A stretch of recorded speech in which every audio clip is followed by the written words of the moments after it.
Happy Thursday, everybody. Welcome to The Sweat. I'm your host, Jesse Cofield, and we're kicking off 55 minutes of DFS and betting advice with our baseball panel. DraftKings contributor Nick Fryer. I don't know why I was about to say Jeff Ulrich. He's definitely not ever talking baseball. And RotoWire's Eric Halterman. Guys, want to get your favorite plays in each of the following categories. Batting leadoff, your favorite DFS hitter. Nick, who's it going to be for today? I don't know how JD Martinez is only at 5.2K today after what he did last night and what he's been doing in general. He's mashing right-handed pitchers where he's got a 1.243 OPS, 8 of his home runs, 2 of his doubles are against right-handed pitchers, and he's going up against Spencer Turnbull, who I know he hasn't given up a home run versus right-handed batters yet this season, but he's still given up most of his earned runs are still coming against those guys. So he's a very vulnerable pitcher, and at 5.2K too. I know there are other popular bad options. I know, was it Byron Buxton's under 6K after I talked about him the other day, he was at 6.3. But I would think Martinez right now, when you're looking at a high price bat, Martinez is the way you got to go tonight. All right. Where are you going to go on this one, Eric? Favorite DFS hitter? Yeah, I'm also going to go near the very top of the pool. I'm going to go with Ronald Acuna. You may have heard of him. He's at 5,500. He's the highest scoring hitter on the slate, not counting Jacob Nottingham, who's played in like one game. He's taking another step forward, which I guess shouldn't be a surprise given Acuna's youth. Suddenly this year, he's walking more than he's striking out, cut his strikeout rate from 29.7% last year all the way down to 12.8% this year. And he's making ridiculously good contact when he hits the ball, which he's doing it more than ever before. He's slugging 702, but according to StatCast, he could be slugging even higher. His expected slugging is at 838. His hard hit rate over 60% trails only Giancarlo Stanton and Aaron Judge. And he's getting the platoon advantage against John Lester, who is very much fading at the end of his career here. He did throw 5 scoreless innings in his season debut after spending the start of the year on the COVID-19 injured list, but he only struck out one guy. His ERA was over 5 last year, and it looked well-deserved. So pretty much I'm always happy using Acuna, and I'm extra happy with him today. Yes, have heard of him. Eric, how about your favorite DFS pitcher? Let's see if I've heard of this guy. Let's go with Danny Duffy at 8,800. I wish he was a little bit cheaper. He's a little bit too close to those aces, but he's actually pitched pretty close to an ace so far this year. His 0.60 ERA is not going to stick around, but the ERA estimators have him as a mid-threes ERA guy, which is quite good. He's facing a Cleveland offense that's bottom 10 by WRC+. Duffy is suddenly striking out guys. He just struck out 21% over the last 3 years combined, but this year it's all the way up to 28.8%. And that's backed by a jump in velocity by over a tick and a half, up to 93.8 miles per hour. So it looks like a real late career renaissance for Duffy, and I think he's got an easy matchup in a very pitcher-friendly park here. All right, Nick, your favorite DFS pitcher, where are you going? So this is actually going to go against Eric's pick for his hitter tonight. I'm actually going to go with John Lester at 6.4K against the Braves. And look, I understand Acuna is a deadly hitter, and I know that Ozzy Albies has done well against Lester throughout his career. Marcell Ozuna's taken him deep a few times.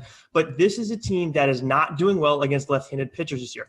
They're second to last in WOBA against lefties, second to last in OPS, and they have the 6th highest K rate versus left-handed pitching. And I know, look, there's no secret that Lester's aging, of course. I agree with that 100%. But Eric brought up the Marlins game. Well, he went 5 shutout innings against them, and I know he only got 1 strikeout, but the Marlins have the 3rd lowest K rate against left-handed pitching in all of baseball. They have the 5th highest OPS. Lester still shut him out. 4th highest WOBA versus left-handed pitching, still shut him out. And then top 10 in ISO versus left-handed pitching, I believe. So, and again, still shut him out. So this is he's going up against a team that, yes, he has some history with them, but they're struggling right now against left-handed pitching. So I'm going to go and take the recent form in Lester at 6.4K, where you got some high-priced guys tonight that you may want to invest a little bit more in, maybe Wheeler, maybe Cole, and now you have some savings so you can kind of wiggle around, or if you want to spend some more money on bats. All right, let's just switch things up completely now. Nick, what's your favorite run line or money line on the DK Sportsbook for tonight? Okay, so I'm going to go back to the Red Sox game for this one, and I'm going to go run line with the Red Sox. And look, minus 105 when it opened up at least. And I get they didn't come through last night and, run line or just winning the game in general. But again, Spencer Turnbull, I talked about him before. I think the Red Sox are going to mash against this guy. More importantly, I think that Nathan Eovaldi, he's somebody I don't generally put my faith in. He's a hit or miss guy. I think he's like your prototypical 4, maybe 3, where he's going to be really good one day, and then the next day is like, okay. But he's going up against a Tigers team that is not good against right-handed pitching. They are second to last in WOBA versus righties, third to last in OPS versus righties, and then they have the second highest strikeout rate versus right-handed pitching. So I expect him to keep them down. And then the Red Sox offense, look, they still produced a little bit last night. So I have a feeling that tonight, where they, wound up losing, you have Eovaldi on the mound against a team that shouldn't hit him well. I feel comfortable that they're going to win by at least 2. Eric, where are you looking for this one? Yeah, I'm actually going to double down on my anti-John Lester today. Sorry, Nick. I'm going to go Unreal. Atlanta over Washington at minus 113, so it's quite close to a toss-up. Atlanta's got the better lineup, 11th in WRC plus versus 22nd for Washington, and it looks like Juan Soto is probably still not going to be in the lineup, which makes the Nationals even less exciting on the offensive side. John Lester, I talked about, I don't have any faith in him at this stage of his career. And Drew Smyly on the other side has been really shaky. 8.05 ERA is not a guy you really want to put your faith on, but small sample still, and he was excellent last year. 3.42 ERA could have been even better according to the peripherals. Strikeout rate was at 37.8% last year, kind of out of nowhere, and that's cratered all the way back down to 20.7% this season. But it's still early enough that I'm going to believe that there's at least some of last year's Smyly there. And if there's even, 25% of last year's Smyly in there, that's a lot better picture than what Lester is at this point. And when you give him already the better lineup on his side, I think that's enough to make Atlanta pretty clear favorites here for me. All right, let's take it home here, Eric. Your favorite run total. Which game are you targeting for this? Yeah, we're going to go with Mets Cardinals. I'm going to go with the over 7.5. That one seems confusingly low to me. These teams are averaging 8 runs combined, so all it takes is an average game for them to hit that, which I think they're going to do. I think that over-under puts way too much faith in these two starters' ERAs for me. Taijuan Walker for the Mets has an ERA of just an even 3, but the ERA estimators have him in the high 4s. Basically, league average strikeout rate, but walking a bunch of guys, 13.3%. Low ground ball rate, 34.8%. So not a lot to love there, despite the fact that the ERA is pretty good. John Gant on the other side, 2.16 ERA is nowhere close to what the estimators say it should be. Well over 5, pretty much across the board there. Doesn't strike guys out, walks everybody. That works if you get an elite ground ball rate, but he's merely above average there. 28 strikeouts against just 18 walks on the season. So I don't think either of these pitchers is nearly as good as their ERA. So I think we're going to see some runs. Nick, you were nodding your head. Seem to agree with that pick. Yeah, I do agree with that pick. It's not the one that I'm going to end up going with, but I also because the last time that I put my faith in the Mets, they disappointed me. Shock of the century, right? But I'm actually going to go with the Rays and Angels over here. They're at 8 runs right now. And look, Andrew Heaney, I know the Rays haven't done particularly great against left-handed pitching. They've been, I think, the definition of fine against left-handed pitching, but he's coming off an outing where he just gave up 3 ding-dongs. So I have a feeling that he's not going to go and do that well. And then Josh Fleming, the Angels mash right-handed pitching. I know that earlier in the week, I put faith in Tyler Glasnow to get the over on the strikeout total. He did that, but then they still took him deep. Was it 2 or 3 times? So this is a team that has a 764 OPS against right-handed pitching, and they're 5th in WOBA against right-handed pitching. So I'm not going to sweat this one out at all. I think they're going to hit the over on 8 runs fairly quickly. All right, just when you thought it was over, Nick, what's your favorite prop that you can get on the DK Sportsbook? Well, I'd be remiss if I didn't get a strikeout prop in today, and I'm going to have to go with Lance McCullers. It's a weird one for this slate today for the strikeout props, and with McCullers, he's at 5.5, so I feel pretty comfortable with that. The payout's not as good as I would like it, but pay attention to that throughout the day. I know the games are early, which has been isn't ideal necessarily for that sake, but He's hit the over on today with 3 out of 5 times this season. And one of the times he came up short, he actually wound up with 5 strikeouts against the same Angels team that are tough to strike out. Yankees are middle of the pack in the K per 9 or strikeout rate, against right-handed pitching. And when you look at the Yankees lineup, McCullers has K'd quite a few guys, quite a few of their big hitters multiple times throughout their careers. So I'm comfortable with him over 5.5 Ks tonight against the Yankees. Yeah, 10-game MLB slate. Most of them are day games. Eric, what is your favorite prop that you can get on the DK Sportsbook? Yeah, we're going to go with strikeouts too. We're going to go Nathan Eovaldi over 6.5, which is something that he doesn't do all that often, just 2 out of 6 times this year, 5 out of 15 last year, but he gets close often enough. The main reason I like this one is he's facing the Tigers, and the Tigers strikeout rate is awful this season, 30.8%. No other team is worse than 27.5%. So more than 3 full percentage points worse than anybody else. They're in a league of their own. Pretty much anybody who can strike people out is worth looking at the over there. Eovaldi close to league average strikeout in recent seasons. So it's not a sure thing, but it is at plus 112, which I think reflects that it's not a sure thing. And I'm pretty much, again, happy to look at any over against the Tigers in strikeouts right now. All right, thanks, guys. Turning our attention to the hardwood next. The Sweat will be right back.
We've got a duo of ballers here on the Sweat. DraftKings contributor Kenny Ducey and host of the Four Seasons podcast for Ball is Life, Ryan Mogjosh. Guys, let's get your favorite plays from the following price ranges on tonight's NBA slate, aka NBA price check. All right, the 9K plus range. Kenny, Russell Westbrook is the most expensive guy on here at 11K. Are you paying up for him? Yeah, I'm not. I think maybe in some lineups I've been the biggest proponent of playing Russ lately, but I'm not because first of all, I like that game a lot, but I'm not because I have my eyes on someone else. And it's Trae Young in a pace-up game here. Now, we know that the Hawks are a slow-paced team, but ironically, over the last 10 games, who's had more pace than the Indiana Pacers? No one. They've been number 1 in the league. I really like this spot. He only had 26 minutes last night. They were saving him here for the second night of a back-to-back, so I think he should have more value. That might, maybe scare people off. But again, a usage rate through the roof for Trae Young of 40. I could easily see him hitting 6X here. I think he has 60, 65 DKFP upside just with the amount of the ball he gets. And also, I'm a big narrative guy tonight with the home stretch of the season. The Hawks are fighting for positioning there in the East. There's still upward mobility for them. With the Knicks losing last night, they can still manage to climb the standings and get something out of these last 6 or so games. So I actually really like this in a pace-up spot for the Hawks. All right, Trae Young going to cost you $9,400. Ryan, where are you going for that 9K plus range? Kenny's all over it. I love the matchup, Atlanta versus Indiana. Since he went Trae Young, I'm going to say the other stud in that game, Sabonis at 10,400. I don't know what the Pacers are doing. I don't know what they're playing for. Lately, it's been the Sabonis show. The last 3 games, Sabonis has 75, 74, and 49 fantasy points. They're not playing any defense. They're scoring 152 points, giving up 154 points. So this is going to be an absolute track meet. I love the Atlanta versus Indiana game. And also, Brogdon is questionable. He did not play yesterday, so keep an eye on that too. But that's even more the reason why I like Sabonis. Ryan, that 7 to 8K range, you got a lot of options here. Who are you going with? Yeah, I like LaMelo Ball. at 7,900 versus Chicago. This is a guy that was costing you 9,200 when he was healthy, like a couple months ago. He seems to be healthy. He's got a swagger back. I don't think it ever left, actually. But 35, 36, and 45 fantasy points his last 3 games. He looks incredible. And Charlotte is the 8th seed right now, playing meaningful games, so they need this one versus Chicago. Kenny, what do you think? You get Clint Capella, that ATL Indy game.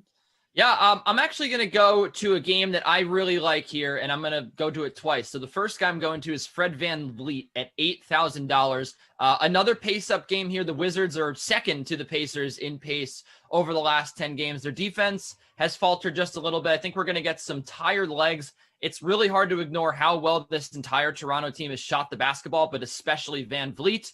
Back-to-back 54 DKFP games, at least. And look, I know that Kyle Lowry's coming back. OG Anunoby's still out here, and they do have Gary Trent Jr. returning, so the usage isn't going to be quite the same for VanVleet, but I still think at $8,000, you could get another 45 or 50 DK fantasy point game, just given the pace here, given the importance of this game, the close nature. We could even see overtime with just a 1-point spread at the DK Sportsbook. You just never know. I really think VanVleet gets a lot of shots up here, a lot of points scored in this game, and I think the price is very right at $8,000. All right, 5 or 6K, Kenny, who do you like in this range? So yeah, I'm going back to this game. I was so excited that I just talked over the last word that you said. Gary Trent Jr. at $5,000. I just mentioned he's coming back here. When he was healthy and starting, he was playing 30 to 35 minutes a game. He hit 63 DK fantasy points at one point for the Toronto Raptors, his new home. I think that plays a very important role tonight. Again, we've seen the usage climb up to around 25-30% for him. And again, at $5,000, these are 2 guys. They're cost you $13,000 total. I think they could easily total you 100 or more fantasy points just with the usage that I think both of these guys will get. And again, in a pace-up game, the Wizards have been just flying up and down the floor. It's going to be hotly contested, and I'm just not a big believer in this Wizards defense, particularly on the perimeter, particularly on the wing. I think Gary Trent Jr. here is in a very good spot. I could see him making multiple threes here, making your life very easy. Ryan, where are you going? I have a couple to keep my eye on. Sadiq Bey at 6,300 versus Memphis. Detroit's riddled with injuries. Plumlee's out. Grant's out. Josh Jackson is out. Josh Jackson is the key one there because he's been splitting time at the wing position for Detroit. And Hamid Diallo also out. Last game played, or 36 minutes in his last 3 games played. So I like Sadiq Bey. I think Detroit likes Sadiq Bey too. My other one, a little cheaper, Jalen McDaniels at $5,100. Miles Bridges is out. Cody Martin is out. Hayward's still out. And Jalen McDaniels played 39 minutes last game, I think Tuesday. So he's getting a lot of run. I like Jalen McDaniels. All right, how about this under 5 range? Ryan, where are you going for some value here? So this one was tough because it's so early, and I'm going to keep my eye on injuries as the day goes on. But Daniel Gafford, for me, has been looking really well. $4,600. And Kenny was talking about it. The Washington-Toronto game, I really like the pace in that game.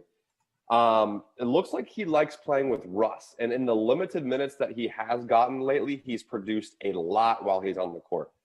31 fantasy points in 14 minutes last game, which is tremendous.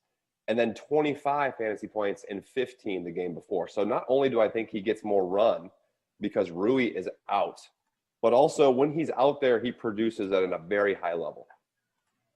All right, where are we going on this one, Kenny? Some value under 5K here. Yeah, Ryan mentioned it because I really do think that there's a lot of value on this Hornets side. I like Caleb Martin at 3,900. His twin brother, Cody, out for this game. Gordon Hayward out. A bunch of guys out. And just like McDaniels, Martin got a ton of run last game. 33, almost 34 minutes that he played. 33 DK fantasy points just about, which hit 10x value for you. Almost 11x, actually. So, again, a guy that's only priced up here $900 more, who still could have a very similar night. And if he did, you'd be very happy. You'd get probably 8 times value here. On Caleb Martin, I think that the spot's not the greatest. It's not going to be a fast-paced game. The Bulls do play good defense. They do rebound the ball well. But I still think at this price, it's just too hard to ignore Caleb Martin, the potential value that he could return for you. Also, he's just a talented player. He can score the basketball. So I really don't see why you wouldn't want to roster Caleb Martin tonight. Ryan, Kenny, thank you so much for your help. Appreciate the time. As always, we're talking hockey next. The Sweat will be right back.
Do that hockey. DraftKings contributor Jeff Ulrich and RotoWire's AJ Schulz are here. Let's jump into tonight's 6-game NHL slate. I'm Jesse Cofield. Okay, since being put back together on the top line, guys, Connor McDavid and Leon Draisaitl have been on fire. 17 points combined in their last 3 games. So, obviously, they're going to cost you a good chunk of change to roster together tonight. So, could you possibly give us another pair of teammates that you'd like to stack on this slate, Jeff? Yeah, there's some really good matchups on this slate tonight. So you can look past McDavid and Draisaitl for sure. I'm gonna head to Pittsburgh here. I mean, Sidney Crosby, Jake Guentzel, they're going up against the Buffalo Sabres. Sabres now second last in terms of goals allowed per game. They're just a great opponent anyways. They're starting 4th and 5th stringers. You've got Crosby coming off a monster night and Guentzel. And, just in terms of top lines that you want to stack, this top line for the Penguins, including Brian Rust, is 3rd in terms of goals scored on the year. So they're just a great correlation target anytime you can kind of get them at a fair price. And quite frankly, Crosby at under 8K against the Sabres is a very fair price. And Guentzel at under 7K is a very fair price too. So I really like this duo tonight as a good correlation stack as well. AJ, where are you going for this one? You going to pivot to another pair of teammates? I am, but Jeff's got the right game, the wrong duo here. Actually, I don't disagree with the call there at all, Jeff. But for a little bit more savings, I'm going to look at Evgeny Malkin and Kasperi Kapanen. Way discounted compared to McDavid and Draisaitl. They come in at a combined $9,800 here for the two of them. Gino has 3 helpers since returning to the lineup. Kapanen has a pair of assists over that stretch as well. The goals are going to come for these guys. And the Oilers will probably walk all over the Canucks here, but I think the same is true of Pittsburgh, who are trying to win the division. The Sabres are looking to lock up the best odds for next year's draft lottery on the flip side here. So I think either combo can go, but definitely look to that Penguin game. If you're really wanting to go cheap, you could get outrageous here and go Jeff Carter, Jared McCann in that one on the third line. those guys should have just matchup chaos compared to the just depleted Buffalo Sabres. All right, guys. Tyler Toffoli is on a 4-game point streak, and he's actually cheaper than he's been in a while at just 6. Recently, he's going to cost you $6,200.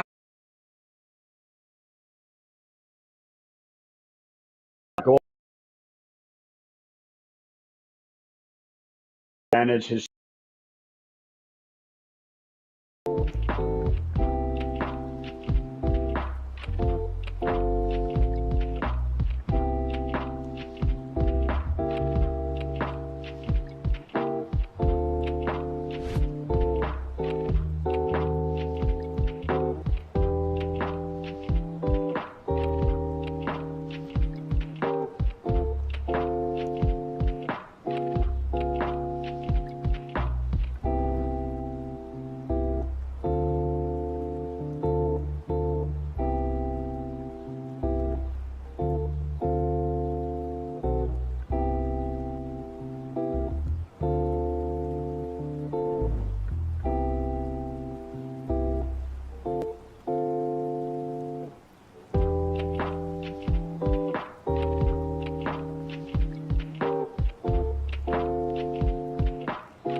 Our NFL panel is here. DraftKings contributors Julian Edlow and Garion Thorne. Guys, we got rookie futures and props available now on the GK Sportsbook for the upcoming NFL season. The draft is over, so let's get your take on the newly posted Offensive Rookie of the Year odds. Trevor Lawrence, the obvious favorite at plus 300, but do you think he's the best bet right now? What do you think, Jules?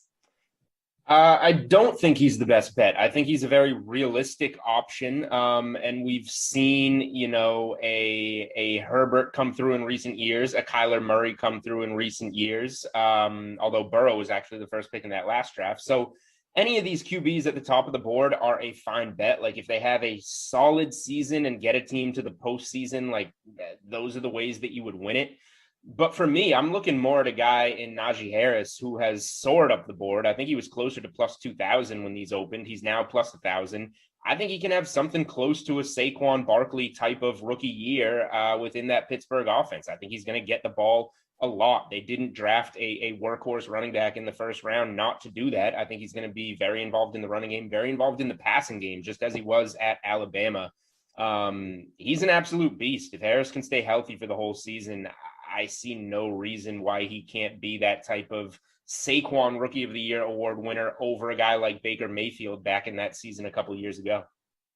Yeah, Mike Tomlin definitely going to need to get the run game going, considering Ben Roethlisberger's arm almost fell off. Garion, where are you going to go? Do you think that Trevor Lawrence is the best bet right now? Do you like somebody else? I mean, I think Trevor Lawrence is going to win this award. So I guess 3-1. And he's the best bet. Terrible odds. But I think if you are looking for value, if Lawrence is to get hurt, or maybe he just isn't the guy we think he is, I'm with Jules. I think Najee Harris is a great bet. If you look at the Steelers' history, they tend to use single back systems when they have someone as talented as Harris. And if that ends up playing itself out, I mean, especially with now a 17-game regular season schedule, Harris could rack up 1,500 all-purpose yards or something along those lines. And it would be hard to not give it to a running back on a successful team if that were the case. There are some concerns with that offensive line, but still, I think Harris at 10-1 is really nice value. And I would also say it's interesting to note Zach Wilson. We answered this exact same question after day one of the NFL draft, and Wilson was 10-1. He is now 7-1, which makes a lot more sense. I don't know why he was 10-1 right off the bat, because of the 4 quarterbacks, 5 if you want to include Mac Jones, he's really one of 2 who you can guarantee is starting week 1. And that's such a big part of this award, is just sheer volume. So the fact that he's still got the 4th longest odds of any quarterback, despite the fact that the Jets have invested heavily inside the top 15 in that offensive line. They signed Corey Davis. They took Elijah Moore. Like, there's weapons right now for the Jets. He's in a big market. If he does anything remotely above average, he's going to get a lot of press and a lot of just notoriety for this particular award. Okay, here's an interesting prop you can find under NFL offseason specials. So week 1 starting quarterback for the 49ers. Jimmy G is minus 305 to be under center at the start of the season. Trey Lance is plus 250. Garion, could Lance be the man in San Fran? He will be, maybe like week 5, week 6. This is just a no bet because obviously you're not putting minus 305 on Jimmy Garoppolo. He could lose this job over the course of the summer. He could also get hurt. That is something that could definitely happen. But I think barring injury and barring some sort of like catastrophic Space Jam-esque loss of his talent, you have to start Garoppolo week 1. I mean, we all know that Lance is incredibly talented. He's toolsy, to kind of like steal a baseball term for football prospect analysis. But this is someone who throughout his entire college career threw 318 passes. To put that in perspective, Trevor Lawrence threw over 1,100 times at Clemson. Like, he just needs some seasoning. So I think he'll start sometime in his rookie season, but it's not going to be week 1. All right. What do you think here, Jules? Could Lance be the man in San Fran? Long term, yes. Just like Garion said, I think if the 49ers have it their way this season, they're a playoff team with Jimmy Garoppolo, and Lance isn't starting until whatever that would be, 2022. This team went to the Super Bowl, a year before they had all those devastating injuries last year. So I will bet this. These are new markets, and we're actually adding, more teams are coming up today as we're seeing. Jimmy Garoppolo right now, I'm seeing minus 278. I will bet that. I will lay minus 278 on Jimmy Garoppolo to be the week 1 starter. The only way you don't get it is a devastating preseason injury, which, given Jimmy Garoppolo's injury history, San Francisco is going to do everything they can to protect that from happening. So I would be stunned.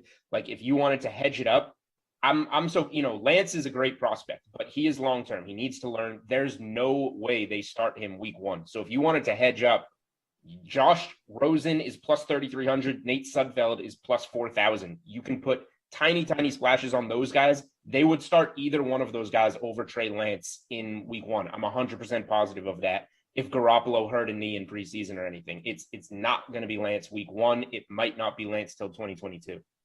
Wow, 100% positive. Love the confidence. The same prop is available for the Bears week 1 starter. Andy Dalton is the favorite at minus 167. Justin Fields a close second at plus 160. Jules, who do you think has the better shot of being under center in week 1 here? So this one's appropriately priced, I would say. Dalton should be the favorite, and he's minus 167. That feels about right. Justin Fields plus 160. Intriguing. Like how Garion said, Lance might be starting in week 5. Like, I don't see that in San Francisco. That's probably going to be the plan in Chicago. Like, October, we are going to see Justin Fields as the Bears starting quarterback. The question is he good enough to steal that job over the summer and just get it week 1? Or is Andy Dalton bad enough at this point to lose it? And I think those are realistic outcomes. So Dalton's probably the plan. I would probably bet him, but I do think Fields can come in and swoop it. This one would be one that I would lay off. And so I'll just say really quick, like this morning, I think Cam Newton, the Patriots market, was added on DK Sportsbook. This is another one like Jimmy G. Cam Newton minus 286. Juicy. I will lay it all. Cam Newton is starting week 1 for the Patriots. I'm 100% positive. They do not want Mac Jones in there. And Bill Belichick hates Jarrett Stidham, who's still on the roster. He's not going to use him. If he didn't use him last year when Cam was spiking it into the dirt, he's not going to use him this year. Cam Newton minus 286 and Jimmy Garoppolo minus 278. Super juicy. Give them both to me. I wish I could parlay them. Wow. Garion, how do you feel? Yeah, like Jules, I tend to be pretty conservative about just the veteran quarterback is probably going to be the one who starts week 1. However, this is priced at a point where I think I'm willing to put a sprinkle on Justin Fields to be the week 1 starter, because again, Andy Dalton is not someone who exactly exudes confidence from football fans and football coaches alike. we know what the Bears quarterback situation is. I think they're desperate for a spark. I think that the front office just gave out a lot of draft capital, and they're definitely kind of managing for their jobs at this point. So they could look to Justin Fields and say, hey, this guy's got to be the savior, literally, for our employment, and we're going to put him out there and see what happens. I think it's also worth noting that unlike the San Francisco situation where you've got someone like Jimmy Garoppolo, you have the incumbent who's been in Kyle Shanahan's system for the past 3 years. Andy Dalton was a free agent. Like it's not like he has built up all this like capital with the Bears and the Bears coaching staff. Like they're both going to start fresh week 1 of preseason. And I think there's a decent chance that Fields beats him out for this job. Nick Foles plus 900. Oh. He's the only one. We just said, Jimmy and Cam in those systems last year. Foles is the Bears returning quarterback. I think he's just there to look pretty. I agree. All right, you both agree on that one. All right, some player totals are up now as well. For the rookies, Atlanta tight end Kyle Pitts is expected to make an immediate impact in that Falcons offense. His receiving yards total for the next season is set at 800.5. You see him going over or under that, Garion? I'm going to take the under. Again, it's the conservative route. I love Kyle Pitts. I don't think he's like almost properly classified as a tight end. Like he is a special talent. But at the same time, we have seen it takes a little bit of seasoning with these rookie tight ends before they have a massive impact. And even like when I say massive impact, we kind of have to put into perspective what an offensive impact, particularly in receiving yards, is for an NFL tight end. I know the calculations here are a little off now because we're talking about a 17-game season, but last year, only 2 tight ends had more than 800 receiving yards, and it was Travis Kelce and Darren Waller. So this is already a prop that not many quote-unquote above average tight ends, veteran tight ends in the NFL would go over. So with Julio Jones still on this roster as of right now, I'm going to take the under. All right, Julian, are you going to be conservative and take the under too? I'm not going to take the under. I want to take the over, but I can't do it yet. Like this is one that I'm going to watch over the summer. First and foremost, obviously the Julio situation. If Julio does wind up gone, that tells us a lot. Like Ridley is going to be option 1 and Pitts will step right in and be the second option in that offense. Garion made really good points about the tight end position and about rookie tight ends. I just think that Pitts is number 1, more of a receiver, and number 2, more of a generational once every 10 to 20 years in the draft type of tight end prospect that is ready to go. Like I think that he's ready to compete week 1 on an NFL level and capable of having big games. So this is one maybe as the season gets closer, I would take a look at the over. If Julio's gone, I'm in. Get the over as quick as you can. And that's something that could happen in June, July, August. So we'll see. It's nothing for me right now. I lean over. I think that Pitts is going to be a massive piece of this offense. All right, thanks you two. One more go around with our NBA panel after this quick break.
block of the sweat. Here to bring us home are DraftKings contributors Matt LaMarca and RotoWire's Nick Whalen. Let's start with the prop, guys. A huge total points number for Steph Curry tonight. It's set at 35.5. Matt, is this too high or too low? It is crazy high, but I still think I like the over. The big thing to monitor here is Kelly Oubre's status. We still don't know if he's in or out. That said, he is dealing with a pretty significant injury. So I think there's a good chance he misses this game. And Curry in 10 games without Oubre this season is averaging 39.3 points per game. So he's got a nice matchup tonight versus the Thunder. The Thunder have actually played pretty fast. They're 5th in pace, and they also rank 23rd in defensive efficiency. So the only real concern I have is that this game turns into a blowout. The Warriors are favored by a pretty significant margin. But as long as Curry is on the floor for 35 minutes, I think he can get us 40 in this game. Yeah, I mean, Nick, he's averaged 34.8 points per game in the last 6 games. That's a lot. Yeah, and this prop is right on his average, 35.5 over the last 10 games. So it's really tough. I think I side with Matt. As long as you think that this game's not going to be a complete blowout, I really see no reason why Steph Curry can't go over. You know, the Thunder defense is certainly nothing to write home about at this point in the season. Like Matt said, they're 5th in pace on the year. They're up to 3rd in the last 10 games. So they're playing even more quickly of late. You know, we really don't know the status of some of their regulars. Obviously, they don't have a ton of great defenders outside of Lou Dort on this team. So to me, it just comes down to how close is this game? Do the Warriors need Steph Curry to play 37 minutes? If they do, I think he's almost a lock to go over. All right. Well, Nets are favored over the Mavs tonight at -4. They haven't been great without James Harden. So is a 4-point spread too high or too low here, Nick? I think it's a little too low, maybe colored by those 2 losses to Milwaukee over the last few nights here. I think, the Bucks are kind of rounding into form as we near the playoffs. And obviously the Nets are dealing with the absence of Harden and still kind of working through some issues with that front court. And I think they've been a little bit more vulnerable there since losing LaMarcus Aldridge, who only played a few games for them and is 35 years old. But that was a big addition for a team that really doesn't have a lot of depth at the center spot right now. With that said, Dallas is not Milwaukee. I think it's a bit of a step down, even though they do have Luka Doncic.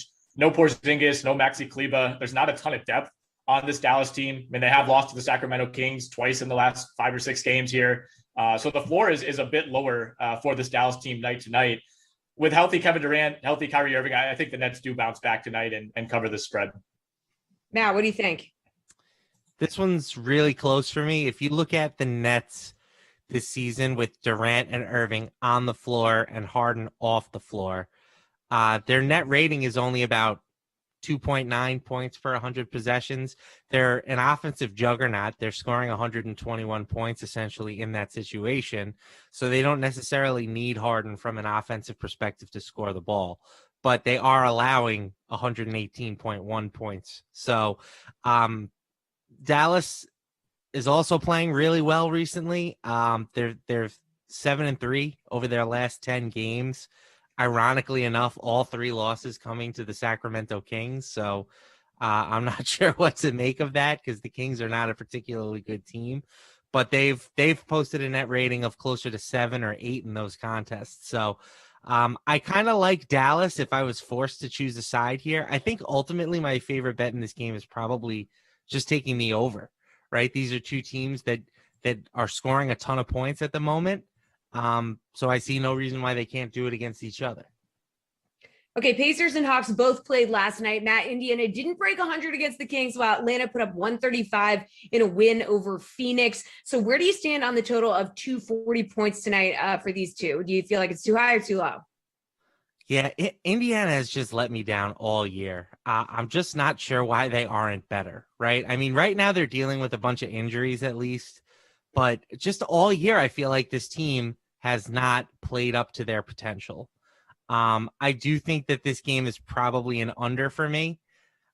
Just looking at the betting activity, which is something I like to do, 55% of the bets are on the under, but 84% of the dollars. To me, that tells me that the early sharp activity is coming in on the under in this contest. So that's where I'm going to side. Nick, you going under as well? I think I am. Yeah, I mean, you see some of these totals that the Pacers have put up, and they're number one in pace in the league over the last 15 games, and that's only been exacerbated over the last 10. I mean, they had a 141-point game where they allowed 154 in regulation to Washington earlier this week. They put up 152 against OKC on Saturday, regularly in the one teens into the low 120s. But everything kind of came crashing down last night against Sacramento. And, some of these injuries that, we keep thinking Malcolm Brogdon's going to play, he's questionable game to game, and now he's missed 3 or 4 in a row. Chances are he probably remains out on a back-to-back. But, more concerning to me is that I think there's a chance that this Indiana team is very close to just kind of mailing it in, at least on the rest of the regular season. I mean, if you watched last night, it was kind of a players versus coaches borderline, almost turning into a bit of a screaming match, in the game where you have an assistant coach, running down to go yell at his own player mid-game. And if you watch the reaction, like, I don't think the players have really any receptiveness toward this coaching staff right now. And obviously you don't want to read into that too much, but I think morale is really, really low for Indiana right now. And that makes it really hard to go out and give it your all for 48 minutes when you're maybe not particularly fond of the people who are coaching you up throughout that. So I could see this being a letdown defensive effort for Indiana, but I don't see them scoring enough to hit the over in this game. All right, Slate Approved Pick Time, guys. Favorite bet on the DK Sportsbook. Matt, what is it? Well, it's the game we didn't get to. I'm taking the Toronto Raptors, favored against the Washington Wizards. Toronto's basically back at full strength. They won't have OG Anunoby tonight, but they should have Lowry and Van Vliet. They have just been snake bit all year. They're much better than their current record. Nick, Slate Approved. I like that one as well. I think I'm going to take OKC, though, to cover the 14 points against Golden State. We talked about what it's going to take for Curry to hit the over in that game. I think it's going to have to remain relatively close. And I think, assuming Kelly Oubre doesn't play, I'm not sure Golden State has the horses to make this a complete blowout. I think they win comfortably, but not quite by 14. All right, good stuff, guys. Appreciate the time. As always, that's going to do it for us at noon. Bengals at Bills, the first sim of the day. Emerson and Christian are on that one. We'll see you tomorrow at 11 a.m.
Last minute free roll. So sorry is live. It literally came up the moment we went live. That is it. We are way behind on this one, Glass. Just a true Monday feeling on this lovely Thursday. Maybe we're all reeling a little bit from Cinco de Mayo. Maybe there's a little bit too much Dos Equis rolling around in our brains right now. Or maybe we're just kind of lazy. Either or, you got like 40 seconds, 32 seconds to get in our 40-person free roll. And right now I'm the only one, which means I'm going to maybe win this thing. Wow. Here we are. So Emerson's dog, what's her name again? Porky? No, Georgie.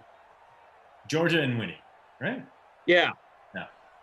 Georgie pooped her pants this morning. Ooh. So had to take her to the vet. Well. Guess who's sliding in for the nooner? So here we are. Bills, Bengals. What is your lineup? It's noon. Yeah, now that we are live, I'm confident in telling you that it's not a good lineup. It's not a great lineup. It's a bad lineup. In fact, it's John Ross in the captain spot, CJ Uzama as well, my two token Bengals in this one. And then I had a tough time between going Stephon Diggs and a kicker versus Devin Singletary and Lee Smith. I went with big shotty Lee Smith and Devin Singletary, which is never a winning combination, along with John Brown. My lineup is not, I have no confidence in it. It is the perfect lineup for a last-ditch free roll thrown together at 11:58:30. What about you, Glash? What does yours look like? So I put Mr. Stephon Diggs in the captain spot. Nice. You know something, actually, now that I think about this, I feel like this was actually not too difficult to build because both running back ones, Singletary's okay, but Mixon is like a non-factor. No. So I just said, all right, no running backs, all set. Don't bother. Don't even bother. Diggs and the captain, both quarterbacks, John Ross, John Brown, Dawson Knox is the punt play. Wow, Dawson Knox shows up occasionally, and he's a guy I expected a lot more from because I really liked him at Ole Miss. So maybe he starts to win back my favor here in Simland. A better play than Drew Sample at the very least, and he's been getting on the board lately, but he hasn't scored a touchdown in Sim number 54, where he came out of nowhere and had 10 catches for 151 yards and a touchdown. He has a 34-point performance on his resume, and he has never broken the 4-point barrier in the 70 Sims since. Amazing. Just stellar. Well, we'll see what happens. Looking forward to it. It's great to be with you all on this Thursday. Bengals and Buffalo Bills here in Orchard Park, New York. Very excited to have you with us. Flash and Christian. Emerson was supposed to do this, Sim, but Georgie pooped her pants. That is why the free roll is called Flash and Christian. Emerson's dog pooped her pants. So Bills fan over at Twitch points out he was tight end 1 at the beginning, but at the same time, he has a lot of games, even when he was, he had, I guess, 2 games where he's tight end 1. A 4-catch, yeah, okay. I mean, it makes sense. No one and their brother would have ever thought Lee Smith would be fantasy relevant in any format, including Madden, yet here we are. As it is a beautiful day in Orchard Park. Must be one of those early fall games. The leaves are just starting to turn. The lake effect has yet to turn rain into piles of snow. The air, just a hint of fireball wafting through the concourses at New Stadium. Imagine. Yeah. Well, I can. I can't imagine it. I've been to this stadium once for a Pats Bills game. Wow, that was 7 years ago, 2014. Sarah got a lot of mean things said to her. Oh yeah. Yeah. Bills Mafia, man. They struggled there for a while, but they never stopped coming out. They never got less passionate, which you gotta respect to an extent. Yeah, it's like Colts fans. I've been around Colts fans. When the Colts are losing, they just kind of go into their hole. They don't talk a lot. But like Bills fans, just nonstop trash. It's one of those things where it's kind of charming and endearing. But once the Bills keep this win streak alive, it's going to get a lot less fun for the rest of the league. As a nice third down strike there to AJ Green, former Bengal, current Arizona Cardinal. Bad Boys of Pop. Glash on a 9 a.m. game. Me on a 9 a.m. game. That's right. Time difference. Took me a second. I'm like, wait a second. It's noon. Yeah. Here with Christian. Emerson's dog, Georgie, pooped her pants. So we are happy to be here. Oh, that's intercepted. Wow. Tre'Davious White. So a good day to have that Bills defense rostered. Joe Burrow looking very much like a rookie there and turning it over to a man who emerged from the woodwork to become a legitimate MVP candidate. Got all of us doubters proven wrong. I didn't think Josh Allen could do it. I thought at his best he was going to be a flawed but useful quarterback. But no, that dude was straight up great last season. Getting it done through the air with his legs. A true 2020s top-tier quarterback. I am sorry, Josh Allen, but you have been killing it, my dude. Allen is the highest owned in this free showdown, 81.9%. Steph Diggs in next at 63.8%. Then Burrow, John Ross, Uzama, just shy of 40%. Josh Allen, 23.8% in the captain spot. Great field position, of course, after the interception. Bad Boys of Pop, why does Emerson's dog wear pants? Well, she's still potty training, and clearly she's not succeeding.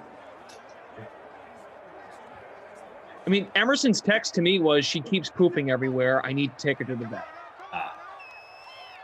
So. I mean, I had that for 18 months with my enormous... For yourself? Animal. Oh, no, myself. Oh, Bills put it on the turf, and they come up with it after it sticks down there for about 3 full seconds. The lineman jumping on it, and not only do the Bills keep the ball, they get the first down after that useful Josh Allen scramble. Yeah, no, my guy, he's around here somewhere. He's ready. He took a good 18 months to potty train. Not potty train, house train. It was a lot more to potty train the toddler than it was to house train the very dumb pit bull. Trigga says, actually, I'm wearing my dog's pants right now. Nice. Twitch fam, Ghost, River Rat says, great slate today. Yeah, there's good energy in the sim. Good slate. And hey, starting off with, I mean, not a great sim, but it's not Washington football team versus, the Cowboys or what. It's not an NFC East showdown, so we should count our blessings that this is a one good team, one bad team. Sometimes those games are fun. So far, trending that way. Scott Penner, hi Scott. Koff said that Glash had a new job, dog poop picker upper. I wouldn't mind that. Could be lucrative. There's a whole episode of King of the Hill about that. Yeah. Is that John Brown out of bounds? Allen had his guy. It was either John Brown, maybe it was Beasley. I couldn't tell. But at any rate, the pass goes incomplete. So Josh Allen, 0 passing yards on that drive, does do enough with his legs to set up a Tyler Bass 46-yard attempt. Bass probably going to make this about 85% of the time, I'd say. Kicks up, and it is good. There we go. R.I.P. Skip Perkins, says Damon. Crackle, what's good? Trigga says pay is good. Yeah, hit that like button on your way in. Diablo, appreciate it. Rich Sharp needs Steph Diggs to get going. I'm with you. Got him in the captain spot as well.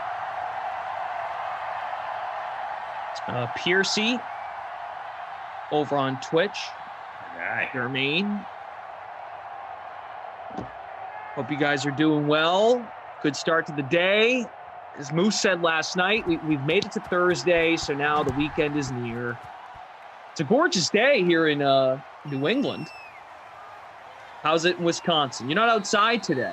I'm not. It's beautiful, though. I had to do a little quick run. I had to go out. I keep breaking coffee pots, so I had to go run and see if I can get a new carafe, and failed horribly, but I did pick up a couple Badger, Yeah, these big old stainless steel mugs that keep your beverages cool. Not quite Yeti, but like good Yeti knockoff quality. Got a couple Badger ones of those for like $4 each. So I gotta make another run out to Goodwill and get a used carafe. They're like $20 if you buy them new, and if you get them used, they're like $5. Chicago Sports 82 on Twitch. Hey. Dermaine is in Florida. It's hot AF. Yeah, that makes sense. That all tracks. Derwin, when is the Glash versus Lamarca sing battle? I will not show up. Lamarca will destroy me. Win by forfeit. I'm not even interested in having that. What are you doing? Discussion about it. Yo, come on, buddy.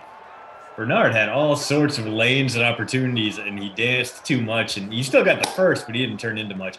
Yeah, Lamarca and I still need to have our epic trivia showdown. I mean, it's going to happen.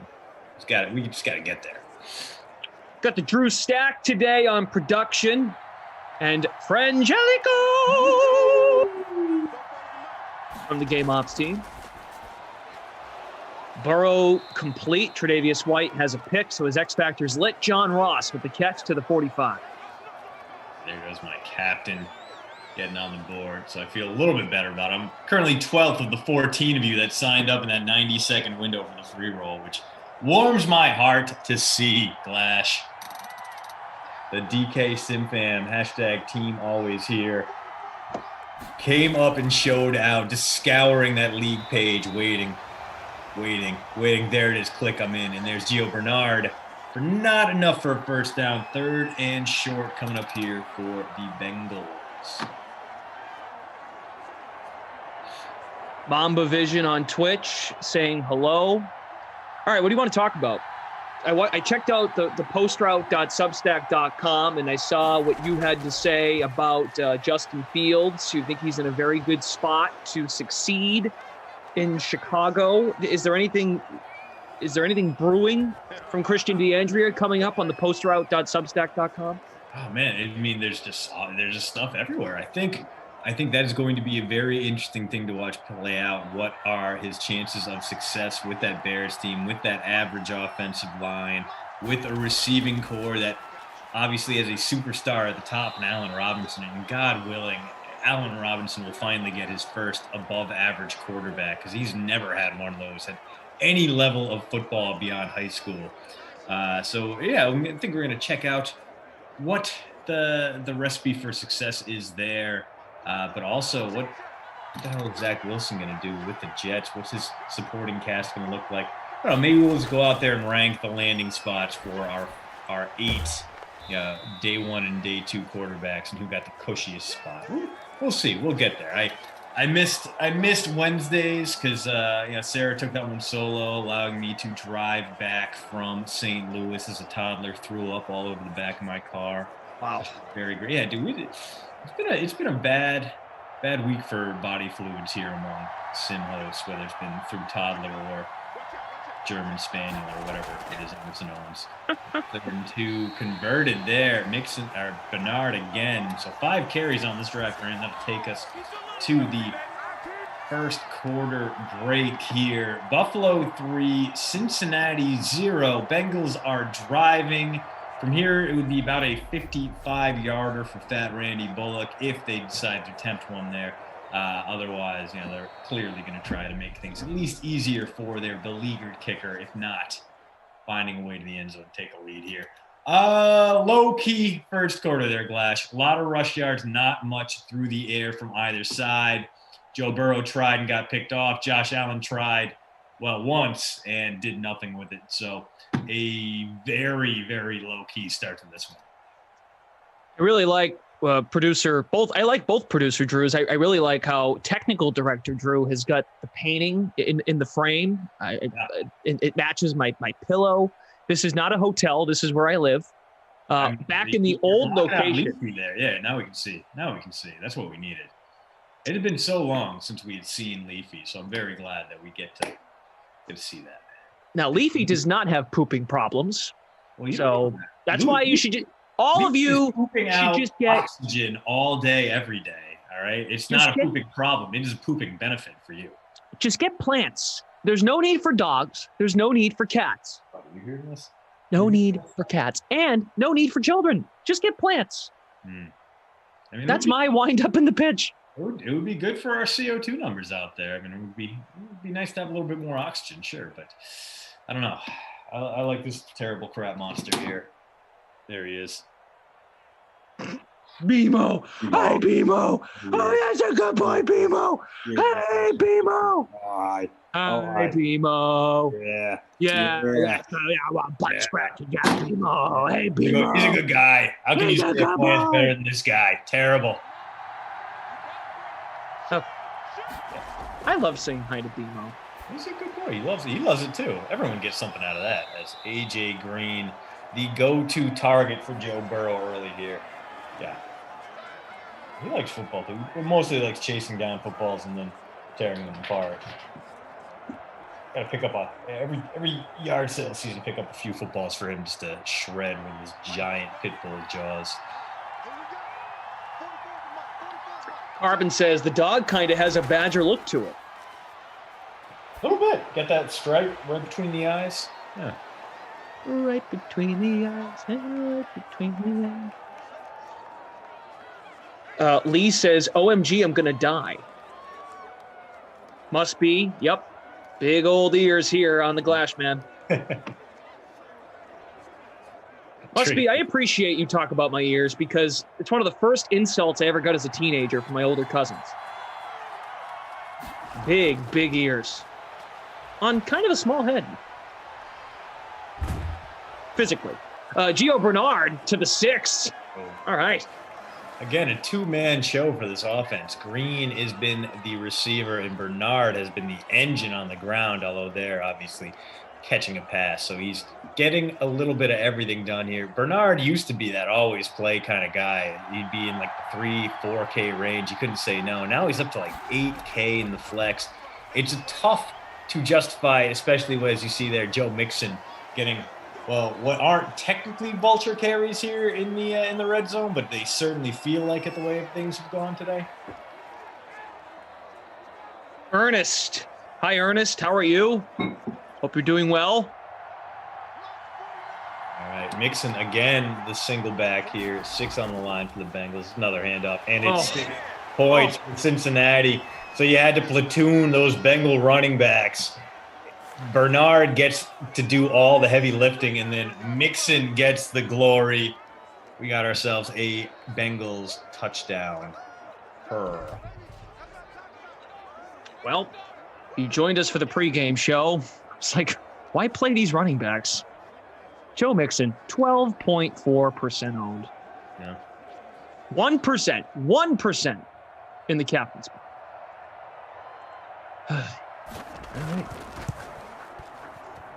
All right, I like this question. PGZ Man 666. What will Cincinnati do without Bernard as a running back? That's right. Gio Bernard is now in Tampa. Yeah. So it's Joe Mixon, and then who else they got? That's a good question. Let's dial up that depth chart because as learned as I am about all things NFL, I call it a mental health break to not know that much about this Bengals team. But Pirine, Samaje Pirine, Travion Williams, who was actually pretty useful. It's basically a bunch of guys people didn't want or allowed to fall way down the draft board. So Pirine, Travion Williams, 6th-round pick in 19. Chris Evans, 6th-round pick this year. Jacques Patrick, Puka Williams. Guys who were, guys you've heard of and guys you're like, oh, they could be good, but they're not anything much more than filler right now. And there are some guys that the Bengals could bring in. I mean, you can definitely make the case that they could use a little bit extra veteran punch at the position. And one guy, if they want to piss off the Steelers, go out, offer Le'Veon Bell a contract, put him 1 year at the veteran minimum. Bell's only going to be 29 this year. Yes, he was bad last season, but why not kick the tires on him, see if he can't bring a little bit of value to the depth chart. Otherwise, the veteran running back market right now is not great. Todd Gurley, Duke Johnson, Kerryon Johnson, Rex Burkhead, Dion Lewis, LaShawn McCoy, guys who are maybe sim relevant, but that's about it. Maybe the Bengals decide to bring old Burke Rexhead back into the fold, but I don't. They got to find someone, I think, to get a little bit more of that passing game help, a little bit more of a receiver out of the backfield for Burrow, much in the way that Gio Bernard was. And there are a few guys who fit that bill. Maybe it's going to be Le'Veon Bell, and they'll bring a little bit of extra fire, a little fuel to that Steelers-Bengals rivalry.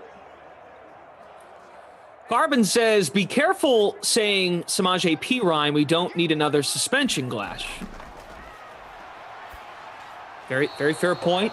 Back from suspension last night, 4-day absence, suspension without pay. Can't say I learned a lot, but happy to be here.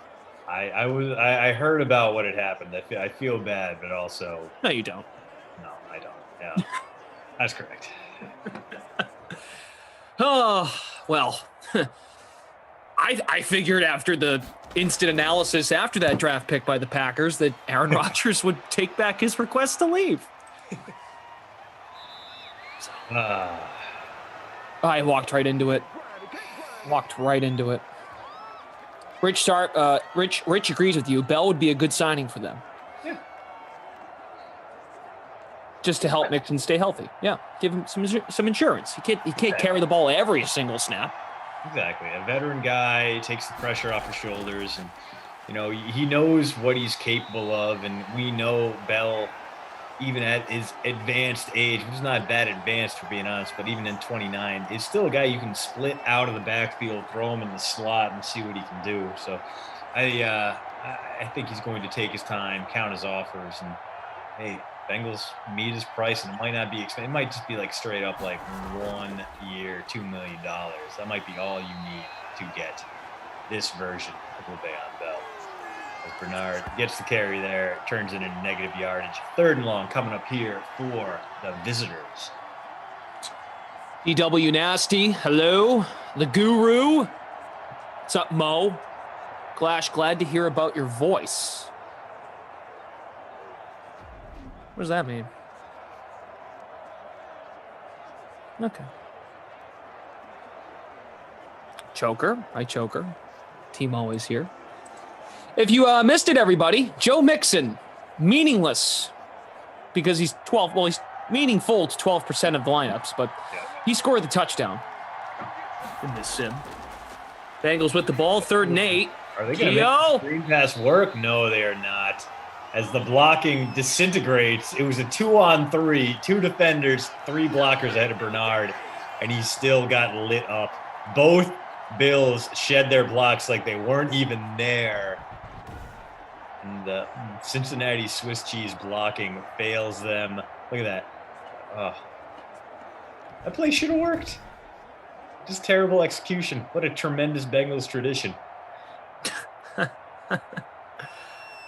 There was a little bit of news this morning, speaking of my favorite football player in the world, Aaron Rodgers. Where the heck was it? See, you shouldn't say that, Brendan, and not have it ready to go. Here we go. Adam Schefter, early this morning. Packers have begun exploring quarterbacks they can add to their roster for OTAs and training camp, per sources. Jordan Love currently is the only other quarterback on the roster. But the team also faces uncertainty surrounding Aaron Rodgers. Packers quarterback search, including some veterans. Who the heck are they going to pick up? Who's left? Yeah, it's not. I mean, they were relying on Tim Boyle for a while as their backup, which was bizarre. He was bad at UConn. He went down to FCS for his final year of college ball and was bad at Eastern Kentucky. And yet for a long time, he was the Packers' backup QB. The Lions made an effort to sign him, gave him more money than they needed to, which was kind of wild. So Tim Boyle not there. Obviously, like you said, it's just Jordan Love. And then you look at the quarterbacks available right now. Jeff Driscoll, RG3, Matt Barkley, 42-year-old Josh McCown, Ryan Hoyer, Blake Bortles, Brett Hundley, Sean Mannion, Nick Mullen. Nick Mullins actually would not be that's probably the best guy you're going to find right now. But Joe Webb, Jacob Dolagala, Kurt Benkirk, Jake Rudock. It is a bad scene out there. And, you can't even go out there and get Blaine Gabbert. That's how rough things have been. So maybe there's a undrafted free agent they can turn into Tony Romo, but I doubt it. I don't see it happening. AJ McCarron is also off the board, right? He went to Atlanta to back up Matt Ryan. Yeah. Wow. Singletary just barely gets the first there, and the Bills have their first down through the air today. Ball nearing midfield, under 3 minutes to go here in the second quarter. Maybe Alex Smith will come back out of retirement. Crackle, Colin Kaepernick, who knows? I mean, these are all. This is the part of the list we're getting to in terms of who are they going to bring in? I'm trying to look for available. Here we go. 3 days ago, available free agent quarterbacks. Brett Huntley. I like that call, producer Drew. Minshew in a trade to Green Bay. Yeah, I mean the Jags, for whatever reason, don't want him, and you can do it work with Gardner Minshew. He's a guy who's still got a little bit of upside left in him. He's not going to be a Pro Bowler or anything, but he can be a league average starter. He's proven that. My bad. That was Clint. I'm giving producer Drew credit for copying the comment into our Slack channel.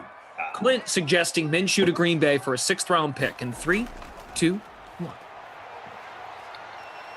Allen going to pull it down, run with it. Looks like he had a big hole up the middle. Instead, he intimidated by the rookie Logan Wilson there and decided to slide his way to the turf after a couple yards. 3rd down coming up for the Bills. Ball at their own 49.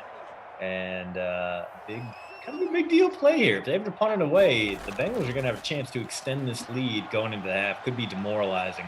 Allen not going to let that happen here. Woo! Puts on the juke and gets into field goal range at the very least.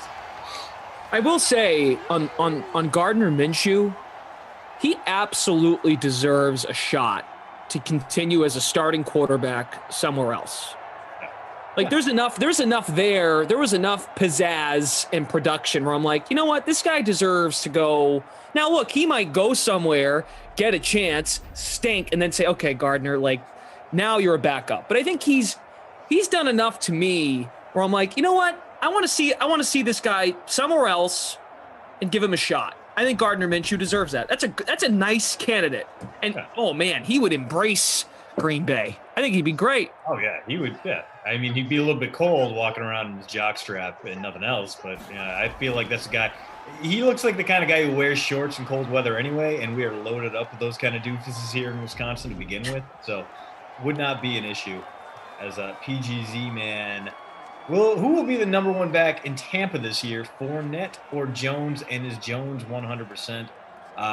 From what I've gathered so far, and obviously things are pretty early, and it all depends on if we're getting playoff Lenny at an earlier stage. But I think it would be more of the same kind of timeshare, maybe with a little bit more Keyshawn Vaughn factored in. We saw Vaughn towards the end of the season. We saw him early when guys were hurt. We saw him late in the season when the playoff spot was wrapped up as Diggs. Inside the 10, going to make it 1st and goal. Under a minute to go. Bills still have 1 timeout, so they should be able to get at least 3 plays off here. I think that share is going to be probably 60% Jones, 30% Fournette, 10% Vaughn right now. But obviously that is all subject to change based on how guys look in the preseason, and if Vaughn can force his way into more snaps, and if Fournette can prove he's that guy who shows up in the playoffs in weeks 2, 3, and 4. Allen. Oh no! Oh my God! Oh! He almost Derek Carr'd himself. Instead, it's not a fumble out the back of the end zone. The Bengals jump on it, and that scoring drive snuffed out. Inches. He looked like he was in. Oh, man, he must have been fumbling it before he got hit. He must not have had possession. Are we going to get a booth review here? Did he cross the plate? No. The chat will explode in 3, 2, 1. Joshy. Oh, yikes. Rick Welsh, GTFO. Noah and Carbon. Thomas Perez. Hi, Thomas. Appreciate you. Ralph is losing it. It's always a good thing if Noah Moon is getting a laugh out of it, not a WTF. It's an LMAO, which is, that makes me happy. But Josh Allen, highly owned in that captain spot, so I can't imagine many people were thrilled with that.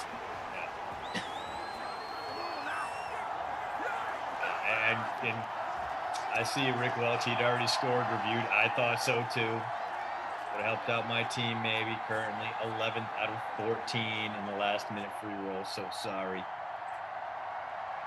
Oh my God. 2nd and 10, final 30 another fumble, and the Bills have it. Wow. Okay, they take over at the Cincinnati 26. 33 seconds, one timeout left. That should be time for these 2 plays here. What the hell is going on? I don't know. It's 2 turnovers for Burrow, though, who is not having a very fun first half. Wow. The Edge says, why did I stop watching these? Oh, yeah, that's why. But you're here, so I don't know what you mean. 59 rushing yards for Allen, and a fumble.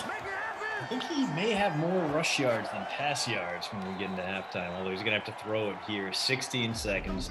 Any play stopped and the clock is running, anything inbound short of the end zone is going to be the end of the half here. So Bills got to throw it through the back of the end zone if they don't have it. Can't throw it to the 5. Can't check down. Don't throw a screen pass.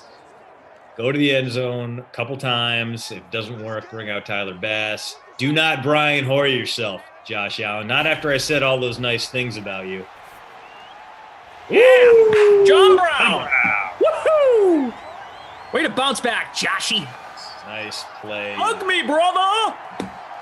So 2 touchdowns in the first half. 2 guys that weren't hugely rostered. Brown 37% owned, so triple the ownership of Joe Mixon. Getting in the end zone there and delivering a 3-point lead for his team at halftime. Well, not quite halftime, but 13 seconds left. The Bengals aren't getting any points here. Freak of nature. Good energy in the sim. Fumbles everywhere. Ball is flopping around, and Josh Allen is making up for it. Cristobal says, there's a little dew in the sim, making the ball slippery from yesterday's wild weather. Retease, did you know? This is getting weird. Oh, yeah. Love weirdness to start the day. 1 of 6 Madden Sims here on the Dream Stream. The Edge, thank you. Appreciate it. Oh, Rick Welsh, there you go. Captain John Brown. I'll be happy with the garbage. For you, Rick. Nice. Trigger D, I like the part where they fumbled. Yeah, us too. Listen, if we can't get a good sim, we are here for a chaotic sim. Agreed. Agreed across the board. Jack M, I'm actually happy that happened, going back to one of the fumbles. There's a lot of construction going outside my windows. I had to shut my windows. Don't get a nice little breeze in here. Looks like it's nice up there. Looks not like I see the sunburst behind you. It's nice. Yeah, it's nice. They're fumbling around out there too with all that equipment. Whoa, Joe Mixon. Wow. No way. Holy cow. Right after I say there's no way the Bengals are going to, they're not going to score points. Yeah, you doofus. Why would you say that? Why would you put that jinx on the Bills? Whoa! You had one job to do, Buffalo defense, and you did it as poorly as you could have.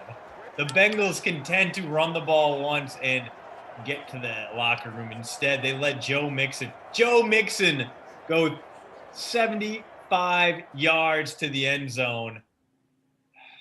Wild sim. Free Piercy. You are correct. What the hell is oh man. Dude, these are gonna be wild stats. Like our 2 quarterbacks are gonna have like 30 yards between. All right, Burrow 76, Allen 48. A passing touchdown for him. This has been, two Joe Mixon touchdowns, and he's going to hit the bonus. He's almost certainly going to get there now after that 75-yard run. So the entire philosophy behind the don't start Joe Mixon backfiring horribly. He only has 6 carries. In fact, every running back in this game has 6 carries. Mixon has turned his into 96 yards and 2 touchdowns. Just I gotta have him kind of day. Josh Allen 6 for 59, Singletary 6 for 11, Bernard 6 for 20. So good double bonus on the ground today. It doesn't look like anyone's going to get there through the air because it's just been nothing going in the passing game. AJ Green has a bunch. So producer Drew is telling us that the Bengals played the Bills on Monday. Mixon had 4 yards. More. Lord. Look at this passing. No one has more than 26 receiving yards right now. CJ Uzomah, 3 for 26. He's the top guy. Ross, my captain, 1 for 9. And if you want more football insights like that, go to postroute.substack.com. We're going to be breaking down all sorts of remaining questions from this year's draft. And we're going to have some beer reviews coming up because I dropped like $125 on a whole bunch of St. Louis brews while I was down there. We're going to dive on in with some of the finest Eastern Missouri and Western Missouri stuff too. We're not going to leave out Kansas City and all the lovely things they do, but we'll have more on that as well. You can subscribe for free at postroute.substack.com. And before we go to the second half, smash that like button. We're almost at 100 likes. Come on, hit the like for the chaos. I love chaos. Mohammed, who scored for the Bills? That was John Brown on a short pass from Josh Allen, a play we thought was going to be the end of the first half scoring. But no, Joe Mixon said, nuh-uh. And, he's currently got more running yards on that one play than his entire Bengals team has in net passing yards, which tells you where we are in this one. Muhammad checking in on YouTube. It was John Brown who scored for Buffalo. And Diablo, yep, appreciate you. Abby Rizzle, smash the like. Brian C., good to see you too. Now be on your best behavior, okay? Can't make any promises. I will always be me, and I will not change. I have to change a little bit. Classic Glassic is what we should call it. Yeah. Glassic. Wait, did I do something wrong? Yeah, I had told Mohammed who scored that touchdown about 6 seconds before you did. Muhammad? Yeah. Oh, crap. Yeah. Sorry. See, well, I'm reading the comments very carefully and not trying. Yeah, I wasn't listening. I'm sorry. That's fair. Damn it. There it is, Mo. LOL. then I thought I read something that was inappropriate. I hate my life. We haven't gotten there yet, but it would be nice if we did the Triple Crown. Whoa! Oh, my goodness. Interception on the first throw of the second half. So the highly paid Washington free agent, William Jackson III, makes it a 4-turnover game, and we're barely into the third quarter. This is wild. I like it. Muhammad says, thanks for the double answer. I appreciate the double answers, fam. Who knows? Yeah. Never bend the knee to corporate America. Yeah, that's correct. Keep being Glash. Keep being Glashik. All right. Jeez, Josh Allen. What a wild day it's been for him. And meanwhile, back to the ground with Gio Bernard. So Joe Mixon clearly not in the circle of trust despite ripping off a 75-yard touchdown on his last carry. Or maybe they just want to keep softening up that Bills defense the way you would soften up a brick wall by throwing water balloons at it. Either or. 2nd and 8, back to Gio. Plenty of room in this once prolific Bills defense. Having some problems today. Bernard and Mixon have combined for more than 135 rushing yards in roughly 20 minutes of play so far. I am still shocked Joe Mixon broke away the way he did. That never happens. Yeah. Never. Rare. It looked like he was going to get caught like around the 50 and was like, okay, they're going to take a timeout and throw a Hail Mary. Nope, didn't need to. He ran out the clock on his own just by being very, very fast. Congo Cab, hello, what's up? John Ross to the 30. 5 sticks. All right. Bengals approaching that 100-yard passing barrier. Haven't needed to throw the ball much, but that gets them into Fat Randy's field goal range. Be a 47-yarder from here if they don't get anything else. Almost at 100 likes, about 400 of you watching. If you haven't done so already, please smash that like button. If you love these Madden Sims, we appreciate you all being here. We have the Drew Stack on production. Frangelico from the Game Ops team. I'll be here for the next one with ZT at 2 p.m. Falcons, Patriots. Burrow, that one incomplete. He's only at 92 yards. I mean, it's a good thing he got rid of it. It looked like he was going to get sacked there. Nathan K. Bill's run D and Emerson's dog. Both equal poo. They should have sent a poet, Nathan. Ooh, poo and poop are fun words to say out loud. Oh, absolutely. Yeah. And you know what? That makes me a 12-year-old. I don't care. Oliver with a sack. It was kind of wild when Ed Oliver kind of slid all the way down to the Bill. Oliver was a guy who's a 5-star defensive tackle, one of the best high school prospects in the country. And he eschewed the Power 5, signed with Houston, and it was such a big part of those Cougar teams that crashed the New Year's Six Bowls and really boost. Oh, no. Oh, no. So now we are out of field goal range. Harrison Phillips makes it 4th and 22 from the 41. And if my past broadcasts are any indication, we're about to see something like a 19-yard punt. And the Bills will take over at their own 22. Give us a fake. Give us a fake. Fake it. Fake it. Fake it. Ooh. Ooh. And yes, there it is. 18-yard punt from Kevin Huber.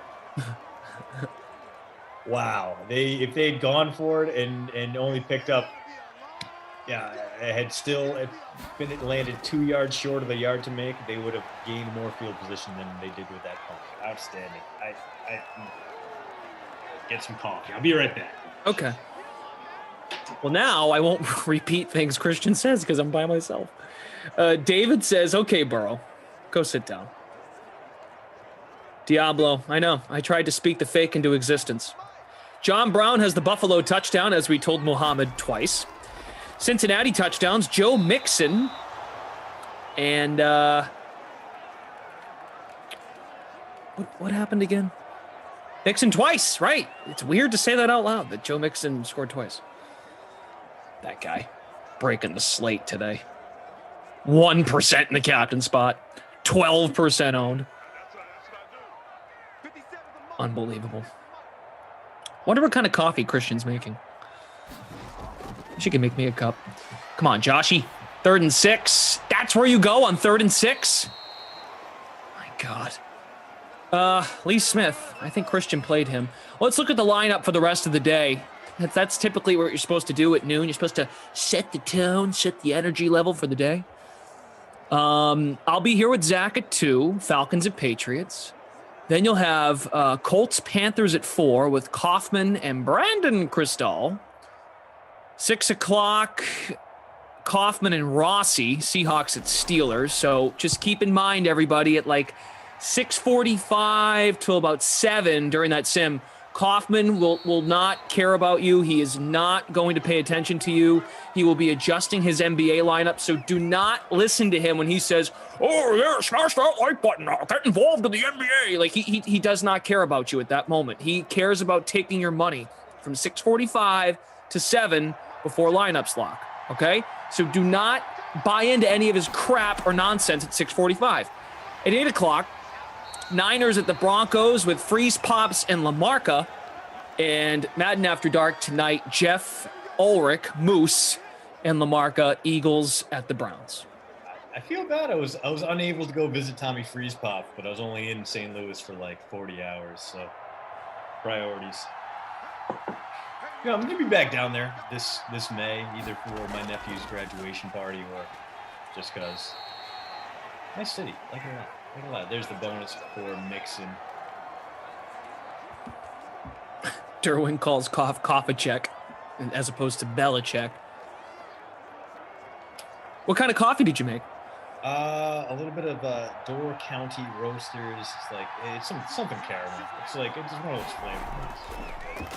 Creme brulee. I think it's caramel creme brulee, roasted right outside of Green Bay in the lovely Door County. Door County, by the way, amazing vacation spot in the summer. Once the weather turns warm enough up there, it's like one of the cherry capitals of the world. They battle like with some area in Michigan for cherry capital or whatever.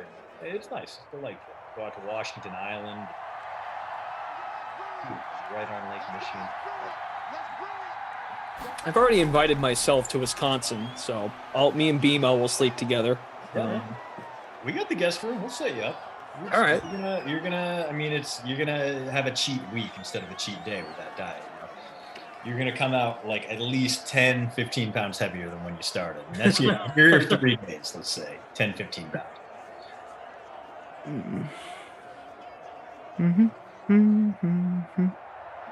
That's actually one of the things I'm excited about. One of my spots is a bit divey, and not exactly within the circle of trust when it comes to pandemic times. Now that I've got that vaccine, I can finally go back there, get some wings, a burger, bucket of High Life minis that make me feel like a giant when I drink them. Really, just feel like an American again. I look forward to it. Cristobal says, careful, Glash. I don't want you to miss out on any more Sims due to suspension. Everything's fine. Got about 80 seconds left here in the third. No points in this third quarter. Ooh, Brian C. shouting out Death Wish coffee. Dude, I've actually never had it, but I have a friend back in Rhode Island who swears by it. Like he and the company follow each other on Twitter, like they're that close. As Burrow takes a sack there, so the third quarter not nearly as exciting as the first. Oh yeah, Death Wish is like basically what Jolt Cola was to Coke. Death Wish is to regular coffee, and that it is just like supercharged with caffeine. I get a little bit jittery if I go too hard. Like 2 cups of regular coffee is enough for me, but I also do like the 300 milligram Rockstar energy drinks from doing like a workout or something, and don't want to bother with. You ever take like the pre-workout stuff that like kind of flushes your skin and makes you feel tingly? I like it in that it makes me want to do nothing but work out, but I hate it in that it makes me feel like I am constantly being stalked by some kind of unseen predator that's trying to murder me. So there is man, there's a lot going on there. Wow, that is a banger of a punt. I take it back, Kevin Huber. After that absolute garbage you pulled the last drive, pinning the Bills deep in safety range. And Glash, we had a safety yesterday. We did the safety dance. You gonna get another one here? I'm in. I'll take it. For more chaos. So, speaking of Kaufman, he just messaged me. So I don't know if he's listening, but he sent me our head-to-head record in any. I don't know if this is just NBA or NFL. It's pretty bad for me. Koff has 107 wins. I have 60 wins. Oh, that's like, wow, that's bad. So for every 3 matchups, he's winning 2, and I'm only winning 1. That's math on the air for you. You have contributed heavily to that college fund. Do you write that off on your taxes? You say you donated the Koff 501c3, the Koff's kids. Should have seen this. He says apparently you can see your history in full on someone's profile if you are friends with them. So if you're friends with someone in the Sim Fam on DraftKings, you can see, which I never knew you could get access to this. So look at these terrible passing numbers, Flash. Yeah, let's change this up. For Burrow and an interception. 51 for Josh Allen. You could combine both these quarterbacks' QB ratings, and it wouldn't be more than 120. There have been full seasons where Aaron Rodgers has been better than these two guys have been combined.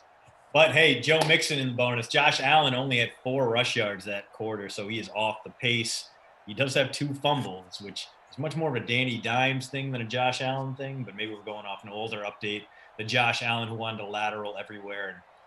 And not protect the ball. I miss that Josh Allen, but I'm glad he's fixed those problems. Winston says, who would be looking at that? Adam Kaufman. Meager 66, Glash, good to have you back. I barely recognized your voice. Ha ha.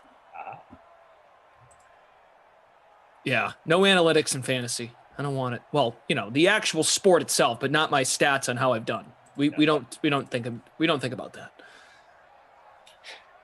Yeah, and then producer Drew pointing out that I had to basically brew this straight in my mouth since I don't have carafe. This is why I keep extra pickle jars around, because I break so many carafes that I need something to fill in. So this is brewed fresh into an old, very clean, but still very much an old pickle jar. So very, very broke day for me. Feeling rough on this one. All right, let's get a good fourth quarter. Winston, did Koff play any sports in high school? I don't know. Koff seems like he was a baseball guy. I would say, maybe a JV basketball baseball combo. Yeah, could see it. Derwin says 50% win rate is great. Usually 20% versus the house. Well, if he's talking just head-to-heads. Yeah. What do you need to be profitable there? About a 55% win percentage to overcome? Yeah. So, yeah. In my defense, let me say this. It's my first time ever playing this NBA season, not even the bubble. I'm talking this NBA season was the first time I ever started doing it. I lost like 10 in a row to start out. So you definitely still got the edge. But now I'm like, oh, I can't just pick my favorite players. I actually have to go and research who can, just like you would do any other sport, NFL, any sport, NHL, PGA, whatever. So says I'm in first. Okay, nice. Eddie Pond DK right now, first place in the Emerson's dog pooped her pants.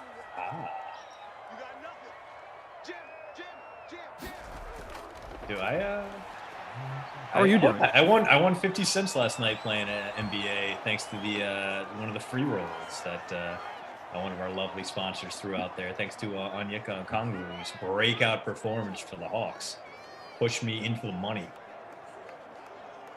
I'm telling you guys, once I get those DK bucks reloaded, we'll be back with the trickle down Simonomics and come take my money once again, because I like you, Glash, I have a very similarly poor record in head-to-heads and 50-50s. Hugh says, bad boy Brendan was in DraftKings jail. LOL. Yep, sure was. Suspended without pay.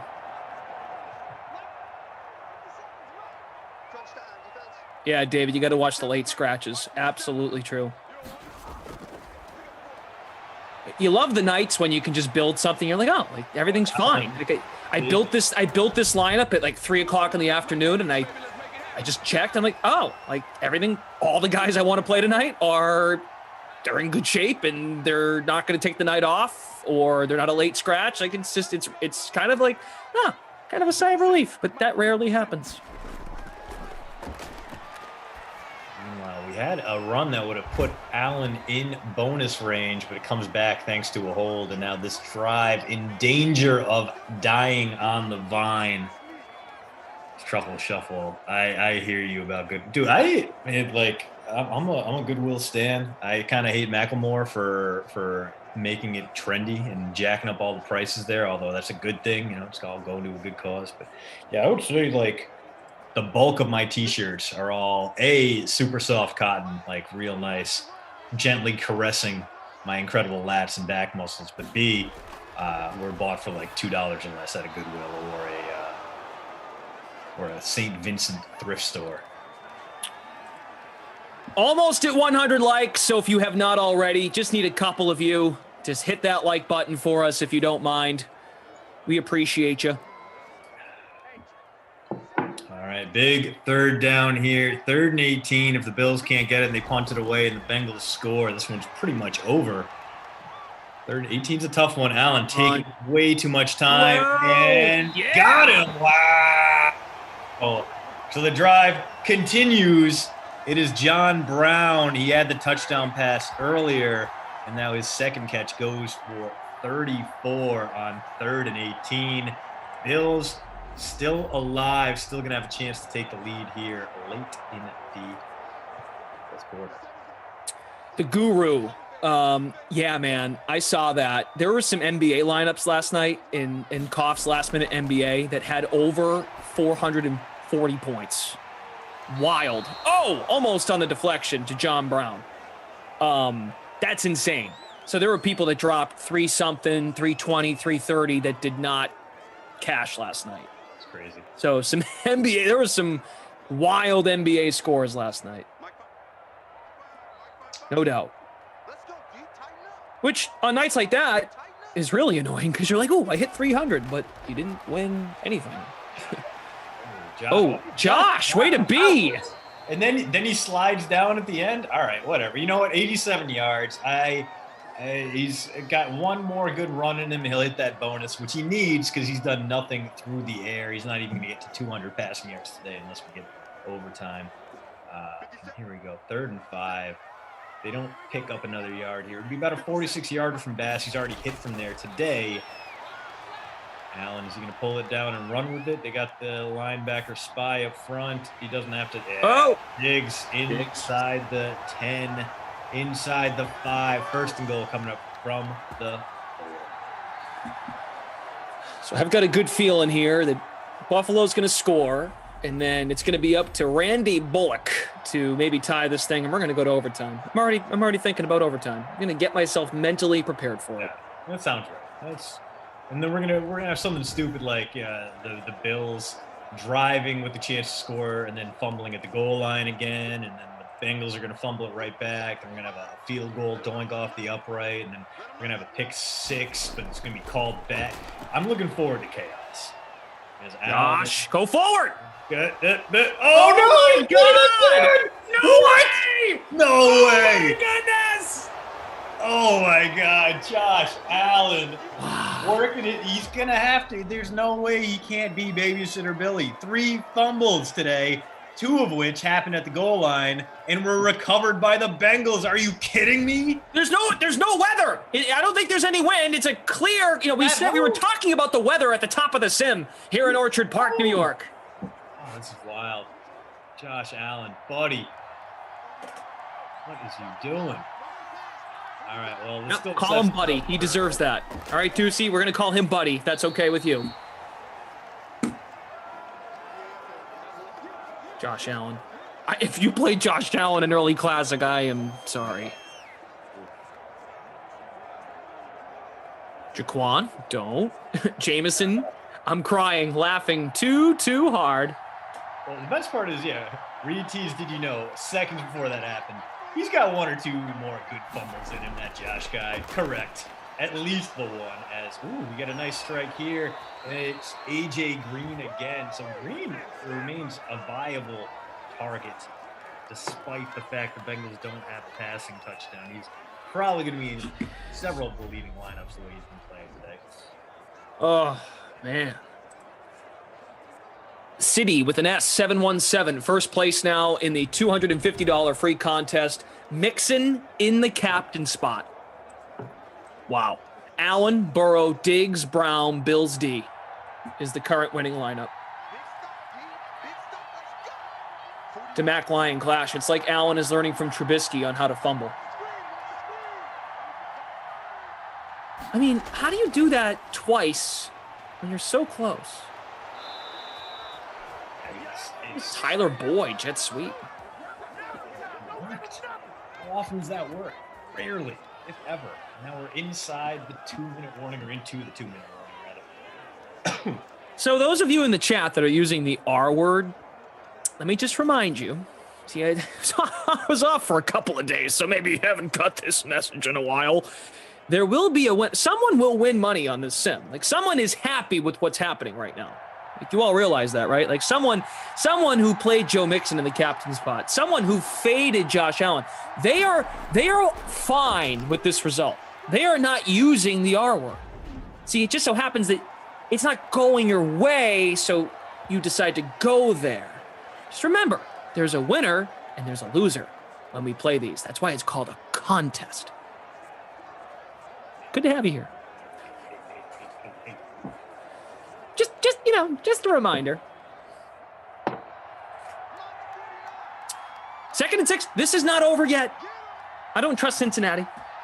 Yeah, I mean, Mixon with a decent pickup on 1st down and picks up enough on 2nd that the Bengals can just run it again and force the Bills to burn all their timeouts. The good news is the Bills will get, even if they get a stop here, gotta assume that even Fat Randy's gonna make a 38-yarder. They get a stop here. The Bills will probably get the ball back down 7 with about a minute 45 to play. That's pretty reasonable. That is actually, they can turn that into a touchdown. Oh, Nixon's not going to get it. Does charge past the 20, so a little chippy here for Randy Bullock. MJ Wheel, I deserve that. I probably should get more of it, but that was funny. I laughed. I can't say it on the air because, hashtag suspension.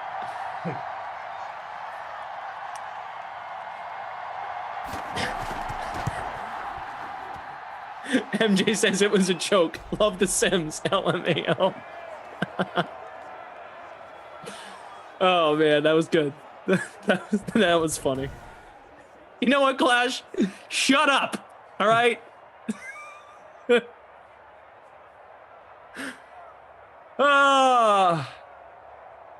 Rick Welsh, has there been a blocked field goal ever? I don't think so. I feel like it happened in a weather game. I definitely wasn't on it, but I feel like there might have been one.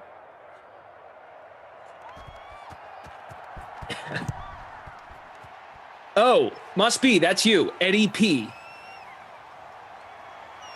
Oh, I get it. Okay. MJ, I just wanted the reaction. LOL. That's the whole idea, reading your comments. We read them out loud and you go, oh, he read it. He read my comment. Trigger, Glash is going to suspend us. Zachary Randolph throwing shots at DK. Offensive guard 79. Are you a good player? Who do you play for? Offensive guard. One little problem with your comment. We actually stream these via PlayStation. So back to the drawing board. It's 17-10. Cincinnati leads. Josh Allen, will you break our hearts once again? Here we go, Josh. Clean pocket. Careful. Careful. Oh, we're absolutely going to overtime. Feels that way.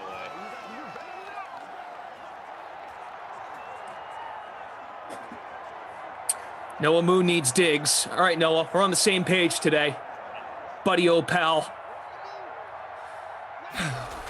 Good energy in the sim here. 2nd and 2. Allen dumps it. Singletary inside the 30. Clock ticking, though. Bills got to get on their horse here. They got maybe 2 plays left in this one if they can get out of bounds. If they can't get out of bounds with this one, it might be more. And was that a crow sticking out of Devin Singletary's back? What was that? Just a weird shadow? Anyway. Oh, no. No, that will do it here in Orchard Park. Oh! Not going to be enough time left on the clock. They are not going to get a last snap off here. The Bills' comeback is going to end 16 yards short of the end zone. Zeros on the clock and zeros across Josh Allen's forehead. 3 fumbles, 1 interception, and the 2 fumbles the Bengals recovered were both in the Bengals' end zone. Unbelievable just how damaging he was to his own team after we said so many nice things about him.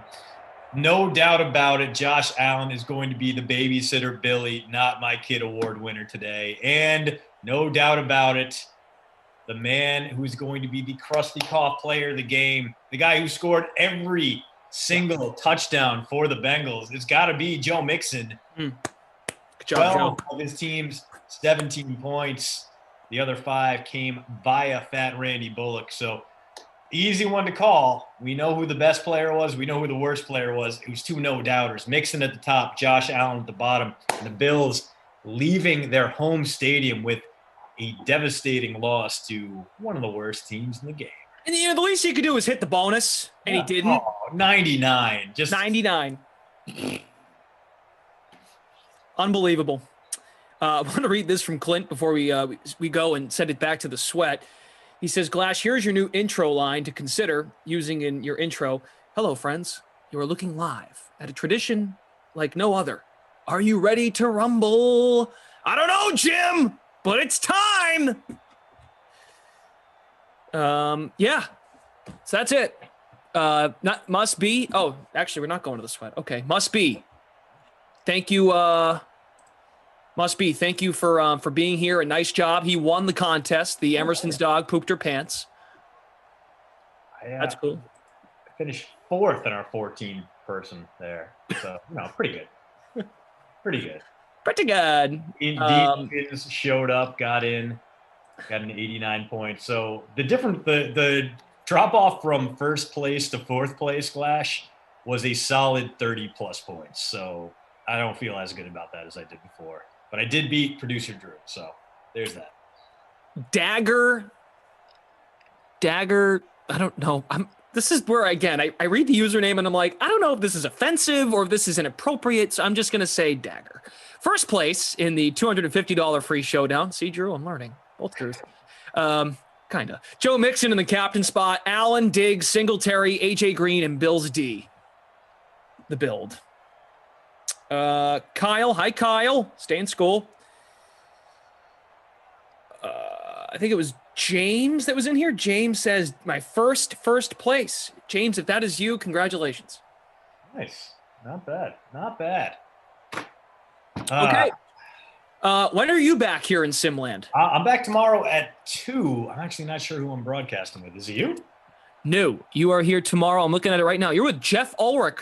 Oh, I get Moose. All right. Normally those 2 p.m.s on Fridays are those Kenny Ducey days where the producers behind the scenes really make me work for my weekend. So I Moose and I, man, this is a good combo. I like that dude. I like Kenny too. Let's not twist it there. He's also a nice guy, but you didn't bury the lead. So yeah. Anyway, okay. I'll see you guys tomorrow at 2 p.m. in Glash. I will see you next week. I'm sure I got to punch in my availability now. As apparently we got Emerson's birthday coming up too. I'm not gonna tell it when. The world must stop for someone's birthday. Clearly. Anyway, crazy that he shares a birthday with Koff. Went on that last night, so you can go back and check that out if you'd like to.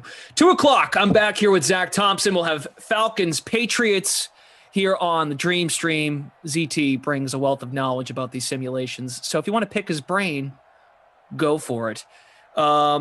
Okay, that's it. To the Drew Stack, Frangelico. Great work, everybody. You all were great. Even if you think this is the R word, you're all still great.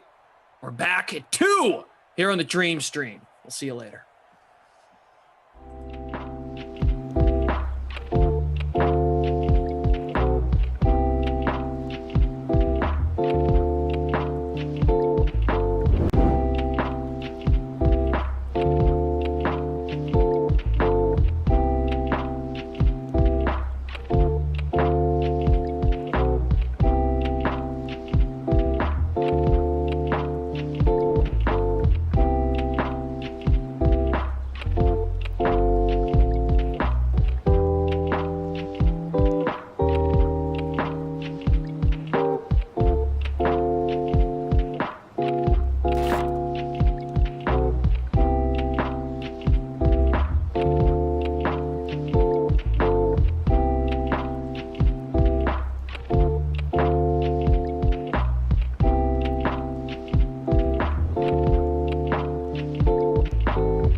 ballers here on the Sweat. DraftKings contributor Kenny Ducey and host of the Four Seasons podcast for Ball is Life, Ryan Mogjosh. Guys, let's get your favorite plays from the following price ranges on tonight's NBA slate, aka NBA price check. All right, the 9K plus range. Kenny, Russell Westbrook is the most expensive guy on here at 11K. Are you paying up for him?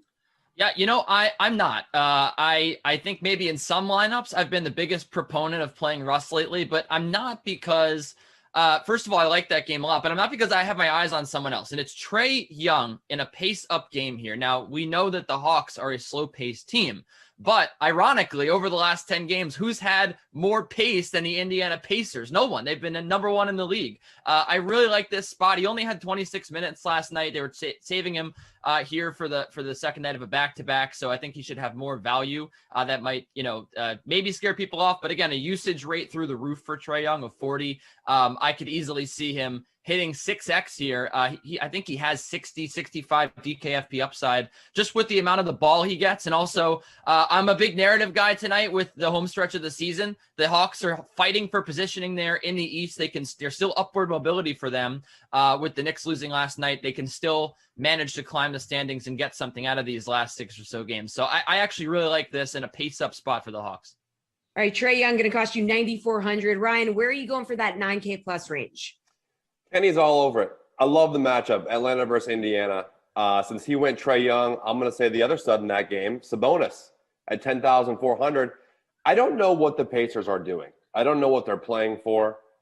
Lately, it's been the Sabonis show. The last 3 games, Sabonis has 75, 74, and 49 fantasy points.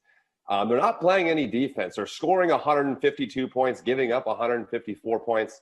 So this is going to be an absolute track meet. I love the Atlanta versus Indiana game. And also, Brogdon is questionable. He did not play yesterday, so keep an eye on that too. But that's even more the reason why I like Sabonis. Ryan, that 7 to 8K range, you got a lot of options here. Who are you going with?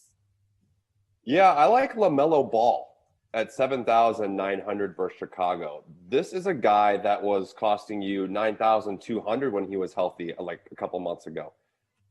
He seems to be healthy. He's got a swagger back. I don't think it ever left, actually. But 35, 36, and 45 fantasy points his last 3 games. He looks incredible. And Charlotte is the 8th seed right now, playing meaningful games, so they need this one versus Chicago. Kenny, what do you think? You get Clint Capella, that ATL Indy game. Yeah, I'm actually going to go to a game that I really like here, and I'm going to go to it twice. So the first guy I'm going to is Fred VanVleet at $8,000. Another pace-up game here. The Wizards are second to the Pacers in pace over the last 10 games. Their defense has faltered just a little bit. I think we're going to get some tired legs. It's really hard to ignore how well this entire Toronto team has shot the basketball, but especially VanVleet. Back-to-back 54 DKFP games, at least. And look, I know that Kyle Lowry's coming back. OG Anunoby's still out here, and they do have Gary Trent Jr. returning, so the usage isn't going to be quite the same for VanVleet, but I still think at $8,000, you could get another 45 or 50 DK fantasy point game, just given the pace here, given the importance of this game, the close nature. We could even see overtime with just a 1-point spread at the DK Sportsbook. You just never know. I really think VanVleet gets a lot of shots up here, a lot of points scored in this game, and I think the price is very right at $8,000. All right, 5 or 6K, Kenny, who do you like in this range? So yeah, I'm going back to this game. I was so excited that I just talked over the last word that you said. Gary Trent Jr. at $5,000. I just mentioned he's coming back here. When he was healthy and starting, he was playing 30 to 35 minutes a game. He hit 63 DK fantasy points at one point for the Toronto Raptors, his new home. I think that plays a very important role tonight. Again, we've seen the usage climb up to around 25-30% for him. And again, at $5,000, these are 2 guys. They're cost you $13,000 total. I think they could easily total you 100 or more fantasy points just with the usage that I think both of these guys will get. And again, in a pace-up game, the Wizards have been just flying up and down the floor. It's going to be hotly contested, and I'm just not a big believer in this Wizards defense, particularly on the perimeter, particularly on the wing. I think Gary Trent Jr. here is in a very good spot. I could see him making multiple threes here, making your life very easy.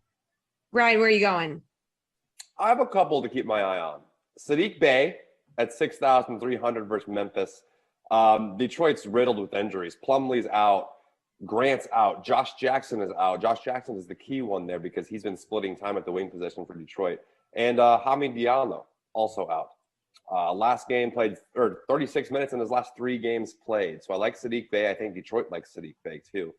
My other one, a little cheaper, Jalen McDaniels at $5,100.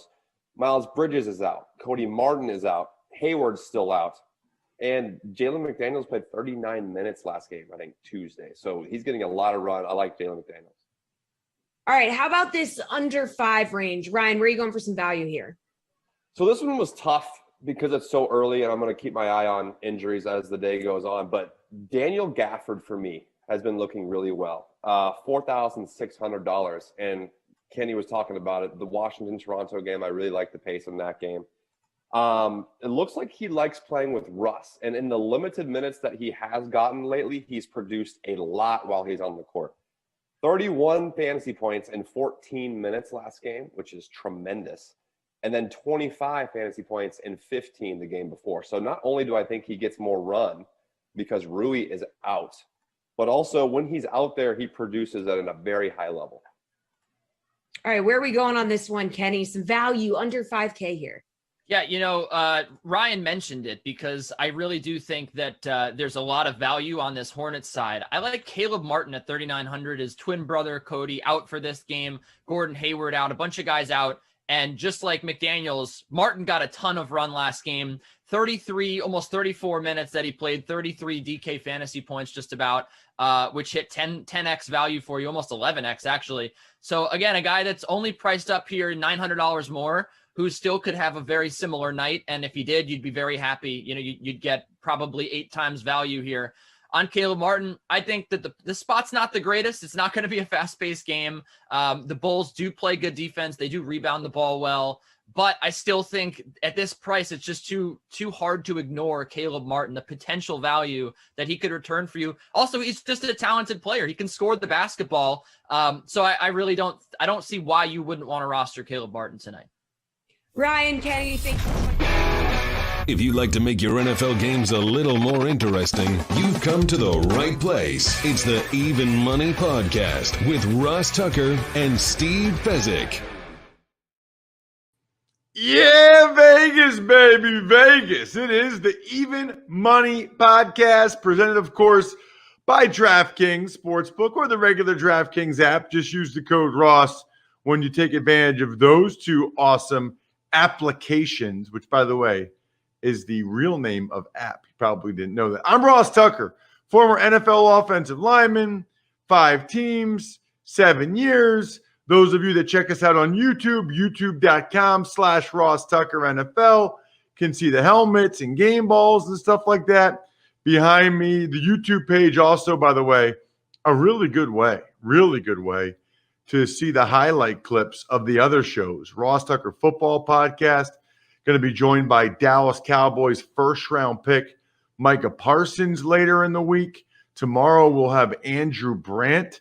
Nobody more qualified to talk about the Aaron Rodgers situation, which, by the way, Steve and I will address today. I want to get Steve's thoughts. He's got some opinions on the NBA.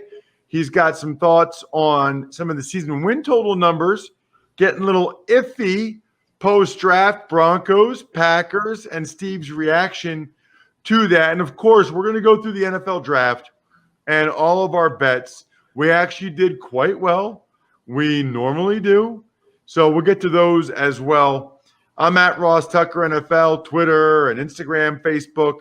We are at Ross Tucker Pod. I appreciate any social media interaction ever. He is Steve Fezzik at Fezzik Sports. Hello there, Steve.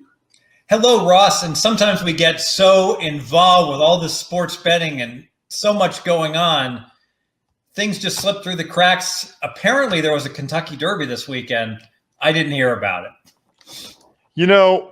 I didn't realize it until Friday, and I thought, oh, man, that's a pretty big betting thing. We probably should have referenced it. But most people listen to us for our NFL bets and some side bets, because I think most people are mainly football bettors, and then they've got some side bets, other sports, other major activities, major events. So we missed that one, but that's okay. I wouldn't have had much to say about it anyway. I did notice, though, Steve, you've been doing pretty well on your Twitter at Fezzik Sports. You've been doing pretty well on your FCS playoff bets, haven't you? No, I've been doing well on my FCS bets, which completely changed when the playoffs started. I went 0-2 this weekend, so 10-6 year to date. So maybe I pushed it a little bit too much. Think about it, a little bit tighter lines in the playoffs with so few games versus the regular season with a much bigger board. Okay, so you did better in the regular season. Now the playoffs, not as well. That's correct. So 10-6 year to date. I'll take that every time, though. Yeah, absolutely. You know, we talked about this last week, Steve, and I think it's worth reiterating. We spoke last Tuesday. We do the show every Tuesday, right? And we'll get into season win totals again soon and all kinds of stuff. Rookie of the year, et cetera. I actually asked Micah Parsons for the last Ross Tucker Football podcast this week what he thought of being the odds-on favorite for the Rookie of the Year. So I got his thoughts on him being the favorite for the Rookie of the Year. But we talked about, especially during the draft, Steve, following the line, paying attention to certain lines. I should have known on Thursday, as soon as I saw Trey Lance, it swung again, and Trey Lance was the odds-on favorite to be the number 3 pick. I should have known right then and there, but I had been skeptical because they had been wrong on Fields. But I should have known right then and there, Steve, something was up and that it was going to be Lance. Yes. So if you see big line moves a couple weeks before the draft, a month before the draft, that is speculation. Yeah, there's news, but it's speculation. When you see a Trey Lance go plus 250 on Wednesday, the day before the draft, and then you wake up in the morning and he's minus 150 and he's the favorite, someone knows something. It's already been decided.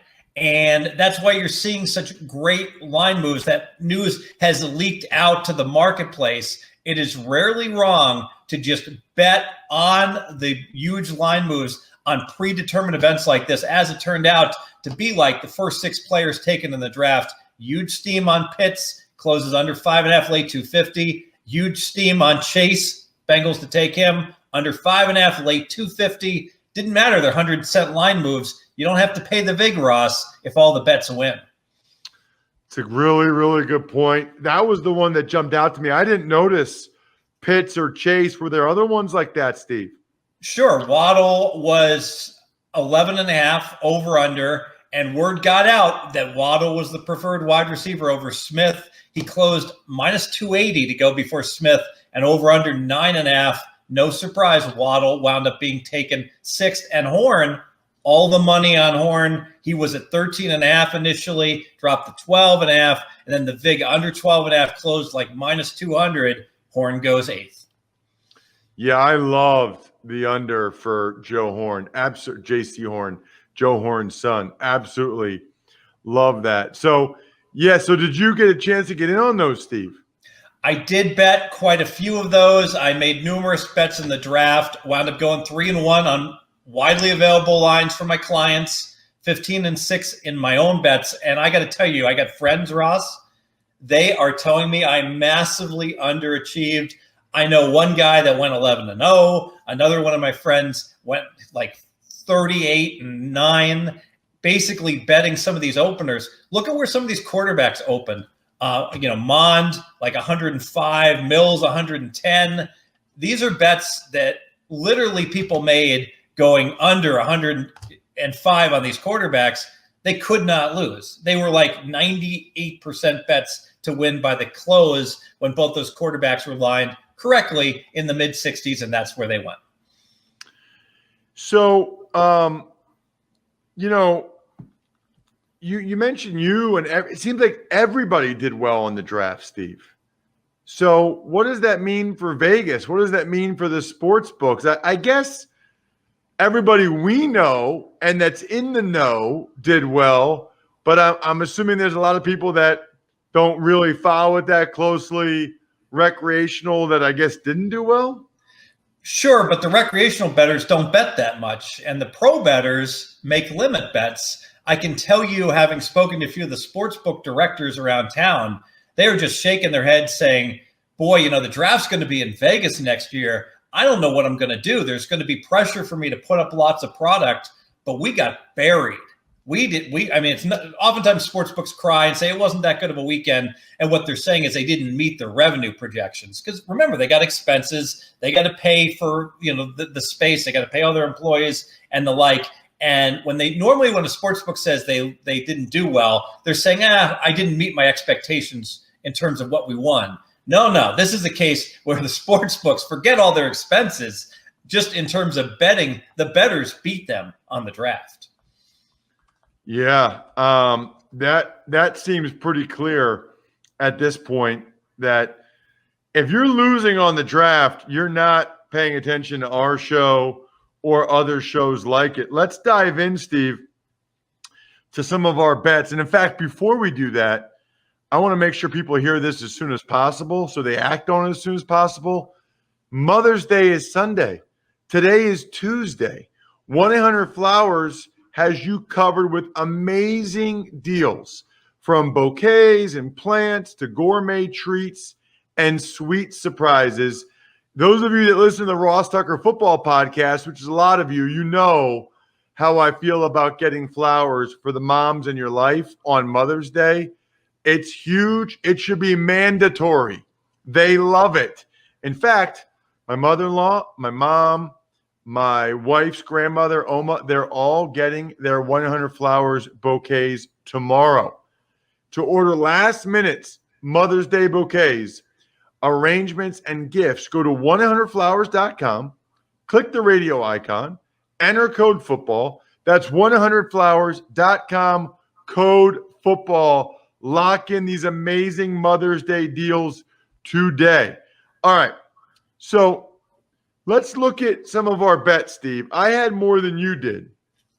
So we'll start with mine. I had three sort of long shots. Four kind of long shots. One hit, three did not. The best one, Steve, do you remember?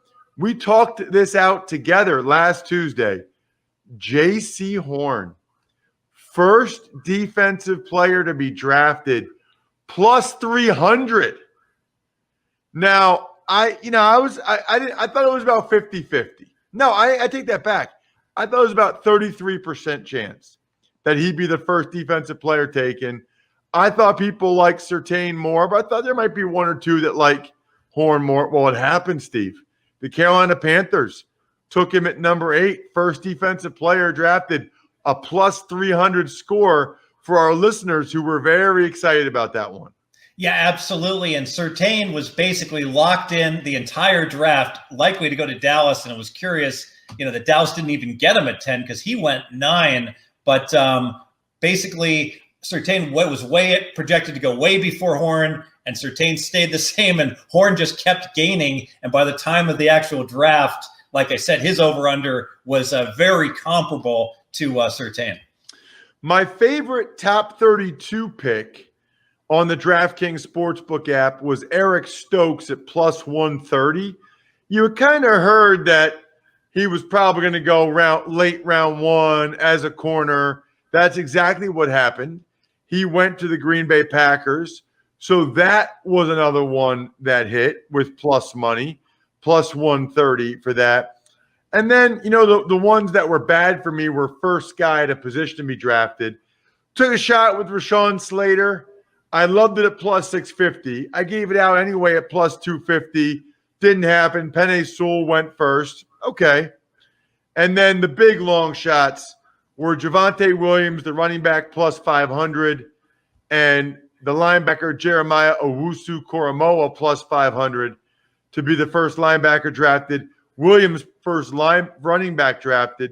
So Williams went third. Etienne and Harris went ahead of him, which was probably likely. I didn't realize, we didn't find out till after the draft, Steve, that Owusu-Koramoah evidently had a heart issue. He didn't go to like the 50s. And I was unaware of that as well. I'll be curious when you have Parsons on your pod if you'll bring up the fact that he personally cost you a bet, Ross. Two of them. I came up because I had him on the over 13.5 and he went 12. Yeah, hopefully he doesn't watch the show. But we talked about it. Look, he knows that there were some character concerns, off the field issues that people were worried about. I thought it would drop him more. And, it might have, Steve. It's amazing. Like, it would be so fun to see how the draft unfolds if the Niners took Mac Jones at 3, or if Carolina at 8 or Denver at 9 took a quarterback. So many different things happen. Then the Cowboys at 10 take Surtain. Then I don't know what the Eagles probably sit there at 12. I don't know what they do, because I think the Giants take Devontae. And I mean, the whole thing is, it really is a fascinating exercise. But then I did really well on your favorite bet, Steve. The over-unders, really well.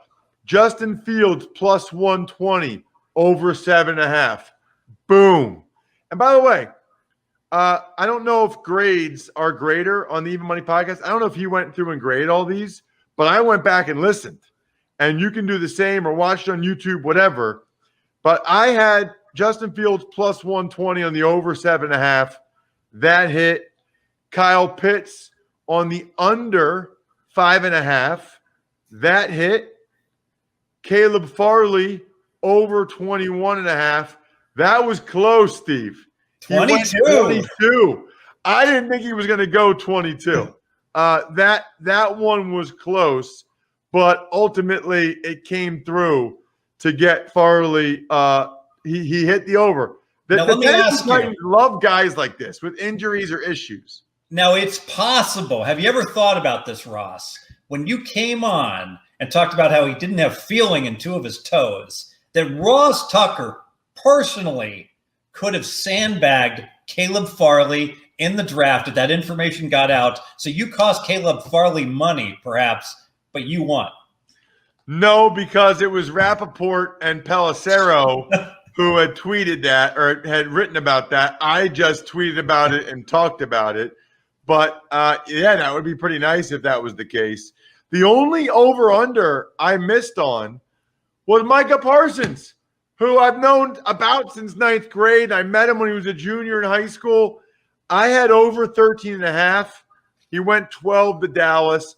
I still think if Dallas doesn't take him, he goes later than that. But it doesn't matter. That's what happened. So that's a no. And then I got I thought this was a great bet, Steve. Patrick Surtain under 10.5 at minus 159. That was another yes. So ultimately, I hit 4 out of 5 of my over-unders, 1 out of 4 of my long shots. I don't know what you call Eric Stokes plus 130 top 32 pick, but so only 1 of the long shots cashed, but 4 out of 5 on my over-unders. Now for you, Steve, you had, if you remember, you bet Jalen Waddle against Devontae Smith head-to-head, and that was clearly the right bet. And it had been trending that way, although you never know. It only takes one team to feel the opposite. True, but the narrative was out on Smith. He only weighs, 111 pounds. And so I felt confident no GM was going to go ahead and take him before number 9. And I thought there was a good chance Waddle, would be taken by then. Then it was interesting to hear some of your over-unders. You had Kyle Trask under 72.5. That hit. He was the last pick of the second round by the Bucks. What a great spot for him, by the way. Doesn't have to play this year or probably even the year after. Can learn from the best in terms of slow quarterbacks with no mobility and how Brady gets it done. I love that pick by the Bucks just because 2 years from now, after Trask's behind Brady for 2 years, maybe he'll be ready. Maybe he'll be ready to be a competent quarterback. So you hit that, Steve. You missed on Najee Harris over 25.5. It is uncanny. I feel like the Steelers just take whoever everybody mocks to them every year. Every mock said Najee Harris. You weren't buying it. Guess what? They took Najee Harris at 24, Steve. And I was aware of the mocks, and I felt like, hey, the word is out. You don't draft a running back until the very end of the first round. And apparently this year, two teams felt differently. So I was worried. The only spot that he could fall to, I said, it's Pittsburgh or I win my bet. Well, it was Pittsburgh. One that was very close for you, but it came through, Jalen Phillips, the DN from the University of Miami. His total was 18.5. You took the under, and he went 18. That's as close as it gets, Steve. And that was interesting. The Dolphins took him at 18. That one was very close. You won by half a pick. And I'm sure there's some sharp bettors out there that heard that pick and laughed at me saying, I got Phillips under 21.5. Good luck with the under 18.5. And this is the difficult part about sports betting. Oftentimes, you're directionally right on a bet, but if the line moves too much, at some point you got to pass on it. Maybe I pushed it a little bit taking Phillips, even at that 18.5, but we got there. That we did. You had the over 11.5 on Devontae Smith, which is, of course, funny because the Eagles would have taken him at 12, but then I think they believed the Giants were going to take him at 11, so they jumped in front of the Giants at 11 to get to 10 to take him. Yeah, and ultimately where I got beat was we didn't get the quarterbacks all going early on, and that elevated everybody up in the draft to get taken earlier, and that's why I wound up losing that bet. I should never have made that bet. I should have just played Waddle against Smith. That was the much stronger bet. Well, we had 3 quarterbacks go in the top 10 when there was a lot of thought that it might be 5 quarterbacks in the top 10. So that was the issue. Then you get to really a good bet by you. Christian Darrisaw over 15.5.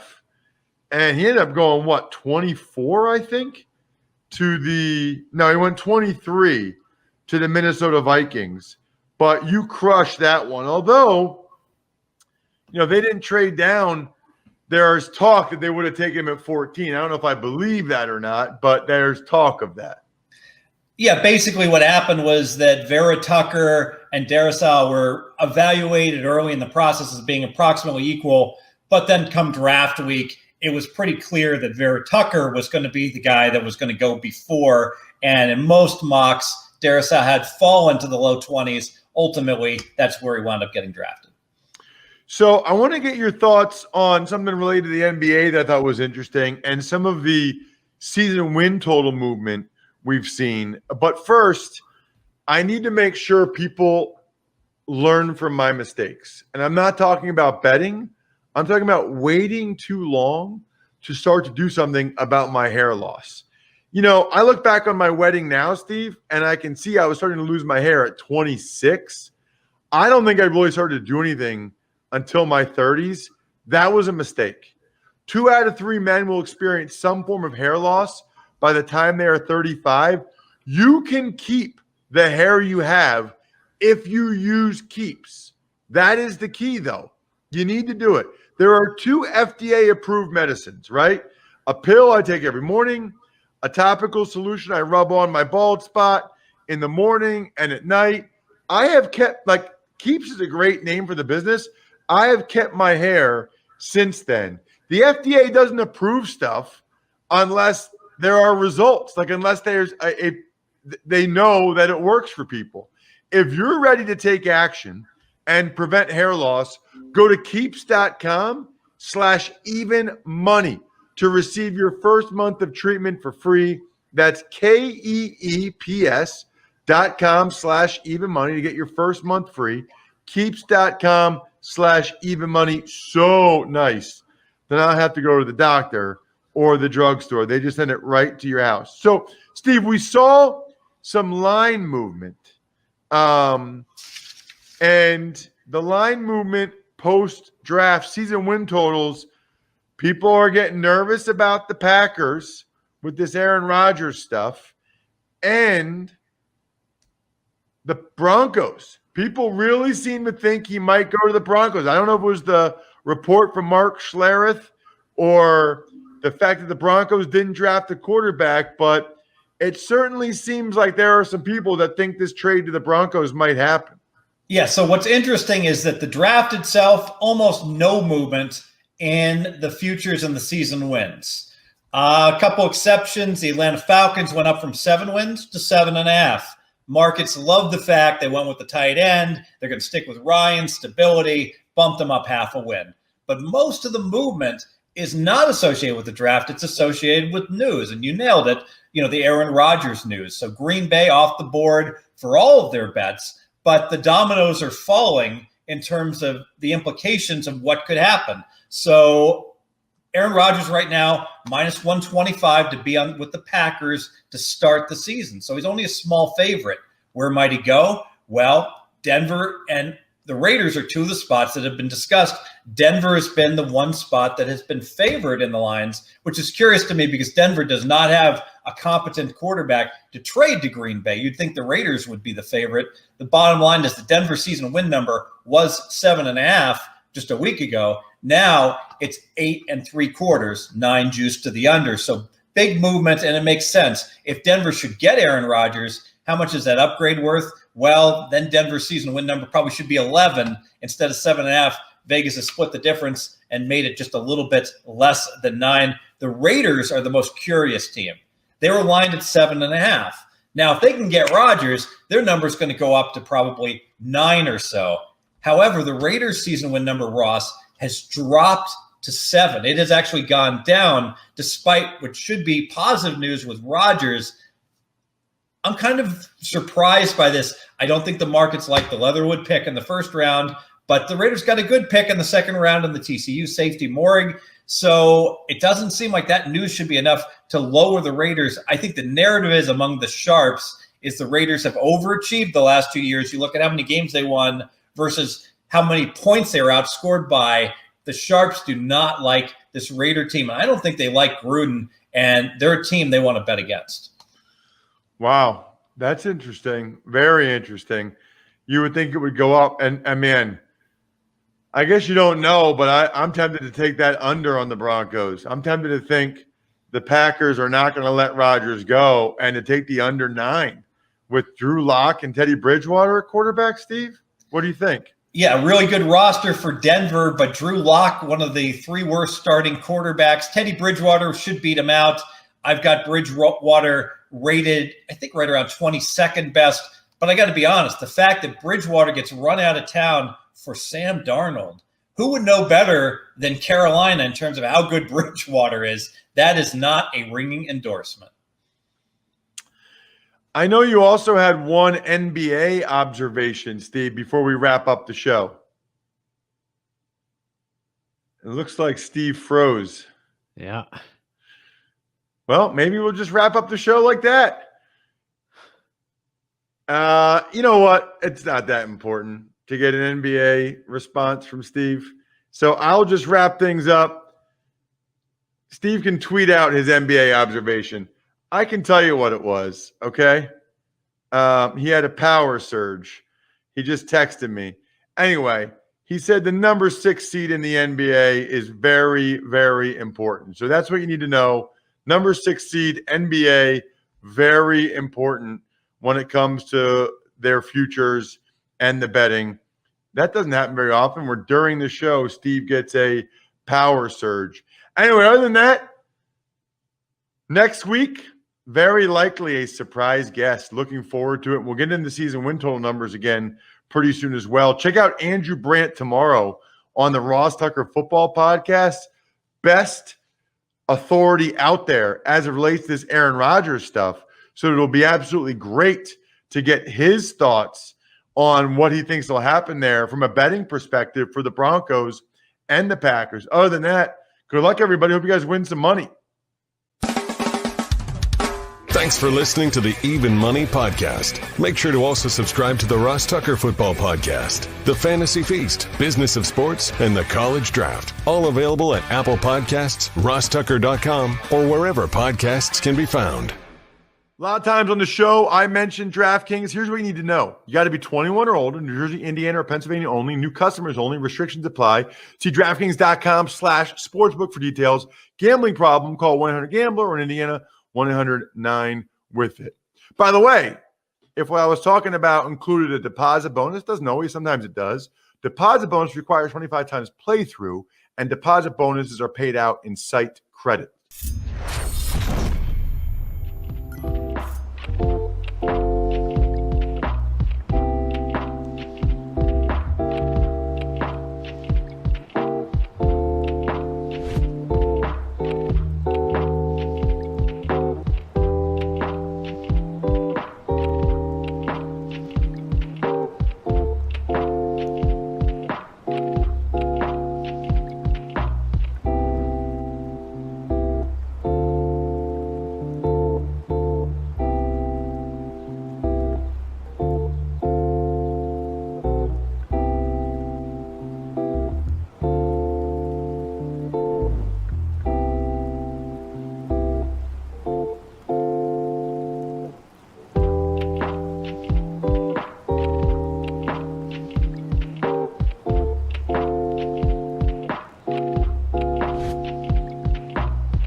Well, hello, everybody.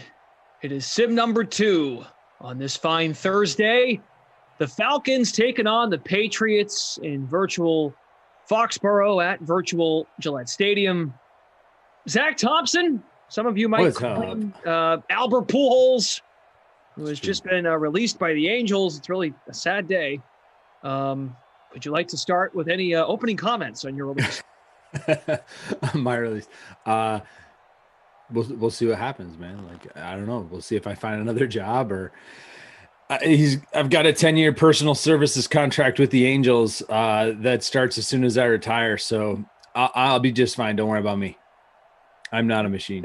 And what's the hat stand for? No longer with a team right now. The NL. No longer with the team. No longer with a team. That's right. Team no longer. Love it. Fantastic. Space for rent.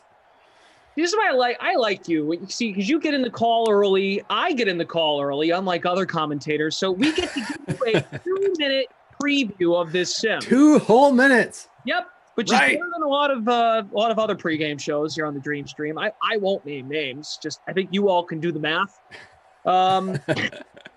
Falcons and Patriots. Now, normally when you write your articles on DK Nation, they are later in the day. Correct. Is that correct? So it's the featured slate, which is usually the late slate. Yes. So what we're about to hear from you right now, with lineups locking in a minute, is all fresh. So what do you have in mind here for Very true.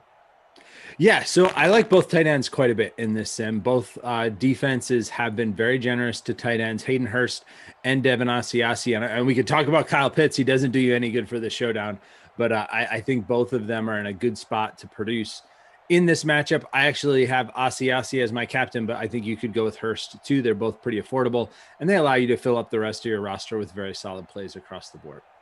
Okay. All right. I like Todd Gurley. I like Gurley a lot as well. The Patriots' pass defense, their secondary is excellent. Stephon Gilmore leading the way there. Gilmore and Jones will be a good one to watch. It could go either way. I mean, we've seen Jones be shut down by top corners. We've also seen him go off against top corners. So I don't think it's a game where you have to stay away from Julio. But I did, just because of the salary. He's pretty expensive there at $10K. And I prefer Gurley because I do feel like he's a little bit safer. Because when the Patriots have given up big games, it has been to running backs usually, and specifically running backs that catch the ball a lot, which Gurley does a lot in these sims, and is a nice kind of dual threat to go with. If you've got the 10K, that's why I prefer him over Julio. Okay. Some of the things you said are music to my ear hair. Julian Edlow. Wow. I see J.E. and I was about to say Julian Edlow. Cool. Julian Edelman is in my captain spot. I played Julio Jones. Now that you say that, all that stuff, I'm like, God, I always forget Gilmore.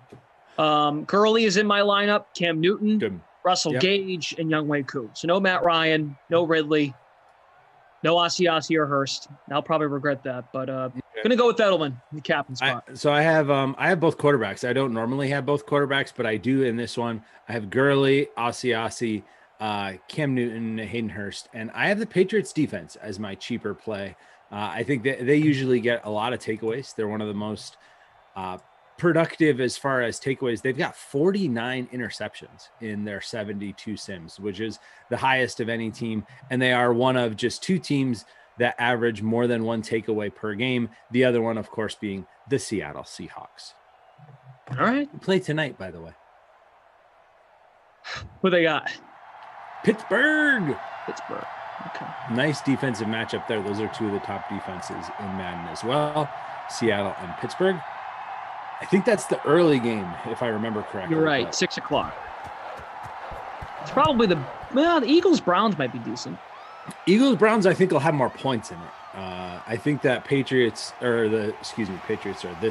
The Pittsburgh-Seattle game could be low scoring. Should be a good game, should be a close game, should have some big plays in it, but I think it might be lower scoring. While when you look at that Eagles-Browns, those secondaries both give up a lot of big plays, so it could be fun. You head to dknation.draftkings.com. ZT's article is up for the Thursday free game sim late slate. And it's got your boy on the cover. Yeah, I'm reading here.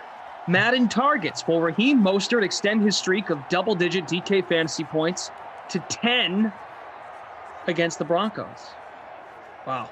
That's my running. Spoiler alert. He's on a Yes. roll. I think he will. Against Denver? Yeah. He's been a beast. All right, we get the top ownership in here. Cam, Julio, Ryan, Gurley, Asiasi. All right, there's Cam. To your boy. Jules. I'm going to call him Edlo at least once during this sim, now that you've put that in my head. I'm actually kind of surprised I haven't done it more, but it's because I have a lot of love for Julian Edlow and Julian Edelman. Love them both. Both, well, one retired this season. Maybe another one should retire. if his picks don't go well. Yeah. First down there by Sony Michel. Is Julian Edlow a Hall of Famer? Says prediction true. Wow. Let's debate. Sony Michel, interesting. They did not pick up his 5th-year option. I mean, yeah. They drafted a running back, so not shocker, but interesting move. Exactly. Well, and then I even saw Matthew Berry, who of course is more of a fantasy guru at ESPN. He was assuring folks with that news on Kerryon Johnson. Which I saw someone tweet last night. Carry on, my waved son. There you go. Fantastic. Oh, it's perfect. That's why Twitter exists. Carry on, my waved son.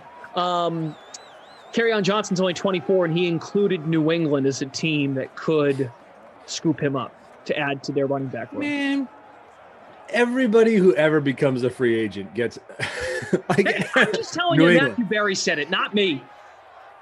I'll find the actual teams. Washington football team was in there. But you know, ZT, you're right. I deserve that. No, it's not you. It's just the general. I feel like on Twitter, experts, whatever. Like whenever anybody becomes available, that is one of the first teams that comes up, whether it makes any sense or not. All right, so here are the teams that Barry. This isn't reporting. He's just throwing it out there. Okay. From a running back room, he's looking at the league landscape and wondering, all right, what team could use a running back to add some depth? So he says Atlanta, Miami, Arizona, New England, Washington football team. Interesting. So both the teams that we're watching here in this one. Yeah, great, excellent point. Because Atlanta's running back one is Mike Davis right now. Yeah. And I actually think, else. No, there's not much depth there for sure, but I like the Davis signing. I think that could end up being a really nice spot for him. After he had some nice games there when Christian McCaffrey was out, and if he becomes their workhorse back, I mean, we know what their coach did with Derrick Henry. And not that I'm saying Mike Davis is Derrick Henry, right? But he could be in for a heavy workload, and that offense, if they hold on to Julio Jones, which I would expect they will, I don't think they'll trade him, although there are rumors out there. I mean, if you're looking at that offense with Kyle Pitts joining Calvin Ridley and joining Julio Jones and joining Matt Ryan, that's a very stacked offense. They should put up points. And if they're putting up points, that usually would make the running back pretty involved, especially in the system that made Derrick Henry a star. Could also, I guess, make whoever the running back is a star. And if it's Mike Davis, he could be in a nice spot. We'll have to see. It's too early. I was trying to do some like sleepers and stuff. It's really hard because ADP moves so much right now, and rankings haven't really come out from all the big sites. So once we get a more established where guys are going, I'll decide if I like Mike Davis as a sleeper or not, because I don't like him as a sleeper if you draft him early. But if you're able to get him as your second running back or even as your third running back, I think he could be an awesome get. Steven Gostkowski kicked a 51-yard field goal, so it's Atlanta ball now. We're about midway through the first quarter. Matt Ryan with a completed pass, I think. Yep, to Calvin Ridley. It might have been Nick Folk who kicked that field goal, but you know. Oh, what did I say, Gostkowski? Wow. You might have. Crap. That's why it was more impressive. That's why producer Drew put the 51-yard because it wasn't Gostkowski. It was Nick Folk. So it happens, man. We get suspended for a couple days. Yeah, I heard. Oh, there's the pick. There's the interception for my DST. And can he go? Whoa, I think he might. ZT. There it is. Pick 6. Wow. You got to give us the stat again. What was it for the Patriots? Like 40-something picks in I believe that is their 50th pick. Wow. Let me pull that up just to confirm. See, but yeah, that is why you come on the pregame 3 That's minutes right. before. Gotta be here for the pregame. 50 interceptions now for the Patriots defense in this, their 73rd Madden 21 sim. Wow. So they have 50 interceptions. They also have 28 fumble recoveries. So 78 takeaways in 72 sims.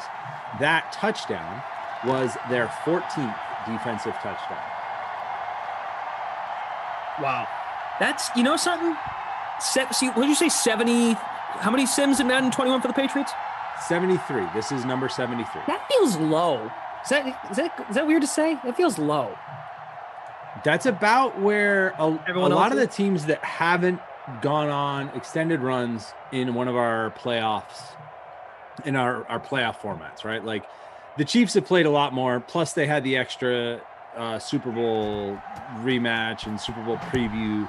The Bucs have played a lot more. Teams like the Packers, who have made the playoffs in our 2 short seasons, have played a little bit more. But yeah, most teams are between 70 and 80. Somewhere in that. For example, the Falcons, who did make a long run. You remember they actually won our preseason tournament. This is their 75th. So most teams, I'd say, are right in that area. There's Julio with the catch. Nice pick up to the 49. Patriots pick 6. Who scored? Do we know who it was on the interception? It wasn't Gilmore. It was not Gilmore, no. And it wasn't McCourty. I think it was, Jonathan Jones. Jonathan Jones, opposite corner. Yeah. All right. Very good. Thrown away from Gilmore. Mm-hmm. But still didn't work. Now they're just going to Julio. They're like, we don't care. We're just throwing the guy with the big X underneath him. Julian Edwards, not Julian Edelman, not Julian Edlow. Oh, man. So confusing. In the chat, I have both defenses in a 3-player, 109 contest. Thank you, guys. Well, that was a very good start for you then. Very good start. Clint is back in the chat. Carry on will be in Houston. Sony might not stay. Carry on will be in Houston. Okay. They could use the depth, I guess. They do have Philip Lindsay that they added. David Johnson. Right, and David Johnson. I don't hate that. If that's where he ends up, that would kind of make sense to me. What does that have to do with Sony not staying? He's still under contract this year. Is he saying that they'll cut Michelle, or that he'll leave after this season? Because he'll be a free agent. That's what not picking up his option does. Feels like 2 separate comments that wanted Okay. to. That's what it feels like to me. But Patriots could absolutely do that. Cut Sony Michel. I mean, they could. They could. Yep. They, of course, drafted Ramondre Stevenson out of Oklahoma was that the 4th round, I think? Yes, sir. Yep. 4th round.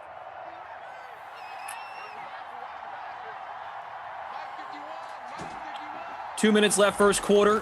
Falcons down 10-0. Ryan to Julio. Nope. Not enough for the first down, but down to inside the 5. We'll bring up 2nd and 4. They can get a first down if they get close. Tom Brady cheat always. Needs Hurst or Ridley. Okay. I'm seeing a lot of Twitter buzz for Pujols to the Royals. Royals a contender. Could use a bat off the bench, maybe a DH option. Second and would 4. bring him back to Missouri. It'd be weird. We were talking before we went on that, like the red hat, the very similar jersey for Cardinals and Angels. Royal blue would be a jarring departure. Oh, Cristobal says, I had the Sony comment. Someone else made the Houston joke. Oh, you both have orange backgrounds with a C. Clint and Cristobal, 2 separate things. I'm sorry. Must be says, carry on Johnson to Philadelphia. Clint needs Gage or Gurley. Ryan, complete. Russell Gage. Touchdown! Let's go. Out of the slot. Wide receiver 3. Very involved for the Falcons in the Sims. He was in your lineup, I believe. He's not in mine. I do have Matt Ryan, so I get the passing touchdown points. But Speaking of Albert Pujols, we will have Albert joining us during the quarter break. Maybe he'll give us some insight on his next move. Oh, boy. So, Albert Pujols, live in Simland. This is not a baseball game. It is indeed a football game, but we do welcome pretty much anybody into these Sims. So, a press conference with Albert Pujols coming at the end of the first quarter on his release from the Angels. I can't tell if he's going to be angry, sad, disappointed, looking forward to his next move, which it sounds like, according to Zach Thompson, resembles Albert very much, but Albert is standing by. Albert may have a landing spot. I mean, it's definitely not for sure yet, but that's one of the teams that keeps coming up in people's suggestions, it feels like at this point. That does kind of make sense a little bit. Going back to the Show Me State. Once again, once he retires, or if he does decide to retire, then he will have a 10-year personal services contract with the Angels that he's agreed to. So he will work for the team as a hitting coach or a roving hitting instructor or consultant or something, because, they haven't given him quite enough money yet. Seeing jokes now on Twitter that Albert Pujols might sign with the Tampa Bay Buccaneers just because. That would, yep. That'd be fantastic. What position would Albert Pujols play in Tampa? Tight end? Tight end. Receiver. They all play receiver. He's a moose. Guard might work. Shea Thompson, I feel like Pujols is 48 at least. He's 40, I think he's 42. He is old as hell. Let's look. Pujols, 41. He just turned 41 in January. Wow. First quarter here winding down. Kyle. He's in the final year of that 10-year contract. Which I guess it could have been worse for the Angels, right? They didn't win anything with him, but at least he got through to the 10th year. And he did make it all the way to the end, yeah. Yeah. Yeah. Better than like Carl Crawford or. Oh, boy. Yeah, but that is about the lowest bar you could set. Better than Carl Crawford. Actually, and that's a nice catch by Demir Bird. That is. All right. I like a bird. Welcome in our guest. Let's welcome him in. We have to interrupt the football.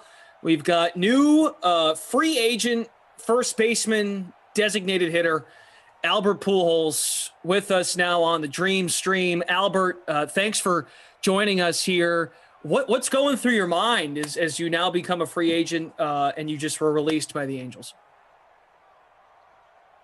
I'm not a machine. I'm just Albert. I'm not a machine.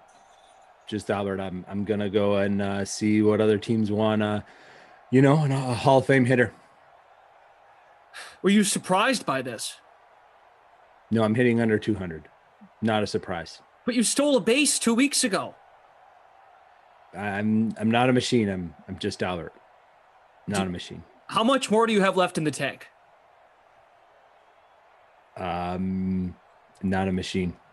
Just Albert. The machine is low on. Albert is tired, but I think I can finish this season. refresh, maybe a change of scenery, be a pinch hitter, and bring some veteran leadership to a team that needs an old, outdated machine hitter, but who can still bring,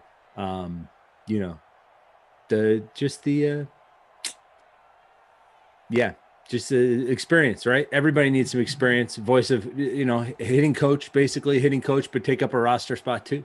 It's really,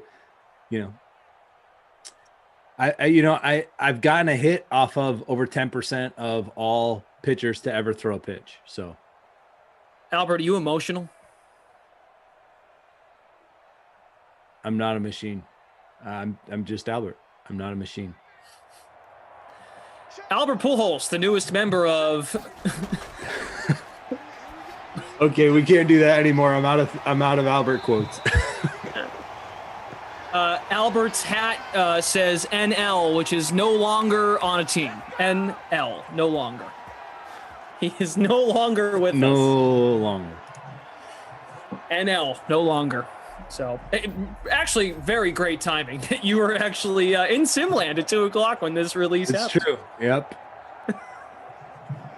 Carbon says, ZT, I'm assuming you're asking Albert, which of your 667 career home runs you hit was your favorite? Man, it's a lot of home runs to remember. But you're a machine. You can be able to remember. Accessing.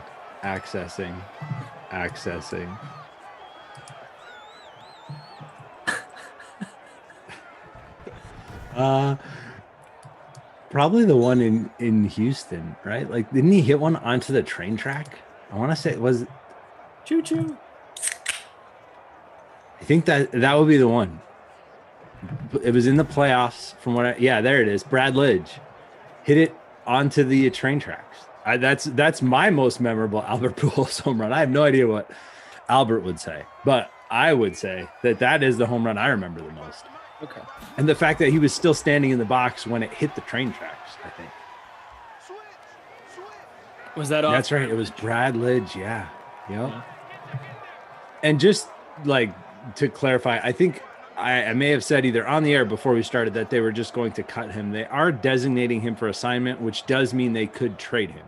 Now, I don't think that's going to happen. I think he'll become a free agent and then try and find a team. But in theory, because they did designate him for assignment, he could be traded instead of just released. To the one. Sorry, Noah Moon. He was calling for Asiasi. He came up short. My captain. Needs Bird. Asiasi is your captain. I need Asiasi. Carbon needs him too. Oh, right down to the 1 yard line. So did he get the first down?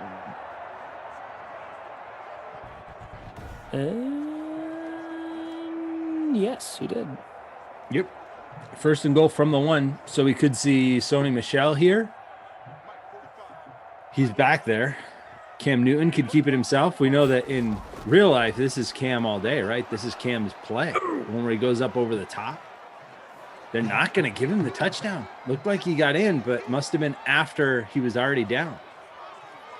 Is this your first sim since the draft ended? No, I've done 2. It's my first with you since the draft ended. Okay. But I did one with Rossi on Monday, and I did one yesterday with Koff. That's when I found out that you were away as well. Yeah. Serving. I don't know if we can talk about that, but there's the touchdown right there for Sony Michel. Sony Michel punches it in for the Patriots. They extend their lead to 9. Extra point on the way by not Steven Gostkowski. That would be Nick Folk. 16% owned Sony Michel. Maybe they bring him back. What do you think? Maybe. Certainly won't have as many touches with the running back they drafted, and James White's back. I'm missing a name. Is Burkhead still with the team? Burkhead is a free agent. He has not signed with anybody, but has not. Damian Harris. That's what I was thinking. Right. Yep. Yeah, they've got tons of options back there. It's just how it'll all shake out. For those of you wondering, you heard a can crack. This happens to be a blueberry lemonade seltzer water. So try it. Cool guy on Twitch tuning in. This is computer against computer. As I let them know, True. simulation, exhibition event type, even teams on, arcade game mode. You guys make lineups on DraftKings.com, and then we broadcast the sim. We do 6 of these a day, most of the time, 7 days a week. That is true. So I bring up, All you know of why that I is bring true. up the draft? Because we. Why do you bring up the draft? Because I don't want, to be quite honest with you, I don't really care who you think's. Well, you know what I want to know? Here's what I want to know from you. What do you want to know? I had this. I asked Moose about this last night. No, I do not have a chair as cool as Roger Goodell's. Oh, you're going to ask a different question? Yeah. Okay. I'm curious. that was What do your you think the quarterback ratings will be for these rookies? Aha! That was not where I thought you were going. So normally so they real go quick, between 70 and 80. Okay, They're like so 70, that- low 70s. Yeah, but look at the 3 guys that start in Madden 21 now: Herbert, Tua, Joe Burrow. They're all like low 70s, mid 70s. Yeah, that's normally where they put rookies, low to mid 70s. Okay. At the beginning of the year, and then they adjust those more than they adjust other quarterbacks during the season. Like even when Carson Wentz really struggled, they didn't adjust his ratings a ton. They did adjust his ratings as the season went on. Now we, in the DraftKings Sims, have kept the week 1 ratings, but bless you, by the way, very professional cough button. Good work. Anyway, the usually not that professional, which I just ruined by saying that you did it, but it was still good. Anyway, sack for that Patriots defense right there. Yeah, but low 70s across the board. That being said, I mean, Burrow was probably not quite as good of a prospect as far as his overall outlook, I would say, as Trevor Lawrence. So I would expect Lawrence to be a little bit higher than Burrow was. So if we're just saying number 1 versus number 1, I think Lawrence will be a little bit higher, but I think Burrow will probably be higher than any of the other quarterbacks taken in the draft. Okay. I would like to think, like we did here at DK, and we correctly predicted at some point Herbert would start for the Chargers, and we did. Tua would start for Miami. We jumped the gun on those 2 guys, but I think because folks were excited about watching the rookies in the video game.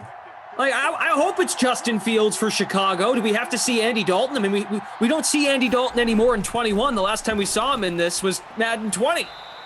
Yep, Madden 20. He was the quarterback for the Cardinals, or the Cardinals, the Bengals.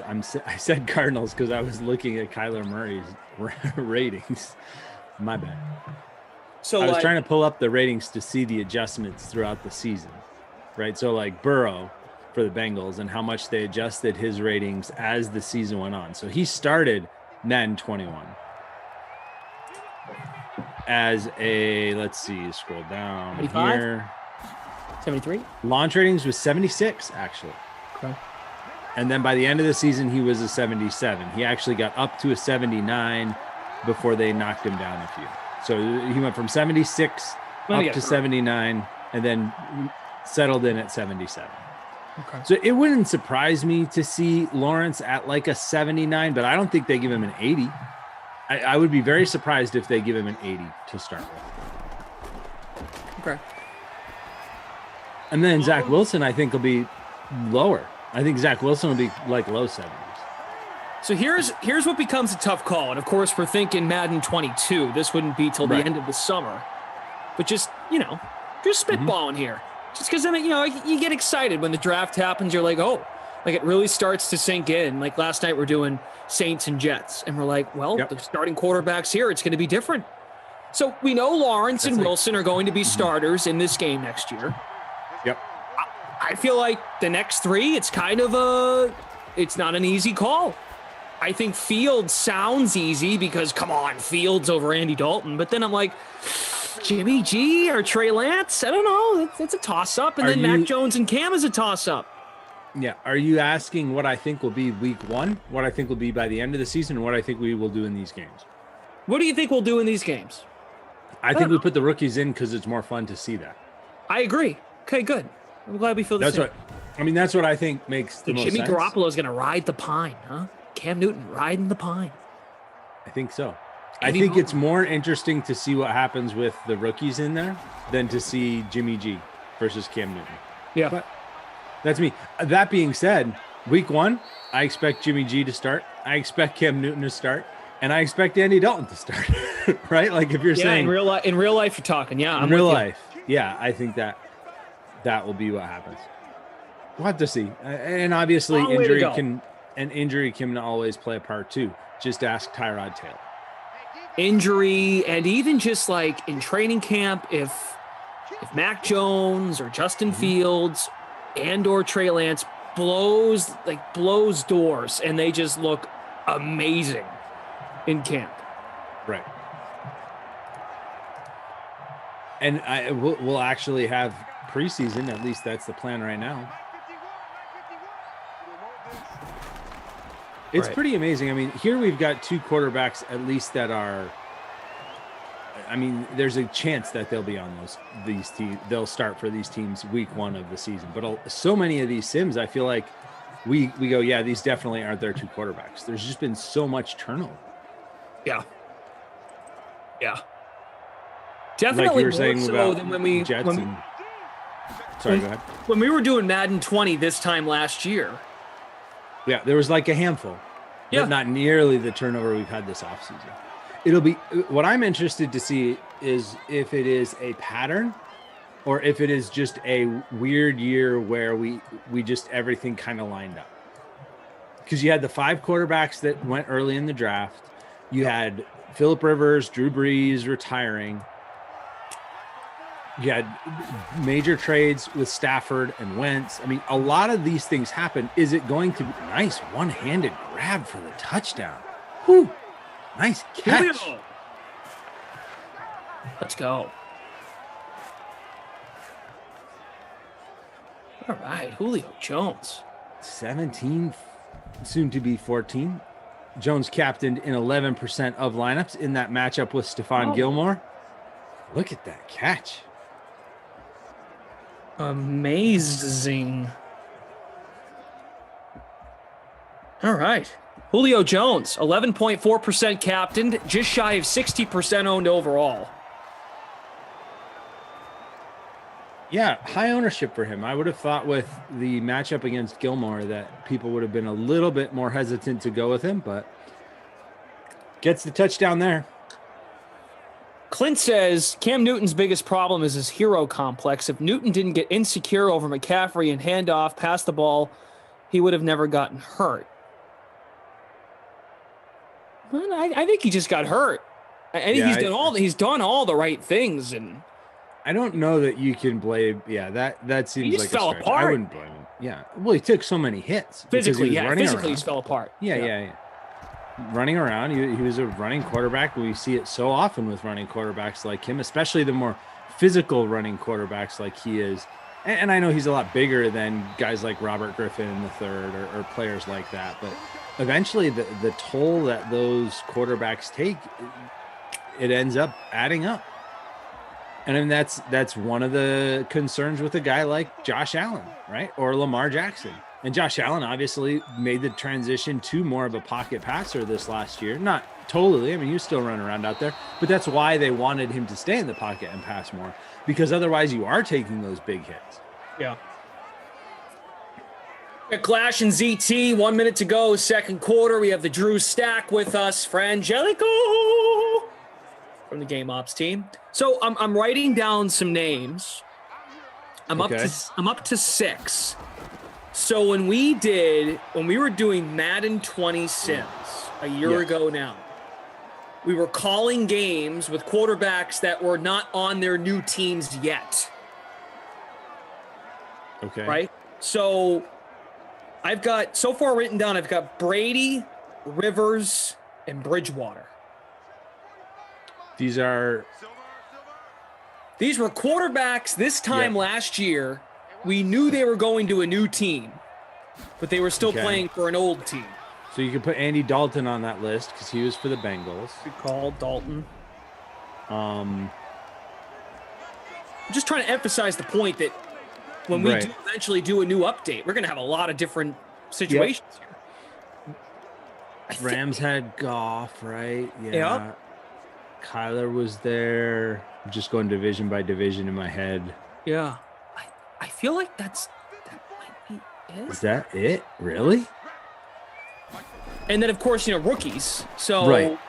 So are we gonna? Yeah. So if we're counting the rookies, that would just be Herbert, Tua. So that would mean, oh, there's a fumble. Timeout. Patriots recovered it though, I think, before that. Yeah. So the Chargers was Rivers. You said him already. Who was the Denver quarterback? It's Drew Lock, right? In 20? I think so. Yeah. Who is the Indy quarterback? Brissett, right? Yep, Brissett. So we'd have to write his name down. Yep. Jacksonville was that Minshew, right? Yep. But he's in the game this year. Right, but he's still the same.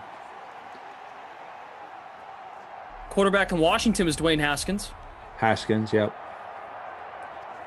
And then Jameis Winston. Right, Winston for the Bucks. For the Bucks. Yep. So that's and who is Carolina's? Carolina's was Cam. Right. Cam Newton. Right? Mm-hmm. Yep. Oh boy. Yeah, because that was Cam Newton, Luke Kuechly, Christian McCaffrey. So when we moved from Madden 20, yep, Madden 21. Yep. How many are on the list now? 8? We've got a total of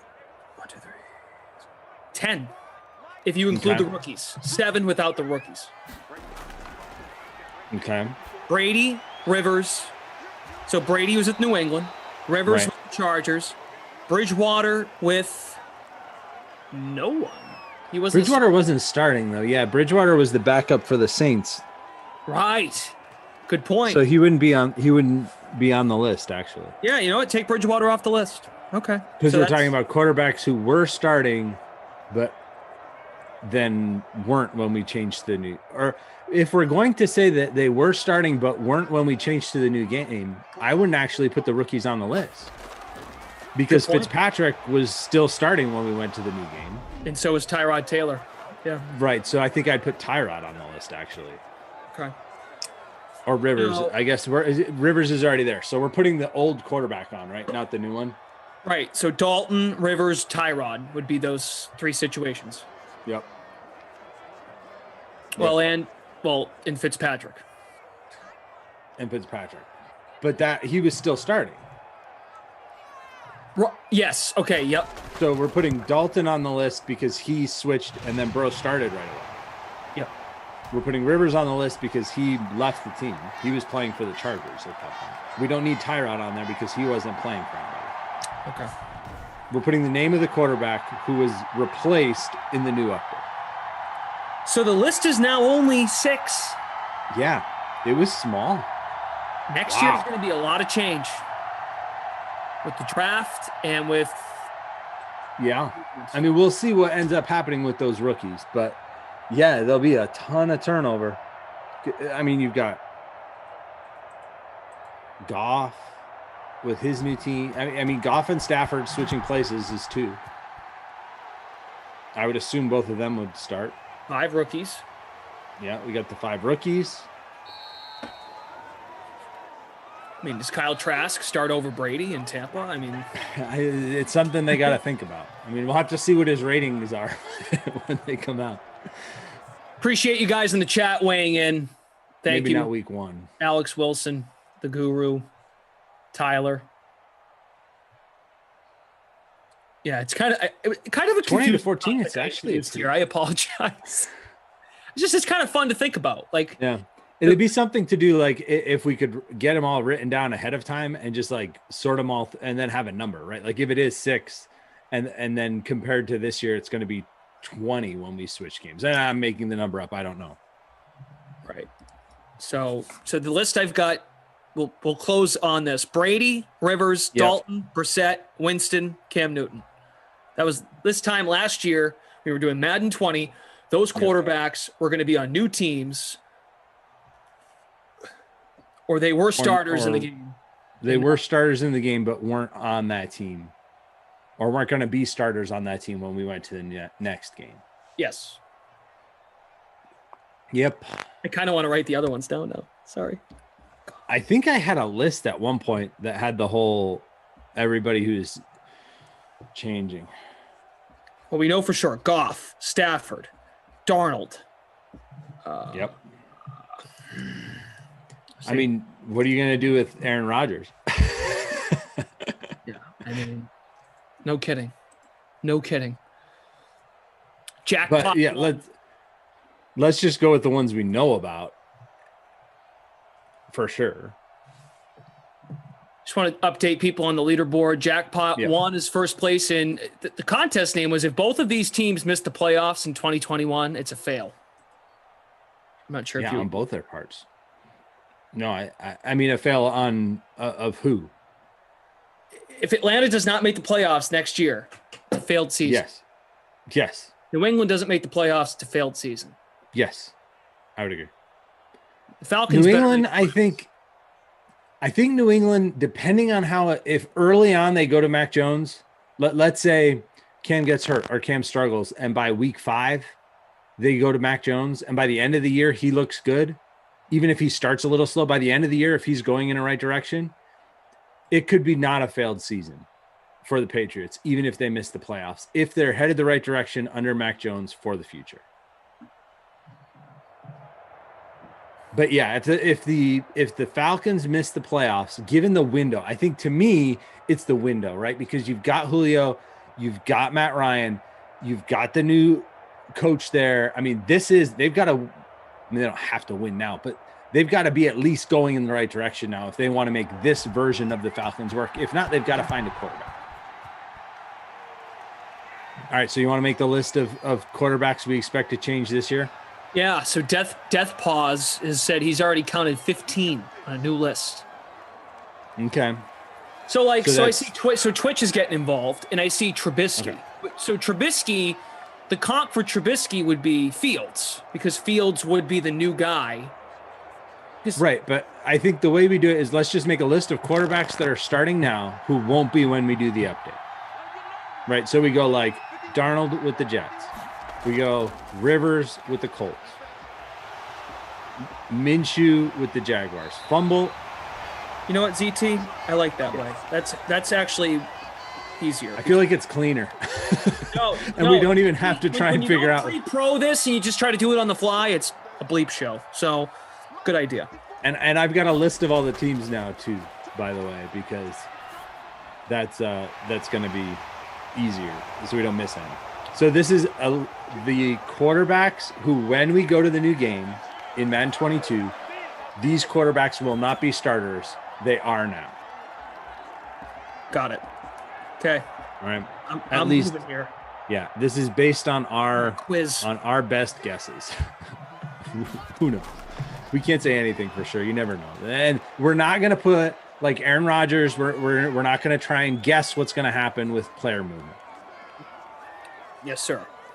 Because I mean, yeah, Russell Wilson wanted to be traded too. Everybody wants to be traded. So right now, here's what I got so far. I've got 6.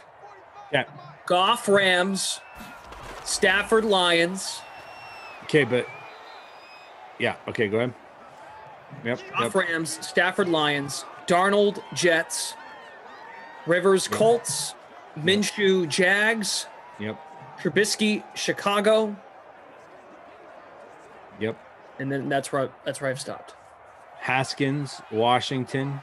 Okay, good one. Wentz, Eagles. Ooh, another good one. Do you have Breeze on there yet? Nope. Good call. Breeze. You have Bridgewater? Nope. Bridgewater. I'd add him, yeah. That's it. That's everybody that we can say for sure. I mean, obviously, that doesn't count any of the rookies. That doesn't count Jimmy G. That doesn't count Cam Newton. Right. So Goff, Rams, Stafford, Lions, Darnold, Jets, Rivers, Colts, Minshew, Jags, Trubisky, Chicago, Haskins, football team, Wentz, Eagles, Breeze, New Orleans, Bridgewater, Carolina. 1, 2, 3, 4, 5, 6, 7, 8, 9, 10. 10! We know for sure we're going to have 10 new quarterbacks on these teams. That was crazy town. So Alex Wilson puts it very cleanly in the chat. Trubisky, Darnold, Goff, Stafford, Bridgewater, Minshew, Rivers, Wentz, Haskins, Breeze, all won't be starting for the same team. Cool. That was fun. Long way of us it's gonna excited for the next game. It's just going to be exciting to see new players in new places, and it's always that way. I mean, that's kind of what's fun about the first few weeks of the season, and we get it a little bit early usually on these sims because we get to see it ahead of time. At least we did last season. We'll see how it all plays out this year, but it was fun to kind of see that early sneak peek. Was it Brady? I mean, I think he's the easy answer, so maybe we say besides Brady. When we went to this game, who are you most excited to see on their new team? Cam Newton, New England. Cam, yeah. Okay. I wasn't really excited about Phillip Rivers in Indy. No. no. Excited is not the right word. That's true. That's true. But I can see, like, if you were a Giants fan, you're probably pretty excited to see Kenny Golladay, right? Yeah. Yep. Were you more excited to see Cam than Brady? Or were you saying besides Brady? Because I think besides that was Brady. Easy one, right? Yeah. Oh, good one here from Alex. Drew Lock might not start, but that's right. No, Drew Lock might not start. It might be Bridgewater. So I mean, you could put Lock question mark. You could put Rivers question mark. I think by the end of the season, the Vikings might have a new quarterback. Just throwing that out there. I've never been a huge Kirk Cousins fan, so that's nice. Nice coming back for the catch, and way to fight for extra yardage there. Is that the tight end too? Luke Stocker. Taking advantage of the opportunity, making the most of it. Miami Misfits has Julio Jones in his captain spot. Julio does have a touchdown. New England leads by 9.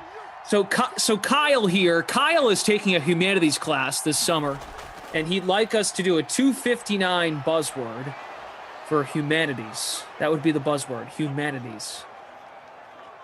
In honor of Kyle, and it would make buzzword. What's a what? Okay. Well, as opposed to 10:59, we would do it at. Is this your only game today? I did the nooner. Emerson's dog pooped her pants, so I had to start. Ooh. Yeah, that's a rough situation. Georgie had to go to the vet, so Emerson had to call out. Start his birthday weekend early. Producer Drew says, I was going to say no buzzword, but since ZT has never done a buzzword, it might be a good occasion. Randy Barnes, that's true. We could all be dead by Sunday. Todd Gurley. But unfortunately, it's coming back, everybody. That what you just saw did not just happen. Because of holding. Russell's like, nope, only I can score touchdowns. 1st and 7. Weird. Oh, broken up.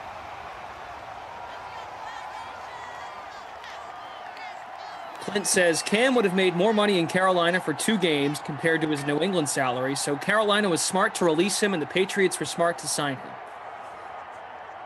This is going back. This is like last year, last June. That was a topic because New England waited till the last minute.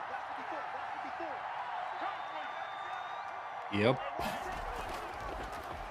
Come on, Matt Ryan. Oh, that had to have hurt. Real quick, because we have not done it yet on this sim, but can you guys please smash that like button for us? Helps us out here on the Dream Stream. 322 watching right now. Let's see if we can get to, let's just try for 150. But, I don't know. Make it better. Make it blue. You'll feel better about yourself. A pretty decent sim. Good amount of points. Still some time knocked left away here. Again by that Patriots defense. Patriots defense came to play today. And on Twitch, please follow us. 2.8K followers. And please turn those notifications on so you know when we go live. Same goes for the subscribe button on YouTube. Wow, going for the long field goal here. I need Koo. 58 yards? 59 yards? 49. Yeah, you're right. He's just short of the 40-yard line. So, yeah. That would be very long. It's hard. Just short of the 40. So he's at the 38-yard line. You add the 10 yards for the end zone, 48 yards. Bam! Got it. Zach Morris is trash. Is happy about the like button being lit up. Jackpot still leads our contest. What was I gonna say? Someone on Twitch says, I'd be happy to see any Browns fan enter the field, as I know they are just starting the worst season of their lives. The Browns are? A lot of hype with the Browns. A lot of hype with the Browns. I don't believe in the Browns. I don't think they're as locked as everybody says they are. I like what they've done on the defensive side of the ball. I'm not sure I totally trust Baker, but I don't think they're in for the biggest. I mean, what do you say? The biggest disappointment of their lives? Maybe that's true only because they actually have expectations. Right. But 2 years ago, they were so hyped. Mm-hmm. And then remember Freddie Kitchens. Bring this up. Freddie Kitchens is the man. We've got this all figured out. But Kevin Stefanski seems like he's got a pretty good hold on things. Like he can coach, and he's got belief in that locker room. It feels like, and I loved their draft. I thought they did a very good job in the draft as well. Yep. I thought they did a very quietly excellent job in free agency as well, strengthening the areas of their team that really needed the most attention. They did a very good job bringing in a lot of good pieces in that secondary where they needed a lot of help.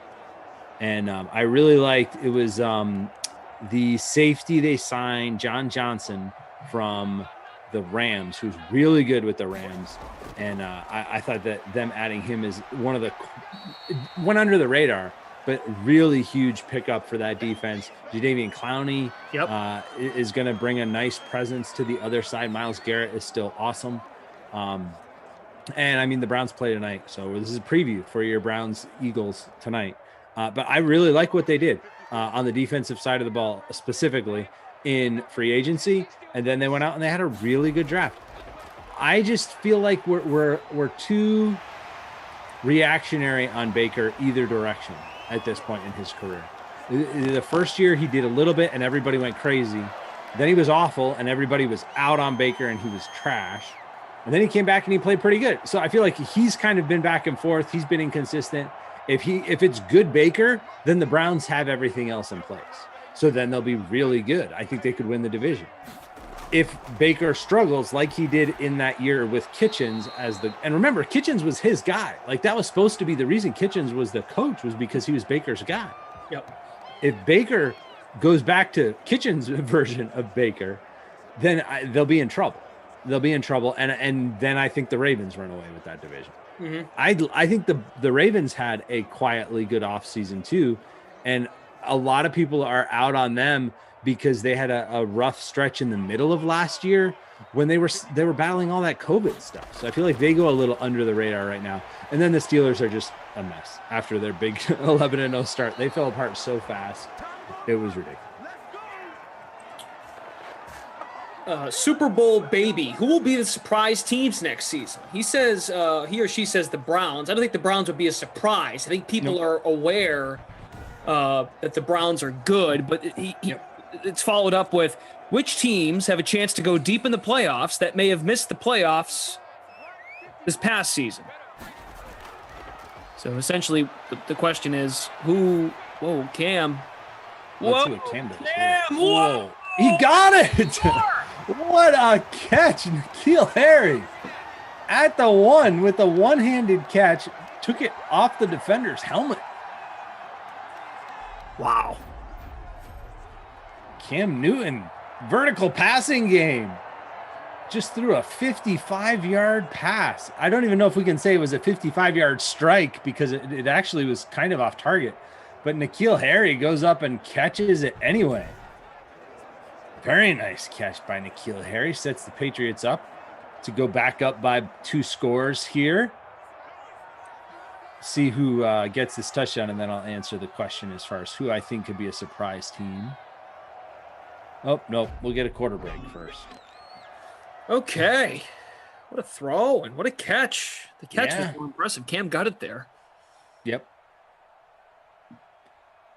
So he was laying on the back of the defender. I thought there was a chance he might not be down yet. He could reach out and stretch score. It out. Yeah, stretch it out. Cam's up to 201 yards through the first 3 quarters here. So an outside shot at the bonus, but he does not have any passing touchdowns. Matt Ryan only has 181 yards, but he has the 2 passing scores. So better fantasy day to this point for Ryan over Newton. Sony Michel has the 1 offensive Patriots touchdown. That was a rushing touchdown to go with his 48 yards. Todd Gurley only 19 yards on the ground. He's been held in check. He's actually rushed for fewer yards than Cam Newton, who's got 20 yards on his 2 carries. Although Cam does have a fumble. Fortunately, it was recovered by his own team. Julio, look at that. Yeah. Bonus time for Julio. 7 catches, 107 with his touchdown. N'Keal Harry with that big grab right before the end of the quarter up to 78 yards. So the bonus in play for him on his 3 catches. The most catches for any Patriots receiver is Devin Asiasi, my captain, 30 yards. He got stopped on the 1, though, to set up the Michel touchdown. So that kind of hurts. I would have liked him to get a touchdown. Your captain, Julian Edelman, not Edlow, but maybe he's your captain too. 3 for 36 for Edelman.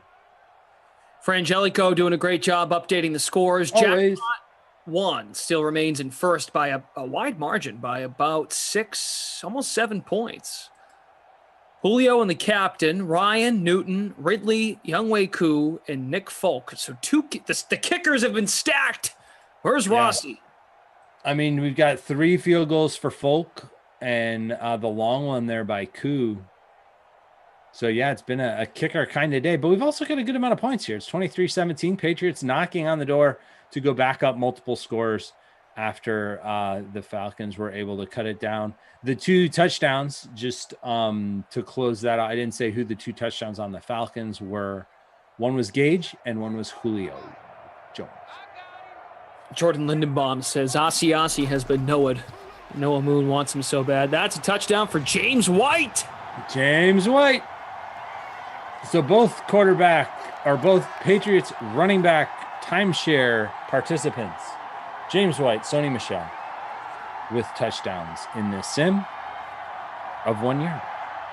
N'Keal Harry and Devin Asiasi setting those 2 gentlemen up for the short running score. We got a 2-point conversion attempt here. They're going back to White. I don't think he got it. Patriots still up 12, but trying to go up 14 there. Not sure why we're seeing your captain, Edelman, but there he is. All right. So surprise team. Still the fridge game is still on. Sweet. Yeah, welcome. Hit the like, guys. Let's try to get to 200. We hit 150. Let's try to hit 200 likes by the end of the sim. Let's go. So the question is, so define the question for me again one more time. I want to make sure I give the right pick here. Because I have a few teams that I think are going to do better than expected, but this was a playoff related question, right? So Super Bowl Baby brings up who will be the surprise teams. We can't say Cleveland would be a surprise. They made the playoffs last year. Yeah. So it was rephrased. Which teams have a chance to go deep in the playoffs that may have missed the playoffs last season? Okay. That one's easy. I've already made this very clear who my pick is for that category. A team that missed the playoffs but will do much better this year and make a deep run in the playoffs, Arizona Cardinals. Yeah, we've talked about them together. I like Arizona a lot. I think they've got a really tough division, but Kyler with another year. I like the moves they made this offseason, bringing in J.J. Watt, I think will bring a swagger and attitude to that defense. Getting Chandler Jones back, obviously a huge addition as well. I like the A.J. Green pickup on offense. I don't know how much he's got left, but I like what they did in the draft too. Their defense has a long way to go, but I like the moves that they made, and I think if Kyler progresses as much from year 2 to year 3 as he did from year 1 to year 2, then they're going to be all set. I think they make the playoffs. I think they win a game or two in the playoffs, and I would not be shocked if they're in the Super Bowl. Wow. They're not my Super Bowl pick, but I wouldn't be shocked if they do. Yeah, they added Malcolm Butler in the secondary too. Yep, they added Malcolm Butler. I liked their draft. I didn't love their draft. I liked their draft. Zaven Collins. I like the Chargers a lot, but I don't know. See, that was why I wanted the question clarified. I think the Chargers will make the playoffs. I think the Bengals will make the playoffs. I think these Falcons could make the playoffs. The Bengals? Yep. I think they make the playoffs, but I don't think they're doing anything in the playoffs. Like, I think those 3 teams that I just listed will make the playoffs, but I don't think they win games in the playoffs. It's the first I've heard someone bring up the Bengals as a playoff team next year. I know. It's all about if Burrow stays healthy. If Burrow stays healthy, I think they can be a playoff. Too. Well, yeah, that's a good point. Well, the latest I've read is, maybe this has changed, he's not going to be ready till like week 1. It's going to be close, right? In terms of whether or not he'll be good to go. I think he'll be good for week 1. I think he is missing all the off-season stuff and may miss preseason. I thought he was good for week 1, but you're right. It'll be close. Yes. It'll be close. Okay. Yep. I love it though. I love he's reunited with the latest from he reunited with, were you going Jamar Chase? Yes, Jamar Chase. Yes. Burrow, the latest on Burrow from the Chris Collinsworth podcast, released April 20th, so a couple weeks ago now, is that he expects to play game 1. He's slightly ahead of schedule and should be good to go week 1. So he has begun throwing, and this is a couple weeks old, but at that point he had not started rolling out and throwing, but he was throwing and building back up his arm strength, and he should be ready to go when the season gets underway. I like what they did this offseason. I think they added the pieces they needed to, and getting Burrow and having Burrow healthy makes them a sleeper team to me. I think he takes a leap this year because I really liked what I saw from him when he was healthy. I wish they would have addressed their offensive line a little bit better, which is why I'm a little nervous about picking them to go too deep, just because he could get hurting. Yeah. Well, those of you that are throwing out the Raiders or even the Chargers, if Denver gets Aaron Rodgers, plus you got to deal with Mahomes. Yeah. Good luck. Yeah. All of what we're saying is based on what we have now, right? Like, it's based on what we know now. Obviously, Aaron Rodgers goes to Denver. That shakes things up a little bit. I said I picked the Washington football team to win the NFC if they get Aaron Rodgers. I mean, there's a lot of teams that if you add Aaron Rodgers to them, they suddenly become a much more interesting pick. We're going based on players where they are right now. Yeah, Dean Murray says Washington football team, which I get, but they made the playoffs. But, I mean, to be fair, they didn't make a run, right? They lost to Tampa in the first round. Yep. Cleveland. Washington, I think, will be very good. I really like their moves. Did Cleveland win a game? No, right? Yeah, they beat the Steelers. They beat the Steelers. Right, that's right. They remember the Steelers went out and it was 21-0 before the game started. Oh, God, that's right. They played the night game on Saturday. Yep. Before Ben Roethlisberger got his shoes tied, it was 21-0 Cleveland. And then it didn't get better from there. Super Bowl baby says fun topic. This was all you. Thanks for throwing it out there. I mean, we're at a point now where after free agency, yep. I should add coaching hires, personnel changes in the front office. Yep. Free agency, the draft, with the exception of injuries, knock on wood, everyone stays healthy. This is it. The rosters are made. Cuts, of course, and fringe. What? And this guy named Aaron Rodgers is kind of making some noise. Yeah, that's true too. Okay, but pretty much most of the league is pretty set in stone now. Most of the league, yes. Most of the league. but not quite everything. Aaron Rodgers can shift the balance of power very easily. That could change a few things, right? Like, not only does that change the Packers, right? Like, if it's the Packers with Aaron Rodgers or the Packers with Jordan Love, that feels like a little bit of a difference to me. Going for it on 4th and 3. Touchdown. Gage. Russell. Engaged. There we go. Engage he trusted. Did we either of us mention Dallas? I mean, yeah, I did not because to me, I'm not sold on it. Got to be honest. I would take Washington over Dallas, even with Ryan Fitzpatrick. Like, even if you say the neither team makes any more additions, I'm taking Washington. Okay. Would you take Washington or Dallas right now? No change. No, nobody changes. Like, the teams are what they are right now. Washington. I want to see what I don't trust that Dallas defense, man. Yeah, right. That Dallas defense. Even with Dak back, I'm not sure. They still got to stop people. I liked how when Dak was there, they weren't great. They weren't out to an awesome start. They were giving up so many points. Yep, it's a good point. I would. And they've done some things to try and fix the defense, right? Like, I like the Micah Collins pick. They've made some moves, but that defense was really bad. Okay, so Pizza Man brings up Miami. I don't want to go all Kenny Ducey here on the Buffalo Bills and specifically Josh Allen, but I think, and we've had Josh Allen on the Dream Stream before, but I am of the belief that I would like to see Josh Allen replicate what he did last year for me to be completely convinced that they're going to win that division. Okay.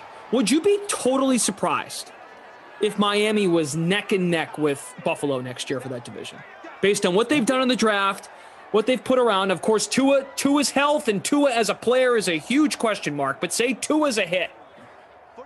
Yeah, I think if you told me that was the case, right? If you told me that Miami is neck and neck with Buffalo for the division, I don't think it's a slam dunk that Buffalo is going to blow doors. I think Miami can keep it interesting, I guess. All I would say is Tua must have been good. Tua must have stayed healthy, and Tua must have been good. That's all that has to happen for that to be. I mean, Miami's defense was really good. Mm-hmm. Miami's defense was really good. And they've made some nice pickups this offseason. I think that for that to happen, Tua's got to be good. Will Fuller, healthy. And I think you could see that pretty easily. Don't forget they added Fuller. Fuller could be huge if he stays healthy. The problem is he hasn't yet. But Cam Newton's just going to wait till the week 1 of the season in the pocket right now. He had all day. I guess what I'm trying to say is, like, and I'm trying to give Buffalo some credit for this. Yeah, I mean, Asiasi with the catch on that big playing Miami and New England, two really well coached defensive football teams. Yep, those aren't easy games. No, and I think by the end of the season, the Jets will be that as well. I like Sulla, their coach. I think they have a talent deficit, right? But they're going to be a well-coached team. I think they're going to be the Jets this year are going to be a little bit like the Giants last year, where they may not have the most talent on the field, but they're playing hard. They're going to play hard for that coach. I think they're going to give everything they have, and it's going to be a tough game when you play them. It's not going to be a gimme. It's not going to be a walkover. And when you're the Bills, you got to play them twice. That you're right. All those are hard games for them. I just don't think like Buffalo is going to have this thing wrapped up by Thanksgiving. Like, it wouldn't shock me. I think Miami is got too much momentum and too much good going on where they could keep it interesting. That's all. Would you be shocked if Buffalo misses the playoffs? Yeah. Oh, yeah. But like, what if Miami won the division and Buffalo was a wild card team? Yeah, I could see that. I was just curious if you how no, down I don't think on they're Buffalo you were. I just mean I don't think they're gonna. I don't think it's a. I don't think they're gonna rule the division from day one. Gotcha. I'd leave open a possibility that it's close. Mm-hmm. That's all. I mean, if you look back, Buffalo finished the year great. They were on that win streak at the end of the year. Yep, they were rolling. No doubt about it. But now with Josh Allen having, he of course had a huge year compared to his 2020 season, or his 2019 season, I should say. Right. His year last year. Can he replicate that? And as I say that, I realize there's a lot of questions with Tua. Oh yeah. Yeah. I mean, there's a lot of questions with a lot of teams. That's why the season is fun. River Rat says, y'all nuts. Josh Allen versus what QBs in that division? Tua and Cam going to lead those teams? Who y'all kidding? But weren't we all... Look, Tua is not the same quarterback as Josh Allen, but we were all counting Josh Allen out after his first year. And then, some structure and some more coaching. And, of course, he's got the killer arm. He can run. I'm willing to give... I want to see more. I want to see more from Tua, and I wouldn't just say slam the door shut on Tua. And then, you know what? If Tua stinks next year, then you can come in here and say, what were you thinking? We haven't even... Didn't most... At this time last year, weren't we pretty much saying Tua's not going to play this year? We thought Fitz was going to play the year, and then Tua might maybe get, in at the end to play a game or two if the Dolphins are eliminated. We didn't expect him to play as much as he did. But he did, and whether that was a mistake or not by Brian Flores is a different discussion. He's ahead of schedule in the amount of playing time. Did he struggle? Yes. Does that mean he will struggle? I don't think necessarily. Dean Murray says, you see, this is the kind of non-game related talk that I really enjoy, especially since it's with two guys that know what they're talking about. Well, I don't know about that part, but Dean, thank you. It's just a prediction business. But it's exciting. It's a lot of fun. It is. This is what I mean. Draft's over. Schedules come out next week. River Rat says that the Bills are going to have an easy schedule. They're going to have a first-place schedule. Right. People who have an easy schedule next year is going to be Tampa because they were a wild card team. Easier schedule. Does help, though. Steelers won the division. That's a good point. Kansas City won the West. Who won the South last year? Titans. Yeah. Titans may take a step back. That's a team we haven't talked about yet. Are the Titans they're kind of falling under the radar a little bit? Yeah, nobody remembers the Titans. Oh.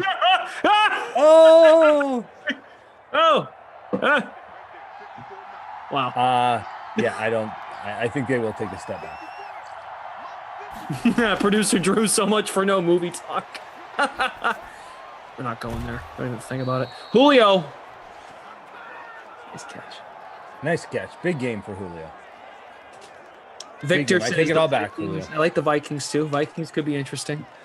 Well, I mean, I just don't trust Kirk Cousins. If Aaron's out. Yeah, right. I don't trust Kirk Cousins. Yeah, that could be this year's NFC East.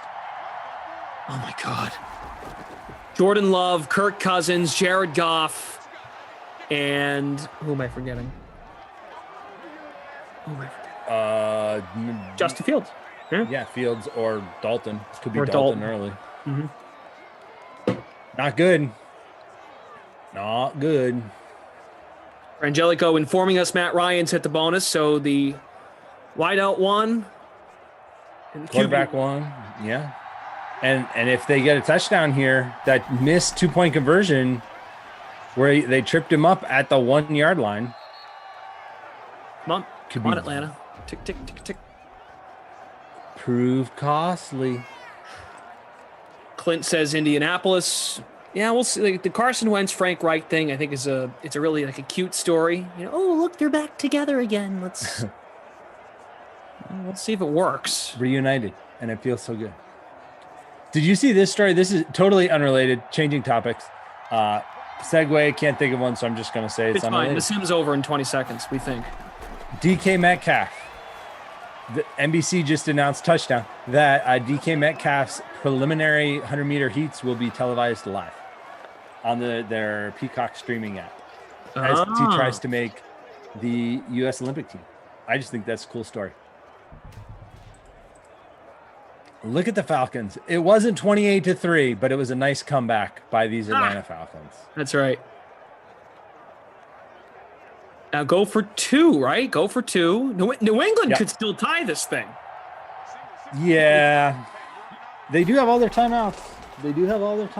Gurley, get there. Oh. No, now New England can't tie it. They could win it. They could win it. We've seen Cam can throw the deep ball. Mm-hmm. Folks, one last time, we'll ask you, please smash that like button. We're about at 160. Let's try to get to 175. If you have not hit the like button yet, please do. Super Bowl baby 67. Love the energy in the sim. There's a good energy in the sim. This is a good sim. It's 30-29, 59 points. We've had a defensive touchdown. We've had a quarterback hit the bonus. We've had a wide receiver hit the bonus. We've had a different wide receiver with 2 touchdowns. We've had 2 running backs score for the Patriots. We've had 2 attempted 2-point conversions, neither successful. Both were actually completed passes. No, White was a run, right? I think that was a run. White was a rush. Yep. Didn't get him. And then they tried White on the 2-point conversion. We didn't get it. Right. But it was a rush, right? I don't think it was a pass. It was a rush. Yep. You They got passed it to Gurley, and he didn't get it either. So. All right, from the 3 timeouts, got to get to field goal range. There's James White. Speak of the man. Yeah, but why would you dump it off short? I mean, I know you got your timeouts, but it's only 6 yards. You need to move the ball a little bit quicker there. Great call, by the way, on the Patriots defense. Well, now they're out of the winning lineup. I was just about to shout the winning lineup in the public free showdown. 3rd place lineup has the Pats D. There you go. Winning lineup right now is Julio, captained, Gurley, Ryan, White, Gage, Folk. All right, cool. Cam, Deep oh boy. shot. Oh boy. Incomplete. 1 second left. 1 second to save our lives. What's going to happen? I want chaos. You want chaos? Pass interference then. Ooh. Player of the game's got to be Gage, right? 2 touchdowns. Randy, Muhammad, talking about Gage. I don't know. I mean, Jones has been a monster too. Whoa, baby. Whoa, baby. Whoa, baby. That's incomplete. Yeah, kind of anticlimactic. Tried to hype it up as much as possible. I appreciate that. 3 teams listed by Jim Bowden, who MLB writer for Albert Pujols. Athletics, White Sox, Cardinals. White Sox would be interesting. Tony La Russa. Back to the Cardinals. I like that. Oh, yeah. La Russa managed him in St. Louis. Yeah. Yep. Matt Ryan, 341, 4 touchdowns. He might be player of the game. That's pretty impressive stat line out of him, too. Yeah. Leads his team on the comeback. Against that secondary? Nice. Yeah. Yep. 27.64 fantasy points for Matty Ice in that early or in the flex spot, 27.64. Yeah. Russell Gage only had 22.2 in the flex spot. What did Julio have in a flex spot? Oh, 35. Yeah, it's got to be Julio. 10 catches. Yep. I think I'm going Julio Jones as your player of the game against Stephon Gilmore. 10 for 162 and the touchdown.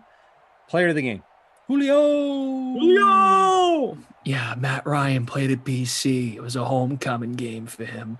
There we go. Yeah. 341. Loves Boston. All right.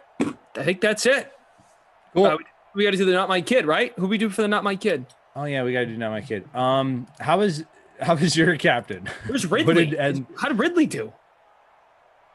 Yeah, how did Ridley do? Did Ridley? He didn't catch a ball, did he? Ridley didn't have a catch. Then that's obviously who it is. Because I mean, the 2 receivers around him both went off. Oh, he had 4 for 43. Never mind. Oh well, that's not nothing. We're looking at the screen, and it's all the way down. Yeah, it's so 3 for 36 for Edelman. That's not great. Yeah, I captained him too. So I think it's Edelman. 3 for 36 is the lowest of all the big name receivers there. He's a wide receiver 1. Okay. So there you go. Edelman, 3 for Very good. 36. Disappointment. That's what we'll go with. DW Nasty from the chat, always hanging out with us. First place in our contest. Very good. Frangelico Congrats. came in second. Sorry, Frangelico. Gage in the Good work, captain though. spot. Jones, Gurley, Ryan, Ridley, and Nick Folk. Two-way tie for first in the public showdown. Thanks so much to our great team, the Drew Stack, Frangelico, of course, from Ops. You, my friend, are back. Are you back tomorrow? Next week. Nope. Next week. Nope. I'm on DK Live tomorrow, so I will be back next week. DK Live Friday, Saturday, Sunday. My stuff will be over there, so you can check that out. Make sure you get the app, download it, have it ready to go. And when news breaks, you will find out about it, and you can see how it affects your fantasy lineups. You can also watch these streams right there in the DK Live app. Okay, I am back tomorrow at 4 and 6. Coming up at 4 today, Colts Panthers with Koff and Brandon Cristal. We'll now send it over to this morning's program, The Sweat, which gets you ready for what's happening tonight in the NBA, the NHL, looking ahead to what else is happening in golf, because a lot of baseball is happening now. So all the other sports that you can gamble on and also play DFS.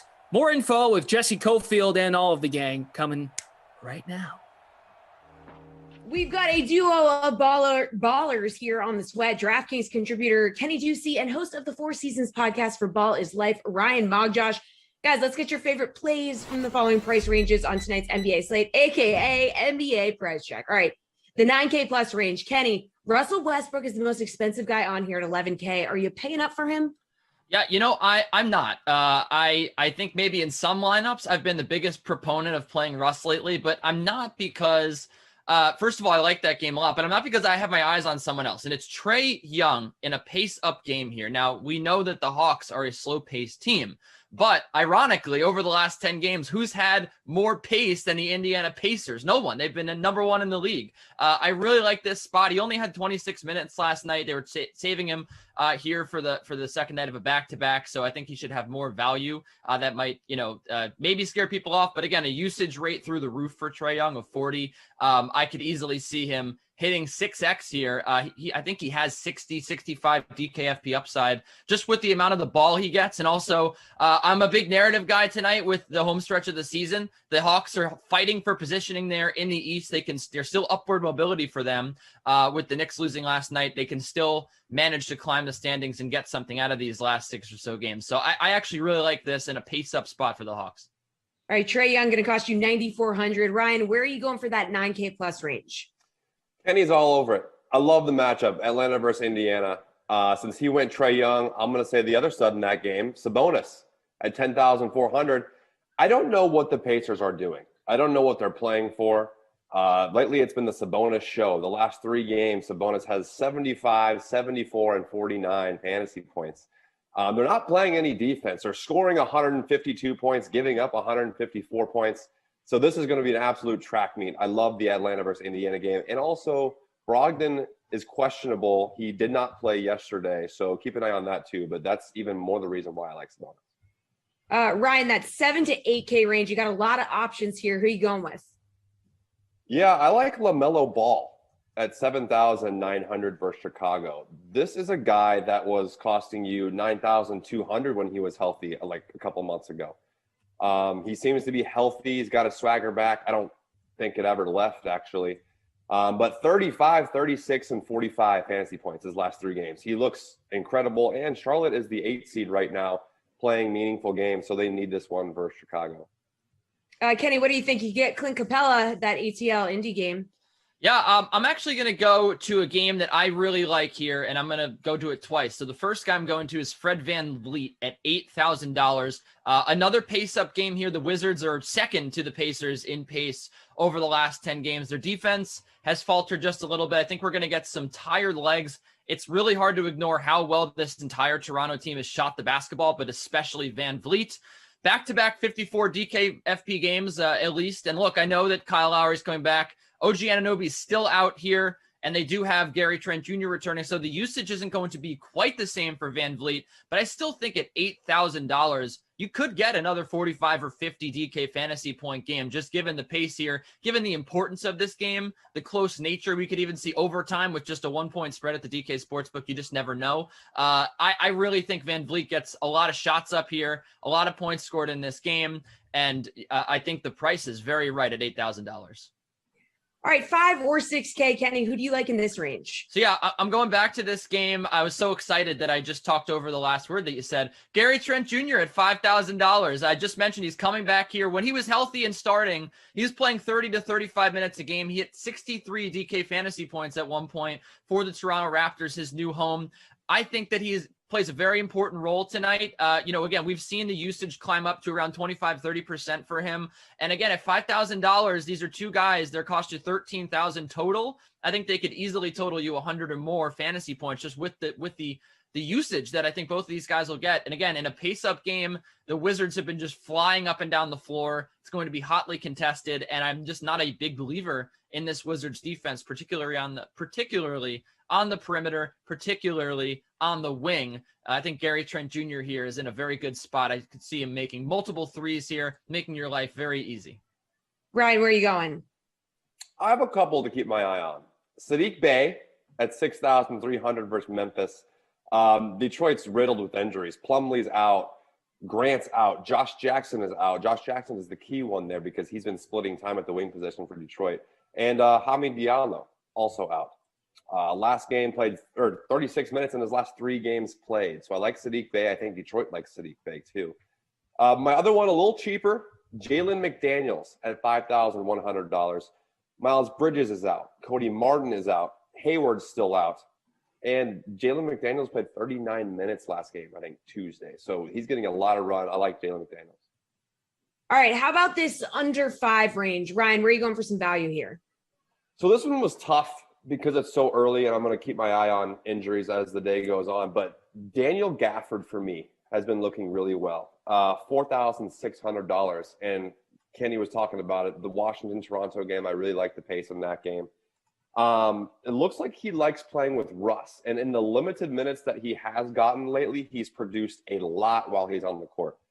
31 fantasy points in 14 minutes last game, which is tremendous.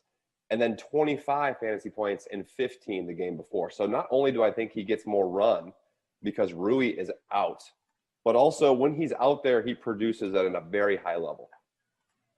All right, where are we going on this one, Kenny? Some value under 5K here. Yeah, Ryan mentioned it because I really do think that there's a lot of value on this Hornets side. I like Caleb Martin at 3,900. His twin brother, Cody, out for this game. Gordon Hayward out. A bunch of guys out. And just like McDaniels, Martin got a ton of run last game. 33, almost 34 minutes that he played, 33 DK fantasy points just about, which hit 10x value for you, almost 11x actually. So again, a guy that's only priced up here $900 more, who still could have a very similar night. And if he did, you'd be very happy. You'd get probably 8 times value here. On Caleb Martin, I think that the spot's not the greatest. It's not going to be a fast-paced game. The Bulls do play good defense. They do rebound the ball well. But I still think at this price, it's just too hard to ignore Caleb Martin, the potential value that he could return for you. Also, he's just a talented player. He can score the basketball. So I really don't see why you wouldn't want to roster Caleb Martin tonight. Ryan, Kenny, thank you so much for your help. Appreciate the time. As always, we're talking hockey next. The Sweat will be right back.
NFL panel is here. DraftKings contributors Julian Edlow and Garion Thorne. Guys, we got rookie futures and props available now on the GK Sportsbook for the upcoming NFL season.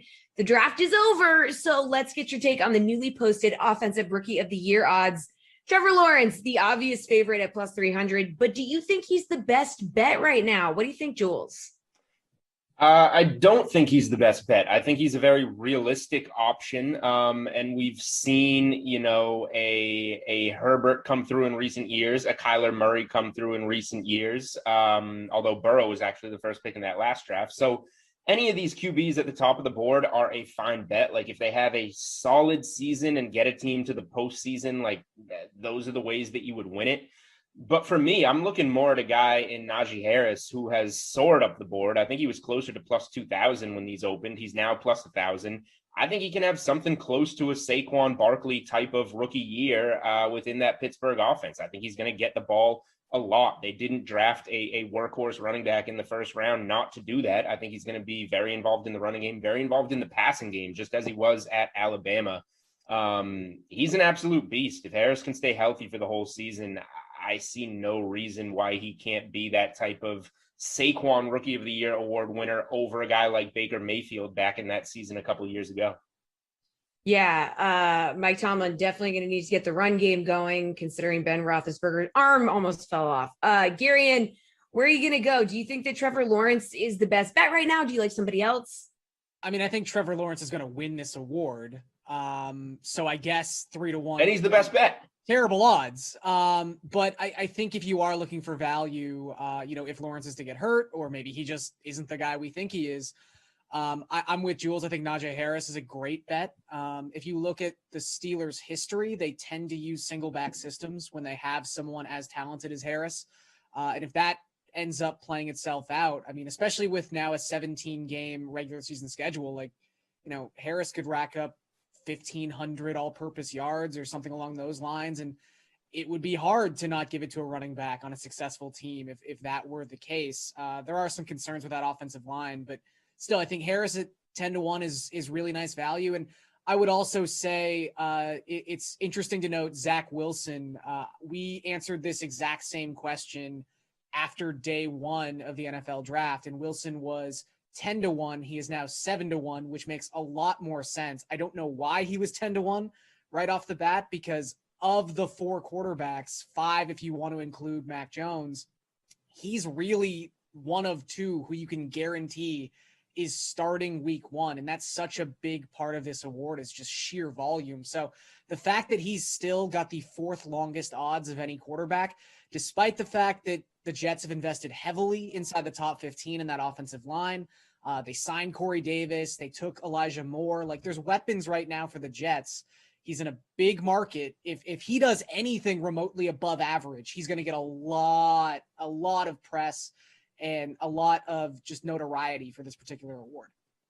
Okay, here's an interesting prop you can find under NFL offseason specials. So week 1 starting quarterback for the 49ers. Jimmy G is minus 305 to be under center at the start of the season. Trey Lance is plus 250. Garion, could Lance be the man in San Fran?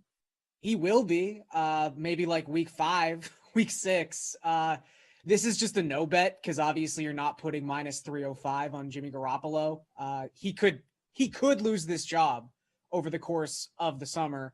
He could also get hurt. That is something that could definitely happen. But I think, barring injury and barring some sort of like catastrophic Space Jam-esque loss of his talent, you have to start Garoppolo week 1. I mean, we all know that Lance is incredibly talented. He's toolsy, to kind of like steal a baseball term for football prospect analysis. But this is someone who throughout his entire college career threw 318 passes.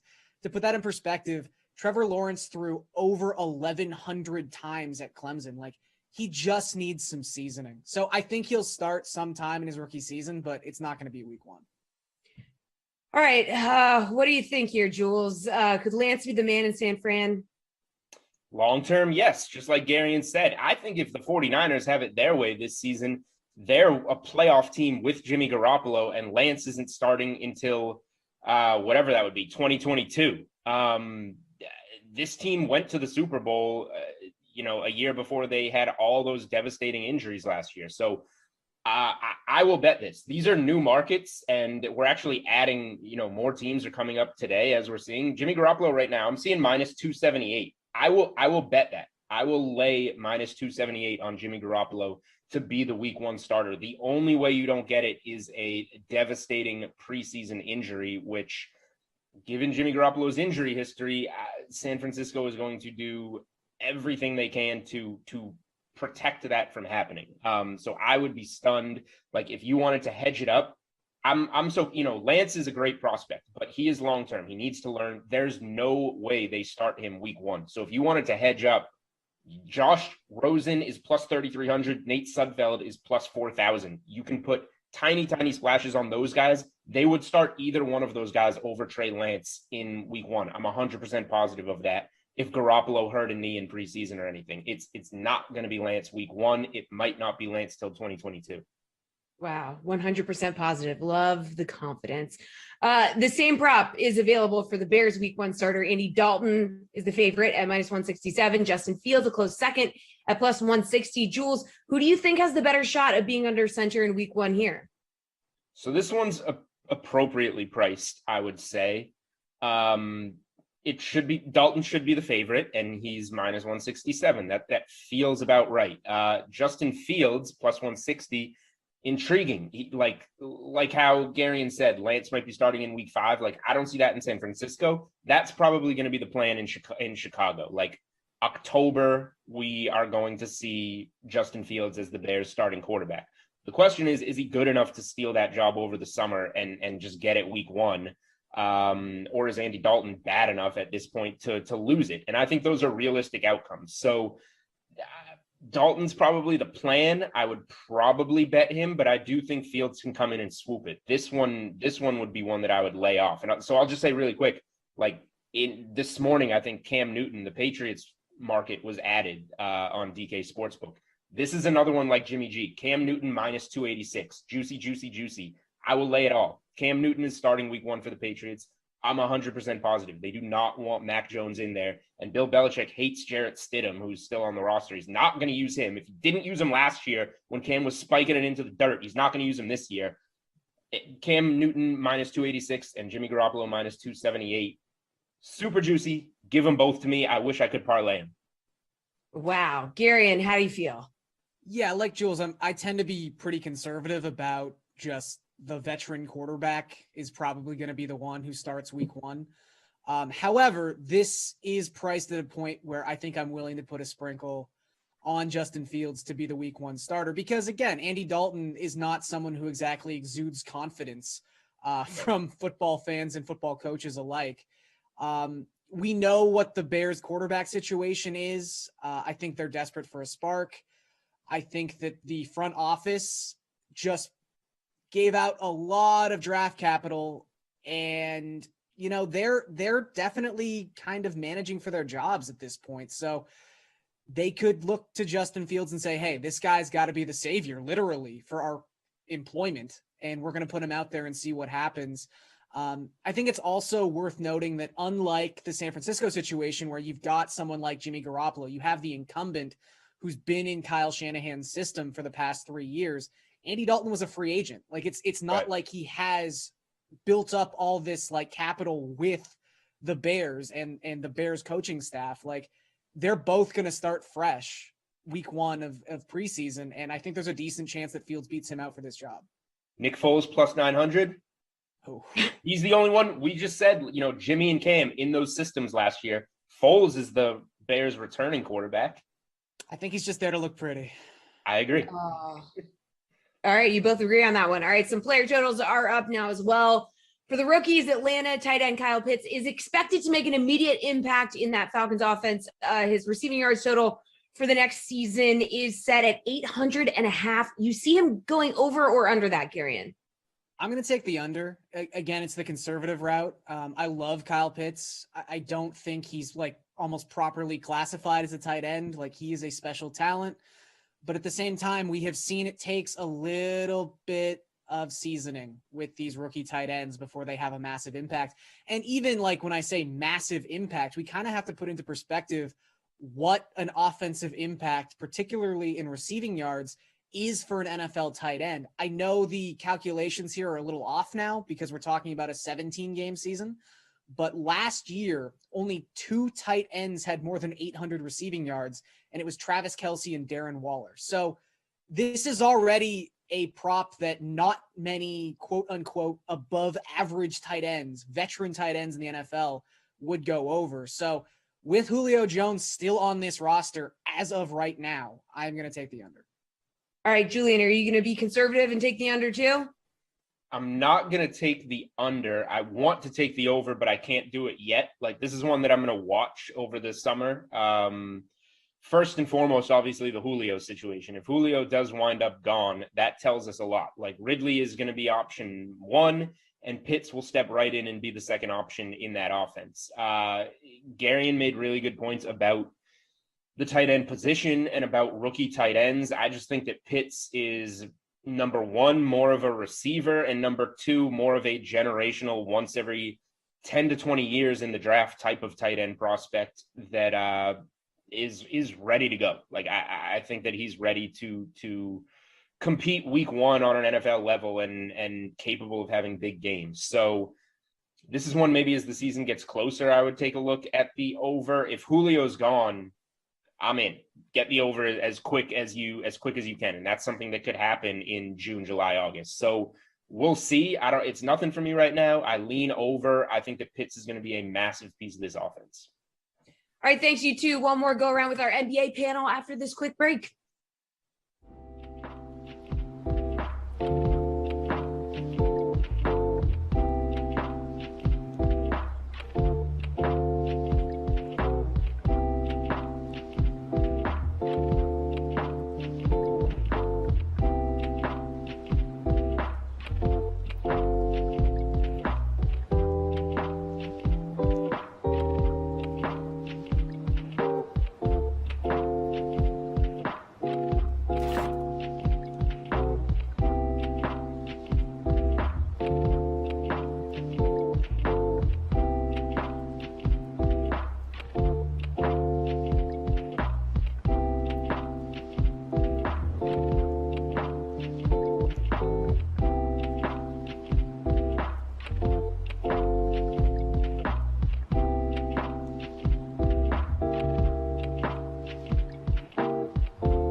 Final block of the sweat. Here to bring us home are DraftKings contributors Matt LaMarca and RotoWire's Nick Whalen. Let's start with the prop guys. A huge Total points number for Steph Curry tonight, it's set at 35.5. Matt, is this too high or too low? It is crazy high, but I still think I like the over. The big thing to monitor here is Kelly Oubre's status. We still don't know if he's in or out. That said, he is dealing with a pretty significant injury. So I think there's a good chance he misses this game. And Curry in 10 games without Oubre this season is averaging 39.3 points per game. So he's got a nice matchup tonight versus the Thunder. The Thunder have actually played pretty fast. They're 5th in pace, and they also rank 23rd in defensive efficiency. So the only real concern I have is that this game turns into a blowout. The Warriors are favored by a pretty significant margin. But as long as Curry is on the floor for 35 minutes, I think he can get us 40 in this game. Yeah, I mean, Nick, he's averaged 34.8 points per game in the last 6 games. That's a lot. Yeah, and this prop is right on his average, 35.5 over the last 10 games. So it's really tough. I think I side with Matt. As long as you think that this game's not going to be a complete blowout, I really see no reason why Steph Curry can't go over. You know, the Thunder defense is certainly nothing to write home about at this point in the season. Like Matt said, they're 5th in pace on the year. They're up to 3rd in the last 10 games. So they're playing even more quickly of late. We really don't know the status of some of their regulars. Obviously, they don't have a ton of great defenders outside of Lou Dort on this team. So to me, it just comes down to how close is this game? Do the Warriors need Steph Curry to play 37 minutes? If they do, I think he's almost a lock to go over. All right. Well, Nets are favored over the Mavs tonight at -4. They haven't been great without James Harden. So is a 4-point spread too high or too low here, Nick? I think it's a little too low, maybe colored by those 2 losses to Milwaukee over the last few nights here. I think, the Bucks are kind of rounding into form as we near the playoffs. And obviously the Nets are dealing with the absence of Harden and still kind of working through some issues with that front court. And I think they've been a little bit more vulnerable there since losing LaMarcus Aldridge, who only played a few games for them and is 35 years old. But that was a big addition for a team that really doesn't have a lot of depth at the center spot right now. With that said, Dallas is not Milwaukee. I think it's a bit of a step down, even though they do have Luka Doncic. No Porzingis, no Maxi Kleber. There's not a ton of depth on this Dallas team. I mean, they have lost to the Sacramento Kings twice in the last 5 or 6 games here. So the floor is a bit lower for this Dallas team night to night. With healthy Kevin Durant, healthy Kyrie Irving, I think the Nets do bounce back tonight and cover the spread. Matt, what do you think? This one's really close for me. If you look at the Nets this season with Durant and Irving on the floor and Harden off the floor, their net rating is only about 2.9 points per 100 possessions. They're an offensive juggernaut. They're scoring 121 points essentially in that situation.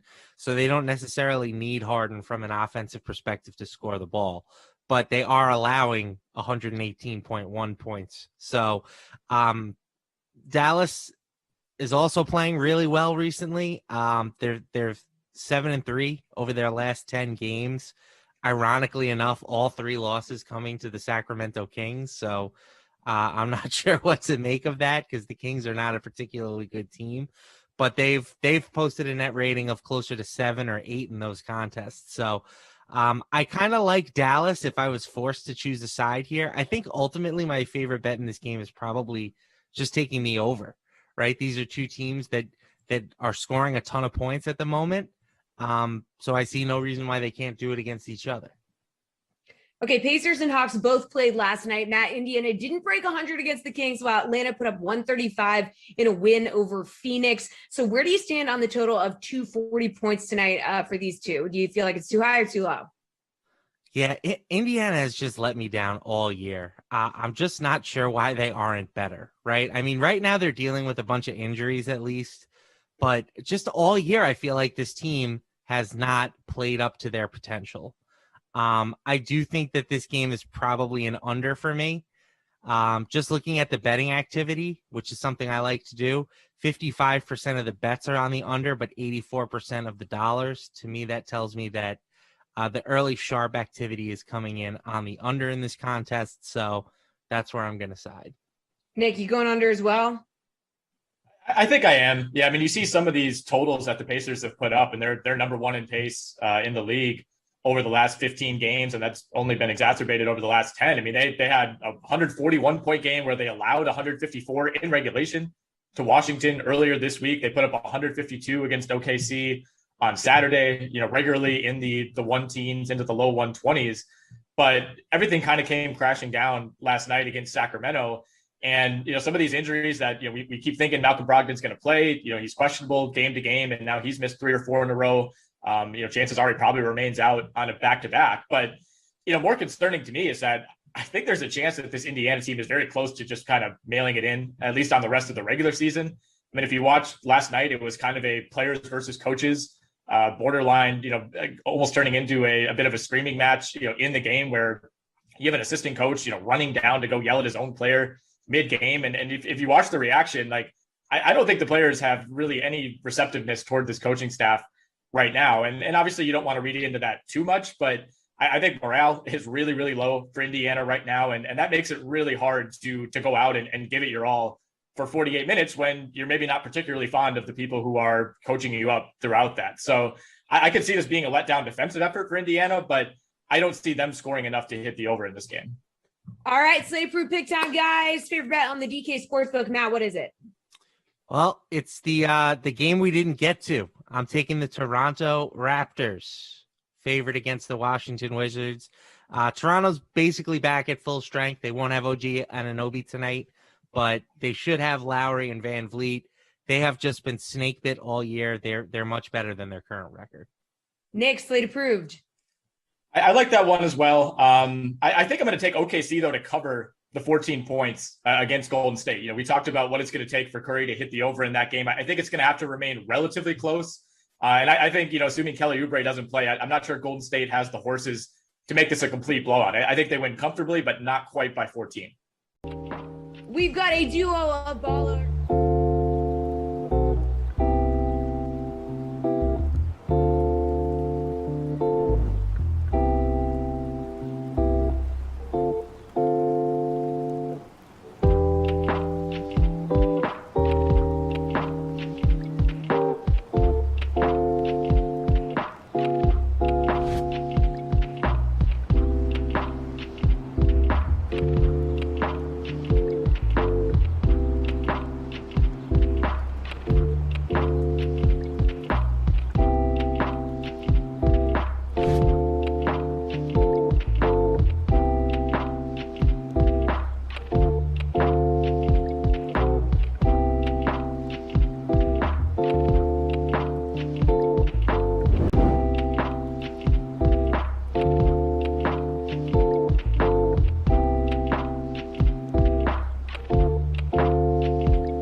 What's up, Dream Streamers? Welcome. Obviously, great to have you with us. I'm here with the next couple of Sims and with Brandon Cristal. I'm Adam Kaufman. It's great to be with you. And obviously, lineups have locked at this point for the early bird special. Kenny thinks we should rename this Sim free roll. I can get into that in just a little bit as well. But BK, how's it going?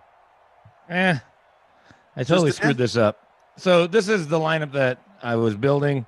Let me just call out my fake lineup right now as I'm... Didn't get there in time, huh? No, and I have $3,200 left, so I'll just swap out one player and I should be fine. Okay. So I put Zach Pascal on the captain spot. I always got my man DJ Moore because I have become, after being the Cardinals announcer forever, seemingly I did every Cardinals game and every Colts game, I am now Panthers and Vikings. Okay. Those are my teams. Yeah. So DJ Moore is my captain for sure. And then Christian McCaffrey by getting DJ Moore and Christian McCaffrey, and then Joey Sly. So those are my three Carolina guys. Okay. And then Pascal, Paris Campbell, and Nyheim Hines. Okay. That's a good group. We've got some overlap. I think the money works on that. It does for the sake of this conversation. Yeah, since I can't win anyway. We've got some overlap there between your fake lineup and my real one. So I have Trey Burton in the captain spot. I have Christian McCaffrey. I have Nyheim Hines, so got to pay up for those guys. T.Y. Hilton as well. I don't have your guy DJ Moore, although I probably will wish you're going to regret it. I like him. I do like him. In fact, he is $7,400. He's got 32 touchdowns in Simland. Hasn't been so great, with the exception of a 42-point performance against the Dolphins over his last 5-10 games or so. A couple guys that you did mention as well, Zach Pascal and Paris Campbell, they're in my lineup also, and I maxed out. That's a full 50K right there, baby. Well done. We'll see what ends up happening here in virtual Carolina between Indianapolis and, of course, Carolina. Again, Brandon Cristal, Adam Kaufman. We got the Drew Stack, Frangelico in Game Ops. Good to be here with all of you for this early bird special as we are kicking off and underway, and it will be the Colts with the ball first. So what's going on? What's new? Just had a great conversation, and as we're chatting, I'm going to basically hit send on my podcast post with Michael Silver from NFL Network. Sure. He was not in the Broncos war room. He was war room adjacent, but he had better access than maybe anybody in the league. You know, Mike Yam, who I used to work with a million years ago at Sirius, and then he was at Pac-12 forever, now he's at NFL Network, and he was covering the Niners and kept posting how great it was to be covering the draft and all this, and he lives in the Bay Area. He basically was standing in San Francisco, it looked like, broadcasting from outside the Niners stadium there at Levi's Stadium where their facility is. I don't know if they just like the picture or whatever, but every time I saw him, and Santa Clara and San Francisco are 45 minutes apart, he was at the edge of the parking lot, like up on a cliff. Michael Silver was set up outside of the Broncos locker room or war room. So he got to talk to John Elway, George Payton, and Vic Fangio plenty over the couple days he was there. And, you know, right after he explained it to me, right after he did his first report from Denver, where he said, keep an eye out for Teddy Bridgewater coming to Denver. The Broncos traded for him 5 minutes later. I know, obviously, I've been saying it here for 6 weeks. Teddy Bridgewater, the quarterback in this game, maybe 7 weeks now. And then the next day, Aaron Rodgers, who's a guy that he has pretty good ties to with their Cal connection, is all the buzz pre-draft. So it was a really good conversation. And Michael feels that he, like Chris Sims, was led astray on the Mac Jones, Trey Lance prediction because he likes his sources there in that building in San Francisco and thought it was going to be Mac Jones. And just like Chris Sims with his best friend Kyle Shanahan thought it'd be Mac Jones. Anyway, it was a good chat. So that's the latest thing going on in my world. When that happens, as Joe says, what up, Koff, my guy, good to see you. What up, Sim Fam, DK Sim Fam for life. Brian says, Koff, BK, where the bleep do I sign? Just sign with that like button, man. You're here. Muhammad says, BK just can't ever get his lineup in on time. Yeah, what's your problem, BK? I don't know. I've got a lot of them, but in this case, it was, hit that like button. It was just, you know what it was? The amount of time I would have had to do it, my little adapter thing that I plug in the internet and that I can get the camera and everything plugged in the right way was upstairs because I have two different little adapter things. So I was doing the podcast with the smaller adapter, needed the bigger one. The amount of time, 20 seconds, that was all I needed. Now, the lineup that I was starting to type was garbage. The one I told you was much better. There you go. If the math even checked out, like you said. No, that's my excuse today. Every day it's a different excuse. That's today's excuse. There's a lot there from the Michael Silver chat, obviously, that you just brought up. But going with the most recent, the Mac Jones part, That's more interesting. People have heard enough Broncos, other than Aaron Rodgers. I mean, obviously being a Carolina sim, I want to talk about the Teddy Bridgewater stuff, and absolutely we're going to get into Aaron Rodgers, and two of us haven't chatted in a little bit, but Mac Jones, and this isn't even about Mac Jones, it's about the sources element of the conversation you were just talking about. Now, you more so than me, and obviously Silver and so many others, you are newsbreakers, and you are, people that have confidants, sources in various buildings, relationships you've built over the, around the league over the course of the years, all that stuff. When someone like a Sims or Silver, when they, I think you framed it, feel led astray, is there a feeling of, you don't need to speak for them unless, Silver said something like this, but even for you personally, is there a feeling of betrayal there? Do you feel used? Do you feel like, you were given a certain narrative to, put something out there, for the sake of media spin, or was something maybe true at the time and you weren't misinformed? It just, things changed. What's the spin or the feeling coming out of that type of situation? Well, I think it depends on the person and the story, right? Mac Jones versus Trey Lance is not the biggest story in the world anyway, right? So it's not going to make or break anyone's career, I don't think, right? It was going to happen. I suppose if you were the person that was staking your reputation on this, but when you get into draft prediction, there's an element of...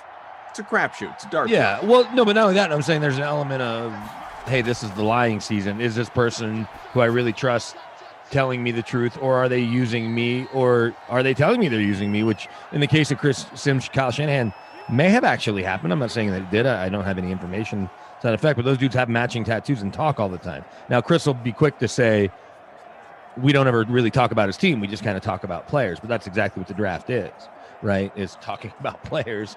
And so maybe Kyle was just extolling the virtues of Mac Jones and Chris put two and two together there, or Chris did him a solid. Chris Sims certainly isn't staking his reputation on the Mac Jones pick. And everyone knows that what his relationship is with Kyle and can probably dissect it. And Michael Silver's been doing this job for almost 30 years now, give or take, right? Between his time at Sports Illustrated and now NFL Network. So his bosses aren't calling him to be like, what the hell? I thought you said it was Mac Jones. Turns out it's Trey Lance, especially when you know it's a draft. I imagine if he said, hey, Aaron Rodgers is 100% getting traded to the Broncos. I have it confirmed. It's happening. And then he doesn't get traded, or he gets traded to the Panthers. Your bosses may call you in on that one and be like, wait, what the hell? You're on NFL Network saying this is happening, or putting it out there. So I think it depends on the type of story and the time of year to how aggravated you want to get with your sources. Because the couple things he said to me on the podcast, one was he still believes that Mac Jones is who Kyle wanted all along and isn't sure when Kyle changed his mind, but that he felt good about that reporting, and that he doesn't understand why all the secrecy with the Niners, unless it had something to do with what he thought the Jets might do. If they oversold Mac Jones, that the Jets might jump, and this is more my idea than I was putting it out there, but that they might go grab Mac Jones, and that Kyle was hoping against hope that Zach Wilson would slide, because Saleh and Mike LaFleur would look at Mac Jones and think, man, if Kyle really likes him, maybe that's who we need to be taking, because they obviously have such reverence for their old boss and Kyle Shanahan. And I think it's true, right? You knew Trevor was going 1. You thought Zach Wilson was going 2. Why does it matter if you're like, no, Trey Lance is going to be our guy. Can't wait to see him come in here and compete with Garoppolo and go from there. Makes sense. We got a 3rd and 1 from the 4 here. Less than 2 minutes to go opening quarter. We'll see if Phillip Rivers, the now retired Phillip Rivers, can lead his team to a touchdown. Maybe not. On this play. Fumble, and that ball's lost back to almost the 20, the 18-yard line. 14-yard loss. And Colts going to have to settle for a field goal here. Rodrigo. No, I get it. It's not obviously a significant story. I guess I do wonder, and I hadn't really thought about that. If they were thinking, they may think enough of our move to trade up to number 3 and give up what we did to get Mac Jones to get them to maybe start thinking, well, maybe we should take Mac Jones, when in fact your end game there isn't to take Mac. It's actually just hoping to make Zach Wilson fall. That being said, I'd rather have Trey Lance than Zach Wilson, but we'll see. I think I would too. I think I like Trey Lance's upside.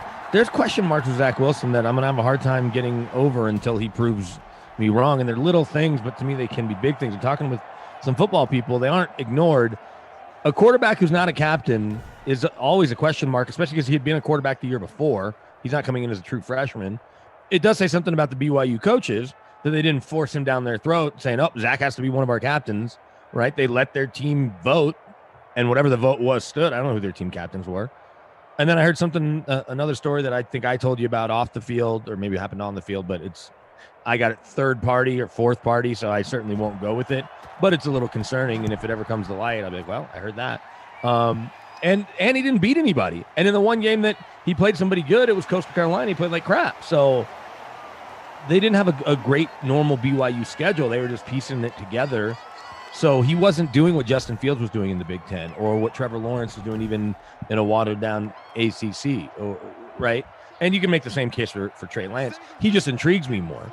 And knowing the way Kyle coaches up quarterbacks and what that offense can be, adding a guy that can maybe get you 750 to 1,000 yards on the ground changes the dynamic. That instead of running for 4 yards, he's running for 40 or running for 25. It just changes the way that offense can operate and is really exciting. Zach Wilson can't do that. Yeah, it's just interesting how all the narrative, all the spin, all the stories that come out of the draft, like, you know, as it relates to Mac Jones, obviously, the only reason, and we've talked about this, others have talked about this, as we have a minute left to go here in the first quarter, 3-0 Indy. The only reason that Mac Jones was, you know, viewed, by anyone, if anyone even looked at it this way, as a steal at 15 to the Patriots, was because of all that media spin, you know, of the possibility of him going number 3. You know, prior to that story and the Niners trading up and all those reports. Yeah, 15 sounded high to me. Yeah, most people, you know, pegged him as a mid to late first round pick, you know, which is what I thought it was interesting. I was listening to Pat McAfee, and he had Dan Jeremiah on his show. And, you know, Jeremiah was asked the question of, you know, how much do you think Bill Belichick, you know, loved, you know, really wanted Mac Jones versus just took him, you know, at 15, because, you know, he was there, they were there, it fills a need, it made sense. And that's always where I was. I didn't really even understand why it was a talking point. Like, I never thought Bill Belichick loved Mac Jones, and they you know, the draft, they outlined it to a T and let everyone else be stupid and what a genius, and there he was. No, I mean, I think they liked him. I know they liked him, but talk to me when he wins a playoff game. Like, let's pump the brakes on any of these kids. But I guess that's my point. Like, they didn't necessarily like him any more than maybe somebody else went on their board. Like, if he went at 14 to the team in front of them and wasn't there at 15, the Patriots weren't about to make a move because they just had to have Mac Jones, I don't think. No, Cam's their starter. Bill already told us. Right. And obviously they didn't look at Justin Fields as that guy either. Right. Right. If you're not making a move, clearly the Niners liked somebody, and maybe it was Trey Lance from the get-go. Maybe it was Mac Jones. Maybe they just wanted the chance to draft one of these guys. Or like you said, maybe it was Zach Wilson. And that just or maybe it was Zach Wilson, like, hey, this is close enough, and something happens and he falls. Right. But they wanted the opportunity to be able to make those moves, right? To have the chance to be in the conversation, to leapfrog all those teams, to not let things happen and fall and get lucky. You look at the move the Bears made, they were counting, you know, the picks and then thanking their lucky stars that the Broncos passed, Carolina passes on them, Broncos pass on them. The Eagles and Cowboys and Giants are all sliding around there. I guess the Giants slid back, but Eagles and Cowboys are trading because Cowboys miss on Surtain. And next thing you know, he's at 11 and he's available. And so they're immediately on the phone with Dave Gettleman and Joe Judge and the Giants. That is an aggressive move that you make when you love a quarterback. Bill Belichick didn't see Mac Jones slip past 3 and call Atlanta and get him at 4. Right. Right. That's almost the equivalent move. Or he's there at 6 or 7. There was never any fear on their part that Mac Jones was going to come off the board, or if there was, they didn't care. Well, right. It's one of those two things. And the most interesting thing to me about the Mac Jones ascendance was, as I had a friend who works in personnel that was going through all the quarterbacks, a few months ago or whatever. And this might have been before the trade, and then after the trade, I got a text, and he was really breaking down Mac Jones tape. He's like, the more I think about it, I could see Mac Jones going 3. And so I thought it was interesting because it's a person whose opinion I trust when it comes to personnel, college and pro. And so, I mean, that's their job, right? And they've been doing it for a long, long time. And I was like, really? Okay. I'm like, I just don't see it. And maybe it was the people throwing out there that, like, if Mac Jones were with the Niners, as good a coach as Kyle is, like, in a game to win the division, right, or a tough division game, you're going against Kyler Murray, who has truly elite traits, and now Matt Stafford and certainly Russell Wilson. And the idea that Mac Jones, and in the NFC title game, he'd be going against Aaron Rodgers, perhaps. Like the idea that Mac Jones is going to outduel those guys because he's smart, which is a trait you need maybe the most at that position. But that when he needs to make a play, his brains would help him make the play. I'm just not sold. Maybe Josh McDaniels and Bill Belichick will turn him in to the next Tom Brady. And we'll be talking about his 6 rings. But I'll take the under. Yeah, I think under 6 is probably a fairly safe bet. I'm with you on that one. I like that. Well, at this point, even if you win 6, he's still not the next Tom Brady. He's close. Right. That's what makes the Mahomes Tom Brady tweets a couple of weeks ago funny. He's like, we'll see you in 20 years or 50, whatever he said. And I'm like, will we? Like, you already lost one head-to-head, so you're in a bigger hole than you were, Patrick. Yeah, and I mean, who out there truly believes, and I'm not saying he's going to win again, but who could say with conviction, yeah, Tom Brady's done? No. You can't. No, you absolutely can't. They brought back everybody next year. Their top 23 players are back, right? They have all 22 starters and now Antonio Brown. Yeah, and odds are, if we went and looked at it, they're probably their second and third and fourth DBs. I guess whatever position, third corner, fourth, third safety. Those guys are probably there too. I'd bet. So they probably their top 25 players back from a Super Bowl winner. Drew says, and Blaine Gabbert. Right, Blaine Gabbert's back too, and Kyle Trask. Kyle Trask, the new guy to keep Brady upright when he's stumbling along off boats. No, you know who Kyle Trask is? Kyle Trask is the guy that they're like, you need to absorb every single ounce you can from Tom Brady. And in 2 years, 3 years, when you get the keys to try to run this, you're going to have a Ferrari. We won't have all the pieces because the math won't be there. But we'll have a good chunk of a championship caliber team. Your job's to come in and keep it rolling. To Aaron Rodgers, to their Brett Favre, if you will. And I know that's not a true apples to apples comparison. But it's going to be like this thing, or even Peyton with the Colts. Andrew Luck came in and went to the playoffs, I think, 4 years in a row. Sure.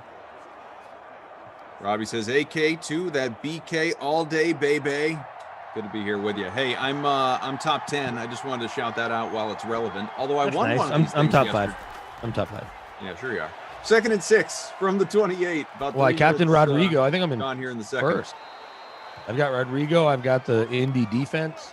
Your Blankenship there isn't even actually in the leading lineup. So the leading lineup is Colts DST captained.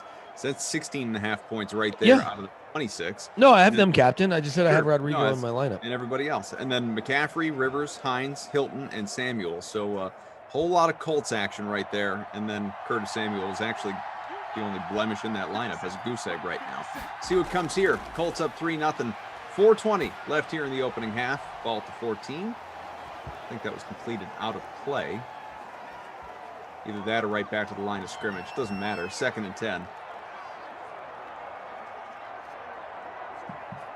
Appreciate all you here being with us and rapidly approaching 200 likes. So smash that like, hit the like button, massage the thing, make it feel good. Show it that you're here. Hit the like, hit the subscribe button if you're watching on Twitch, twitch.tv/DraftKings. Give us a follow. It's much appreciated. Phillip Rivers, 10 out of 11 now. And a 5-yard pickup right there. 3rd and 5 on the way. There's Trey Burton on the grab. So the Teddy Bridgewater element of things, because again, he is obviously in this sim, but more real life notable. Well, he is. We just haven't seen much of him yet.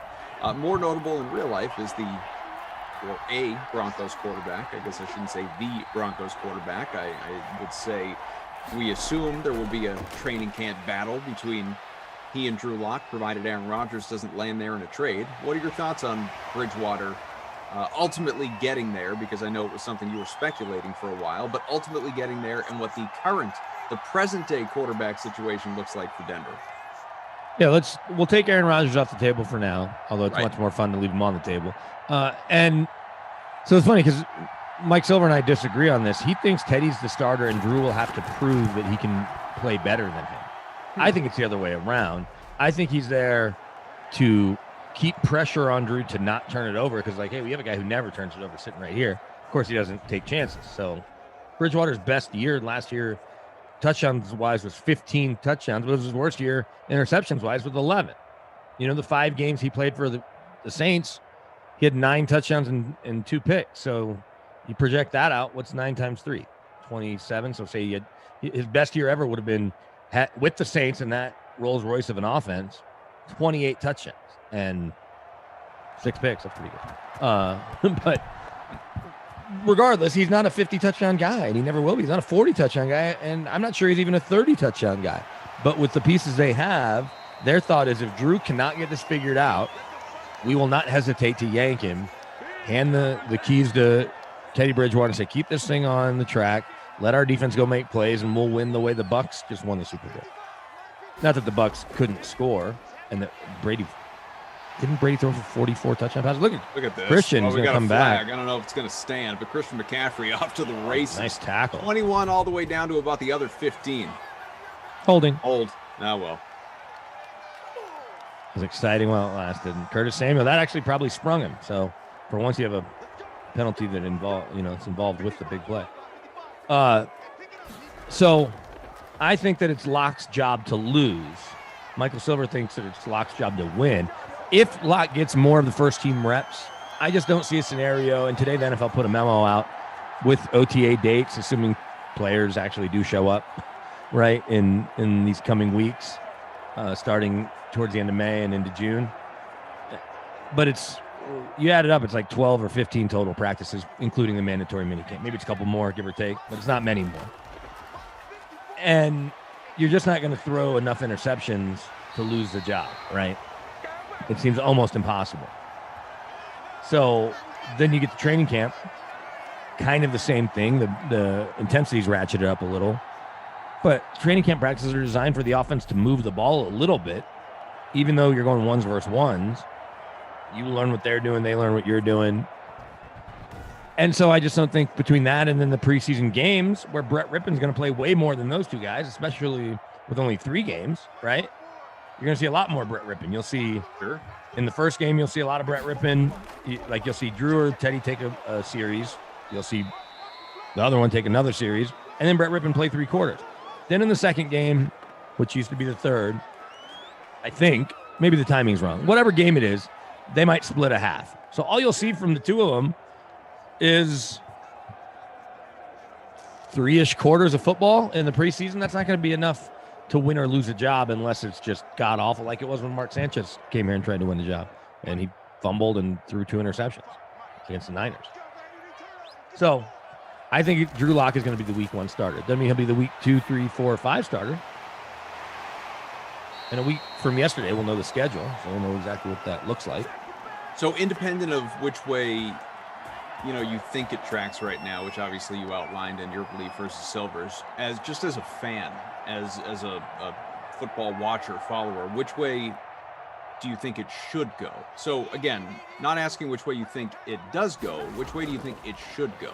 Who should be this team's starting quarterback in your mind? It should be Drew Lock because of the potential, because he can throw 40 touchdowns in a season. Drew Lock's biggest problems are between his ears, right? They aren't physical.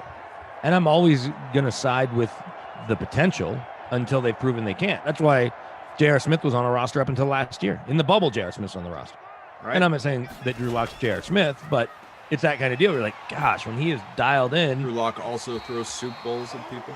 Yeah, well, but here's the thing, and I think I've said this to you even on here. If they did a modern NBA combine now, even though these guys do it coming out, like you did it today, and Zion's in it, and LeBron, and these guys are at different points, but say you did it 7-8 years ago when JR was 26 years old, however old he was, I don't know how old he is now. JR would have been like right in the same, he would have been a notch below Kobe and probably ahead of Dwayne Wade in terms of the measurables. Sure. And so Drew Lock is, you can say what you want about him. If you look at the mistakes he makes, it's all, they're mental, they're not physical. And so he should be the quarterback and he should excite Broncos fans more. The problem is he turned the ball over twice in every game in the last 10 games, whatever it was, except for the final game of the year. Which position, as we got a 1st and 10, less than a minute to go in the half from the 10, the guy we're talking about here, in part, Teddy Bridgewater, looking for the first points on the Carolina side. There's a completion for 5 and a timeout. If you're Teddy Bridgewater, which position do you feel better about? I think if you're Teddy Bridgewater, you want to be the starter. Teddy Bridgewater knows he won't lose the job, right?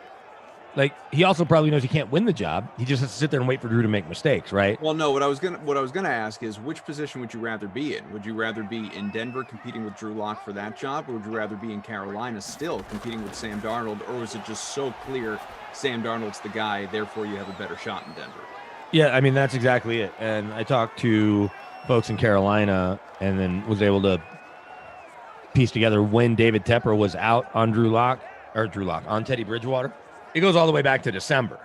December rolled around, and I didn't realize this. Their offense, and I don't know if Teddy was the quarterback for all of these drives, their offense was 0 for 8 in fourth quarter game-tying or game-winning drives. Jeez. And so you throw that stat up there, and it was because he's making plays like that. Yeah. Look, Phillip Rivers did the same thing on the other side, and that's why he's now a high school football coach. Is that the reason? I mean, I think so. Yeah, seems about right. Yeah. We'll just go with it. He's just no Carson Wentz. We all know that. No, not with Frank Reich. No, not with Frank Reich. Carson Wentz and Frank Reich together, match made in heaven. But if you're Teddy, I think Denver, because you're going on. Sam's gonna have a longer rope there. Let's pretend the owner didn't hate Teddy Bridgewater. Sam's gonna have a longer rope than Drew Lock will. Drew will have enough rope to hang himself.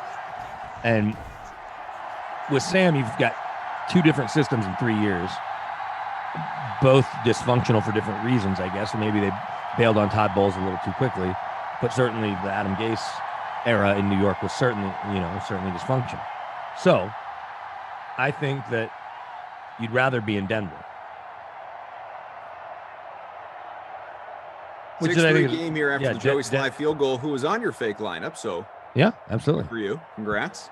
I've got both kickers captain. Lindenbaum, shut up. What's he saying? Quote unquote arcade mode. It's 6-3. Calm down, Jordan. Ralphie, if you're not happy with this particular sim, I get it. Hasn't been the most entertaining. Hopefully you're at least enjoying the conversation some. Do hit that like button, though, folks. We appreciate it. I went to an arcade yesterday with my 2-year-old. Did you? On the way to the baseball game. Yeah, it was rain delay here. Weather delay, whatever. And as we were walking, we took the light rail downtown and a little mall bus on the free mall ride here in Denver. And we're walking the 4 blocks to the stadium. And I look at my phone and see there's a weather delay. Maybe I got a text alert. Yeah. And I have some friends that own a restaurant. And I was like, well, let's at least go in there. I need to use the bathroom and maybe we'll grab a quick snack.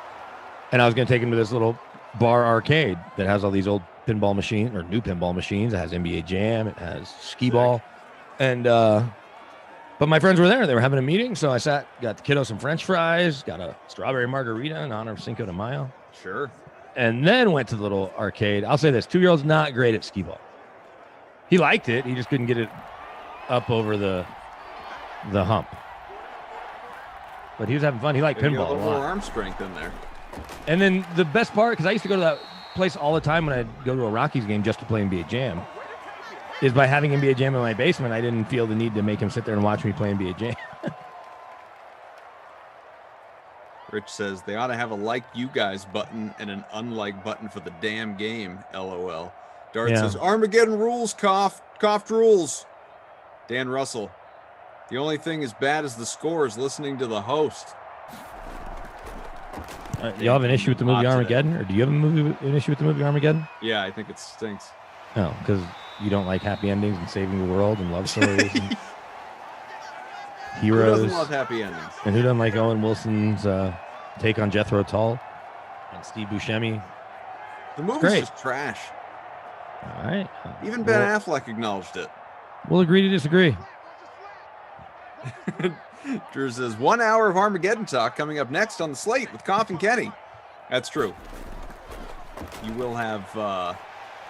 Does Kenny really like Armageddon? I think he really does. But independent of that, you will have the two of us coming up on the slate, roughly 5:15, whenever this sim is over until the start of the next one, which I will also be here for, by the way.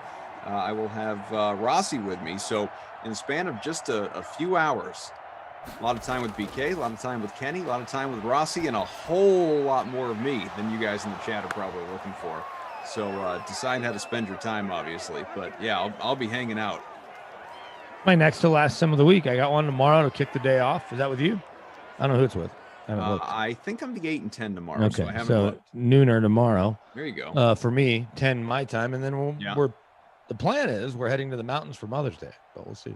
There you go. 6-3 at the half. We'll give you some stats and let's see. Rivers 110 passing, Bridgewater 59. Now people are just talking about Armageddon. Ralphie says, "Cough, the combo's mediocre, but hey, we're living the dream, man." Appreciate you. Jeff says, "How was the last game so high scoring, but not this one? This felt like a shootout. Darn, you never know, man. You just any given sim day." CEH just looking to get banned or put in timeout or something. Says Seagal way better than JCVD. Get the hell out of here. What else do we know here? James Saxton, 3 weeks till the baby gets here. Congrats, man. Nice. That's awesome. Exciting time. Mag 19 on the ground. Hines 12 and McCaffrey at 25. Christian just signed a new partnership. We're asking for a friend. Roughly 45 minutes from now, maybe even less. Christian McCaffrey just signed some new partnership with something related to soldiers. Okay. A clothing company or clothing line. I saw a tweet about an hour ago. I'm trying to find it. Interesting. I'll let you know what it is for all you Christian McCaffrey fans out there. Your guy, DJ Moore, 3 for 25. Burton, 3 for 37. Pascal, 2 for 30. Campbell, 2 for 25. Everyone else, singular catches as we are again 6-3 through 2 quarters right now. What do we have? What was I going to ask you? Oh, I was looking earlier at because we played a couple of contests yesterday, NBA and baseball. Everyone knows this. I'm an idiot. And I'm especially tech dumb when it comes to, I feel like DK offerings and things that I should be able to easily find on the app, like, you know, the chat within leagues and stuff like that. So I finally discovered today that you can actually look at your friends' profiles and see what your overall history is, because I don't know if I want to hear. I don't know if I want to hear this, but I want to know if you can guess. So we have matched up the two of us in head-to-heads. Never mind larger group contests or 3 people or whatever. Just strictly head-to-heads. We have matched up. Let me see. Let me guess. Yeah, how many times do you think we have gone head-to-head? 74. Oh, it's so much higher than that. Oh, geez. Okay, 123. We have gone head-to-head. We did 10 in one day or whatever. It wasn't 10. I think it was 5. 2 days. It was 5. But I lost 10. We've gone head-to-head 135 times. Okay. 135 times. So would you like to guess what the record is? Well, thankfully, I have football to at least have made it respectable. And does it break it down by sport? I don't know. I just have the overall numbers, but I don't think so. But if it did, I would be willing to bet that my football was not like it wasn't 50-50. It was probably like 60-40 at best. I mean, there's just no, unless there is a way to know, then I'm going to say there's no way to know because I'm just going because I don't think I would have agreed to keep doing this. just based on basketball. I just don't put enough time into it, and so I'm sitting on the damn light rail with a 2-year-old looking out the window, pointing out every tractor and train we pass, including every other light rail train that is obviously going to be on the same tracks going the other direction. So it's hard to really, dig in as opposed to you who works with Awesemo and gets all that free info. Easy. And then you talk to LaMarca and you talk to everybody. I don't talk to LaMarca. That's sure flat. You don't. Okay, but you read all the LaMarca stuff. and I go head to head. Anyway, right? Don't you want to know how he's thinking so you can outsmart him? No, we don't clue each other in. Why wouldn't you read his articles to think this is where he's leaning and just either agree or disagree with? Okay, well, he's going to do that, so I'm going to do this. Because there are other people I read for basketball. I read him for football. I understand, but if you're going head to head and you're trying to take his money, you'd be like, well, he really likes this guy. How do I don't? How do I know that's what? Because he writes. Didn't he write it?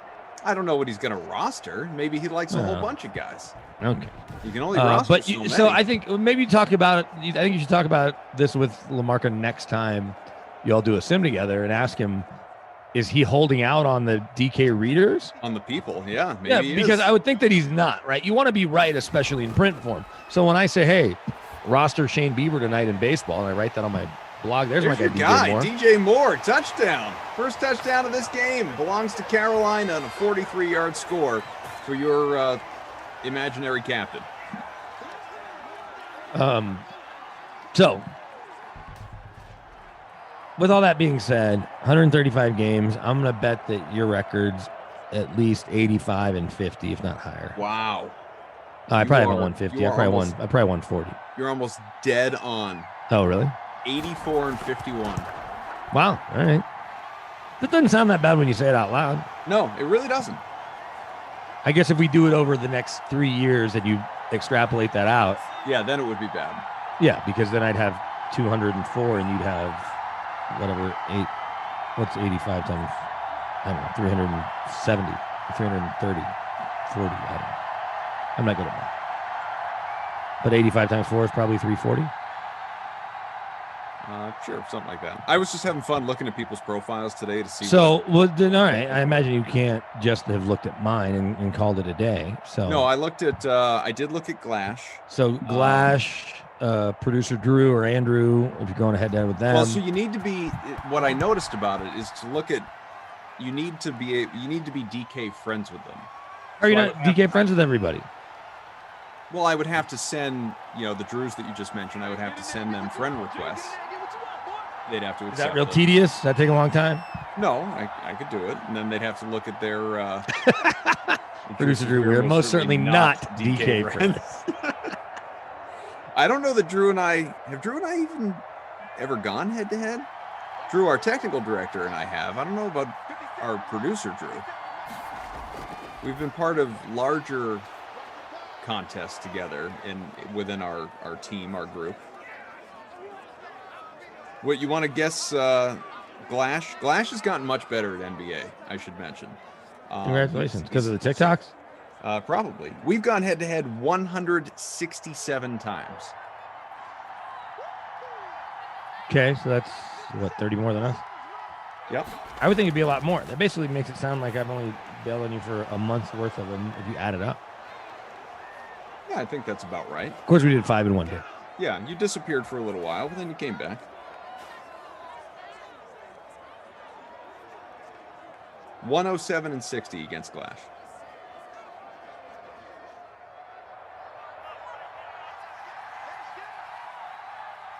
Now people are sending me friend requests. DK-A Kaufman, if you'd like to. Very clever. Thank you. Yes, I wanted to get incredibly inventive. I said to LaMarca, because LaMarca's always saying, I wonder what we are head-to-head.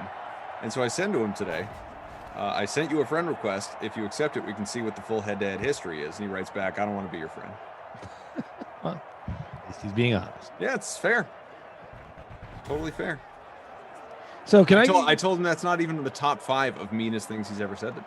Do you want to cover Aaron Rodgers first, or do you want to cover the NFL and their memo to the league today about players working out on their own? Because this comes on the heels of Juwan James tearing his Achilles working out on his own. You know what? I have no preference. Where do you want to start? Let's start with that one first. I guess. Let's do that one first, because players are calling the NFL's memo gutless as they remind you that if you get hurt away from your facility, the team has no obligation to pay you. I mean, in fairness, they made this very clear recently. 100%. Here's the thing. Calendar is 12 months long, right?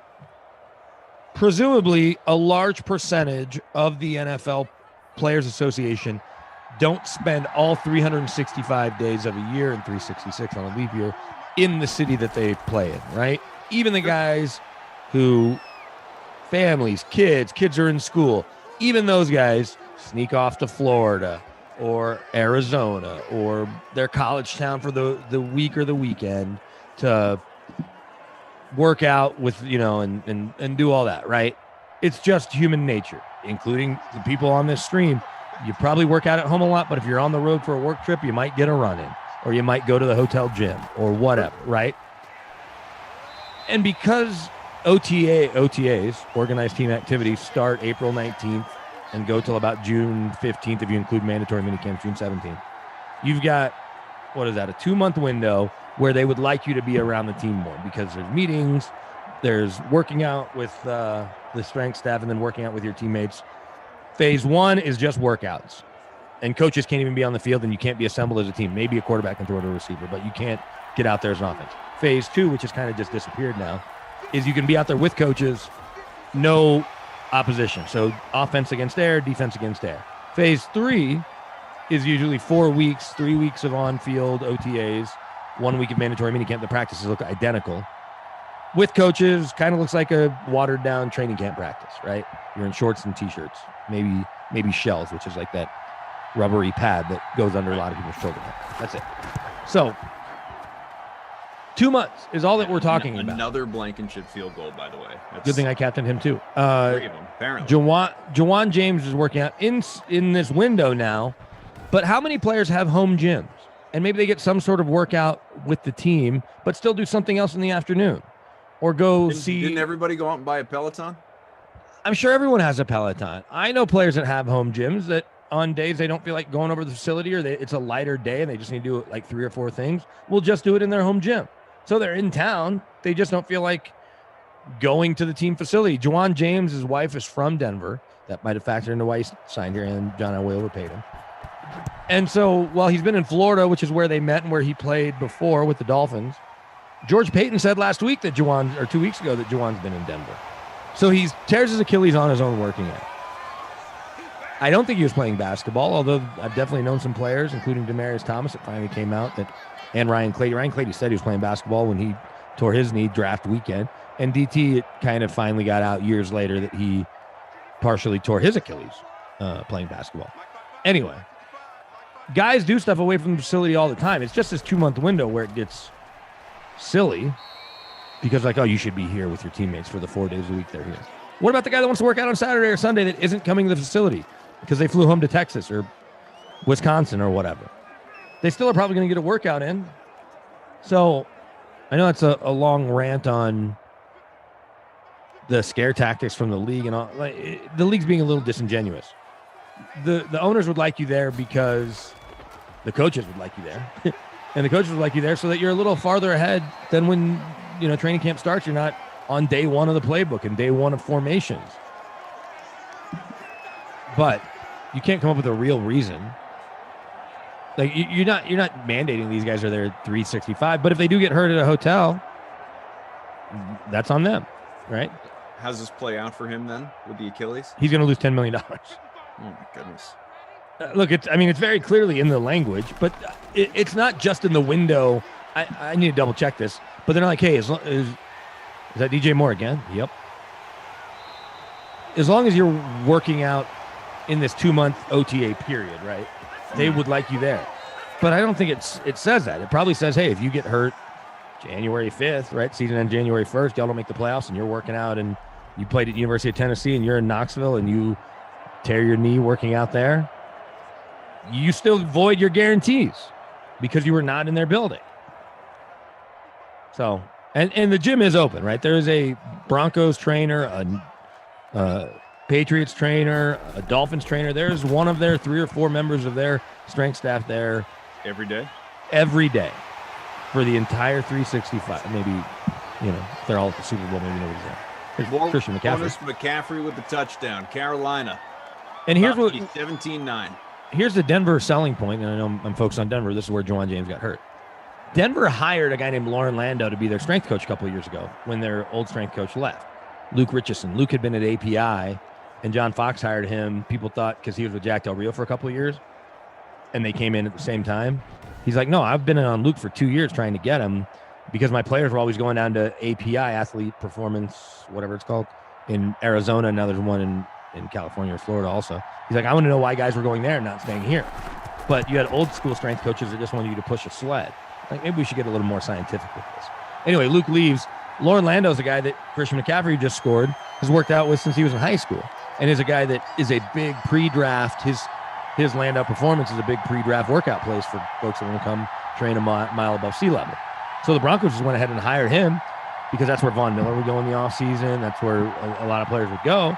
Like, well, if he's in our building, then our players will just come to see him here instead of going to his place that's literally 4 minutes away from the Broncos practice facility.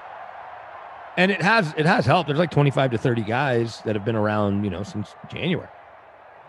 I can't even imagine what the first thought is that enters your mind when you go down with that injury and what's at stake when you have those individual workouts right now. Is it the road to recovery? Is it the money? Is it both? Is it everything all at once? Yeah, I think it depends on every player, right? You've got the one and where you are in your career and where you're at financially. Sure. Juwan James had $32 million guaranteed. I know he got a good chunk of it in year one. He then opted out of year two and was expected to get the rest of the guarantee this year. Then they were probably going to cut him. Before that, he was on a rookie deal with the Dolphins, so whatever that was. And look, a guy that's made, we'll just round up to $20 million. Nobody listening to this is feeling sorry for him, but $30 million is more than $20 million. And to just have 10 of that basically go up in smoke because he was working out on his own and had been in the building, according to the GM at various points. It's couple minutes left here, third quarter, 17-9 Carolina. You're saying?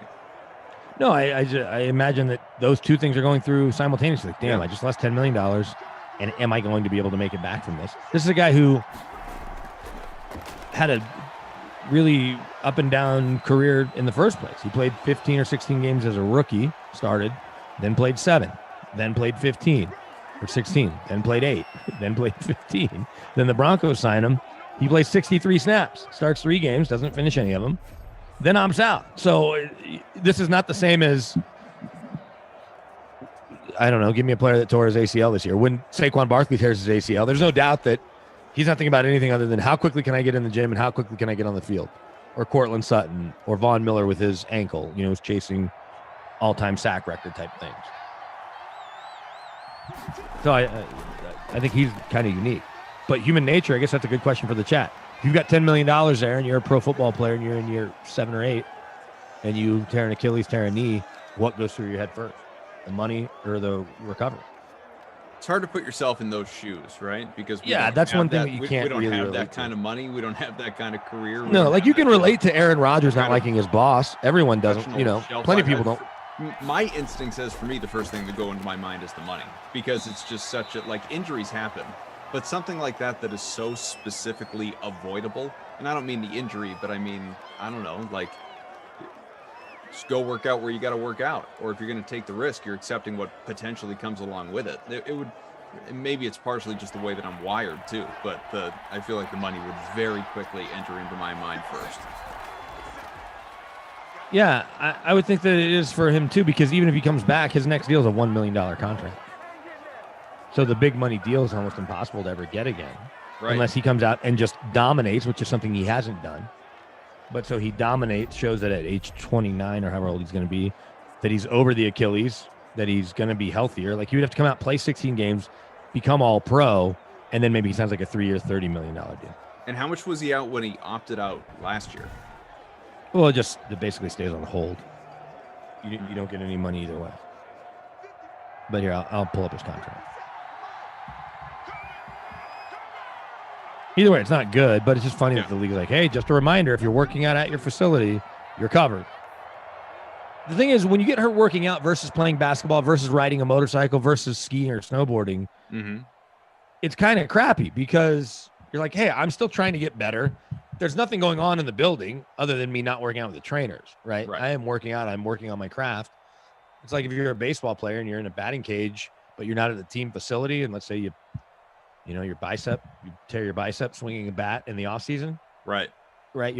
You play for the Cardinals. You're not at their facility in Phoenix. You're in Orange County working out with some other major leaguers, or you plant wrong and you tear something. Like, and I know baseball is different than football, but you're working on your craft. I just think I don't know. Be interesting to see how the grievance goes. DJ Moore, 6 for 136 and a touchdown. Good thing I captained him. Do you remember, and that was, in fairness, your actual captain. Do you remember what your lineup was? Well, yeah, because other than DJ Moore, yeah, as my fake actual captain, yeah, it was Do you DJ actually Moore, have it written down? Christian, Joey Sly, Hines, Pascal, Paris Campbell. Okay, so I could tell you DJ Moore and McCaffrey combined for about 56 points. Okay, but Hines hasn't done anything. Sly's another 5. So that's 61. You had Pascal, you said, and yeah, he's got what, 5? Pascal's got 5. You said Campbell? Yeah, he's got 2.5, 4.5. Yes, that's another handful. 71. And what was there? Naheem Hines. Oh, and Hines has another 6. So you'd actually be, you'd be top 20. Okay. Maybe top 15. All Where right. Frangelico, game ops, by the way, sits with more in the captain spot. McCaffrey, Hines, Hilton, Mack, and Campbell. He is right there at 15 and is in front of all us as part of the crew anyway. I'm down in 68th right now, which is not ideal. All right, so the Broncos guaranteed Juwan James $27 million at signing. Year one, he got 17. I don't know how the 14 was going to get paid out, but he was going to make $10 million in cash this year. I just keep seeing that number that $10 million is voided, potentially. There'll be a grievance filed by the league. Here's the thing. I think there's people in that building that feel like they might have just saved $10 million because they just didn't believe in him and don't like him and didn't like the signing in the first place, didn't want Elway to bring him in. There's people I know for a fact in the building said, I wouldn't bring him in. And then John still signed him to, at that point, the biggest right tackle contract of all time. And the thing about saving that $10 million, if they do save it, if you will, they don't get it right away today because they have to wait until the grievance is heard and settled. Let's do some Aaron Rodgers because we got the fourth quarter here to work with. Yeah. And I want your thoughts. Save the best for last. Yeah, whether it relates to Denver or just in general. And hit that like. We're almost to 200 likes, folks. Smash that like button. Appreciate you. Again, BK, AK, Drew Stack, Frangelico. I was looking at a meme on Instagram earlier about Aaron Rodgers. And it's just, like it's a picture of him just yammering, talking. But the caption is, this is Aaron Rodgers explaining why he needs more help than a top 3 wide receiver, top 2 offensive line, top 2 running back, top 10 tight end, and 6 Pro Bowl teammates. Do we overstate the Aaron Rodgers doesn't have enough around him thing? Maybe. The question is, did he help make those guys Pro Bowl? Right? Is it easier for Aaron Jones to run? Is it easier for Aaron Jones to run because Aaron Rodgers is under center? So you can't stack the box. Is it easier for Devontae Adams to find his way to the Pro Bowl because Aaron Rodgers is throwing him the ball, not Drew Lock? Right? Not Teddy Bridgewater. Mm-hmm. So it's kind of a chicken and an egg conversation, right? What Aaron Rodgers would like is when you're picking in the first round in a historic wide receiver draft is to take a wide receiver. And if you're going to trade up for Justin Jefferson or Brandon Ayuk. Don't trade up for his replacement. And he's trying to win an MVP in the Super Bowl. That should have been a pick. So, and when he had Jordy Nelson, who was a second rounder, did he make Jordy Nelson a Pro Bowler? Did he make Randall Cobb, an undrafted guy, a Pro Bowler? I understand they have to catch and then do the rest, but when the ball hits you in the hands, it makes it easier. So I don't know the answer. But he is mad. It seems unsalvageable. I heard Adam Schefter talking about it on Dan Patrick's show today, and what I thought was interesting was the timing of when Schefter put out that report last week. And what he said was his touchdown there. Is that Pascal? That is Pascal. Oh, it is Pascal. Yeah. 2-13. Yep. Look at that. How many more points do I get for Pascal? 8 more there? 9 more there? Ballpark. All right. So It's gonna what put Schefter Pascal, told... it looks like, about 8 more. And I know Schefter said this on his podcast too, and then he was just explaining it to Dan Patrick, but I hadn't listened to his podcast. I'd heard a clip of it. Was that basically momentum was building, and he was hearing from all these different people that Aaron wanted out. So he just decided to put it out there because he felt like it was coming to a head. And he at least claimed it wasn't timing based on the draft. He doesn't care about the draft. He doesn't work for the teams. The NFL draft was going to be watched regardless of Aaron Rodgers news on ESPN, right? That's a tough break. Went for So the why 2-point conversion. didn't he go into the end zone? That's stupid. Yeah, but threw it just shy of the end zone. Yeesh. So I got the sense, though, that Schefter put it out there because he had just connected enough dots. Or I shouldn't say I got the sense. He basically said that. There were enough dots that he felt like going with it then. And timing be damned. He didn't care that it was 4 hours before the draft. But then Mark Schlereth put out there the deal's almost done, and Mark's getting that from people in the business that are almost never wrong, and you can probably do the math on who that is. And Colin Cowherd, I heard today, say that Aaron Rodgers' DM Stink, and I don't know if Stink said this publicly, and Stink hasn't been on the radio the last 3 days here in Denver, But then he DM'd Schlereth and said, "Where are you getting your info?" And he told him something along the lines of a guy in our industry that's never wrong. And Aaron wrote back, "That's interesting. Let's get lunch sometime." To Schlereth. Now, they've probably crossed paths enough between Mark doing games and being at every Super Bowl and all that, you know, and Mark's in SoCal a fair amount because his daughters live out there, and, you know, he's showing up in Ballers and he works for Fox.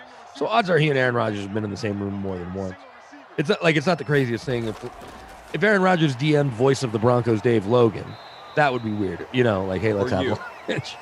But him and Stink having lunch, still, nonetheless, I'm sure he probably wants to get the lay of the land of what's going on here in Denver a little bit if he can force his hand here. That's where it gets interesting, is if both sides dig in, what's Aaron's play? Because that's why a lot of people, including Brett Favre, seem to believe that Rodgers, if he has his hands forced, will say, "Fine, see ya, I'll hold out." Right, but all that does is cost. What a man of that just costs conviction Aaron is, money. obviously. Well, that's how I look at it. Everybody, you know, keeps saying, like, you know, Rodgers doesn't talk to his family when the guy, you know, he's dug in, he puts his heel down, he's so convicted. This is his, you know, when he's such a man of principle, when he just has his mind made up, that's it. There's no changing it. I'm just not of that belief. I don't believe that. I'm not saying he won't get traded. That entirely is possible. But if it's between him returning to Green Bay and holding out, I just don't see him holding out. Well, and that's where it gets interesting. Seem to think he will. Is what does that look like? Because when Carson Palmer went down this path, he essentially just had to retire. Right? Aaron owes them $30 million, and it'll cost him, if training camp rolls around, $40,000 a day or whatever that number is. And based on the way the CBA has been written, I saw where the team can't forgive that. Like, if it's $40,000 a day and he misses every day at camp, do the math on whatever that is. That's just money out of his pocket, and they have to take it out of his check. Now, they could give him a bonus somewhere else if they feel like making good on it, you know. But in general, it's like, what is the move? What's the move for Aaron Rodgers? Because do you show up and do you James Harden it or Jalen Ramsey it, and you're just kind of a malcontent? It's weird when you're the quarterback and you're in there with the first team and your issues with the organization, not the coaches. Means you start throwing left-handed. Does he audible every play and just do whatever the heck he wants? So I don't know what it looks like. And I think if they continue to get the sense that he's going to make things difficult, do you want him in your building around the rest of your team? Like what? Because then every player's getting asked about it all the time. I understand media doesn't have the access it once did and may never again, which is a bummer, but they're still dealing with it away from the buzz gets louder and louder and louder. So I don't know how it plays out. I think ultimately you say we're going to move on to Jordan Love. Yes, he was the MVP last year, but he's going to be 38. He doesn't want to be here. He gave us 16 years.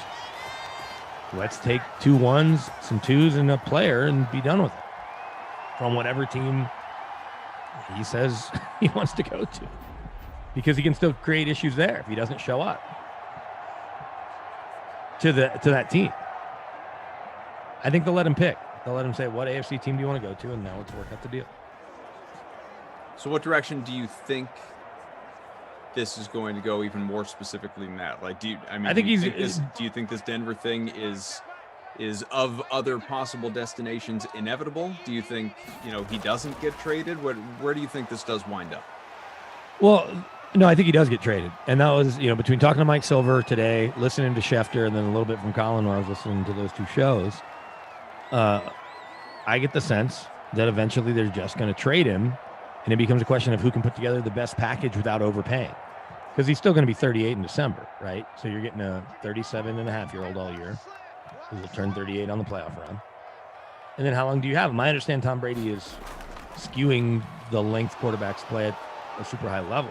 But the dude was MVP last year. It wasn't like Big Ben, right? Big Ben threw for 500 yards and 5 touchdowns. That came after he threw 4 picks or whatever, right? So you're like, does Big Ben still have it? Clearly Drew Brees didn't. Clearly Peyton Manning didn't. There's no reason to think that at 37, now soon to be 38, Aaron Rodgers still doesn't throw the prettiest ball in football. Because he threw 48 touchdowns and had, how many picks did he have last year? Not 2, many. 4, Yeah, 5? not many. I'd have to look it up. He had 5 picks. So who can make the best package? Who's willing to give up a piece of the team beyond the draft picks? Everyone will make the same draft pick compensation, right? If it's 2 1s and 2 2s, everybody will do that. It's if he's going to Miami, who are they sending back? Okay, they're sending back Tua or Jacoby Brissett and other. Like it's not about the quarterback you're getting back. It's about the player. If it's the Broncos, are they sending back Jerry Jeudy on his rookie deal? Are they sending back Noah Fant on his rookie deal? Are they sending back Bradley Chubb with 2 years left on his rookie deal? If it's the Raiders, who are they sending? Henry Ruggs? Would he really want to go to Denver? Based on, like someone says in the chat, and it was James, he'd have way less around him than he does in Green Bay. Well, Cortland Sutton also has gone to the Pro Bowl. Yeah. And He's I don't no know. Devontae How many Adams, Super Bowl but yeah. MVPs did Zadarius Smith win? So he's got Von Miller. He's got Bradley Chubb, who started in the Pro Bowl last year. He's got Justin Simmons, who's a Pro Bowler. He's got Kyle Fuller, who's an All-Pro now at corner. He's got the number 9 overall pick, who's apparently a can't-miss corner. He's got one of the better O-lines. Maybe not as good as the Packers, but David Bakhtiari tore his ACL. So his left tackle is not going to be ready till November. I wonder how Aaron Jones would feel about going back to Green Bay. Yeah, Aaron Jones is better than Melvin Gordon, but now they got this kid Javonte Williams too. I'm just thinking about like him taking the hometown discount to stay in Green Bay, and then Rodgers gets out. Yeah. Well, I hope he likes Bryce Love. What's his name? Not Bryce Love. Jordan Love. Jordan Love. Yeah. Denver's roster is better than people think. Denver's roster just needs a quarterback to be competitive. Now, unlike the NFC North, where Chicago's good, but they're not as good as the Packers, the Lions stink, and the Vikings are average. Patrick Mahomes plays 8 hours away right down I-70 in the same division. Justin Herbert is on the ascent touchdown. Is that DJ Morgan? No, Curtis Samuel. Curtis Samuel on the board. Carolina extending. Remember when it was 6-3 at halftime or whatever? Yeah. Look at how much This scoring we shit got. sucks. What a fun second half. Second half offense, baby. Jordan. Rich says, do you agree with this? Rich says, if you want to make Rodgers happy, trade for Julio. He'll change his tune. Maybe that's enough to salvage it. Julio and Devontae Adams as his guys on the outside. Wouldn't And look, take Devontae the time Adams together, may be the best receiver in football, and he's better than Cortland Sutton is right now. But Cortland Sutton was in the Pro Bowl before he tore his knee, and likely will get to a similar level. And who knows what Jerry Jeudy becomes? And Noah Fant's the fastest tight end in football right now. What's the going rate potentially for Julio Jones right now? A first rounder? A second rounder? No. It depends on the team and the time of the year. It's probably a second and a fourth. I mean, no bad teams are going to trade for him, and he wouldn't. Yeah. They wouldn't do that to him. They're not going to trade him to the Jags to help Trevor Lawrence grow. No, you're talking about obviously a team with title. Yeah, he's getting traded to the Rams, maybe the Patriots if Cam gets it please. figured out. But let's pause that. The Packers, the Chiefs, which sounds crazy to say out loud. The Ravens. I don't know if it's maybe the Browns. Did you say the Colts? I didn't say the Colts because Colts I got to see could what be Carson in Wentz is doing. Talk to me in week 10 or whenever the trade deadline is. So this to you is more likely an in-season situation. It is now that he wasn't traded. Maybe not, but it doesn't have to be. No, but once he's not traded at the draft, then it's okay. Let's see what we got with Matt. I mean, we've got Matt Ryan. We've got a new coach. They don't have to trade him. No. Let's see what him, Kyle Pitts, and Calvin Ridley. Maybe we'll beat everybody 35-31. 24-15, about 90 seconds left here in regulation. Then remember, after this, it will be Ducey and I hanging out for the slate, talking a little catch-all, folks, a little everything. And then someone had asked earlier, I think it was Brian, who's got the next sim. That will be me again. You're stuck with Rossi coming along. So we will have you a little less than an hour for it is, who do we have? Seahawks Steelers is the next one on the way. Then just to finish up your Dream Stream day, 8 o'clock prime time, Tom Carroll, Matt LaMarca. LaMarca sticking around with Jeff Ulrich for Madden After Dark. Those Sims, Niners, Broncos, and then Eagles, Browns.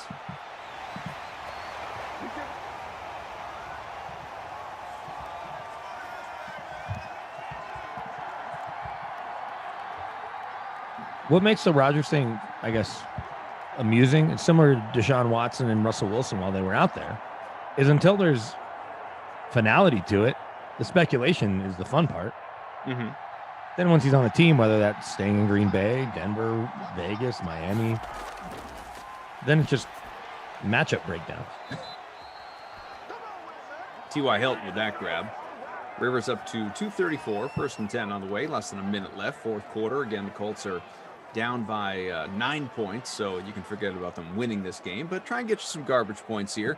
Our solo leader running away with this thing is Casey K33 by about 7 points, with Moore in the captain at almost 50 points there.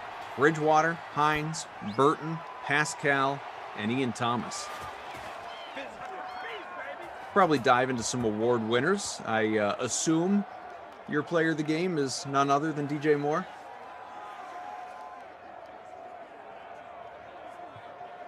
He's hit the bonus. 7 for 150, a score. Healthy day for him. You were going through all that. My wife snuck in and told me we're taking a little one to his first swim lesson. Now he's part fish. He just always got floaties on and just laps around the, doggy paddle, not doggy paddle, just floats around the pool. But first real swim lessons. There you go. That's exciting. Oh, apparently the 6-month-old's getting in the pool too. She's probably going to be less Saturday. She's going to watch. Today she'll be an observer. Babysitter Billy, let's see. Nyheim Hines might be Marlon Mack. I don't know his ownership numbers were. Do you think Christian McCaffrey, he did have about 15 points, but he was 20% captain, 80% overall. Not a great day for him. All right, so Mack just isn't owned enough. Hines, you could make a case for 9.5 points. What Hilton do other than catch a 2-point conversion going out of bounds? Hilton was good. He was fair. He had a dozen points. So the player of the game is my man DJ Moore, my captain. Right. As almost always. All right. Phil Rivers might be CMC. He scored. Let me see. Where's Rivers? Let's get you some deets. Rivers 266 yards, 1 touchdown. About 15 points, which is fine for him. 40% owned. I'll take all suggestions. Drew, you're the producer. You pick whoever you feel good about. Rivers 266 touchdown. Bridgewater 248, a couple of scores. McCaffrey 66 and a touchdown as well. He says Nyheim Hines. So all right, yeah, he's what kept my fake lineup from putting me in first place. Yeah, there you go. Hines was in the winning lineup, but never mind that. Neither here nor there. DJ Moore, though, it was his day. Him and Trey Burton, 8 for 78 for Burton. Moore 7 for 150 and a touchdown. A score for Pascal, for Samuel as well. DJ Moore and the captain, Bridgewater, Hines, Burton, Pascal, and Thomas in the projected leading lineup. I don't think anything's going to change there once stats are finalized because Casey K33 was just such a huge lead as it stands right now. Hey, Bucks and Jets with Emerson tomorrow. That's what I'm here for. All right, I haven't talked to Emerson in months. Got that on your way. Well, yeah. Enjoy it, my friend. Have fun. BK, pleasure. I've sent you NBA for tonight if you'd like to play. That reminds me, as Kenny's coming up, that he owes me an NBA contest after. Here's what I would like to see, DraftKings. Let somebody know. Yeah. Let's do combined contests. Let's figure out a way to do basketball, baseball in one. Basketball, baseball, hockey, to where the points, just you have a dollar points amount across the whole thing. Yeah, so sort of like that concept of League of Leagues. We can talk about that another time, but where you're playing all 3 sports year-round, football, baseball, and basketball, and you're just drafting kind of mid-year. Drew says like a decathlon. Kind of. Yeah, so. I support that. All right, well, thanks to the Drew Stack. Thanks, obviously, to Frangelico. The slate is coming up momentarily. Kenny and I will be with you. But before that, we want to remind you that, obviously the sweat comes your way every single day, weekdays anyhow, 11 a.m. Eastern, right here on the Dream Stream, Twitch, YouTube, wherever you're used to finding us, it will be there, so make sure you check it out. And hopefully you got in the risk-free week $3 NHL contest. If you did and you need some NHL advice, well, guess what? We have got a great clip from the sweat talking about NHL for a little bit later on. So BK, go Avs. I would pick the Avs. They're good players. Yeah, and always pick Bruins. And Chara. I didn't even look to see if they're playing tonight, but pick them. Chara and Cam Neely. Pick Cam Neely. Is Ray Bork playing? All right, here's the sweat. Kenny and I will be back on the other side for the slate. Let's do that hockey. DraftKings contributor Jeff Ulrich and RotoWire's AJ Schultz are here. Let's jump into tonight's 6-game NHL slate. I'm Jesse Cofield. Okay, since being put back together on the top line, guys, Connor McDavid and Leon Draisaitl have been on fire. 17 points combined in their last 3 games. So, obviously they're going to cost you a good chunk of change to roster together tonight. So could you possibly give us another pair of teammates that you'd like to stack on this slate, Jeff? Yeah, there's some really good matchups on this slate tonight. So you can look past McDavid and Draisaitl for sure. I'm gonna head to Pittsburgh here. I mean, Sidney Crosby, Jake Guentzel, they're going up against the Buffalo Sabres. Sabres now second last in terms of goals allowed per game. They're just a great opponent anyways. They're starting 4th and 5th stringers. You've got Crosby coming off a monster night and Guentzel. And, just in terms of top lines that you want to stack, this top line for the Penguins, including Brian Rust, is 3rd in terms of goals scored on the year. So they're just a great correlation target anytime you can kind of get them at a fair price. And quite frankly, Crosby at under 8K against the Sabres is a very fair price, and Guentzel at under 7K is a very fair price too. So I really like this duo tonight as a good correlation stack as well. AJ, where are you going for this one? You going to pivot to another pair of teammates? I am, but Jeff's got the right game, the wrong duo here. Actually, I don't disagree with the call there at all, Jeff. But for a little bit more savings, I'm going to look at Evgeny Malkin and Kasperi Kapanen. Way discounted compared to McDavid and Draisaitl. They come in at a combined $9,800 here for the two of them. Gino has 3 helpers since returning to the lineup. Kapanen has a pair of assists over that stretch as well. The goals are going to come for these guys. And the Oilers will probably walk all over the Canucks here, but I think the same is true of Pittsburgh, who are trying to win the division. The Sabres are looking to lock up the best odds for next year's draft lottery on the flip side here. So I think either combo can go, but definitely look to that Penguin game. If you're really wanting to go cheap, you could get outrageous here and go Jeff Carter, Jared McCann in that one on the 3rd line. Those guys should have just matchup chaos compared to the just depleted Buffalo Sabres.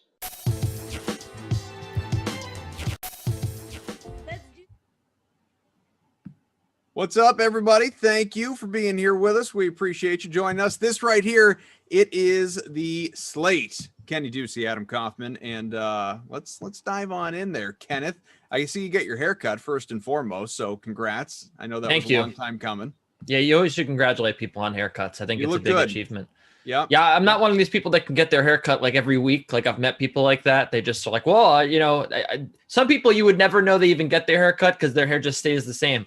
But yeah, that's not me. I wait a couple months. I really like to experience all phases of my hair. And then I'm like you. I get a little froey. Yeah, it's like you have different. You're like, oh, you have different personalities. You're like, oh, and I'm a long hair person now. You cut it down. Sure. Yeah, no, there's a lot of that good stuff. So over the course of the next little while that we're here with you, at least a half hour, maybe 40 minutes, and by all means, get your questions in. In fact, I'll make sure that I still have the chat handy if there's anything that people want to get into. YouTube, Twitch, obviously. Hi, I'm Adam Kaufman. Was with you until about 3 seconds ago before we took a look at that clip from the sweat, and obviously Kenny here. And well, why don't we start with baseball? Because I know you went to the Yankees game yesterday, obviously, which is always a pleasure, I'm sure. And Yanks having some decent success here this afternoon as well. Decent success. But, yeah. They're the number 1 offense in baseball over the last 2 weeks. It's crazy. Well, then is that something that people need to be more locked into when it comes to DFS and sports betting? Do the Yankees deserve a little bit more attention? I feel like the Yankees are still kind of in the backs of people's minds as that dumpster fire to start the season, when in reality, obviously, over the last couple of weeks, like you said, not just the offense, but collectively, they've been very good.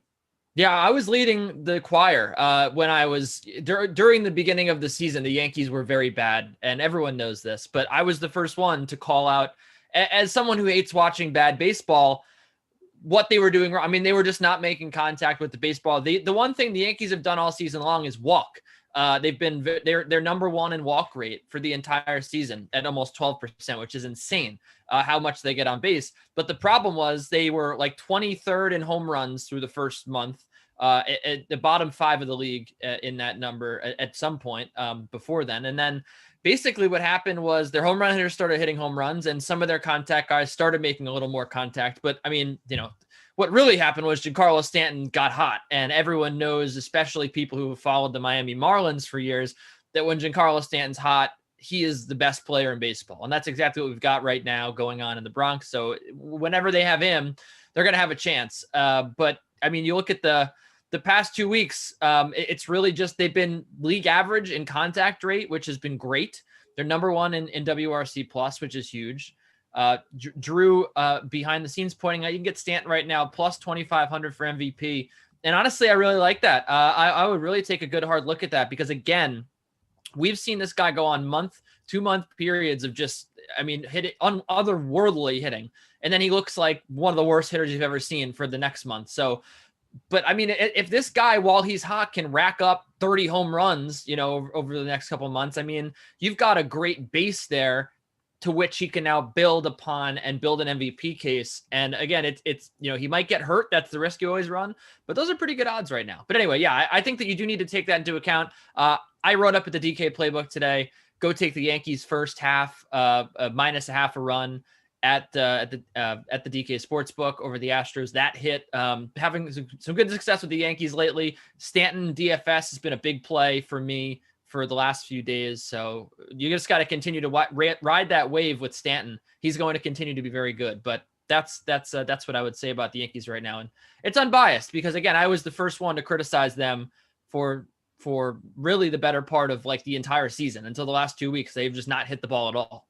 Well, look, bias or no bias, a team wins 5 straight. Doesn't really matter how you feel about it. Proof's in the pudding, right? I mean, the results are there. Does it make you, I don't know, feel a certain way about this team, though, when it comes to going and, beyond obviously like some of the odds and bets that you just threw out from a game to game, a day-to-day basis? Are there certain guys, certain things that you're looking for when it comes to run totals, when it comes to, money line or whatever it may be?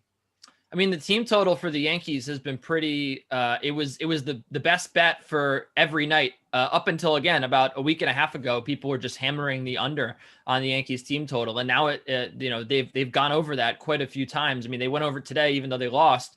So that's certainly something I'm looking at. But, just more generally, I think what you can always look at with the Yankees is, how much of a reliance does a guy, like if the Yankees are going up against an extreme swing and miss pitcher, that's going to be a bad matchup for them.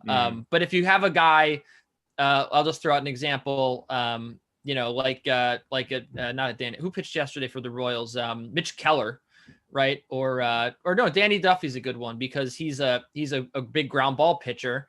You have a Cleveland team, right, that doesn't hit ground balls, they hit fly balls. It's the same thing with the Yankees. If you have an extreme ground ball pitcher, a pitch to contact, guy, you're going to want to take the Yankees in that game because they're going to make contact and they're going to make the good kind of contact, which is in the air, hit air balls. So as Justin Turner would call them. So I think that that's certainly something looking at. But I just like the matchups with the Yankees. That's normally what I'm looking at. They're definitely not a good play against a guy, like Tyler Glasnow, who just continues to get swings and misses. They're going to be awful, just like the Cubs are against those types of pitchers. Let us know if you have any questions. Get them in YouTube, Twitch, any thoughts that you have across the board. I mean, this is kind of a catch-all program. Sports, as we've called it here on the slate, just, in goof, but, baseball, basketball, hockey for tonight, whatever it may be.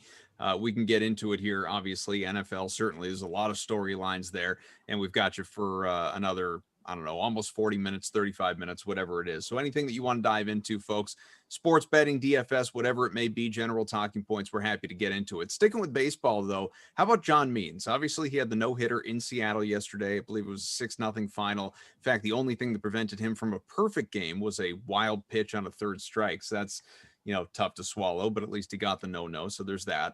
How do you feel about what we've seen so far this year? Major League Baseball, obviously, it started last year with the, pandemic influence and some alternate rules, some modifications to the game, the 7-inning doubleheaders. We saw obviously earlier this year Madison Bumgarner with the 7-inning no-hitter. It doesn't actually technically count, doesn't go down in history as a no-no, even though I don't know, for his mindset, maybe it is, but, and it should be, I think. I mean, the rules are the rules, not his fault. The game went 7 and not 9, but John Means, he gets the real thing. He gets the full 9.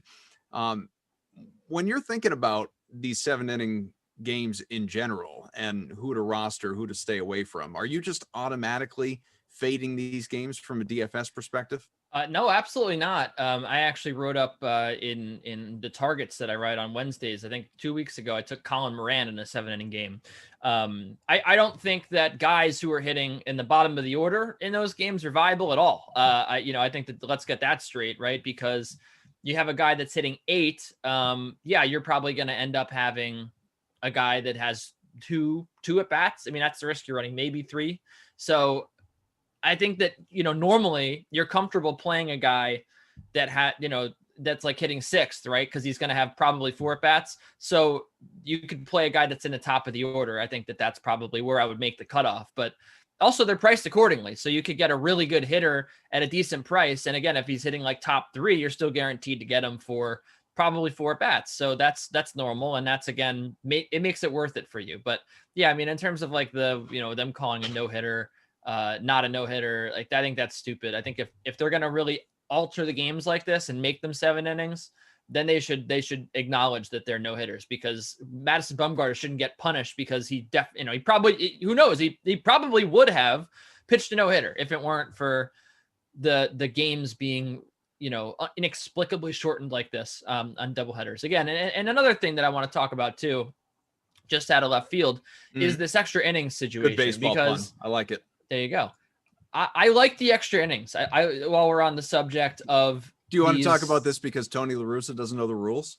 No, that's not why. I wanna. We can also I'm segueing this into a conversation about the extra inning rule real quick. Maybe not a conversation, just this mini rant. Sure. Then we can also segue that back into Madison Bumgarner tonight. The Astros the Diamondbacks are playing in like an hour. Yep. So I like the rule. I think that it makes the game exciting. I think it's really a fun way to end it. And look, the whole goal of the new extra innings rule was to shorten the games, to get them over quickly. You don't have any 20-inning games anymore, which I think everyone is pretty much on board with. We don't want that. Although they did get kind of fun after a while. But I do think that they can't acknowledge or they can't count a win in extra innings as a win. They can't count it the same as a normal win, because the runner on second thing to me feels like a soccer shootout or a hockey shootout, right? And I think that everyone's in agreement that that's kind of, it's not the same as like a full game victory. So it's a little fluky. Like, it depends on the pit, what pitchers you have available. It depends on where you are in the order.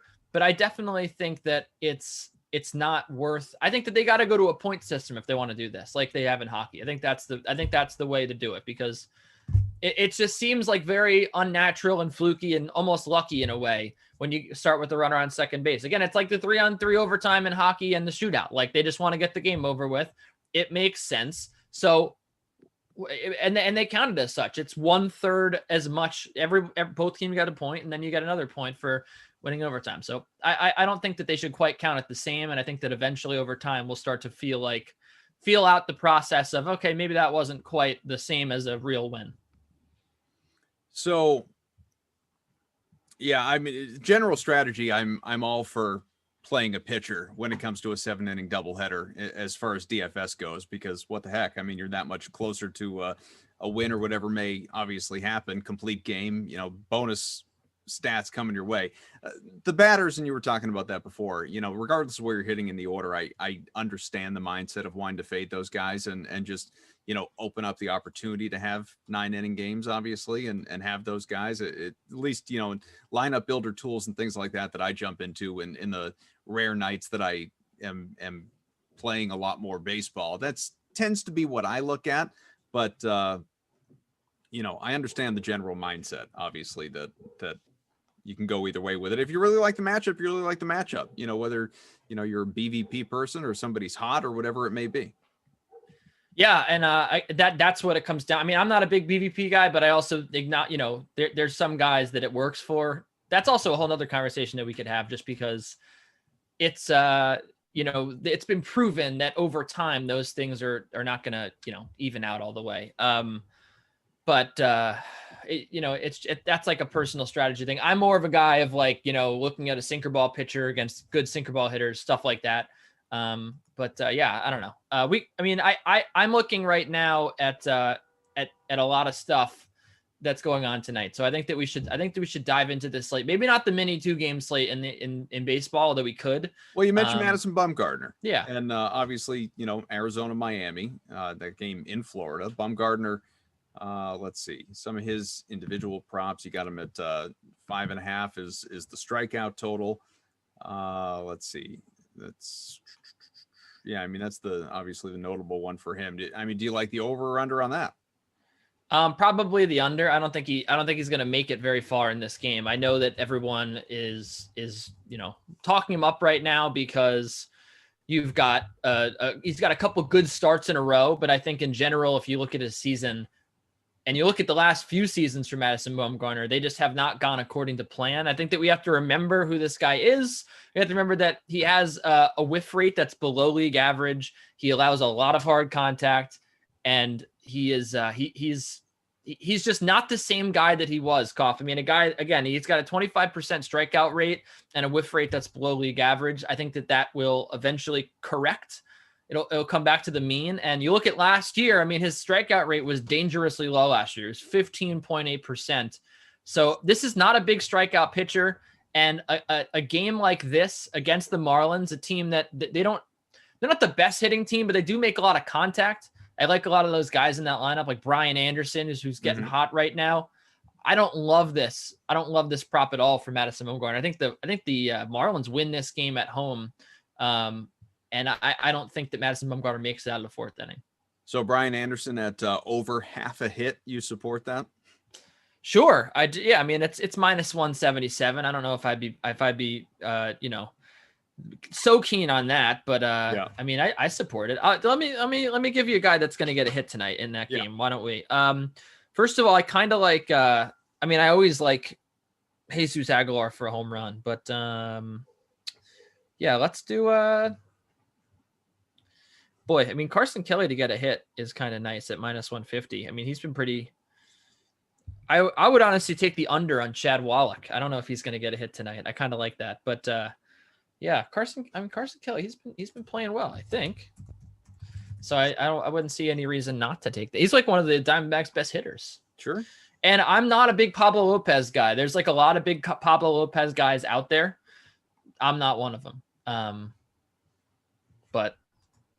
He's Carson Kelly the last Adam few Duvall. days. He's on at a minus 167. Minus 160. Yeah, Duvall, I don't know. He's kind of a bigger swing and miss guy. Carson Kelly, more games than Carson Kelly's only had 6 games this year that he has not had a hit. Carson Kelly, 6 games, and he's played in a lot of them. So, I think that Carson Kelly is a pretty good bet at minus 150. That's about the limit that I would go to for a guy to get a hit, unless I'm like super inclined to think that a guy's gonna have a big game. I think that, and him to hit a home run, and him in fantasy as well. Just fire up Carson Kelly tonight. I kind of like that. Who do you like best on home run odds if you're just taking a look at Arizona or Miami? Either way. Yeah, I said I like Jesus Aguilar always, but I think especially a matchup against a left-hander, that's somewhere where he can excel. He's also just been the only guy on this team that's really brought any sort of consistency at the plate. When the Marlins were going bad in that series against the Giants, he was constantly bringing them back in games. He obviously is the biggest home run threat here on the team. 4 home runs off fastballs. Madison Bumgarner loves to rely on that fastball. It's a heavy fastball, as they would say in the clubhouse in baseball, that it has a lot of spin on it. It's not very fast. So it is hard to hit, but I think that that's sort of where Jesus Aguilar feasts, right? And I think that might make him a pretty good play here to have a home run. So I like that. Also related to baseball is a free-to-play pool for Atlanta and Philadelphia a little bit later on. Again, these games getting started a bit later, but 5K Philly Atlanta prediction pool. Game starts in about an hour and a half. 7:08 Eastern is when it begins. $5,000 pool. Again, free to play. So what the heck? There are already north of 12,000 entries that are in there. Jump in. A reminder, you don't need to be in a state where you are allowed to, authorized to bet on the DK Sportsbook. That doesn't matter for these free to play pools. So if you want to dive into Philly, Atlanta, if you want to look at, Knicks and Clippers, although actually, as I look at it, let me make sure I'm not giving you wrong information here. Let me see. I think this Philly Atlanta might not be until Sunday. Yeah, that's on Sunday. So not tonight, 7:00 on Sunday. So plenty of time to enter that. You have the Knicks and Clippers that day as well, earlier in the afternoon. There's a whole bunch of free-to-play pools that are available to you. NBA, UFC or MMA. You say the Knicks? I did say the Knicks. Tell me how I can get involved on picking the Knicks to beat the Clippers. Knicks, I'm all in. Well, it's a prediction pool. It's a prediction pool for you. So jump on in. You got about almost 2,000. You're gonna want to take the Knicks, and that segues into something that I want to talk about, which is to fade the Clippers always, especially down the stretch. You want to let me see.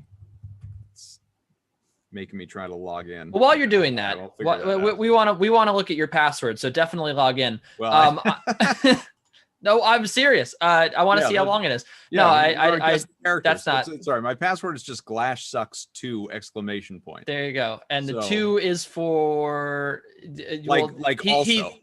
Was he onto your first password, so you needed to put a new one in there? No, it's 2 also. I'm acknowledging I'm not great. So you suck, right? Yeah, okay. But GlassSucks2 ! Yeah. Makes sense. So look, the Clippers here. Let's talk about them for a sec. They got 6 games left. Okay. They're 8-point favorites tonight against the Lakers. They'll probably be I would say 5-point favorites against the Knicks, maybe more, maybe 6-point favorites based on how the Knicks looked against the Nuggets. The Clippers, folks, they're not trying. They are not trying at all. They have now failed to cover in 5 straight games. They just don't care. And I think that that's something that we need to acknowledge here when we look down the stretch of the season is who cares. And look, if you bet on narrative alone, you're not always going to win. In fact, I think that you might have actually lost money if you just strictly bet on who needs to go in the game more over the last month. That said, the Clippers are an exception here. The Clippers have no reason to play basketball. And you saw what happened with the game against the Raptors. They were trailing the Raptors almost the entire game. They ended up winning by 5, but the spread in that game was 11, which was ridiculous. They had Pat Beverly, and the Raptors didn't have OG Anunoby. They didn't have Kyle Lowry. They didn't have Gary Trent Jr., and they still almost won that game. And it's because the Clippers, they're in the 4th spot out west. They're tied with the Nuggets, who are just ahead of them. But they're not. It is impossible for them to fall down to 5th, or near impossible anyway. Mm-hmm. Top 4 locks you into home court advantage in the first round, right? Top 2 would obviously give you home court advantage in the next round as well, depending on how the seeds shake out if you win the first round. But they're 3 games back of the Suns. So they're not catching the Suns with 6 games to go. It's highly unlikely. So they don't care. They're playing all their stars, but they're just not playing hard. And the defense for this team has been bottom of the league. The offense has been right around the middle of the pack over the last 10 games. They're just looking lethargic. So I am fading them, I think, every game down the stretch. The Lakers game tonight, absolutely taking the Lakers in this game. They actually seem to look, they haven't looked good at all, right? But, they had that last game where they had Anthony Davis. They were out without LeBron, and they played extremely well against the Nuggets. The Knicks, I'm definitely taking the Knicks in that game. The Knicks are a hungry team right now. Tom Thibodeau is not letting off the break. Toronto again. Toronto's fighting so hard to get into the playoffs. I'm taking Toronto against the Clippers. I'm taking Charlotte against the Clippers. I think I'm going to do that. And then Houston, Oklahoma City, probably not. Although at that point, the Clippers might actually be resting the entire team. So maybe you do take those teams again. I don't envision myself ever picking the Clippers to cover the spread again this season. And I don't think that they start tonight. And I'm not even sure they cover a single spread for the remainder of the season. They could easily go 12 straight games without a cover, or 11 straight games without a cover. And I don't know how that factors into the playoffs. I don't know how the Lakers are going to look in the playoffs because they've looked so lethargic over the last week or 2 weeks, especially since Anthony Davis came back. They've won 1 game out of 7. I mean, it's been ridiculous. So I don't know how that's going to affect them. I think that that's worth talking about and worth speculating about, is like, how are the Lakers going to look in the postseason?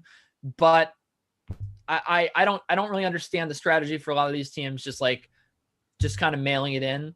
Like, how are you just going to flip the switch in the playoffs, right? So, but yeah, I mean, in terms of betting angles, for sure, and DFS, frankly, I'm fading the Clippers always, and I'm fading them tonight again.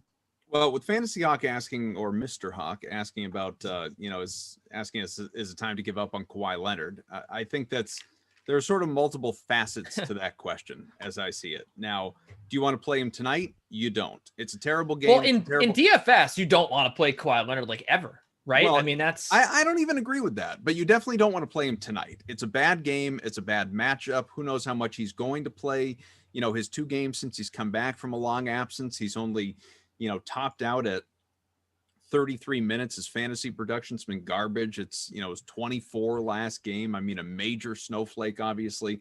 Looking at, he's played in 3 games going back over the last month at this point in time. Hasn't done anything incredibly notable fantasy wise. And he's so expensive, Koff. He's so expensive. He is. He's he's discounted compared to what he normally is, but he's $8,800. So no, I mean, he's in a terrible spot tonight. He returned 2.5 times value last time he played at 8,800 against the Raptors, and he played 33 minutes in that game. No, I mean, he scored 13 your points. Your top guys tonight, Kenny, are, for anyone out there who's starting to put their dummy builds together, obviously, as news starts to trickle out and locks in about an hour and a half. I mean, you got Russ, you got Steph, you got Luka, you got Trae Young, you got Durant, you got Siakam, you got let's just stop there. All those guys that I just mentioned, they're all in good spots. All of them. You could justify playing any of those guys. You start to get into like Vooch, Sabonis, Irving, Beal, Davis, George, Kawhi. I wouldn't go near any of them. Like, I mean, I haven't made my lineup for later, so, things can change depending on who gets ruled out, obviously. I mean, late swaps, whatever. But as things stand right now, as I talked to you at 5:36 Eastern time, that second tier, that next level of stud, if you will, none of them are in a good spot. I wouldn't play any of those guys. Well, let me tell you who I do like tonight while we're talking about studs. The studs that I do like tonight. I think that obviously Russ is in play. I've been riding 81 last night. I've been riding the hot hand with Russ the last few nights, and I don't know if it'll stop now. Although again, second night of a back-to-back, there's no Kyle Lowry here for the Raptors, so it's certainly possible that he could have a big night. I'm not so sure that he's going to. I mean, it's tough to fade a guy that's like an auto triple-double, right? But a guy that I really want to get in my lineup though is Trae Young at 9,400. So that's sort of where I'm looking at point guard. I'll see what I have with the rest of my money, and maybe I'll go for Russell Westbrook as well. But Trae Young at 9,400 here. Good spot. He was seeing 35 minutes a game, and then he didn't play too much last night because they kind of rested him on the front end of a back-to-back with the game out of hand. But yeah, it's a great spot. The Pacers, ironically, are number 1 in pace over the last 10 games. And they're not playing any defense. This team looks lost. I mean, you got Goga Bitadze like cursing out coaches on the sideline. Like this team just doesn't care anymore. It's in disarray. I'm taking a lot of Hawks here. I also like Sabonis. I mean, again, the pace is going to be incredible in this game. Both teams not playing defense. Well, we do our head-to-head later. You can play Sabonis. I'll stay away from him and we'll see which way it goes. Okay. But yeah, I also like Van Vliet in speaking of that Washington game. I mean, another guy that now without Lowry, I mean, I think that he's a slam dunk play here. Back-to-back 50. He's had 54 fantasy points in back-to-back games. Van 8,000 and Siakam with Lowry out. They're both definitely spots. And Washington number 2 in pace over the last 10 games, and for the season they're a top 5 team in pace. So I like both of those spots a whole lot, and those are 2 point guards. So again, like I think I'd rather go with 2 like second tier point guards here, or maybe even Van Vliet's a third tier guy if you want to call him that at 8,000, then go for Russell Westbrook, even though I really want. I mean, you could technically get them all in your lineup. You could throw Russell Westbrook in the utility spot. I just those are the 2 point guards I'm really in love with here, and then I'm just gonna figure out the rest later. Van Vliet also is a shooting guard, so I guess you could get them all in there. What were we saying? VanVleet is also shooting guard eligible, so you could get all three of those guys in easily. But again, money wise, like, well, and there's enough value out there tonight right now. Yeah, there's a ton of value. I mean, also I love docket. Yeah, you got a bunch of injuries for like the Hornets, right? You got a bunch of injuries for the Raptors. I do really like Gary Trent Jr. in that game, especially like we were just talking about with all the injuries there. He's only $5,000. So I mean, this is one of those slates where I kind of am zeroing in on like 3 games, really. I'm really looking at Washington, Toronto, and Atlanta, Indy hard because those are going to be two, the pace in those games is going to fly off the. They're going to fly up and down the court, and you also have the 2 highest totals on the slate. And then you've got another sort of high total with Brooklyn and Dallas, and obviously all the talent in the world. And then like the rest of these games are just slow, grinded out teams. I'm not really interested at all. Potential blowouts everywhere. The Lakers and the Clippers, you cannot ask for 2 worst offenses right now. OKC, speaking of bad off. I mean, so that's the thing. I think this is like a 3-game slate for me. Even though it's a technically a 7-game slate, I'm looking at it like a 3-game slate. I'm probably just taking guys from those 3 games, and then like maybe I'm sprinkling in a Caleb Martin at $3,900 to get some value. But that's really what I'm doing. Would you rather play Russ or Steph tonight? I'd rather play Russ because I mean, dude, Steph Curry against the Thunder here. I mean, he might play 28 minutes. I mean, this game could be over. Look at the last time. So you worry about blowouts. Although I will say the last time they played the Thunder, he went for 68 fantasy points and he only played 29 minutes. So there is the potential still there. Yeah. The potential still there for Steph. But yeah, I mean, this game's going to be non-competitive. And the Warriors, they are fighting for a playoff spot. So you never know. I mean, they could keep them in there. I will say though, because we did have some questions in the chat, I believe first time on Twitch asked about the bottom of the Western Conference, who's going to get in, the Spurs or the Pelicans. It's an interesting question. I mean, it's also really funny that the Kings are kind of there, which is like, I thought their season was over like a week ago, but yeah, the Pelicans are trending in a slightly better direction than the Spurs, who have lost 5 in a row. I would kind of be inclined to take them to kind of be the surprise here, the miracle team to get in the 10th, just because I like their offense better. And one of the things that they just do better than anybody is just play physical basketball up front with Steven Adams. So I think that the Pelicans, their rebounding prowess and their scoring prowess should get them there. Man, they just got have to overcome a weapon. a game and a half deficit with only a handful left, though. Right. Well, it's obviously not going to be difficult, but I mean, it's still within their own possibilities. Well, not going to be. They also don't have the benefit of playing the Spurs, but if you look at the remaining schedule, they got the Hornets, the Hornets, the Grizzlies, the Lakers, the Warriors. Those are all 4 teams I think they should beat. And then the Mavs and the 76ers are kind of difficult games, but I mean, there's definitely a chance they could go on a 5-1 run here and really push the Spurs for this last spot. The Spurs have to play the Nets, Bucks, Knicks, Trailblazers, and Suns twice. And then the Kings. So I think you're looking at a scenario where the Kings the Spurs could go 1-6 here, and the Pelicans could definitely go 5-1. I don't think that this is over quite yet. I don't. But yeah, I mean, it certainly looks over out east, that's for sure, with the Wizards and the Raptors. Although, like I said, I think the Raptors pick up a win tonight. Even though they're shorthanded, I think the Raptors win this game. We were asked, it's not related to basketball. We can get back to basketball by all means. We got you for another 10 minutes or so. But someone had asked a little while back in the chat about Albert Pujols getting released, obviously, in the final year 10 of a $253 million deal, which absolutely caught me off guard. I didn't see it coming. I thought they'd ride it out. I mean, he's a Hall of Famer. He's been there forever. But he hasn't been good in a while, folks. I mean, there's no denying that. And you got to pay him, and that sucks, obviously, for Anaheim. But this guy was hitting 198 this year, 5 homers, dozen RBI in his 24 games. Last year, in the pandemic shortened season, was not good. 6 homers, 224 average, or if you'd prefer to look at OPS, it was, basically 650. Wasn't good the year before that at 39. Wasn't good the year before that at 38. I mean, he has been a below average Major League Baseball player. Right. I don't mean like bad for Pujols. He has been a below average Major League Baseball player for the last 5 years. 5 years.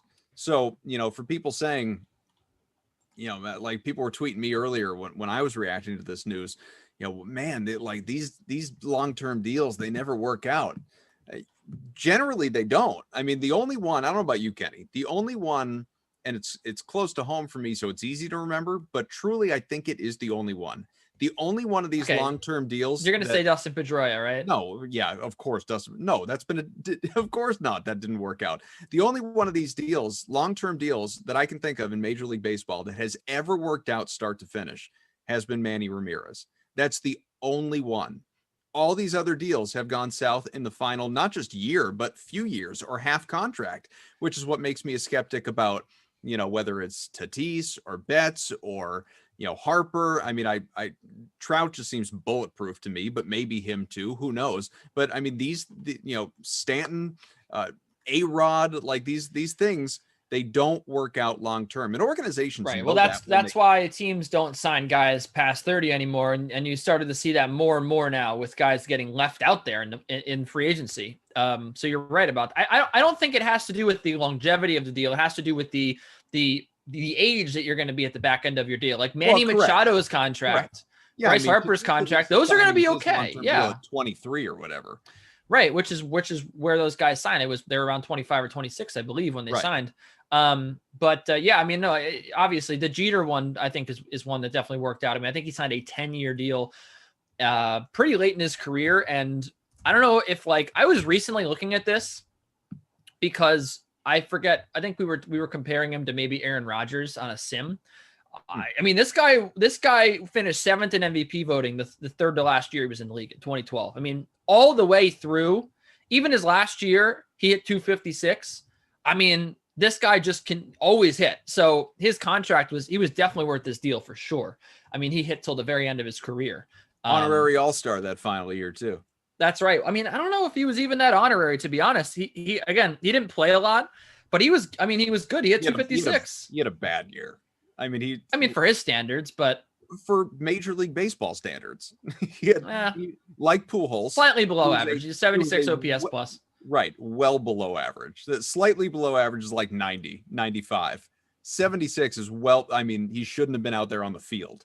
Anyway, Pujols. Derek Jeter, he wouldn't have been. The thing I'll say about Pujols before most of his career, obviously, he was not that guy. Obviously. Yeah. I mean, the one thing I'll say about Pujols before we move on here, and I do actually want to give some tennis picks for tomorrow, is definitely it's not like the Miguel Cabrera situation.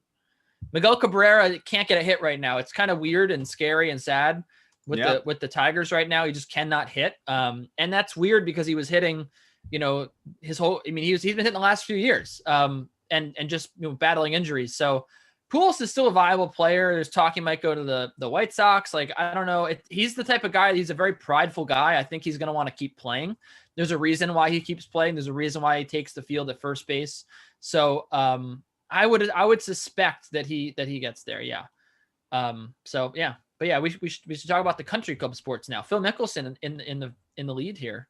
7 under, by the way. I just saw that come across my screen. So congrats to Phil, I guess. Right? That's what we're doing now. Yeah. I mean, I'm not, I say we in that situation. I'm not a Phil's fan, but is that okay? Yeah, it's the Wells Fargo. Yeah. They're in Charlotte. Nice area. 2-shot lead for Phil after one round. I know you wanted to give out some tennis picks though. So why don't you do that so that we do have a couple minute break before the next sim anyway? Sure. Oh, his lowest round since last June. Pretty surprising. Yeah. So today was a huge day at the Madrid Open. I don't know if you guys are aware, but there's a $30,000 prize pool with a $10,000 top prize for tomorrow. Actually, no, never mind. That's for Rome. That's next week. So that'll be fun. That's always a fun tournament as well. And my man, Mackenzie McDonald, already in Rome, along with Tommy Paul, a lot of the other Americans. But yeah, today was a big day at the Madrid Open. A bunch of upsets. Andre Rublev, one of the best players in the world, lost to John Isner. You know John Isner? People know John. You know who John Isner is. Yeah, he's the big, tall giraffe fella. Very lanky looking guy. Who just has, he just serves. He just serves. That's all he does. Always wears a hat. Yeah, so he won today against a top 10 player, very big win on clay. So at the altitude in Madrid, the serves are traveling a lot faster. It's much more server friendly, power friendly. So you see some of these guys who are generally hard court specialists like an Isner do well on the dirt here in Madrid. So he was plus 250 today against Rublev. He won. He's plus 255 against Dominic Thiem tomorrow. And I really like him there. I like the spread. I like the set spread. I like Isner to win that match. But the underdogs have been barking at this tournament, Cuff. So I think John Isner, really strong play tomorrow. Okay. I'd also give a little bit of consideration to Sasha Bublik, Alexander Bublik at plus 250, and Garin at plus 350. I think all these underdogs tomorrow are very viable. So I actually might take all underdogs tomorrow. And the one thing I would say about we were talking on another sim about this real quick is that Zverev at plus 370 against Nadal. You might think, I'm not betting against Nadal on clay in Spain. Well, he's had some trouble at this tournament. He's played it every year since 2003, and he's only won it 6 times, and he's gone to the finals 3 other times. So that might sound like a lot of times, but this guy has only lost really like 43 matches on clay over his entire career. It's stupid how insanely good he's been. Like basically a quarter of his losses have come at this tournament. So I think that there's a lot of value here in fading him. Now that we got to the late stages, you got some real talented players playing him. He has looked very good. Maybe he doesn't lose in this match, but I think I'll be on Zverev here. And I'm really looking, especially if he advances here to the semis when you got some good opponents, I'd be looking to fade Nadal. But definitely I'm looking at the over in that match as well once it comes out here. It is. Okay, it's out. So yeah, over 20.5, big server and Zverev. I like that. I'll take the over. Tell you what I'm never doing, folks. Fade and Deucey. Love being with you, Kenny. We had a couple of sims the last couple of days right here. A little catch-all, the slate going on. A lot of good information for the people. I know we're going to be together again tomorrow, so that'll be a good time. I look forward to that. Make sure you check that out, by the way. We're going to have this is brand new for the people that are out there listening. This is brand new. We're trying something out, Kenny and I together, for a little NBA watch along, if you will, between the 8 and 10 o'clock Madden sims. Very exciting right here on the YouTube and Twitch stream channels. So make sure you check that out. It's going to be a good time. First time trying it. We'll see what it looks like and whether we want to continue it. A little bit of an experiment, but there was no one I would rather go down that path than you. And I'm not just saying that because you're here. Yeah, I completely agree with you. You're a great person to be on with. I'm also very thrilled that we got to work together today. But tomorrow, Speaking of altitude in Madrid, altitude here, well, the Nuggets are playing in Utah, but it's gonna be a really, really fun game, I think, to watch. It should be pretty great with some talented players on both ends. Obviously, there's no Donovan Mitchell, but I was speaking about the standings. That's going to be a pretty big game for playoff implications. The Jazz are trying to hold on to that top spot. The Nuggets are charging up. They're trying to get to maybe the number 1 seed before the season's over. There's an outside chance they could do that. They win against the Jazz. They're looking good. They would only be 3 games back. So that's going to be a big game, a fun game, and it'll be a really fun time here on the Dream Stream. There we go. Something for us to monitor tomorrow and something else for you guys to look forward to next in just a matter of minutes. I'll be back. I'm sorry. Rossi will be with me. We have the next Madden Sim, the Happy Hour Sim. There's no debate on that name, Kenny. The Happy Hour Sim, the Seahawks and the Steelers, that is on the way. And Kenny, pleasure, bud. We'll do it again tomorrow. Sounds good. See you then.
Boy, honestly, Rossi, I feel like I kind of need to apologize to the people. They have been stuck with me. The last sim, the slate with Kenny in between, couple-minute break. Here I mean, you're going to have to carry this thing so people just don't have to listen to my voice as much.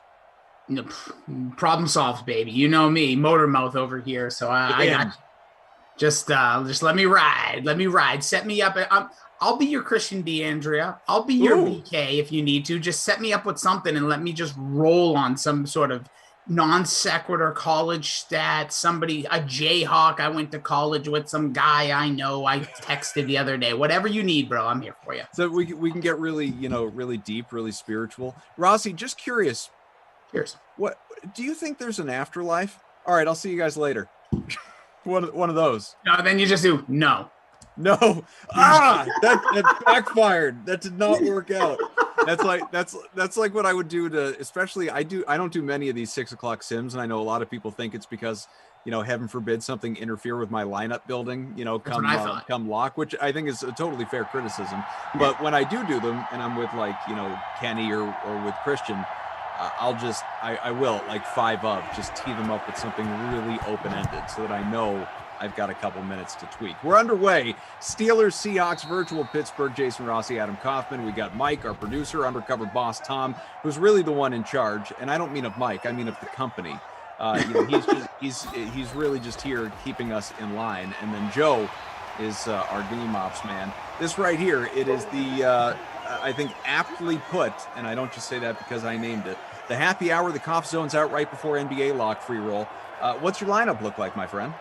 So I feel like I have become like the Steelers guy. I just gotta thank you for ordering something. That's cool. It's so funny you say that because BK for the last sim went on this thing about how he feels he's become the Panthers guy. He said that we had a Panthers game the other night, so he's not wrong, we'll say. Deontay Johnson's going to be in my captain spot. Just feeling it. There's no stats, facts, reasons. Russell Wilson, Juju Smith-Schuster, who stinks, but I have to put him in the lineup because he's been consistent. Greg Olsen, who had a big game the other night. Carlos Hyde, and the Seahawks D. All right, so I decided to go with, we actually don't have a ton of overlap there. I don't know if I've ever done this. Greg Olsen is my captain. He's been on. I know there's no correlation sim to sim. Every sim's a snowflake. I say it all the time. But if you want to believe in such things, if you want to tell yourself a story, as our pal Reed likes to say, well, Greg Olsen's been on a little bit of a tear here in Simland, so I captain him. Russell Wilson, Eric Ebron, Deontay Johnson, Tyler Lockett, Jalen Samuels. That is my lineup. I like it. I had the Greg the Leg in my captain spot the other night during a Seahawks matchup, and he paid off for it. I like that. Yeah, well, or Greg the retired guy and not Zerline, but yeah, he worked out for me the other night, so hopefully a little bit of that Rossi dust can absorb into you, which that may be offensive in a lot of ways. Trigga is happy that you're here. Says, "Woo, Rossi, welcome aboard." It really just has this last, couple hour period of time. It'll be 3 hours by the time, obviously, the two of us are done. I mean, like I said, I have been the constant, unfortunately, for the people, but it has been, hour BK, almost an hour Kenny, hour you. We are on a good stream of different voices, lots of takes, a lot of good stuff. You just wrote in the chat, "How we doing?" to the people. And that takes me to a place, believe it or not, even something as simple as those 3 words, "How we doing?"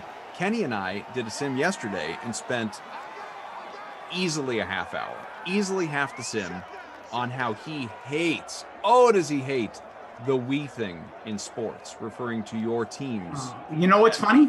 Can I just say something? I don't like say anything. I don't like to necessarily pick on people. Yeah. But Kenny has said "we" during broadcasts where we, me and Kenny, the royal we, have talked about that. When he talked about look at this. Hello. Huh. Who's got James Conner? Come on. Who's got James Conner? These weird unis, by the way. Good call by TP or undercover. I'll call him, you're the lead guy. I'll call him by the name you decide. But I will just say that these unis I actually like. But James Conner, this happens all the time. James Conner is the biggest trap in Simland. He should not be good. It's so true. It's so true. And he should never score unless it's from 1 yard out, which he normally does. But look at this, just rips off him from the teens. But hey, good for you if you did it. Reggie James says, Conner. I mean, I looked at him. Obviously, I didn't play him. I looked at him, but Yeah, I didn't like the salary at $6,400. And maybe I should have, because you know what? Again, since Snowflake, no correlation, blah blah blah blah blah. But if you look back, his recent sims, he's on 5 fire. out of his last 6, he's gone for double figures. 4 out of his last 5, but then today as well. 5 out of his last 6, because today he's already often quite literally running. 1 touchdown, 43-yard gain right there. He's at 10 points, and he's only captained by 0.7% of people, owned in about 17% of lineups, which is going to help a small chunk of people that are all sitting at the top of our thing now. The top of our thing. That's where they're just hanging up there. Kicking Club says Connor always scores when Koff is hosting. Well, maybe I should take the hint then and roster him. Seriously.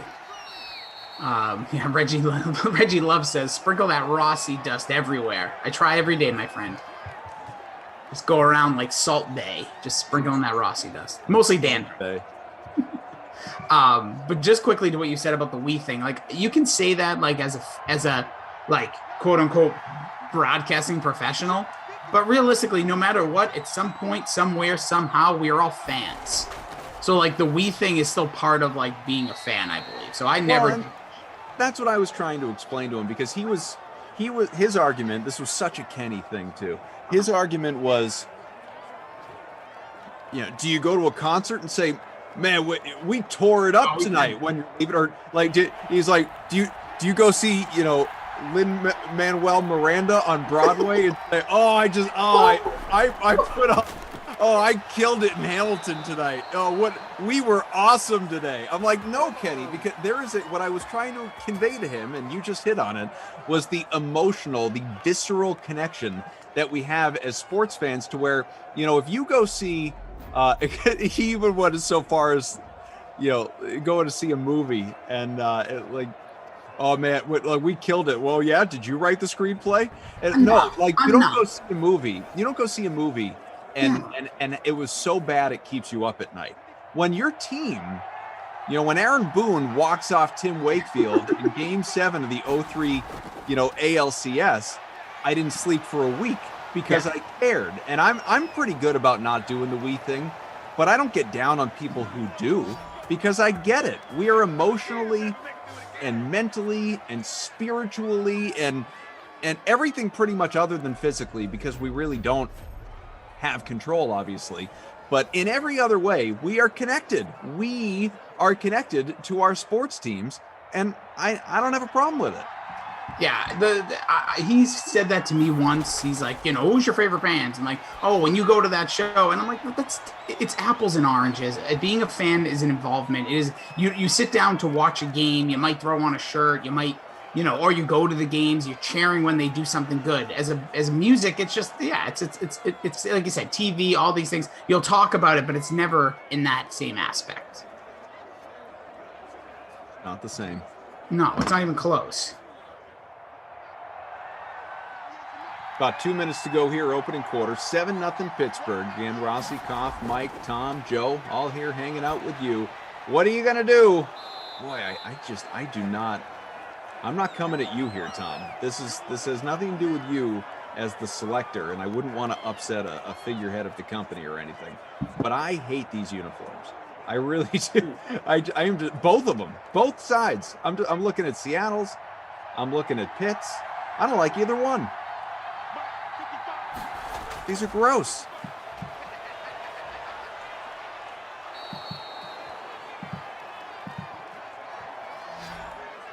Said he really wanted to go retro.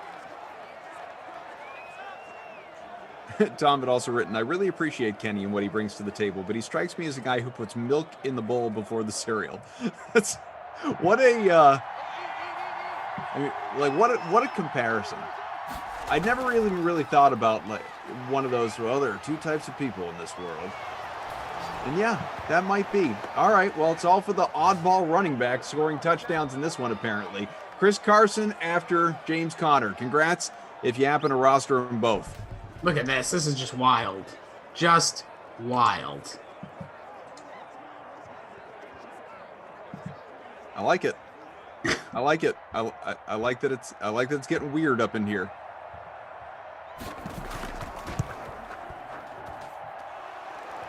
Always weird. Always weird here. The 6 o'clock, that's what you get.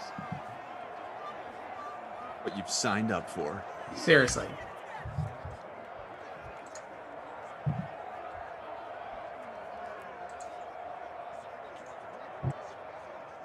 So we got a 7-all game here. 42nd touchdown for Carson. Buck and change left here in the opening quarter. Decent offense to start things off with a couple of touchdowns. We appreciate all you guys hanging here with us. Smash that like button, as we always ask, obviously. You got a couple more sims on the way tonight. It's going to be a touchback. Remember, folks, and I see I'm just looking at the DK Sim Fan Friends League lobby. I believe tonight's last-minute NBA contest is long since filled, so that's great, but it looks like there's a whole bunch of other contests that are available to you that you can jump into. We encourage that you do, clearly, including our guy, Creature from the Glash Lagoon. It created a contest. Yowzers, Koff's contest isn't as good as Creature's. Well, locks in about 48 minutes, and it only has 14 out of 100 people, so... Creature.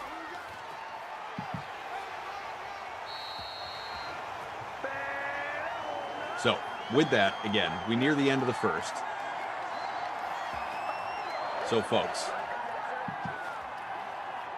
something that we've joked about a lot here related to these sims. As a matter of fact, I think ironically, our guy Rossi was talking about it with Tom very recently. The idea of the solo sim, and how would we feel about it? Who would handle it best?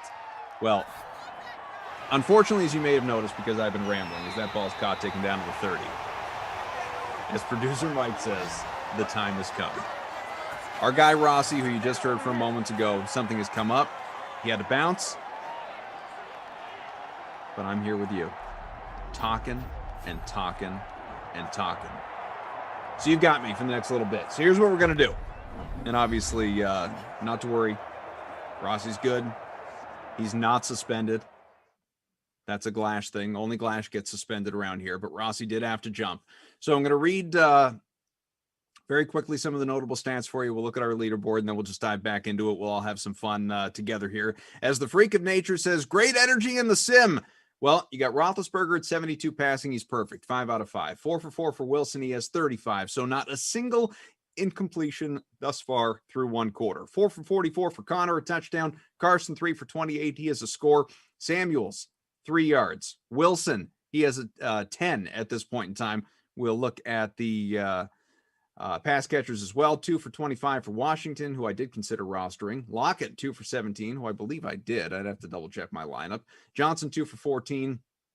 Juju, 1 for 33. He's your leading receiver, at least in terms of yardage. Will Dissly, little tight end depth getting involved. 1 for a dozen. And DK Metcalf, DraftKings Metcalf, has 1 for 6. Brian says, if anyone can handle a solo mission, it is Koff. We got your back, says Tom Cruise. Haven't seen you in a while, Tom. Appreciate that. Who else we got in the chat here? Steve says, solo Koff. No way. DVD Shrine looks even more immaculate, says Jared. Yeah, you got the wide view right there. Usually you're only seeing half of it. You got the wide view. Dion saying hello to all. And wait, what is this about? If you're going to slander Glash, I want to make sure at least I read it. What's up, Koff and Rossi? Just get me some simulation. Yeah, it's a simulation with a few too many M's. Simulation before I head in for the graveyard shift. I'm going to try and beat your contest. Please don't treat me like you treat Glash in those NBA contests. I looked it up earlier. I mentioned this on the last sim. So I finally figured out, because I'm an idiot, I finally figured out in the other people's profiles, your friends on DraftKings, that you can look at your overall head-to-head situation. And as it turns out, and you guys can talk to him about this because I sure as hell texted him, I am 107-60 all-time head-to-head against Glash. 107-60. He actually, I think, said it was better than he expected. Justin says, LOL, how fitting, cough on a solo LOL puke. Well, Justin, you're in time. I'm kidding. We wouldn't do that to you. Say whatever you want. Tony, cough, I'm sure you've been asked this before. How many movie DVDs do you have? It is somewhere in the ballpark of, I never know how to, this is me answering a question with a question, as Glash likes to talk about all the time. I never know really how to answer that, because like, does a TV season count as one? You know, if it has, or a TV complete series, does it count as one? It's more than one disc. It's obviously, you know, several hours of content, but is it one? So I don't know, and I haven't counted. I'm going to say ballpark, at least 1,000, maybe in the 1,200 range, something like that. Really money well spent. I think we can all agree with that. Really read that streaming landscape well, I think. Handled that really well. 7-all game, 2 minutes gone by, second quarter, by the way. It's the Steelers and the Seahawks. Kaufman flying solo and charging double. Great to be here with you as we got Mike, undercover boss Tom, and Joe in game ops. What else we got here going on in the chat? We'll get to a lot more stuff as well. Some news coming across. Mike says, nice comeback for your Bo Sox, cough. Congrats. Yeah, did they finally win that thing? I think they did. They were really back and forth. They blew it. They came back. They blew it. Look, it's the league worst Tigers. They are the worst team in all of baseball. You better freaking win that game to end your homestand. So, yeah, it's a good thing the Sox went out and took care of business for that.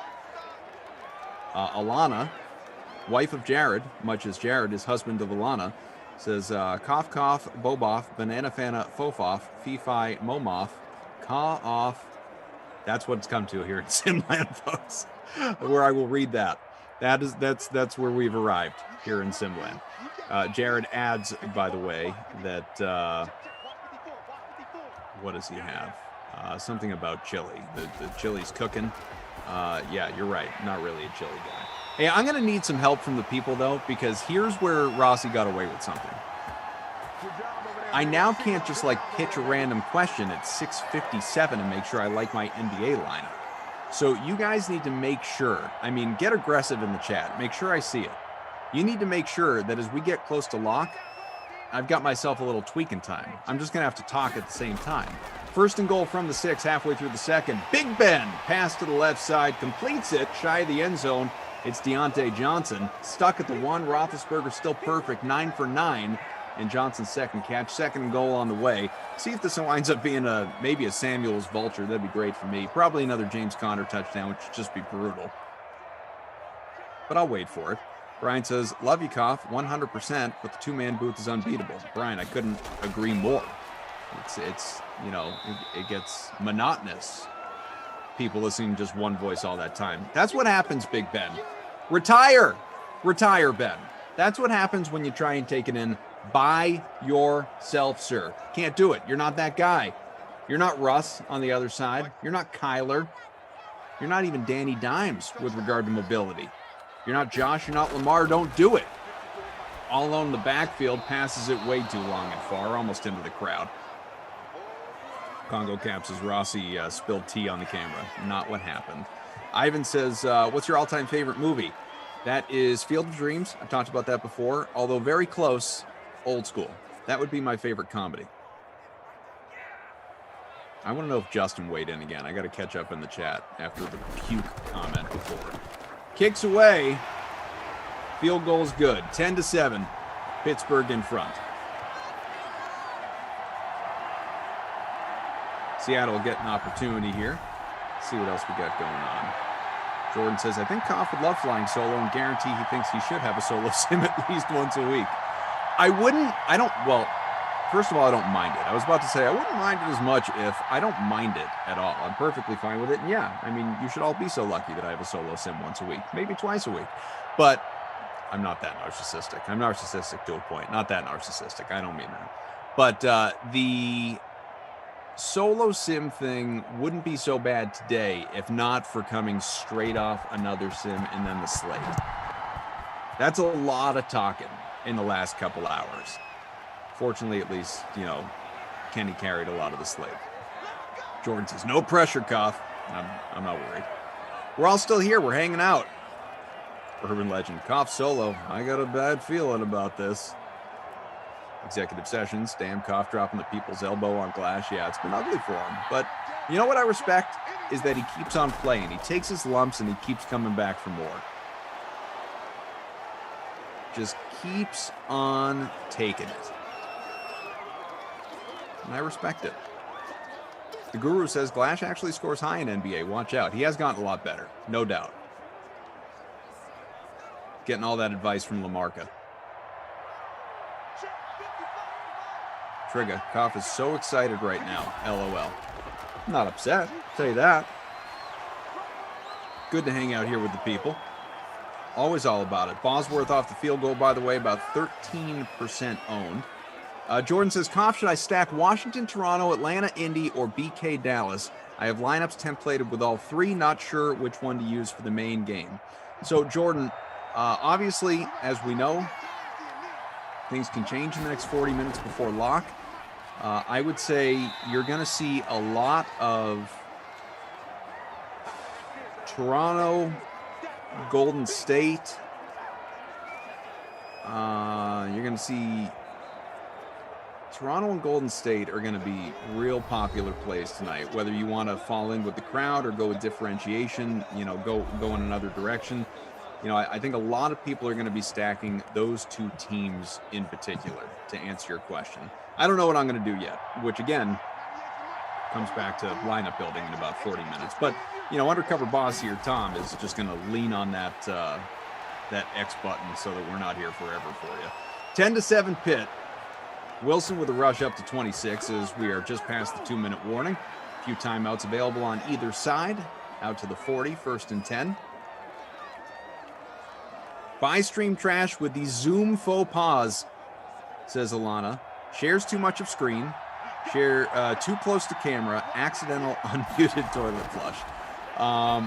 So I'm assuming I'm buying the best of the three, obviously. So that would mean I would trash the accidental unmuted toilet flush because that's a tough one to live down. You don't want that. You don't want to be in that world. People have lost jobs or at least gotten virally ridiculed for going to the bathroom in the midst of Zoom meetings and accidentally leaving the camera on. I think you have to buy the too close to camera because, what's the harm in that? I mean, it's just, you look stupid for a second maybe, but there's no harm in it. Shares too much of screen. I'll stream it because it's dangerous, but not necessarily, fatal, so to speak. Not literally fatal, as we know, but I don't know what other windows you got open. Maybe you find out that, hey, instead of working, I was watching a movie. That's not necessarily, why is that movie on pause? Why is he watching this right now during our meeting? Is he not listening? Does he have the Zoom sound turned off and an alternate speaker? So he's paying attention to something else? But that's the direction I'd have to go. You got the accidental toilet flush. That's got to go in the trash without a doubt. Yeah, Jordan says, Koff was loving the chance to fly solo until he realized he cannot do his NBA while Rossi talks. I'm going to figure it out. I can promise you that, Jordan. There's too much on the line, all these $5 head-to-heads. Rick says, most underrated movie, Children of Men. I've never seen it. We got to run up the middle. A little stiff arm for good measure. No one there to block. Didn't matter. Carlo tied. Touchdown, Seattle. And the Seahawks have taken a lead with less than a minute to go here in the opening half.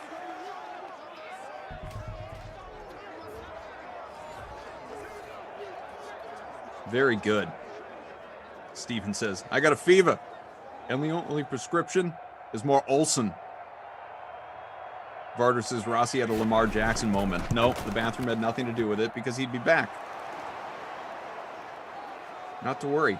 Trigger says, as a Steelers fan, these jerseys make me want to trip someone on a sideline. They're really awful. They are absolutely terrible. Trigger adds, Koff is Batman. I'm Batman.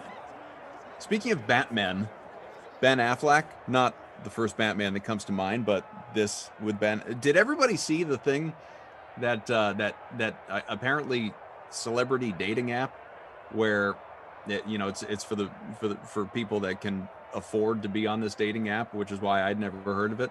And Affleck apparently was on it and matched with somebody, this attractive young lady who unmatched him because she thought it was not really him, and he responded. He DM'd her on Instagram with a video saying, "Why'd you unmatch me?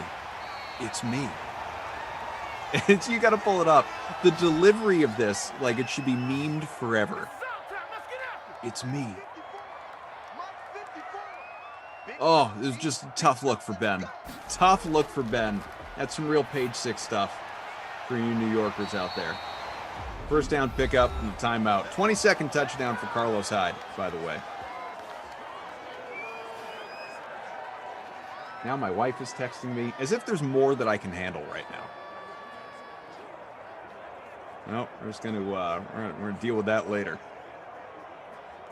Thompson's definitely not taking anything away from his billionaire playboy persona, Bruce Wayne. That's true, although ironically that Batman seemed to want nothing to do with women. Mike says he's not an Affleck fan. Do you mean of his movies, his acting, his writing, or like the guy, the person? Oh, he had an experience, a personal experience. That's why I'm a little out on John Cusack. I had a, which sucks, right? Is like, never meet your heroes. I'm not saying John Cusack was that guy for me, but I have always, and I continue to, because I can separate the two. But I've always enjoyed John Cusack movies. But I met him once at a hockey game. I was doing games for, and Chris Chelios was on the team that I was calling games for, and he comes out to support his buddy because they're in that Malibu Rat Pack or whatever they call themselves, and I don't know. I get it. I'm a nobody. He's a somebody, but he wasn't in the mood to talk. I'll put it that way. And I wasn't really looking for a long, in-depth conversation. But, we did take a picture. I'll credit him that. He at least agreed to take a picture. But it's just such a terrible picture. Like, he looks miserable. I don't even think I printed it out.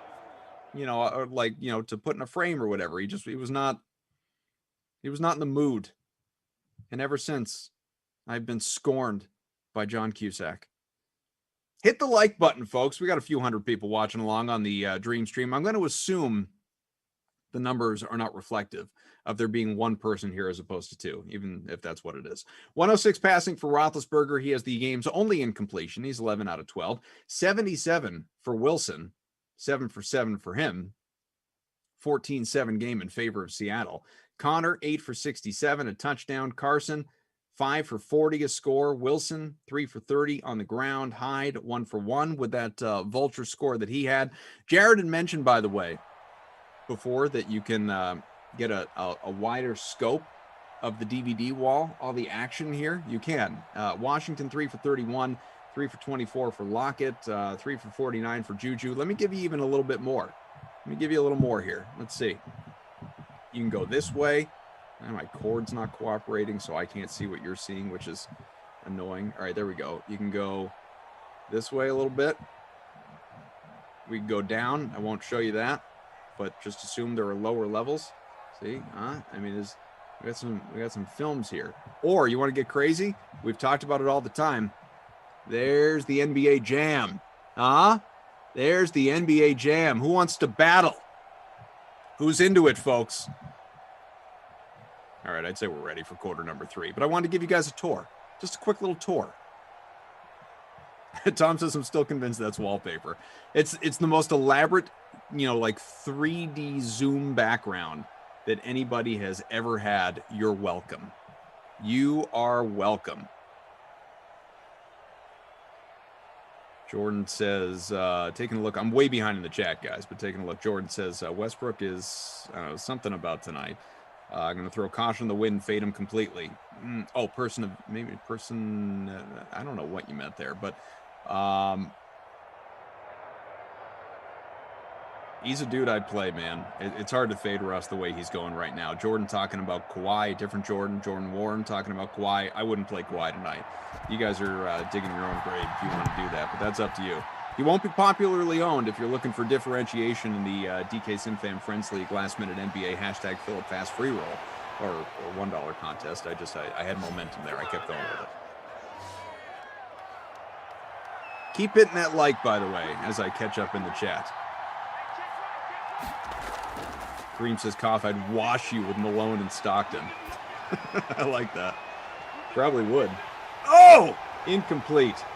I wanted to give one of those to Lindenbaum for old time's sake. Haven't done that in a while. Oh! Robbie says Adam West Kaufman. That wouldn't be my favorite. Batman. I'm a Michael Keaton guy. You guys know that. Jordan says I needed 354 just to min cash last night. The last 3 days of NBA DFS have been steroids. Lineups and scores have been steroids. I don't think tonight's going to be that way where you need 400 plus to win a big contest, but it's true. Like I had 350 something last night, whatever it was, maybe 354 like Jordan, and lost a head-to-head to someone. Might have even been Glash. Might have beaten me by 10 or 15 points.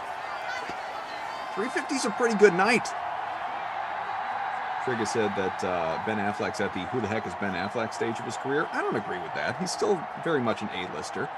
He just has trouble keeping his stuff together every once in a while. Jared says, Koff, why don't you just get your kids to co-host? They would love that.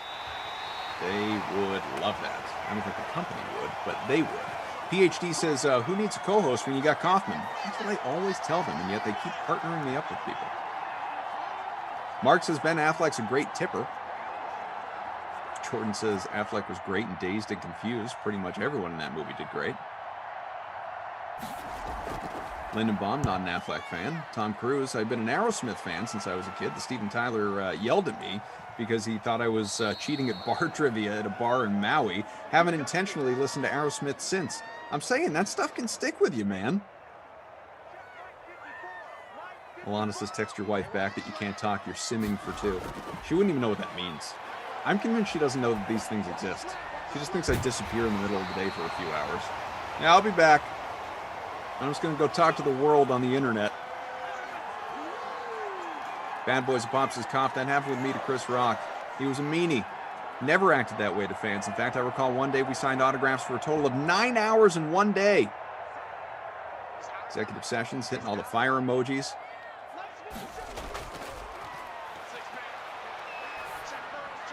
Honda says, or better yet, tell your wife she needs to contact you through the chat, the life hack to talk to your husband that I discovered.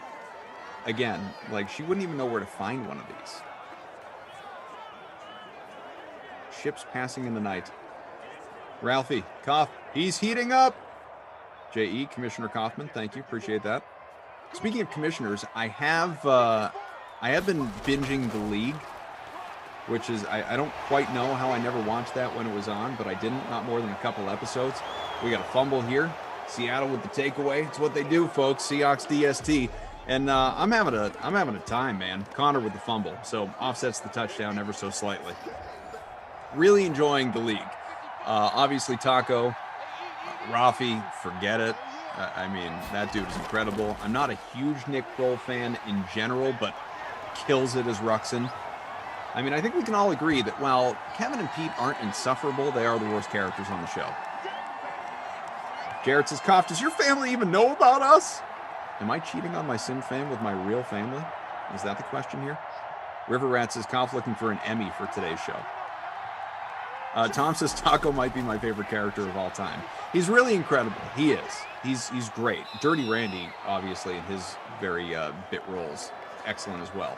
But I'm going to say the Seahawks DST is owned about 17% of lineups. Again, 14-10 game. A couple minutes gone by, third quarter, 3rd and 3 at this moment here for Seattle. Taco would not be my favorite. I love him. But I would rank him third on that show for me personally, behind Rafi, and Ruxin. I like, and if we're just talking the main guys, Ruxin, obviously. I like Ruxin more than I like Taco. But it's close. They're just different. It's a different brand of humor. It's a totally different brand of humor. Congo Cab on yesterday's NBA, waiting on Giannis news was a dud. Totally, he was a dud, and it was frustrating to wait for him. Yep, agree with all of it. Really irritating. He was the bad part of my lineup last night. Again, I had 350 something with Giannis, who snowflaked us. Lewis says, Koff, refer Tommy to this sim so he can see your solo sim. You'd kill them all. Yeah, I mean, he was real quick to admit that his reported claim was misinterpreted. So Tommy and I have no beef. Not to worry about that. DeMac Lion Cough, I was in Vegas talking to some table dealers and friends I'm friends with. They told me they loved Affleck, but they hated J-Lo. She always took his winnings off the table. I think she's got more than enough money where she doesn't need to do that. Varder, when I was a kid, I tried to get Larry Bird's autograph in the Churchill Downs bathroom. Rude as hell. I mean, don't do that. I mean, let a man go to the bathroom. Tom will be on later for the next sim with Matt LaMarca, by the way. Will we get a touchdown? Nope, not yet. Inside the 5. Lockett could have used you there, pal. Stopped at the 2.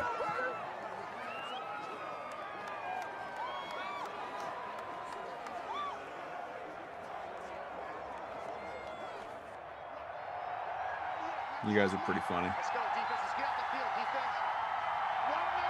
Some of these cannot be read out loud. Unless I was pulling a glass, in which case I'd read all of them and really might get suspended. You guys know that the suspension thing wasn't real, right? Are we past that point now where we can say he wasn't actually suspended and it was all just a running gag and blah, blah, blah? Or I mean, I did listen to the 8 o'clock sim last night because, I mean, I was bored to the depths that people can't understand. You know, to willingly tune in for a Glash and Lou sim just to hear him talk about his suspension. But I did it. And he, yeah, he wasn't really suspended, guys. He just had 4 days off and then said something stupid that just timed out well. So it worked out for us. Alana says, Koff, are you hosting alone because all the other commentators blocked you like BK? Rossi said, that's it. I've had it. Enough. I'm leaving. That's not the way it went down. 3rd and goal from the 2 on the way. Let's see if Seattle can extend its lead up by 4 points. Late 3rd quarter, 2.5 to go. Oh, no. Carson, he tried again. Couldn't get there. I'm surprised more of you haven't sent me head-to-heads for NBA tonight. I mean, what an opportunity to take advantage of me, given where my level of focus is on lineup building right now. You guys know me. I'd probably accept him anyway. Going to be a field goal to give Seattle a touchdown lead. Or, yeah, full touchdown. 7 points. Thank you. Jason Myers. What kinds of contests do you guys have in the DK Sim Fan Friends League right now? Let's see. Vipers Battle of the Boards at 8. We got a turbo contest. What's coming up in about 20 minutes? Myers owned about 10% of lineups in the larger contest. I'm not going to bother joining creatures because it's not going to fill, so it won't run. What do we have here? I Know Nothing created a contest. There's Juice G's got a free roll if you want to work on your NBA. You could do that. Chicago Sports 82 created a contest. It looks like a $2 entry. That looks like fun. Let's do that. Jared says, funny how Rossi was like, I'll take the lead, and then bounces. I assure you guys, Rossi did not leave because he, wanted to. He had something come up, and he had to take off. These things happen. We know that. Jared says, way too much fun coming up with suspension stories. I totally agree with that. D-Rod says, oh, so you lied. Well, we embellished the truth. Alana says there should be a slam door option when you leave a meeting angrily.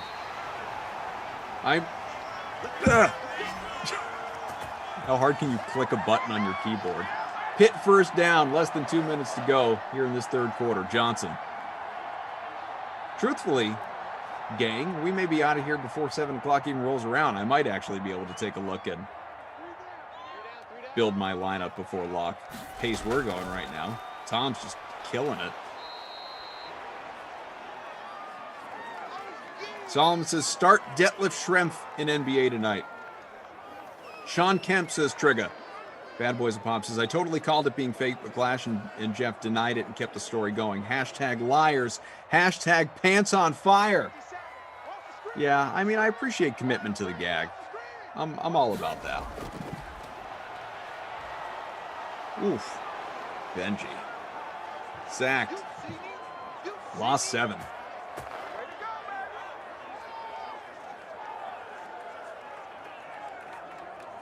Tom Cruise says, I had Clippers stacked against the Lakers until Ducey talked me into the opposite. Not sure. I just wouldn't play any of them unless it's the showdown later on. That's how I look at it. 3rd and 17 for Roethlisberger. 20 seconds to go, third quarter. From midfield, he's got time, he's got space, he's got a drop ball. That's fine. Wasn't going to get them much anyway. Boy, head-to-head from Boss Man. I see it, Boss Man. It's not even Undercover Tom Boss Man. It's someone with the username Boss Man. Reserve. I'll play you. I'm in. Some news and notes, by the way. Dolphins have signed veteran corner, former Patriot of the last couple of years, Jason McCourty, 12-year vet, reunited with his old defensive coordinator, current head coach there in Miami, Brian Flores. I honestly thought that there was a chance that J-Mac was going to return to New England and keep playing with his twin, Devin, but there's some pretty good depth in that secondary and at that position for the Pats that it wasn't inevitable, but looks like a one-year deal for probably a future team captain there in Miami. 17-10 Seattle through 3 quarters on top of Pitt. Take a look at some of the numbers for you. Again, Kaufman flying solo with you. Great to be here with you. Almost tempted to do a buy stream trash wall pull just because it's just us hanging out. Carson, he has a touchdown on the ground. So does Connor. So does Hyde. 72 rushing yards for Connor. So the bonus is in play for him. We will see some of the receiving numbers. Deontay Johnson, 5 for 64, 5 for 52 for Lockett. Juju, 3 for 49. Those are your only guys that are up above 40 right now. Let us see how we're looking in our contest currently. This poorly named Happy Hour Sim, the Cough Zone's out right before NBA lock free roll. I guess it could still happen. I think we'll be done by then, though. I really do. So I'm 31st, but Dream Crusher 69 is in front, right in front of our guy Bonzo, with about a half-point lead. Johnson in the captain spot, 17 points. Juju, Carson, Connor, Boswell, and the Seahawks DST, which always a compelling play, and in almost 30% of your lineups, as a matter of fact. This lineup is very much differentiation. I mean, Johnson, 2.9% in the captain spot. Juju, 50% owned, fine. Carson, 24%. Connor, 17%. Boswell, 12%. And Seahawks at 28%. That is something. Good for you, Dream Crusher. I hope it hangs on for you.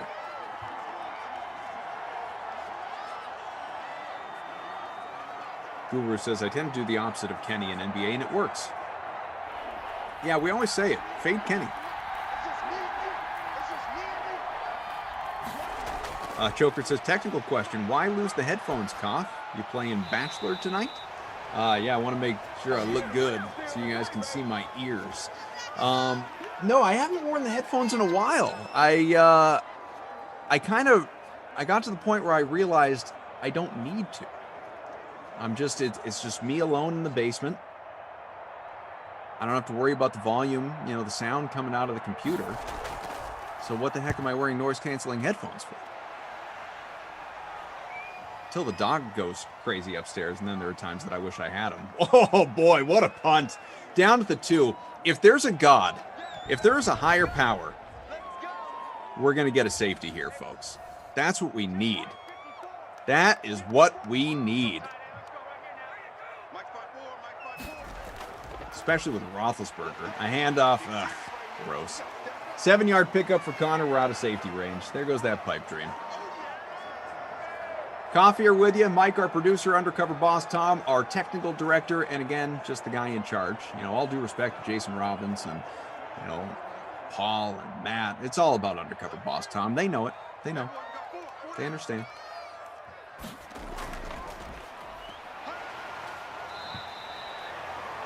This NBA night-only slate looks interesting. It says Peace of Mind. I have to check that out. Trigger says Koff should have his own radio station. Never mind show. Station. Guys, I've been down this road before. I did solo radio shows. I mean, it's different because you can interact with callers. I guess in this way, it's like interacting with texters, but, callers just to break up the monotony of hearing the same voice over and over. Like, I get it. You guys could love my voice or hate my voice. Hearing the same voice nonstop for an hour, that's grating, man. Like, you want something a little bit different, so I get it.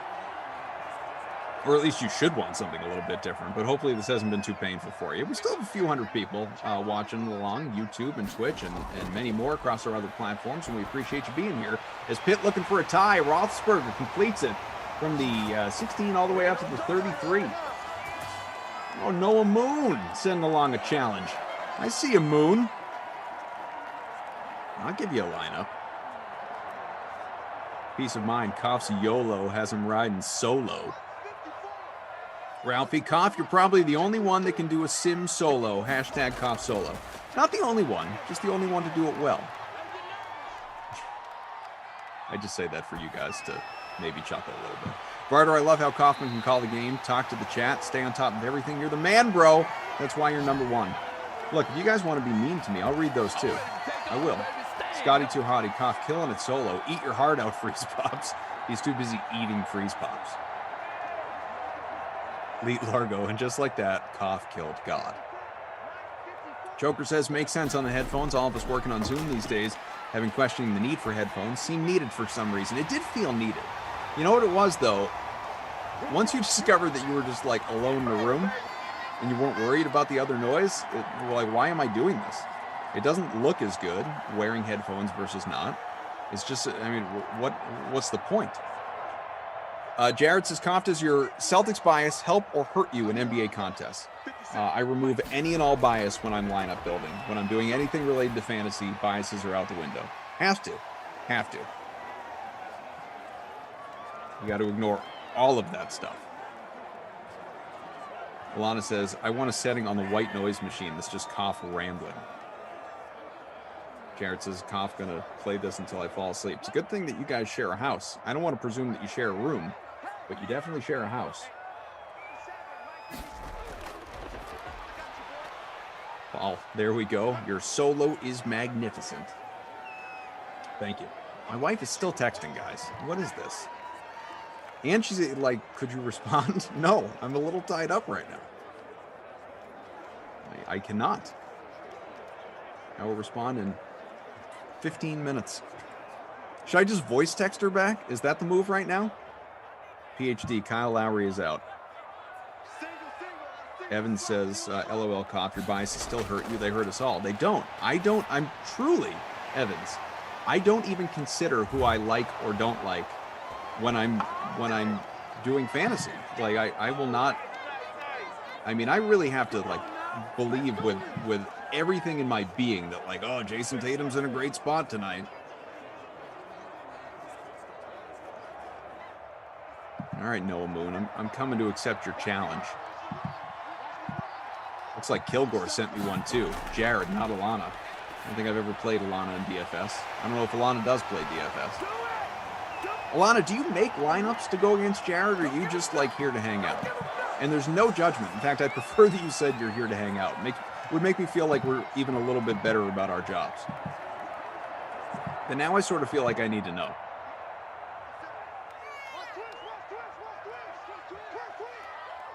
Juju 6 for 84.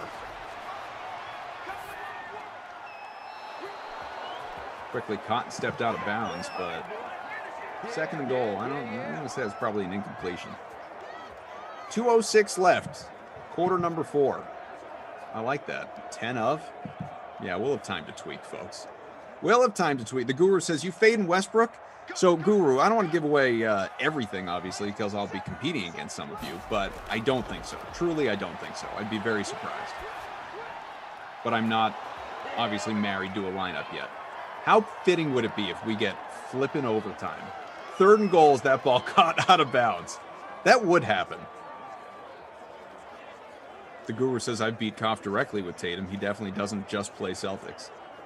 Not unless I'm making like a gag lineup where I'm so cocky that night that like, freeze pops, I'm only going to beat you with Celtics and former Celtics. I have done that before.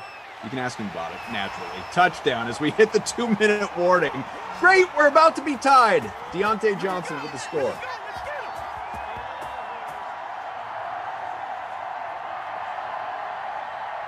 Paul says, Koff's voice is majestic, like the songs of a unicorn.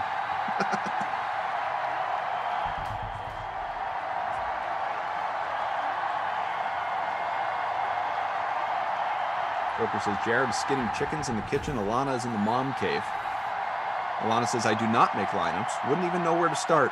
You could at least ask Jared. I'm sure he'd be happy to tell you. 18th touchdown for Deontay Johnson. Alana says, I am hashtag just here for the chat. Matt says, Koff just tuned in. Why are you all alone? Because no one wants to work with me anymore. I've become that repulsive a figure in Simland where everyone just fades Koff games. Said, nope, we out. 103rd passing touchdown for Big Ben. Good thing is, however, other people are willing to work with one another, which is why you will have Tom Carroll and Matt LaMarca together for Niners Broncos. It's a little more than an hour from now, 8 o'clock, primetime action. At 10, Jeff Moose Ulrich will be paired with LaMarca as well. Eagles Browns. 8 for 102 for Johnson. Into the bonus. Who's got Deontay Johnson, folks?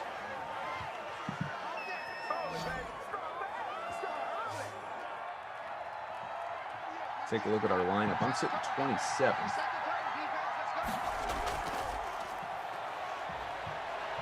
Dream Crusher. Still in front by about 6 points. $1.45 away from a potential overtime. We'll see what the Sim Gods have in store for this one. Yeah, Trigger says, we did get a king-size cup of coffee today. Kaufee. It's true. Couldn't get much bigger unless I stuck around for the next sim. I won't. Russ. Did he get to the first? Awfully close. He did. 1st and 10 to the 38. Maybe some theater on the part of the Seahawks here. Maybe we can walk this thing off in regulation. Noah says, please do something, DK. My God. If anyone loses to me in NBA tonight, by the way, you guys need to be ashamed. Ashamed. Look yourselves in the mirror before you consider playing DFS again if you lose to me in a head-to-head. Or heaven forbid, I beat you in the last-minute NBA contest tonight. You guys need to assess your lives. This laser focus coming at you. Really, the stuff of legend. It's inspirational. It's going to go down in history. Thursday, May 6th, 2021. A year and a month and change into the dream stream and these Madden simulations for DraftKings. We'll all remember the day.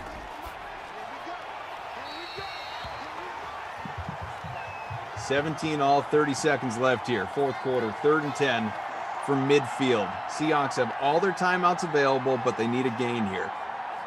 Smash that like if you appreciate that we're hanging here with you, as we do that you're here with us. Mike, Tom, Joe, Russ, Seahawks, ugly Steelers unis. Ugh, why? Why? You just playing for overtime? What in the world, Russ? Don't like that, not one bit. Not one bit. Mike says, I'll remember where I was. You know where Mike's going to be tomorrow? He's going to be telling me what to do with Kenny for a new program that we are unveiling between the 8 and 10 as that ball's punting away. Steelers will have an opportunity here. Don't know what they're going to be able to do with it, but we'll find out. Between the 8 and the 10 o'clock sims tomorrow night, coming your way roughly 9:15 Eastern time. Make sure you check it out.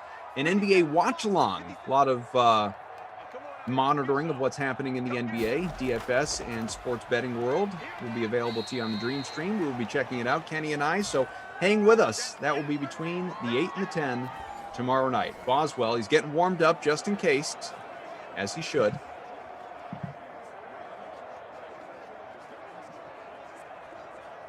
Lock coming up in about 5 minutes for the NBA, folks. About 5 minutes. Overtime.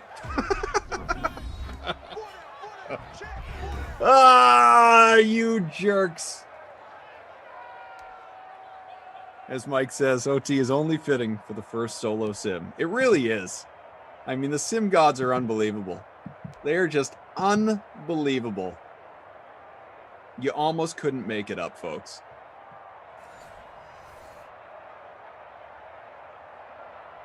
First, no safety, and now this, says Tom. Ain't that the truth? All right.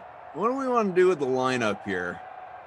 Question is, how much do you want to play Toronto, Detroit, Golden State? Do you have to get Russ in there? Do you want multiple studs? Do you want a little bit more balance? This is tough. This is a little difficult. I'm not going to lie.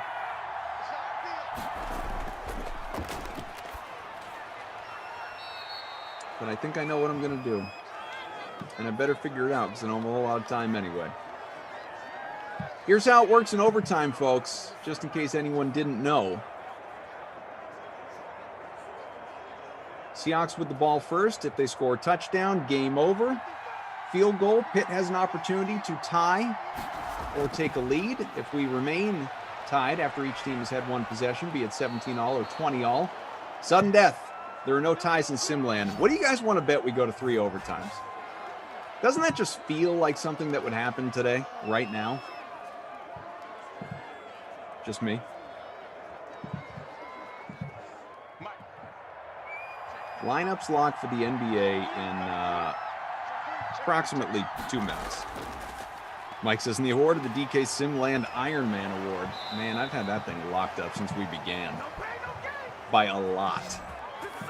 By a healthy margin. No one comes even close on camera. Behind the scenes, maybe. On camera, forget it. You guys, the nerve. Sending me head-to-heads 2 minutes before lock while I'm trying to construct a lineup in the process. There are only so many notifications a person should have to deal with at one time. But damn it, we're all going to do it together. That's fine. I'm going to accept them all. Send them. I don't care. Let's see how it goes.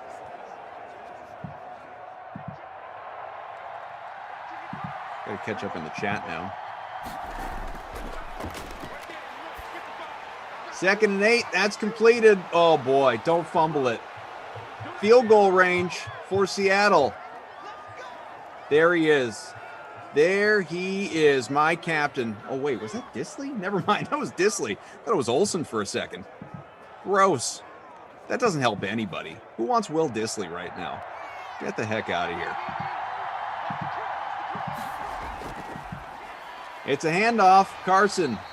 Nope. Picked up a yard. That's it.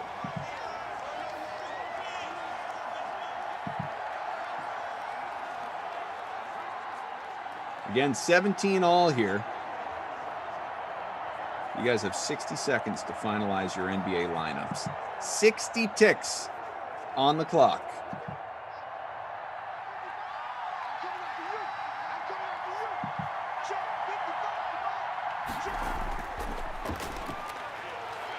Come on, Russ. Runs it. Oh, did he get there? I don't think so. 3rd and inches from the 21.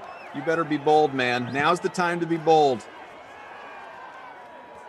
Now is the time to be bold.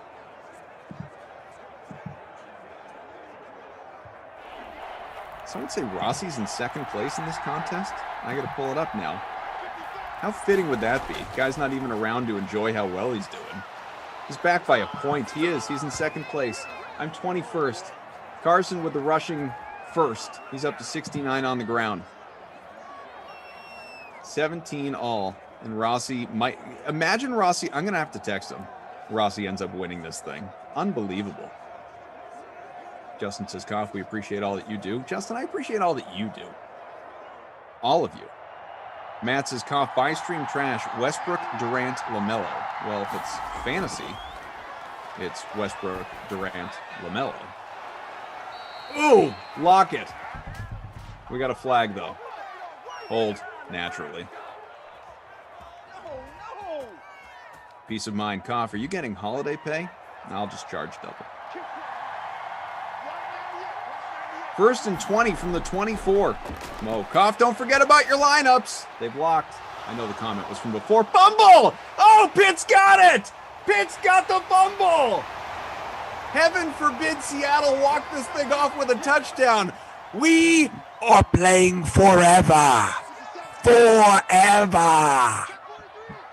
You heard me, Kenny. I said we.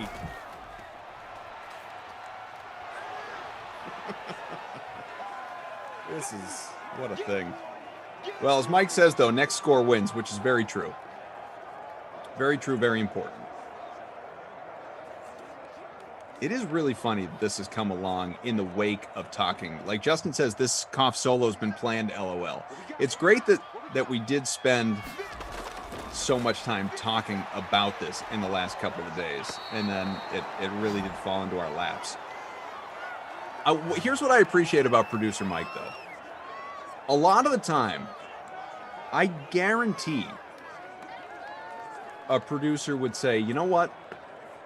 All right, Rossi, you got to bag out. We get it. Like, totally cool.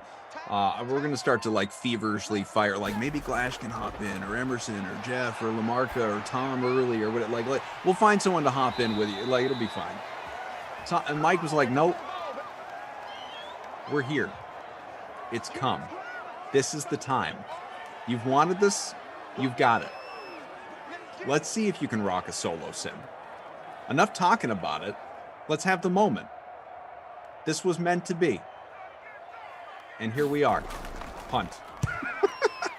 We are going to absolutely go to another overtime. This is the best. I hope the sim never ends. Garrett says if we keep pummeling Koff with invites, maybe he won't get his lineup in.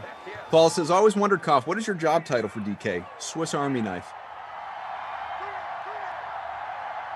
Trigger says, Koff, CEO of DK. Nope.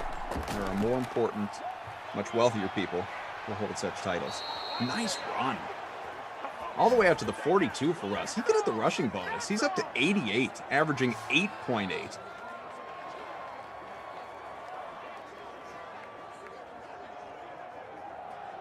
Alana says, there's no way that's actually Koff on the sim. It's got to be Ben Affleck. It's me. Seriously, pull up that video, guys, if you haven't seen it. It's unbelievable. He couldn't possibly sound creepier than he does in that DM to this woman. Why did you unmatch me? It's me. I've been practicing it all day. Am I close? Is it any good? Yeah, Tom says he also looked like he just rolled out of bed.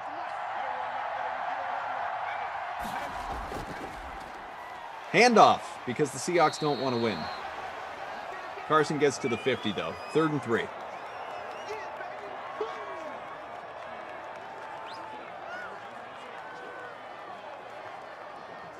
Rossi still second? Yeah, he is, by about 2.5 points. Dream Crusher is in front right now, as has been the case. Congo Kev says, Adam, I'll give it to you. You're holding it down, solo, and funny a little bit. That's really what I strive for, is adequate. And a little bit of funny. Timeout, late in overtime, final minute. TP, we going to keep on rolling into the next OT, or are we going to look at stats in between if we go to a double? What's the plan here? Jared says, Koff, do you advertise the Sims to your radio coworkers, or are you terrified they'd find out? Oh, I put up billboards. Not as good as the post-route billboard, but I tell everyone and everyone.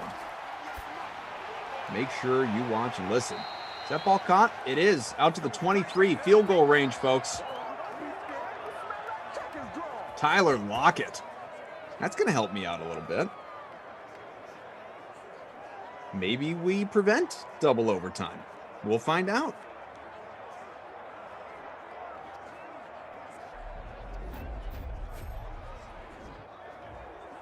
Alana, do you even know who I am? I invented the piano key necktie. That, what's his name? Why am I blanking on this? Not Mugatu, but Hansel. That Hansel. So hot right now. Carson, out to the 8. Up to 80 on the ground. Abby Rizzle says, do the hosts no longer make free rolls? I can't speak for what's going on at 8 and 10, but we're in one right now that I made. Abriz. Robbie Noble. Wait, why? Adam, I didn't catch that. What, Robbie? Oh, Robbie says, I say Glash does a solo sim and we compare. Fine with me. I'm not threatened. Does he have the cojones to do it?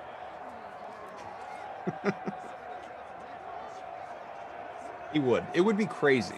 I would actually love to hear that. I think it would get wild in a hurry.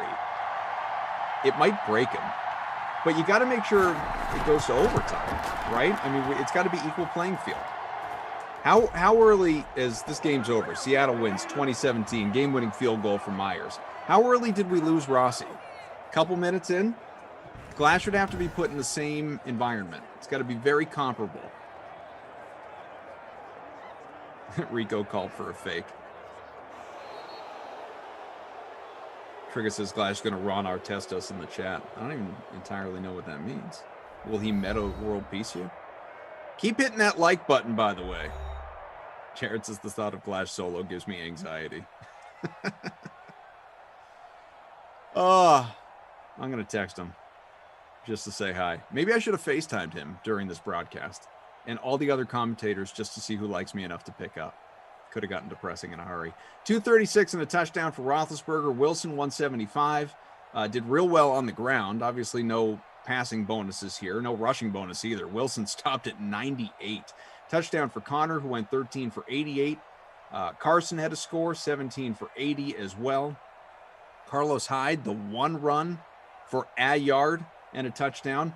Deontay Johnson got to the bonus, 8 for 106. He had a score. Lockett, 7 for 80. Juju, 7 for 89. 5 for 53 for Olsen. So, let's see. Edo says, this wasn't half bad. If DK wants to save money, single announcer works well. Actually, commented on the action of the sim instead of usual nonsense. I think we did both.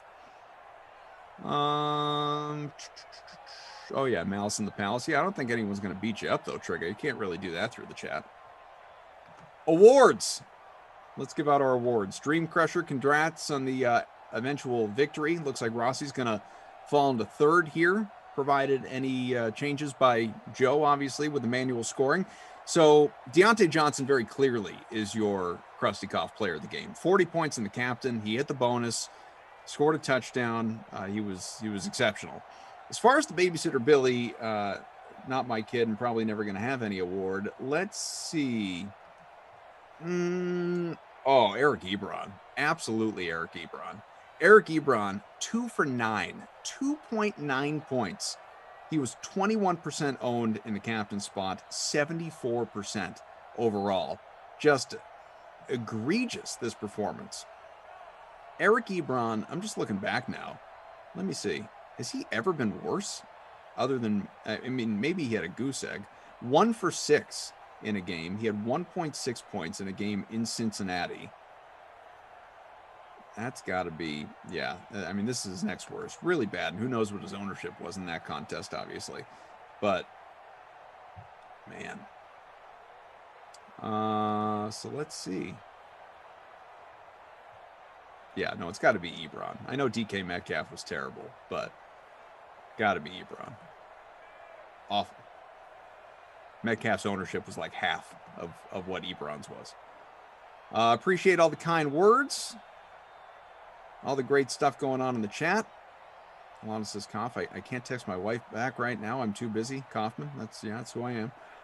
All right, well, hope everybody, oh, also Koff, let me text Glash. Well played, Alana. Hopefully everybody does well in NBA tonight. We certainly have plenty of battles to monitor. You have a little bit later on tonight, again, in about 45 minutes till pregame anyway. Tom Carroll, tell him about this, all of it, every word, with Matt LaMarca, Niners Broncos. Remind LaMarca that if I beat him in NBA, I was doing this at the same time. LaMarca and Moose, Eagles, Browns will have you for Madden After Dark. I will return. Believe it or not, I'm not running away. I will return for a couple sims tomorrow at 8 and 10. So I'll basically be back with you in 25 hours for both of them with Tom. Oh, so we could talk all about this. Perfect. And then Kenny and I will be together in between those two sims for our NBA watch along that you do not want to miss. It's going to be a real good time. So with that, our thanks, obviously, to producer Mike, as well as to undercover boss Tom, to Joe in Game Ops, everybody. Coming up next on the DraftKings Dream Stream, Dallas Cowboys first-round draft pick Micah Parsons joined Ross Tucker. That's a good get for the Ross Tucker Football Podcast. They talked about the draft. They talked about Penn State. They talked about early Defensive Rookie of the Year buzz. He is a favorite on the DK Sportsbook, so you want to check that out.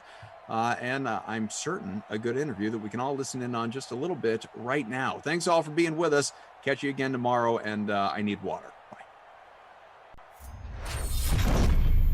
It's the Ross Tucker Football Podcast. Oh, yeah, it is. But it's not just any Ross Tucker Football Podcast. It's a teaching tutorial Thursday presented by DraftKings, America's #1 rated sportsbook app. I am Ross Tucker, former NFL offensive lineman, bunch of teams. Now I got a bunch of podcasts, all of which are 30 minutes of on-demand audio or video for those of you that check us out now on YouTube. 3 times a week here on the Ross Tucker Football Podcast in the offseason, daily during the season. You don't need to listen or watch anything else. You can just listen or watch this, and I promise I will keep you up to date on everything you need to know going on around the NFL. Loved going over Joe Dolan's quarterback and tight end rookie fantasy rankings yesterday on the Fantasy Feast podcast. Check that out. Of course, Greg Cosell and Andrew Brandt were awesome earlier in the week. As I hinted today, we've got Micah Parsons, the #1 pick for the Dallas Cowboys, number 12 overall pick in the 2021 NFL Draft, former Penn State linebacker and Harrisburg, Pennsylvania resident, which is where I reside as well. So cool to see how much his selection means to so many people around here. And like all of them, I am very much rooting for Micah and really looking forward to talking with him momentarily. But first, we've got some winners. Every week, I love to give people these signed pictures, these signed football cards. You want signed press pass. I'm showing a Jags-Eagles press pass I didn't even know I had. Some of these things are absolutely awesome. I still have the AFC Championship game one if you want that. That'd be especially good for you Chiefs fans. There's 3 ways you can win it, including spread the word via social media, taking advantage of a sponsor, or subscribing and commenting on the YouTube page. It's the last show of the week, though, so we got to give them out. Let's get out some winners. I want winners. I want people that want to win. Micah Parsons wants to win. I want to win. Victor Tosi wants to win. Victor Tosi liked a post by @RossTuckerPod on Instagram. And now he gets whatever he wants. A signed picture, signed card, signed press pass. Victor, just email me, ross@rosstucker.com. Let me know. You just won the easiest contest in America. Chad Roberts, one of several of you guys that took advantage of the code football over at 1-800-Flowers.com. Kudos to you, Chad. That is a Mother's Day no-brainer. And then the YouTube shout-out winner, Petrus Pankey. Petrus made a couple comments on one of the Greg Cosell episodes, either Friday or Monday around the draft. So congratulations, Petrus. It's Big Show time. The Big Show. So excited to welcome in the newest member of the Dallas Cowboys, first round pick, number 12 overall. a guy I first saw in ninth grade. I don't even know if he knows this story. Micah Parsons from right here in Harrisburg, Pennsylvania. Micah, thanks so much for coming on the show. Hey, anytime. I appreciate you for having me on the show. So I don't know if I ever told you this story, but I live here in Harrisburg now. I live in Paxtonia, so CD school district where you went for a few years, but I'm from Reading. So your freshman year, I went to the Wilson CD game just because I'm from Reading, and you were killing people. And I texted Andy Frank at Penn State, who's like the director of personnel, and I said, CD's got a ninth grader who's unbelievable. And I think the next week they came into school to check you out. And the week after that, you had a scholarship offer to Penn State after your fourth game. Did I ever tell you that? Anybody ever tell you that story? No one's ever told me that. Yeah, it's funny, man. I mean, I knew right away that you were a very, very special player. And I know you remember when I came over to CD camp your junior year. Do you remember what I said to you? Yeah, you said if I stayed out of trouble, I get to do a lot of great things. I said if you did the right things for the next 5 years, you would change your life. Guess what it is, bro? It's 5 years. You did, dude, that was before your junior year of high school. So you had 2 more years of high school, 3 years after that, and here you are, man. By the way, I've already had a couple of people text me. Where do I get one of those Harrisburg versus the world hoodies, man? That is awesome. Yeah, those shits hurts me. I can't even lie. I got them from Music Man. Right there. It's right there. It's off of Market Street near the Domino's and the CVS. I can't even think of the street right now. It's like right in the corner though. Got it. What's it called? Music Man. Music Man. That is, dude, first of all, the sweatshirt's awesome. Secondly, you're on the Cowboys private plane. You're flying to Dallas, and that was what you put on. Like, explain why Harrisburg means so much to you and why you take it so seriously to rep where you're from. Harrisburg means so much to me because this is where I'm from. I feel like Harrisburg made me. All my childhood and my adulthood, Harrisburg is all I know. So, it like formed me in a lot of ways, like my family, my friends, the city, and the way they just like gravitated towards me and supported me throughout my process. When I needed to travel somewhere, my mom sold dinners and people bought dinners to support me to travel to tournaments and wrestling tournaments and football events. So, Harrisburg was a key part of my success, how they showed support and believed in my talents. And, during when I was in high school, when I transferred to Harrisburg, how it was just so much support. And I just saw like the city like gravitate towards each other. And, it's important to rep because people got to know where you come from. Harrisburg's a small city. Not a lot of people make it out of here. A bunch of talent, but a lot of it goes to waste. So I want people to know that, like, there's talent here too, and there's more people like me or similar to me, and, that we could do better things in this world. Yeah, man, I know how much you mean to so many people around here, which is, first of all, why I'm glad you ended up going to Penn State, because that helped people be able to follow you and look up to you. And then you went to Penn State and you graduated in 3 years. Yep.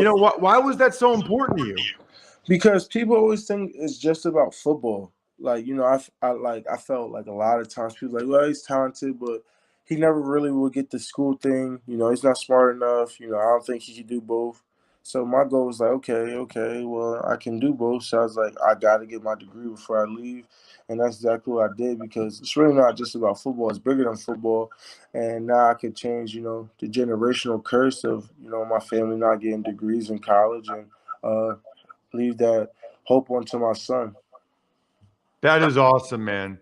One of the things that bothered me, knowing you a little bit, I don't know you well. I mean, I talked to you before junior year. I called the U.S. Army Bowl when you were in it. But one of the things that bothered me was everything I would read or hear before the draft, it was off-field concerns, character issues. And I know Coach Mack at CD. I know Coach Everett. The Penn State guys swear by you. Like Andy Frank, anybody at Penn State, they said all he ever did was everything we asked him to do. That's your rep, man. That's your name. How much did it bother you that people were saying that, or did you understand because of the one or two incidents that that's just how it was going to be? It was a little bit of both. I understand that, when you're under a light and you got these teams trying to invest in you, there's always going to be things that people try to scrape up together to say anything that try to deny your worth and of who you really are.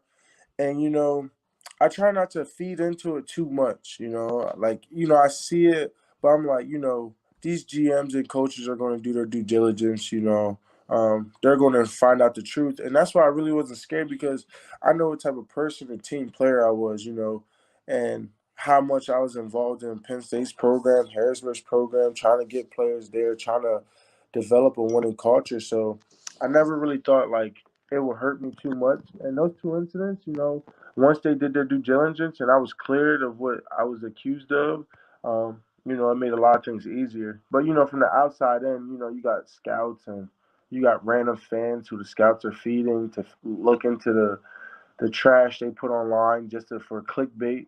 So it's just like whatever. You get used to it, though. Yeah, I mean, like I said, I don't know you that well, but it bothered me. I can't imagine what it's like for people that, like your mom and dad, or the people that really know you and have been around you all the time. Someone was saying stuff like that about, I got two little girls. There's something saying about that, especially, I mean, I won't get into it, but like, I know for a fact some of the other guys in the draft did stuff that's way worse than what they said you did. And it just, nobody ever finds out about it. So anyway, I'm enough with that. I want to get into, did you really grow up a Cowboys fan? I didn't know that till I read that recently. Yeah, so my mom and my brother, my dad and my brother are huge Cowboys fans. I was a Cowboys fan growing up, and then we went on a bad streak, and I kind of like bandwagon. And I was like, I bandwagon to because I fell in love with Cam Newton growing up. So I was like, I'm a Panthers fan. And then, I switched over to Tom Brady. But my true original team was the Cowboys. And I'm going to say that publicly. Oh man, that is funny. Well, I'm telling you, man, I can remember Micah. It was my second year in the league. I started the last 7 games for the Cowboys at left guard. And I'll never forget going to the team hotel, and it was packed. I mean, there were people everywhere, and they were treating us like rock stars. And we were 5-11 that year, and they treated us like we were Troy Aikman, Michael Irvin, Deion Sanders. And I'm sitting there thinking, do they know we stink? like it is, you won't really know any different unless you ever play for another team. I played for 5 teams. You can see all the helmets behind me. You won't know that every team is not like that because your first team is going to be the Cowboys. Yeah. And then it's kind of a great situation for me because Penn State's similar like that. Penn State are all diehards. We're going 100,000 every time. So I'm glad I'm going into an environment like Dallas. What do you know about being a Cowboy? I mean, I know what I just said to you, but has anybody else told you anything similar, just how different it is when you're a Dallas Cowboy? Michael Irvin, when I got on the phone, he's like, you don't know what that means yet, but you go find out, boy. It's different in Dallas. Once you're a Cowboy, you're always a Cowboy. He started laughing. He's like, I can't tell you all the secrets. That's good. We can't do it over Zoom, but trust and believe, when we sit down, I'm going to tell you about Dallas. It just had me a little shook up, and Jalen said it was different too. So, and I was out with Jalen when I went down for my media day. So, got it. Well, I'm glad you brought up Jalen because one of the things I think a lot of people are interested in is they've got. I know Sean Lee retired. By the way, I love Sean Lee. If you can find a way to spend time with that guy, man, he's one of my favorite Penn State guys to watch ever. But they got Van Der Esch. And they have Jalen Smith, right? So a lot of people were like, where are they going to use Micah? How are they going to use Micah? What do you understand about that? How do you think they're going to use you? As of I know right now, they're going to start me off at Mike Will position and work me in at those 2 positions. DQ's going to try to run a base 3-4. So I don't know how everybody's going to fit yet, but that's kind of where they want me to work in and learn where to play right now. And so that's what I'm excited about. And, using me on a lot of different blitz and stunt schemes from the inside interior pass rush because that's what they saw on film. So it's going to be exciting. Did you say DQ's running a base 3-4 or 4-3? He's running a 3-4. God, okay. I didn't know that. So that's the other thing I tell people about you, man. Whether it was in high school at CD in Harrisburg, but then as well at the U.S. Army Bowl, I think you're about as good of a high school pass rusher off the edge as I've seen. I kind of thought you'd end up being a D end. I was surprised when Penn State moved you to linebacker. I thought you were going to be a D end all the way. I almost feel like they could have used you more as a pass rusher at Penn State. That in the bowl game they used you as a blitzer, but I feel like there's still a lot of untapped potential there as a pass rusher, whether it's off the edge or as a blitzer, that people don't really know what you have. I was just saying this the other day, and I was saying I never played a true position my whole life. Like all growing up, I was a running back, linebacker, and then when I got to high school, someone gave me the option to either play JV running back or defensive end. I was like, I want to play JV running back. It's crazy how my journey works out, and then like my friend ended up getting hurt, and then I ended up starting and like took off from there. So it's just destiny. So I played DN for high school for 4 years, and then I switched to linebacker as soon as I got there. So I was like, guys, people saying all these things, but people forget that was like my first 2 years of playing off-ball linebacker at like a legit level, and the jumps from year 1 to year 2 was already like really good. So I was like, once I get in an organization where I can practice it for another year or 2 more years, it's going to be ridiculous. So I try to explain this to people, but it's a totally different world and in your dirt and in the line of scrimmage versus off the ball, sort of what you're seeing. And also you got O-linemen come at you from every direction. You can get a wide receiver crack, the tight end. How tough was that for you to get used to? And how much growth do you think you have when you get to actually see it and get more reps as an off-the-ball backer? Oh, yeah, it's completely different because you got to look at your back, you got to look at your tight end, and you got to look at the lineman, If you got your Y off or they running a fullback offset, you got to look at all those guys because you got to see pulls, you got to see Y off pulls, and you got to see back shoulders. Like, is he going Y flow? Is he coming straight for you on insert? And so it's a bunch of things you got to look at. So it's completely different. Your reads got to be so quick and decisive because of the lineman play, and they'll work up to the second level if you don't show in your gap in enough time. So, you got a bunch of different things, and then you also got to watch out for pass. You got to watch for 2-1 exchanges on pass or 3-2 exchanges and motions and shifts and recounts on who's the blitzer, who's not the blitzer. So you can literally go from a cover 2 to a cover 3 in a matter of seconds. You can go from cover 6 to cover 4. So, a lot of people don't know those transitions and how smart you really got to be as a linebacker. Yeah, there's no question. And I think the combo of you getting more time as an off-the-ball backer and you having more potential as a pass rusher, I'm not surprised that you are right now the favorite to be the rookie of the year in the NFL on the defensive side of the ball. I'm sure somebody else has mentioned it to you. I'm sure you've been asked about it. What do you think about being projected right now as the favorite to be the defensive rookie of the year? It's cool, but it's going to be better when I go get it. You feel me? I'm going to have to go get it. It's cool. It'll taste better and look better when I actually got the award rather than just talk about it. Is that a goal of yours? Of course. And, it's a goal to do other big things for Dallas and win games. I feel like it's more as long as I'm winning and I'm also producing, all that stuff's going to fall in line. Well, Micah, I really appreciate the time. So happy for you. Very proud of you, knowing you for a while. And it's going to be fun. What are you wearing down there? You know what jersey you're wearing yet? I'm trying to get this 11. I'm trying. It's gonna look too hard if I get it. Ugh.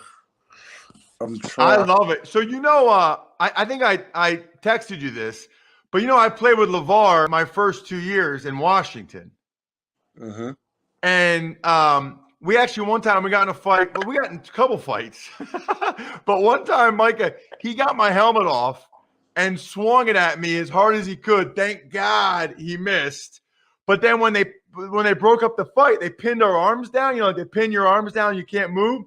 Somehow LeVar got his right arm out and he gave me a right hook right to the side of my head. I got 4 stitches up there in my ear. But I had been hitting him so hard in the helmet. So the whole rest of practice, Micah, my ear is gushing blood on my white Washington uniform. My O-line coach is mad at me because he felt like I got beat. I lost the fight because LeVar got that shot in. Meanwhile, my hand is killing me. And so after practice, I go in there. They x-ray my hand. They thought I broke my hand punching LeVar's helmet as hard as I could. And then the doctor's stitching my ear while they're giving me the hand x-ray.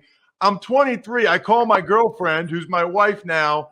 I'm like driving home to my apartment. I said, how was work, hon? And she's like, oh, I don't know. Jessica said this and blah, blah, blah. And she's like, how was your day? I'm like, kind of a tough day at the office, actually. I thought I broke my hand. LeVar smoked me in the side of the head. I almost died when he hit me, when he tried to swing my helmet at me. But tell me more about Jessica and what she said at lunch. Why Crazy, were you guys man. fighting? Why were you guys fighting? Because I knew I was on the bubble, so I was practicing really hard during the season, and he didn't like that. Like we're friends. You can bring it up to him. Like we laugh about it now, but he was mad because they moved him to the end on passing downs. I don't think he liked that. But I played bad against the Eagles on Monday night. So I kind of got benched, and I knew I was on the bubble. So I was practicing hard. I was practicing hard, and it's the middle of the season. So LeVar, he didn't want that. And I get it. And he said to me, like, Tuck, I'm telling you, Tuck. And I was like, LeVar, I got a lot of friends, bro. Like, I need this job. You do what you got to do. So he came, I'm playing right guard, Micah. He comes off the edge. I got to pop out for him. I knew before the play we were going to get in a fight. Like, I kick out, and as soon as I went to grab him, he just swung as hard as he could, and we just went it had been building for like a couple days. So anyway, I'm here. It's fun. Like, honestly, now it's just a great story. Now it's just an awesome story. As long as he didn't actually hit me with my helmet. Long way of saying. When you were number 11 at Penn State, it reminded me of LeVar a lot. And if you could be 11 with the Cowboys, I don't know if you got to pay the guys some money. I don't know what you got to do. But, dude, that would be sweet if you could be 11 for the Cowboys. You know how many jerseys you're going to sell, man? Hey, if I get this 11, it'll be I can't even describe it. I'm working. They're working on it for me, too. I think they grasped that, too. They said, so when is what's next for you? When do you go? Do you know? Yeah, I report next Tuesday. Awesome, man. Well, enjoy your time in Harrisburg. Congrats on getting the key to the city earlier in the week, and thank you so much for coming on the show. Hey, of course, Ross. Hit me up anytime. That was awesome. I knew it would be. Really appreciate Micah for coming on the show. I know he's got a lot going on here in Pennsylvania before he heads back to Dallas. And we, as you could probably tell, we recorded that a couple of days ago before Micah knew that he would get number 11. So that was Tuesday afternoon, actually. That's when it could work for Micah. And I guess yesterday the news came out he's officially getting jersey number 11. So you could tell that was important to him. I'm happy for him. I know what's important to you, the mothers in your life, whether it's your mother, your mother-in-law, your wife, your grandmother. Guys, this is the no-brainer of no-brainers. Just go to 100flowers.com. You can still do it. Even if you haven't gotten anything yet, you can still do it. Bouquets, plants, they even have gourmet treats, sweet surprises. Every mother in your life deserves, in my opinion, flowers for Mother's Day. They deserve it. They've brightened your life in so many different ways. time to brighten a couple weeks of their life. Roses, lilies, it doesn't matter. And you can still get the order in. It's crazy. Mother's Day is this Sunday, and you can still get the order in today. To order last-minute Mother's Day bouquets, arrangements, and gifts, go to 100flowers.com, click the radio icon, enter code football. That's 100flowers.com, code football. Saw my mother-in-law last night at our daughter's softball game. She already said thank you. My mom texted me, thank you. You spoil me. It's a no-brainer, guys. 100flowers.com, code football. Tuck's Takes. Morning, Ross. Well, since we just got done talking with Micah and the Cowboys, let's continue with the Cowboys. They have cut their starting defensive tackle, Antoine Woods. So what I think is interesting about that, Bri, is I didn't realize the Cowboys are evidently running a base 3-4.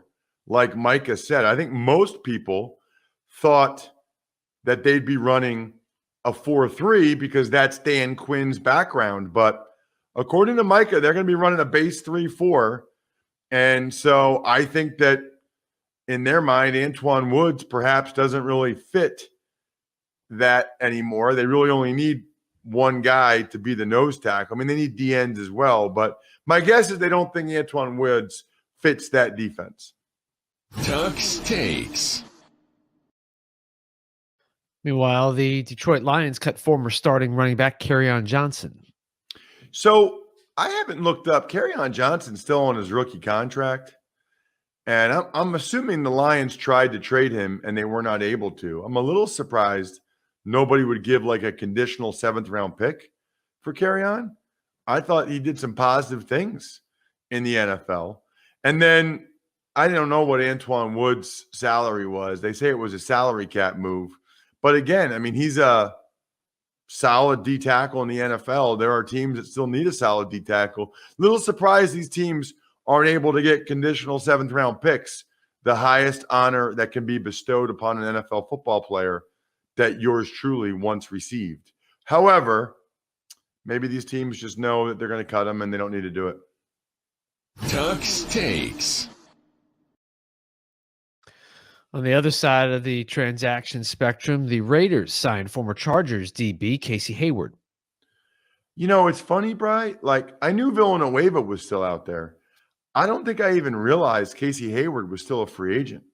Like, I need to go and check out the remaining available free agent list and just see who's still on that thing. And now Hayward's like 32 now, but if you're the Raiders, they've got some young corners. You need a vet that can show the young guys like Damon Arnett the ropes. I like that move by the Raiders. Tuck's Takes.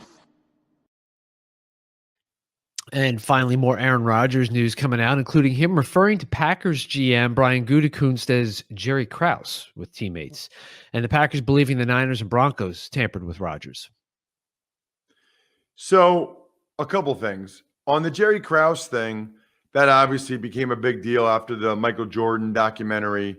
I didn't really care. I thought that Jordan and those Bulls went a little bit too far with Jerry Krause. I mean, look, the guy's trying to do the best he can. You know, I mean, like he's trying to do the best he can for the owner, Jerry Reinsdorf. And by the way, you don't know how many times Jerry Krause did things that he didn't want to do, but it's what Reinsdorf told him to do. And Krause just had to be the fall guy or the bad guy. And by the way, if one thing I would mention Aaron Rodgers there is maybe win more than one Super Bowl before you start to say stuff like that. You know, Jordan had a little bit more clout, I'd say, winning 6 championships. As for the tampering, they can never prove that. I mean, that's a waste of time. You know what isn't a waste of time, Bri? Making sure you are comfortable when you sleep. And that is what you can do with Purple Mattress. So this grid technology, it doesn't trap air. The air actually circulates and flows through it. So you'll never overheat. One of my daughters is always hot. Getting her one of these Purple mattresses. Look, I just bought 2 Purple mattress pillows. And that's what I'm giving my wife for Mother's Day. Because she loves them, she needs a new one, and you're never hot. Like it's awesome. And it like contorts to your head. It's really, really cool. You can still probably get it for Mother's Day too, for your wife or whoever. Purple really is comfort for an uncomfortable world. Right now, you'll get 10% off any order of $200 or more. Go to purple.com/Ross10 and use promo code Ross10. That's purple.com/Ross10.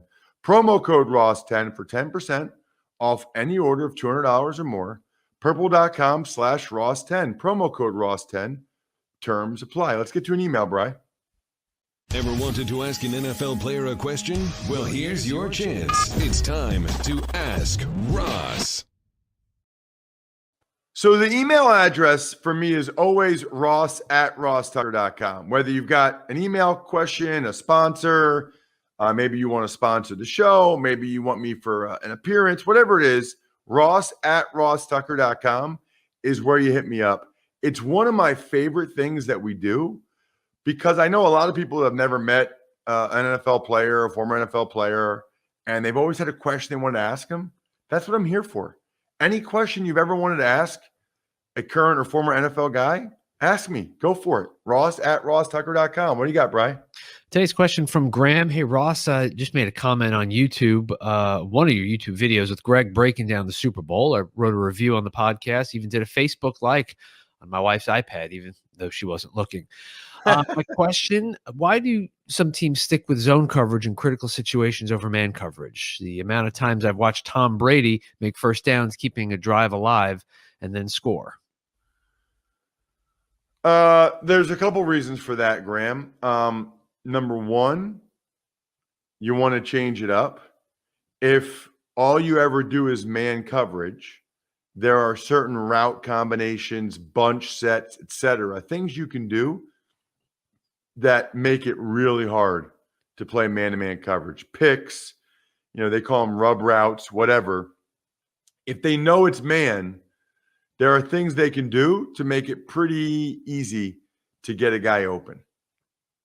So, or at least at a minimum, difficult to play man-to-man against.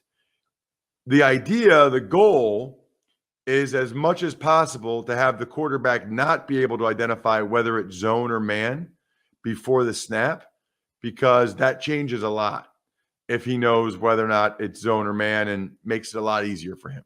That's number one. Number two, there are certain situations and certain defenses, they're better in zone coverage. Certain players are better in zone than they are in man. You can have a zone blitz where you bring pressure, but you still have a guy in coverage in every zone. By the way you drop the guys, every zone is still accounted for. So that's the answer, Graham, look, Seattle, they've run a lot of cover 3 over the years. It was very successful for them. Back in the day, Tampa ran a lot of Tampa 2. It was very successful for them. So there are people that run a lot of zone and do very well with it. I know that some of our listeners who are patrons, patreon.com/RT Media, do very well by being, I think we're done here, members of patreon.com. Pizza Boy Brewing, Sporticulture, Vision Comics with an X, Human Head, NYC.com. Remember to check out Even Money, Fantasy Feast, College Draft, and of course, thought Andrew Brandt was excellent on the Business of Sports this week, diving really deep into the Aaron Rodgers situation. Other than that, have a great weekend, everybody. I have a surprise guest on Monday. Looking forward to it. I think we're done here. Thanks for listening to the Ross Tucker Football Podcast. Make sure to also subscribe to the Fantasy Feast, Even Money, Business of Sports, and College Draft. All available at Apple Podcasts, rosstucker.com, or wherever podcasts can be found. A lot of times on the show, I mentioned DraftKings. Here's what you need to know. You got to be 21 or older, New Jersey, Indiana, or Pennsylvania only. New customers only. Restrictions apply. See DraftKings.com/sportsbook for details. Gambling problem, call 1-800-GAMBLER, or in Indiana, 1-800-9-WITH-IT. By the way, if what I was talking about included a deposit bonus, doesn't always, sometimes it does. Deposit bonus requires 25 times playthrough, and deposit bonuses are paid out in site credit.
Simland, what is up?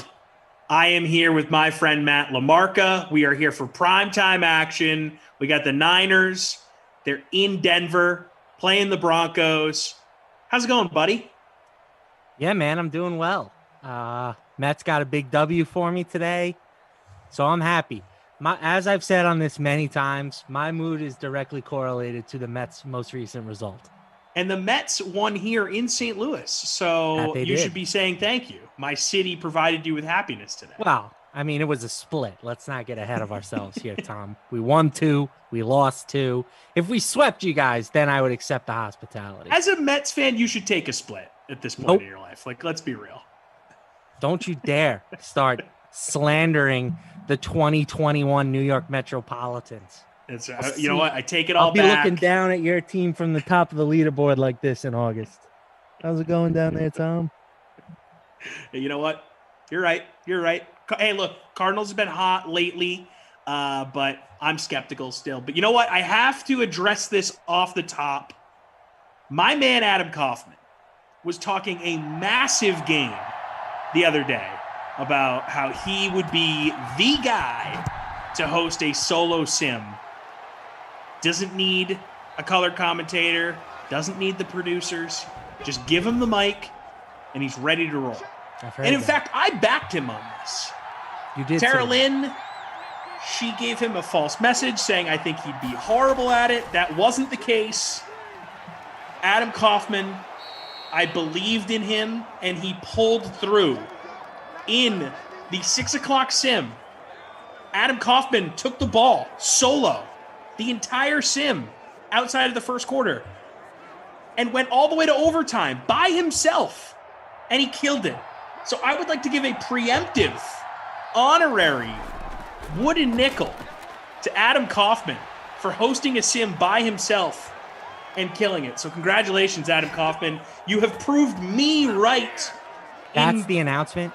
In real time. That's the announcement. You wasted 5 minutes of my time to just say congratulations to Adam Kaufman for doing his job. I have to show my man some love. Unbelievable. He put the team on his back, though. I mean, come on. That's history right there. Never been done. The last thing we need is to continue to inflate Kaufman's ego. The guy struggles to walk through doors as it is. Hey, man, I just want to give credit where credit's due. We talked about it the other day, and then it happened. Boom. Week later. I mean, come on. That's pretty crazy. Sure. All right. Anyways, we got a sim here. 2 guys for this one. None of us needing an extra pat on the back after doing our jobs here. That's right. LaMarca, who's in your lineup? So I tried to get in the free roll, and it was full. It was full by the time I got in there. That's right. I did it last minute NBA style. 50 only because I remembered like 20 minutes before. So I was like, you know what? We're going 50 only. Exclusive club. You didn't get in, huh? I was not part of the 50.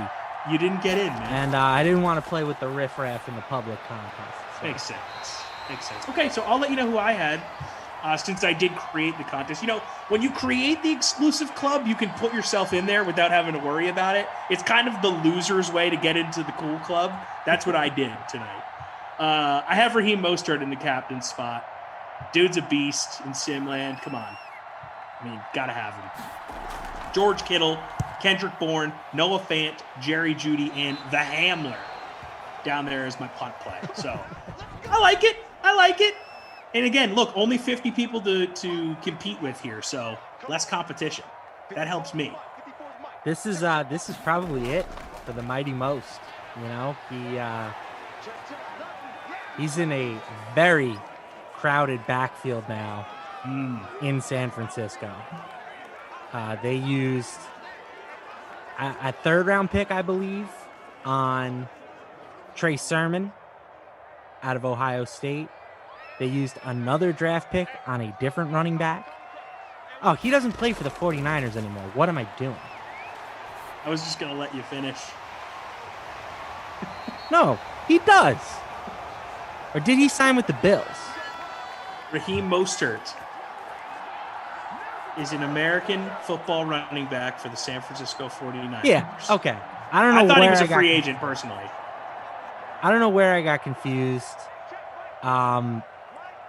Regardless, San Francisco running backs now, it's going to be a nightmare scenario. There's going to be like 5 of them that play every game. We've got all sorts of contests going on for this 8 p.m. primetime matchup between Denver and San Francisco. Noah Fant with the big gainer there. Going to take a quick look at them as I just exit out of all of them at once. So we're going to wait to take a quick look at those until after this drive here for Denver. Drew Lock, probably not going to be the quarterback for very long in Denver. 1st and 10, handing the ball off to Melvin Gordon, who's bottled up. Chat, who am I thinking of that signed? What running back signed with the Buffalo Bills? I am a Bill. Yes, I'm only a Bill. And I'm sitting here on Capitol Hill. Am I the only person that sings that every time the Bills come up in conversation? That's who I'm thinking of. Oh, Matt Breida? I mean, come on. They're basically the same. Yeah, interchangeable. Both good in Simland. Totally Both get it. just like really fast. Yeah. Injury prone. Like played for San Francisco. They're the same player in my eyes. Oh, Has he anybody drops ever it. Seen those guys in the same room at the same No. time? That's I've all seen I'm them in saying. Simland together. That doesn't count. So we're taking a look at the 4K Thursday night special. First place getting $1,000. RF3 in first place right now with 105.1 points, leading the way by, almost 20 points here. Oh my goodness. Dude's lineup is just killing it. Look out below, Drew Lock. 1st and 10 here. Coming for San Francisco. Madden Stream $250 free contest. We got Lewis 67 in the lead with 33 points. Madden Stream 1K flea flicker. Disco 47 in first place with 23.56.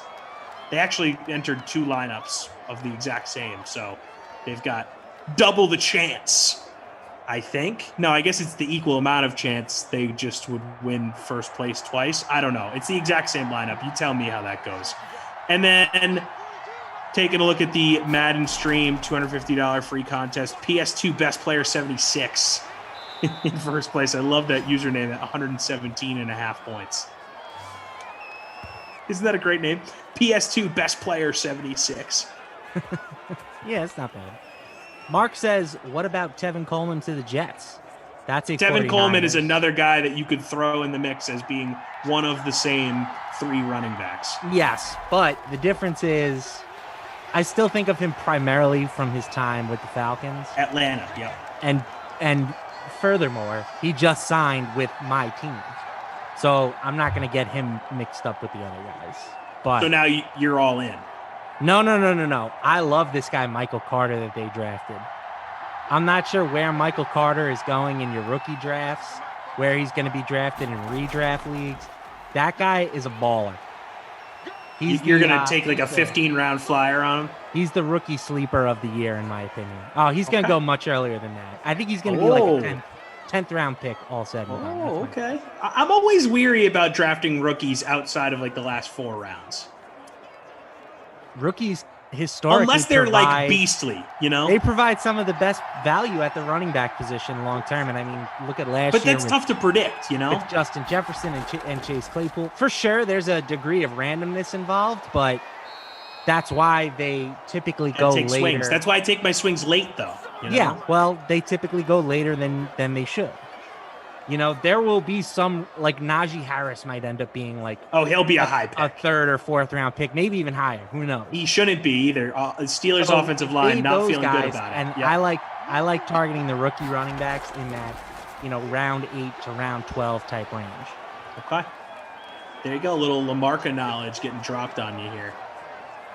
Love that. Lamarca, what's with the stripes tonight, buddy? Were you at like a yacht club earlier today? I'll take a yacht club. Producer Mike told me that I looked like I had gotten out of prison on a work release program. For those of you, Imagine if your work release was doing The Sims as we have a touchdown here For Making Raheem, the world a better place, one sim at a time. Raheem the stream most hurt. Making lineups better, one touchdown at a time. Punching it in here for 6. Tom, you're relatively new. Michael's relatively new. Before the winter, when I started, bundling up in hoodies Hibernating. and such, I was known, famous, you could even say, for rocking the striped polo on the sim. Oh, okay. To the point where the sim fan made fun of how many striped polos I seem to own. How many do you own? Is it as many Mets hats No. as you do polos? No, I own more striped polos. The thing is, I did just clean out my closet. Closet. Underrated Marshall Mathers jam right there. I downsized a little bit, but I still got a good handful of them. Okay. I'm sorry, Mama. I didn't mean to hurt you. Most hurt owned in 84% of lineups. 39% owned in the captain spot. Nearly 40% in the captain spot. That helped out a lot of people. Rossi's What's your Fat favorite Cat Eminem in the song of building. all time? Love me some Rossi's Fat Cat. What's your favorite Eminem song of all time? I'm not really an Eminem guy, if we're being... Yeah, but when you make that reference right there, it seems like you definitely could give an answer here, right? Like, I mean, come on. I mean, I know a bunch. I would say Lose Yourself would be my favorite. Yeah. Okay. And Makes then there's sense. also the one that's like... Yeah, that one too. That one's not bad either. But what's the one with Nate Dogg? One quick That's thing. my favorite. One quick thing. My dad used to sing that song, the cleaning out my closet, but he would do it for when he was going to take out the garbage. He'd go, "Yeah, tonight I'm taking out the garbage," and I was like, "Dad, you're the biggest loser on the planet." He probably thought he was so cool. That's incredible. 3rd and 13 here for Drew Lock. Takes the snap. Firing. Finds his man. Up to the 40-yard line here. Cortland Sutton with the grab. John, There we go. So where is the sound? John, I think that's a you problem, dog. I hope it is. So, LaMarca, we got 2 teams here that are on Aaron Rodgers' list. Which do you think is more likely to land the disgruntled former MVP? Reigning MVP, I should say. Oh. It's got to be the Broncos. I mean, I suppose the 49ers could work a deal with Trey Lance involved, but I think that the Packers, like, if they're going to try to save face in this whole situation with end up trading Rodgers, they have to give Jordan Love a chance to start. Yep. Right? You can't draft the quarterback to replace Rodgers, then ship Rodgers out and bring in a new quarterback when drafting the first quarterback is what made Rodgers. You can't go down that road. That's a really bad look for a GM. Too much pride to let that happen. Right. So I think Denver is a much more natural fit. They have more talent on the roster to just offer that would fit in well around Green Bay. I would say that Trey Lance is the most appealing piece that either of these teams have, but I don't think the Packers would really be particularly interested. There we go. Stats updated through the first quarter here. Just that one touchdown to speak of.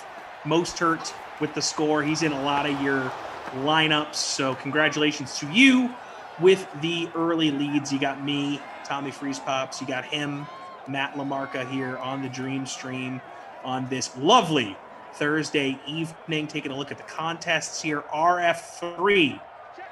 A play maybe on RG3. I don't know. In first place here, still commanding 18-point lead in the 4K Thursday night special. $1,000 to first place. Hayes, 1973 in first place in the $250 free contest for the evening. He's got about a 4-point lead over PS2 Best Player 76.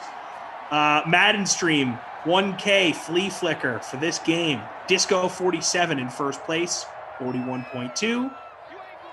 Everybody getting their jokes in. Everybody getting their jokes Oh, in they're about making my some outfit. There you go. There you go. They're Um, getting the classic Ross- outfit being made fun of here. Rossi's fat cat says he'll scrape together enough tuna to bail me out. Guys, this is a navy blue, okay? It's not black. Oh, okay. All right? It's a nice navy blue. So The not lighting, brightly the colored. lighting made it look black. I would have guessed black as well. But James Coulthard says, was that the Hamburglar? And that is creative. You gotta love the old McDonald's characters. Shout out to Grimace. We can have a score here. Nope. Broncos down to the 5.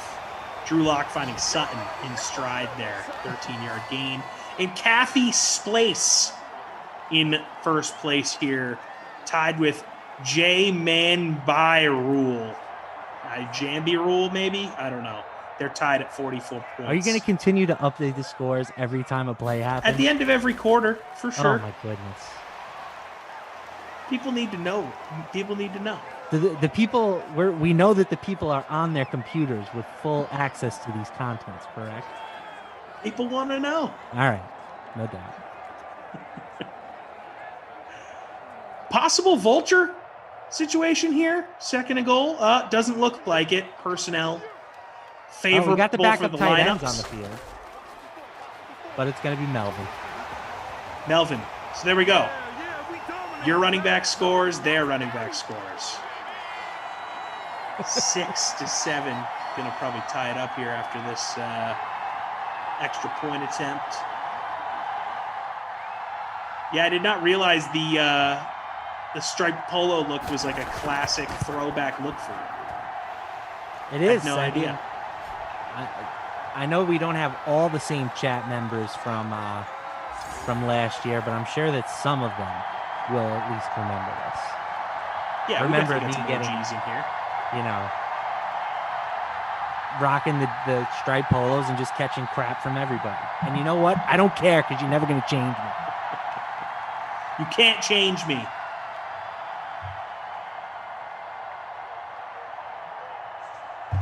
So, a little bit of a momentous day here for me, Lamarca. I know this is not me just throwing another compliment to Koff here. This is legitimate. This is legitimate here. I bought a new Wi-Fi router. Ooh. This is my first sim that I'm doing not hardwired into my new router, trying to see if it actually was worth the money. Spent more money than I'd like to admit on this Wi-Fi 6, whatever this guy at Best Buy was selling me. He's like, oh, all the new technology is going to be so sick with this. You're going to be so set moving forward. I'm like, all right, man. I got to say, whatever. A good router is something that you don't think of. Like, for years, I used the router that the phone company gave me. It probably was bad. It was terrible. I constantly had connection issues, and I had them come out to my house like a million times to try to fix the issue. And they're like, yeah, it's fine. You're like, yeah, it's good, man. It's working fine. And then the guy would leave, and a half an hour later, it would have problems It would again. crap out, yeah. So I invested in like a legitimate router, and now I'm just consistently pushing 425 on the download speeds. Wow. I know Okay, you're in the middle of the world, so you might. Well, I'm at 120 is what my internet can handle. Okay. That's what I'm able to pay for in the building that I live in. But I think I can probably get to a higher speed if I get to a coast where there's better Wi-Fi. Out in the middle of the country, we don't get that type of Wi-Fi. No doubt. I respect that. And I'm sure that there are people that are in like California right now, like 425. I'm sitting at 120 MBS, whatever that means, and we make it Megabytes work. per second, I believe. So this is my first non-hardwired sim in, and things seem to be going smooth so far. I don't want to jinx it. No connection issues. Knocking on this fake granite. Feeling good about it. Definitely the most adult thing I've ever spent a lot of money on, though. No question. I'm more impressed that you went to Best Buy. Yeah. Who goes to Best Buy? Went to Best Buy, baby. Okay, so yesterday I was can't Cinco de remember Mayo. the last non-food thing that I've purchased that wasn't bought from Amazon. Well, so I'm I'm good with technology, but I'm not an expert by any means. So I figured go in there, maybe you get a little Geek Squad action in the mix. Touch. I wanted to consult with the expert. you know. Also, yesterday was Cinco de Mayo, so Morgan wanted to get some Mexican food. And on the way to the Mexican restaurant, she decided, you know what? It's probably going to be packed because it's Cinco de Mayo. And so we audibled last second. And you know where we went? Olive Garden. I will say this. I think the Olive Garden gets a lot of unnecessary bad rep. I will not say that that's a preferred destination for me, Same. but there are a couple of times when I've been, again, usually it's when I'm in Middle America, and I don't mind a little Outback trip. You know, the breadsticks, salad. Come on, it was parm, not bad maybe. for the money. It's not bad. It's not bad. You know, they bring out the salad in the big bowl. Yeah, I love it. Come out with the cheese grater. Tell me when to stop, and then you just forget to tell them to stop. Your salad's covered in cheese. Not a bad problem to have. Yeah, and I know that people will say, like, oh, it's not real Italian food. That's fine. I'm fine with that. It's still tasty. I know that Taco Bell isn't real Mexican food. I'll eat that too from time to time. Yeah. It is what it is. Put that faux meat on a flip-flop and, you know. strap on T-Pain the says he's feedback. freaking out. He hates it. T-Pain is one of those guys, his mother, you know, would make the sauce every Makes Sunday. the gravy on Sunday morning to eat to the Sunday dinner. Is that an Irish Italian grandmother or Jamaican? As you can yeah, tell, my my name's grandmama, Thomas she'd Carroll. make the gravy on Sunday. I'm awful at accents. I'm so bad at them. There we go. Oh, I thought we had a touchdown. No touchdown there. Yeah, terrible at accents. She making the gravy on Sunday.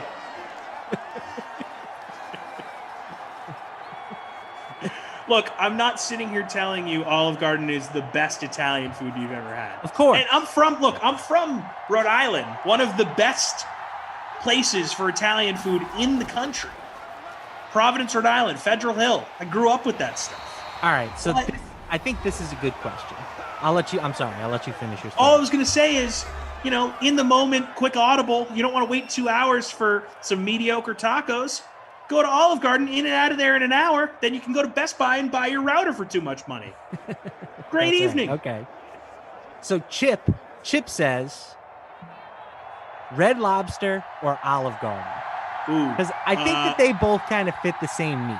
Totally. Now, I will admit, I don't think I've ever eaten at a Red Lobster. I've never been to a Red Lobster in my life. Okay, so we can't really answer this question.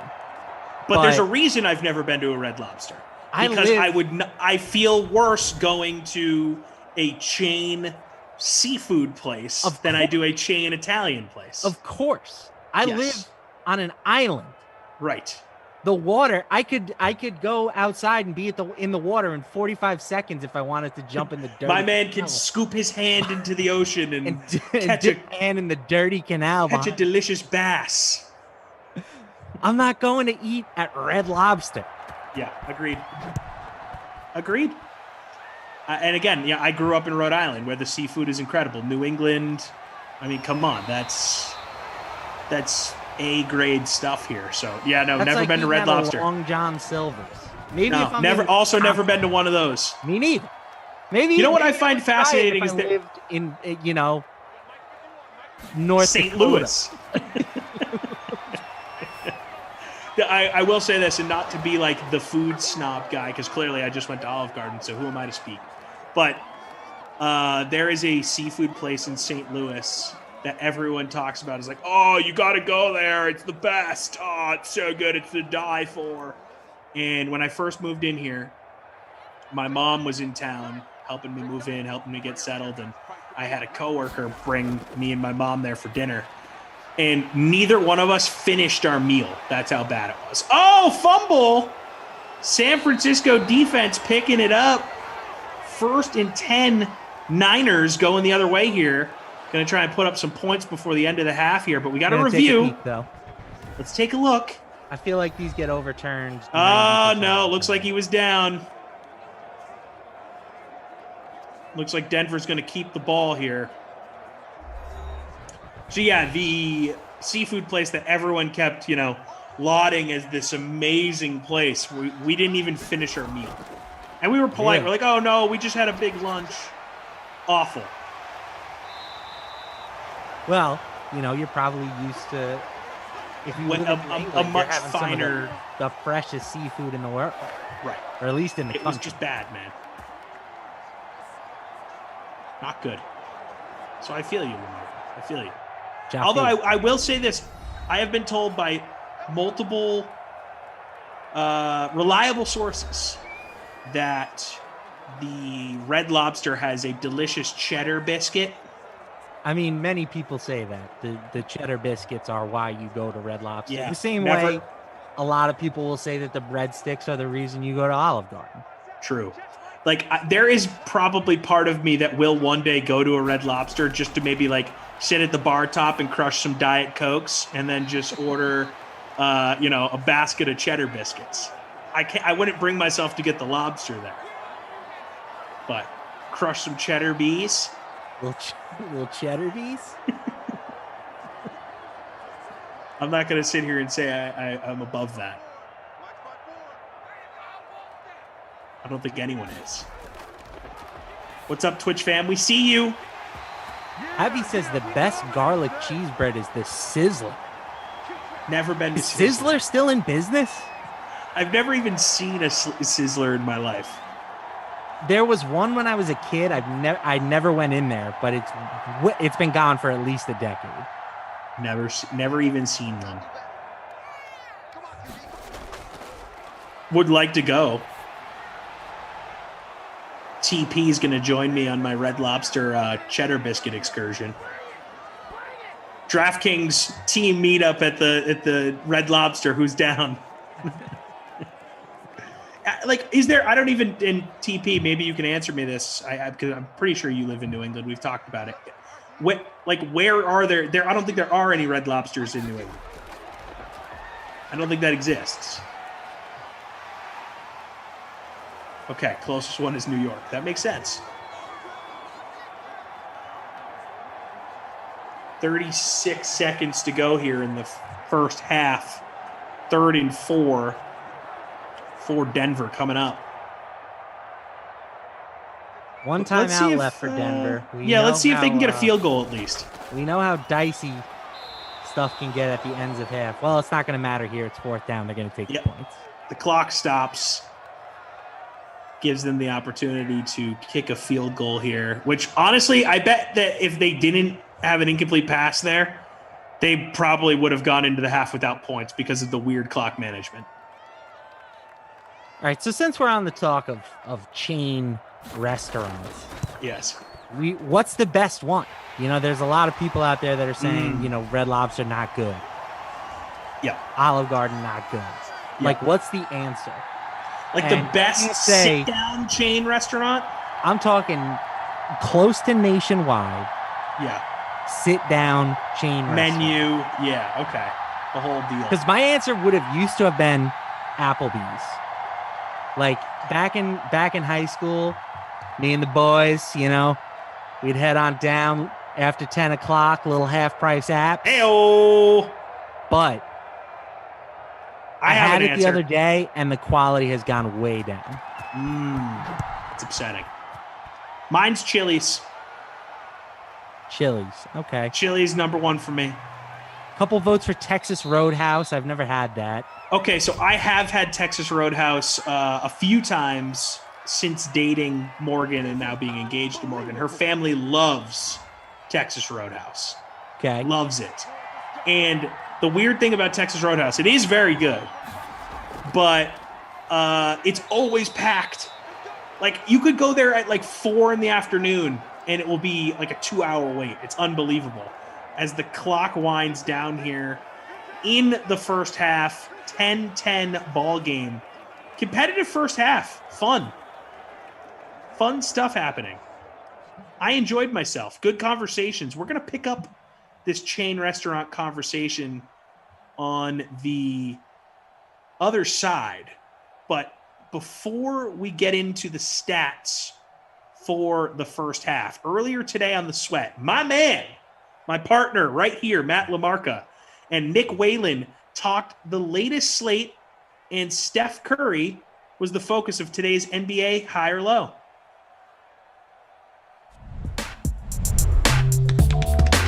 Huge total points number for Steph Curry tonight. It's set at 35.5. Matt, is this too high or too low? It is crazy high, but I still think I like the over. The big thing to monitor here is Kelly Oubre's status. We still don't know if he's in or out. That said, he is dealing with a pretty significant injury. So I think there's a good chance he misses this game. And Curry in 10 games without Oubre this season is averaging 39.3 points per game. So he's got a nice matchup tonight versus the Thunder. The Thunder have actually played pretty fast. They're 5th in pace, and they also rank 23rd in defensive efficiency. So the only real concern I have is that this game turns into a blowout. The Warriors are favored by a pretty significant margin. But as long as Curry is on the floor for 34, 35 minutes, I think he can get us 40 in this game. Yeah, I mean, Nick, he's averaged 34.8 points per game in the last 6 games. That's a lot. Yeah, and this prop is right on his average, 35.5 over the last 10 games. So it's really tough. I think I side with Matt. As long as you think that this game's not going to be a complete blowout, I really see no reason why Steph Curry can't go over. You know, the Thunder defense is certainly nothing to write home about at this point in the season. You know, like Matt said, they're 5th in pace on the year. They're up to 3rd in the last 10 games. So they're playing even more quickly of late. You know, we really don't know the status of some of their regulars. Obviously, they don't have a ton of great defenders outside of Lou Dort on this team. So to me, it just comes down to how close is this game? Do the Warriors need Steph Curry to play 37 minutes? If they do, I think he's almost a lock to go over.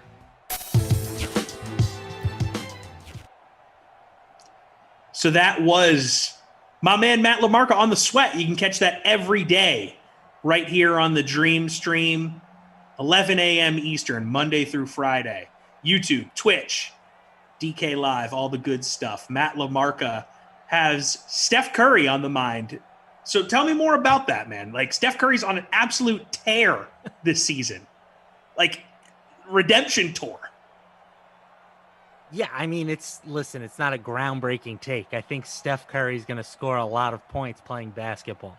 Yeah, he's good at that. The bigger thing for me was just his like projection was set super high, but he has been as good as you think he's been this season. He's been even better in games without Kelly Oubre. So I have no problem thinking he's going to score 40 tonight. Yeah. Well, because Kelly Oubre took away shots. Because Kelly Oubre thinks he's like one of the top 15 best players in the NBA. Yeah. I mean, it's pretty simple, right? You take Always good to have a guy like that on your team, unless you're a guy like Steph Curry who can put up 40 if you let him. Yeah, I mean, I'm not even trying to say that Oubre's like a bad player or anything. I think he would be a good role player, but he's kind of been thrust into the number 2 scoring role for the Warriors this season. When they get Klay Thompson back and, you know, maybe you see James Wiseman take another step forward in his second year, like, I think that would be a much better role for Oubre. I like Kelly Oubre as like a 6th man. Sure. Or like the scorer of your second lineup. Like that's the role he should be in for sure. As we take a look at the contests here, I'll try and be fast for you here, LaMarca. RF3, 114 points, leading the 4K Thursday night special, 1K to first. Hayes, 1973 in first place for the $250 free contest for this late slate. The 1K Flea Flicker, Victor, 530 in first place here, 55.1. And the $250 free contest for this game specifically. Wow. The person that was in first place now and basically dead last, Reezer Kenneth, with a 2-point lead. So there you go. Contests updated.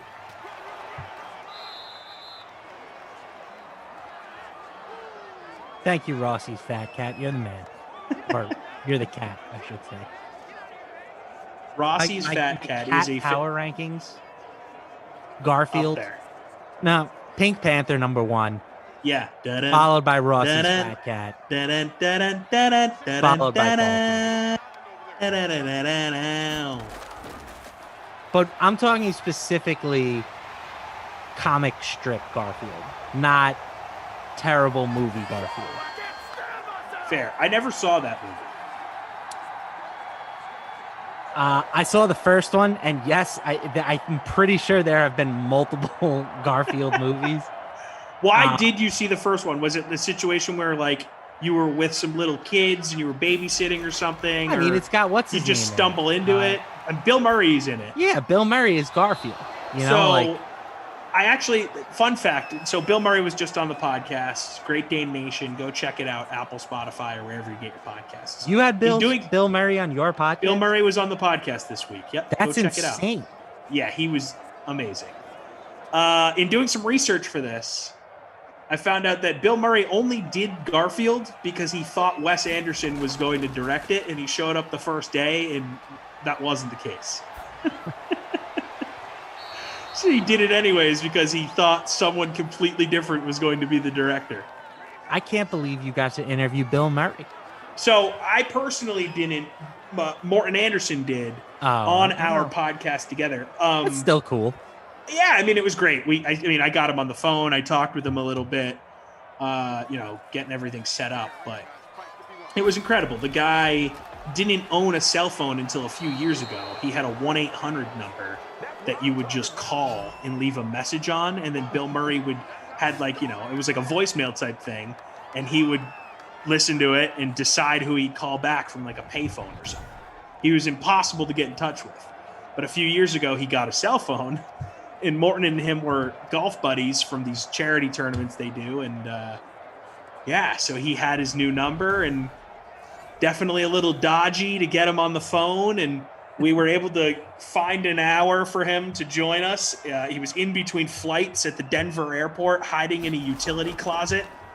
And he was great, hilarious. So Bill Murray was very, very fun. Go check that out.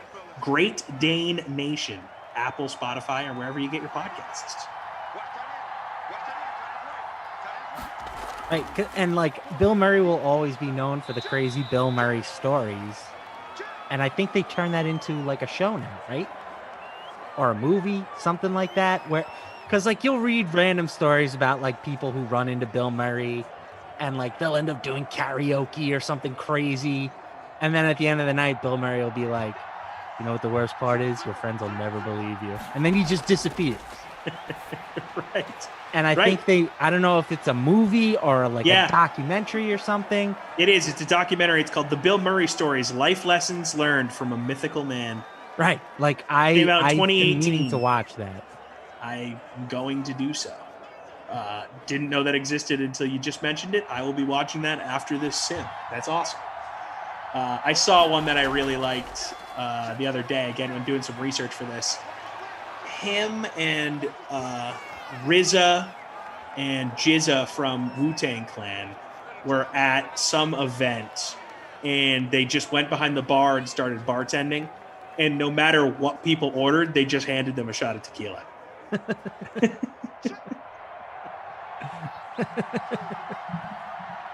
Amazing. The RZA and the Jizza from the Wu-Tang Clan. Wu-Tang. I saw Wu-Tang Clan in concert. 2010-ish at Lupo's in Providence. They were amazing. ODB's son came out and did 3 songs at the end, and it was like watching an identical twin on stage. Is he known as YDB? Oh, I like that. You know what? Never thought of that till now. No, I think they just called him by his full name. They're like, all right, now I'll just make up a name. Like, this is ODB's son, Matt William Young. Like something completely normal. John Johnson. But he was fantastic. I'm surprised he hasn't like blown up because he was that good that night. Wu-Tang forever. I actually let Wu-Tang Financial handle all of my investment needs. There you go. 2nd and 3 here for Denver. How many official members, or unofficial members, I should say, are there of Wu-Tang Clan? Isn't it one of those things where like it's a higher number than you would think? We're talking like over 20 dudes have claimed to be a part of Wu-Tang Clan at some point. I don't know if it's 20, but it's definitely more than It's an 10. absurd number. I want to look this up. Right, so you got the RZA, the Jizza, ODB, Method Man, Raekwon, Ghostface Raekwon the Killer, Chef, yeah. Inspect the Deck. Yeah. You got. I don't think, is Redman an official member? No, non-official. Not an official member. But, you know, obviously he held honorary with Method. Okay, so there's 9 official members. 9 original, I should say. And then there's an extensive list of Wu-Tang affiliates. Okay. I'm going to pull up this Wu-Tang affiliates. They have their own Wikipedia page. Oh my God, it's so long. I can't even count that many. Sean Preston says, I can see it in your eyes. There's something. Oh my God, there's so many names. Guys, I'm just imploring you to go look this up on your own. There's an entire Wikipedia page dedicated to affiliates of Wu-Tang Clan. I think it's like... they're spin-off groups. It's like the Marvel Cinematic Universe, only it's Wu-Tang. The Wu-Tang Cinematic Universe. 1, 2, 3, 4, 5, 6, 7, 8, 9, 10, 11, 12, 13, 14, 15, 16, 17, 18, 19, 20, 21, 22, 23. I mean, it's the full alphabet here. Go look it up. As the third quarter winds down. I can't wait for concerts to come back. I miss being like a big sweaty mosh, you know? Yeah, we've talked about this. I'm not really a concert guy. Yeah, true. Because of your size, you think people can like manhandle you. Like people think they can, right? But this isn't what we talked about. But that is somewhat of a fear. Right? Like just because you're a big dude, they think they can push you around at the concert. But like, it's not fair. Yeah. First of all, definitely don't mosh. That is not for me. Mostert hit the bonus 113 yards rushing here on 19 carries. What did we talk about? We were just talking about music and how you used to work for a company, so you got to see like a bunch of different shows for free. Okay, yeah. I mean, that is the case. I think you might be thinking of Rossi, though. Yep. Because Rossi is a huge concert guy, and that's exactly like his thing. I've worked for radio stations where I can get tickets to stuff, but like Rossi's the dude that's been to like 7 million concerts. Yeah. Yep. You're right. You're right. You're getting me and Rossi confused. It happens. You're both just incredibly handsome young men. Yeah, Rossi's his concert resume is insane. Mine definitely not as extensive. You want to know something that disappointed me the other day though with Morgan. So when we first started dating, I was working for a radio station here in St. Louis that was affiliated with a conglomerate of stations. So we had a country music station that was a sister station, as stats are updated through 3 quarters. And I'm not a big country guy. Didn't grow up with it. You're a little more rock and roll. Yeah, I'm a rock and roll guy. Not so much country. I'm a little more rock and roll. And she loves country, so I got us tickets to see Luke Bryan for free. Trying to flex early on in the relationship. Okay. And she loved it in the moment. We had a great night. And yeah, it was just a lot of fun. And like a few days ago, we're driving around somewhere as the Niners line up for a field goal attempt. The kick is up, and it is good. 13-10, San Francisco. And Luke Bryan comes on, and I say, oh, yeah, I remember this song from the concert. And she goes, what are you talking about? I'm like, the Luke Bryan concert we went to. She was like, we never went to a Luke Bryan concert. I'm like, Morgan, we definitely went to a Luke Bryan concert. I would not be going to a country concert if it wasn't with you. We definitely went. Had no recollection of this concert. It's as if she completely forgot it happened. And eventually she was like, oh, yeah, I remember now. It was really hot. Yeah. And you could tell that she was just placating you. It was like, this wasn't that long ago. It's like a year and a half ago. Like, what are we doing here? Had no idea. Cecilia Barber says, I've been to hundreds of concerts and met many great bands. Rock and metal is the real music, not crap rap. Rap. Listen, Cecilia, it's all personal taste, okay? And look, you're allowed to like everything. I happen to really enjoy hip-hop and rap music. I think that that's the poetry of our generation. Do I always agree with the word choices that they make? No. But I think it takes a lot of talent to do what those people do. Totally. What is the best concert all of you have ever been to? Drop it in the chat here on YouTube. And you know what? Smash the like. I haven't done that yet. Boom. Smashed. Let's look at the contests real quick. We got RF3 in first place here for the 4K Thursday night special 1K to first. We have Hayes 1973 still in first in the Madden $250 free contest for the late slate. Victor 530 in first place here for the 1K flea flicker for San Francisco Denver. And the $250 free contest for San Francisco Denver. We have a new leader, Asiasi Lubrod. That's how we're going to pronounce that one. They're in first place. There you go. Your contests on this lovely evening. Rusty's Fat Cat said maybe she had too much catnip before the concert. That can happen. You don't want to load up on catnip before a concert. That could get dicey. A full belly.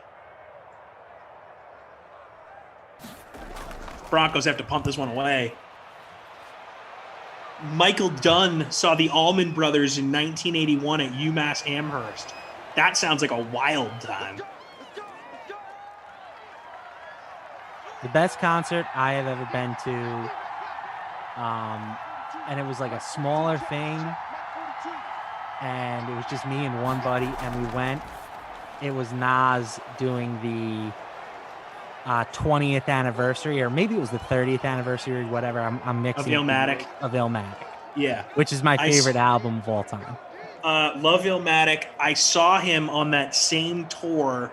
He was in Boston for Boston Calling, and he did Illmatic with the Roots all the way through.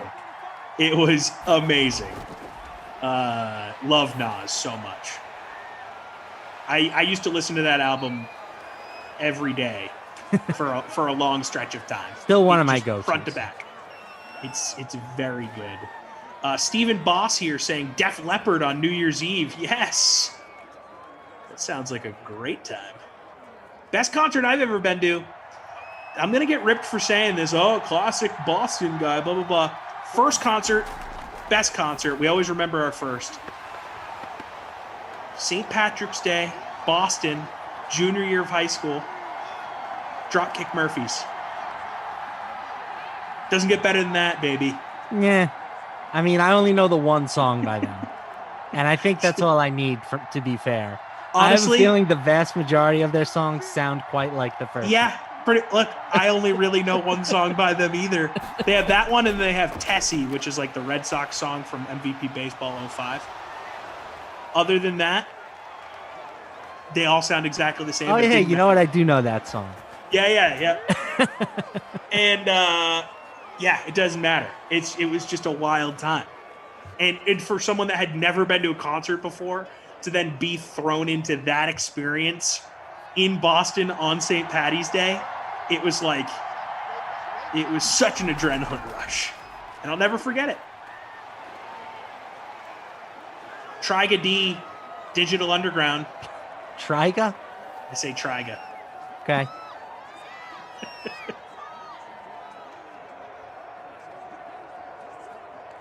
Cecilia Barber, my first concert was Boston and Sammy Hagar, February of 1979. Love that.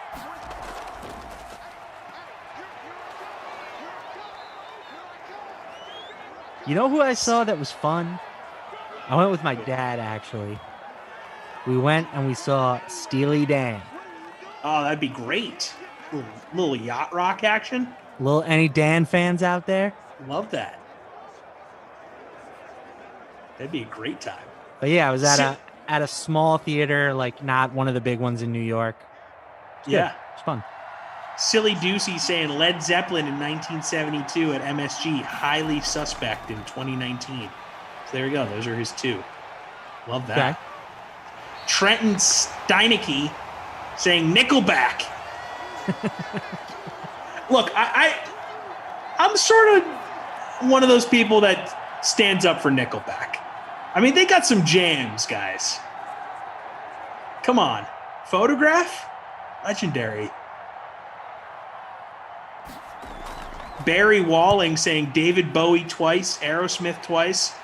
Heart, Sweet, there's too many to narrow down in the 70s and 80s. Wow, Barry Walling was on the scene for a 20-year stretch.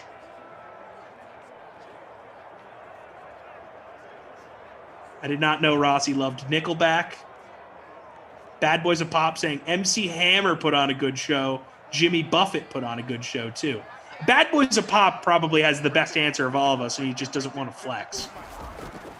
Trenton Steinecke also adding Andrew WK was fun. That would probably be awesome. As Drew Lock missing his man who's A wide open target. Wide open. In fact, Andrew WK, I'm going to put that on the old bucket list for a concert I'd like to go to and just mosh and go nuts. I love jumping around at concerts. I'm that guy. I want to be as close to the front as possible and just jump around. Bill Hamilton saw Elvis. Wow. Bill, how old are you, man? Skinny Elvis or fat Elvis? I have to imagine it was fat Elvis if you're joining us on the sim. Anybody who saw Skinny Elvis doesn't know how to work YouTube. Yeah, that's what I'm saying. Mark Mantelli saw Metallica and Beck. Would love to see Beck. Scotty Too Hottie saw AC/DC. Stephen Boss agrees with me. I never really understood the hatred for Nickelback. Look at this photograph. Every time I do, it makes me laugh. Trigger says Fergie singing the national anthem was the best. That was awful. The best was when the Warriors made fun of him. That was awesome. Rob Rand saying Bob Dylan, but it wasn't his best show. But it was your best concert. So I could still see Bob Dylan, even on his worst night, putting on a great concert. Yeah. Like a rolling stone. That's my Bob Dylan impression. Once upon a time, dressed in white. I don't really know the words to that song. It's not That's bad, just though. how he sounds, though. Phil says 1975, so a little fat. Obese Elvis. Tony saw U2 in the first row. Nice. Are you a U2 guy? I feel like they're semi-polarizing. Who? U2. And not for me. They have some songs. Yeah. They have some that I'll get down on, but like Beautiful I don't know if Day I've ever slaps. I've never put on like a U2 CD. You know what I'm saying? Yeah. And people really hated when iPhones decided to preload that whole U2 album on there. Do you remember that?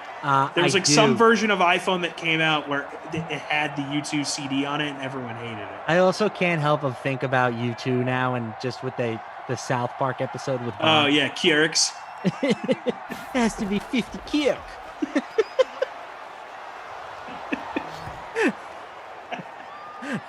And the best part of that episode is you don't know what a Keurig is really until the end of it. Yeah, Great episode.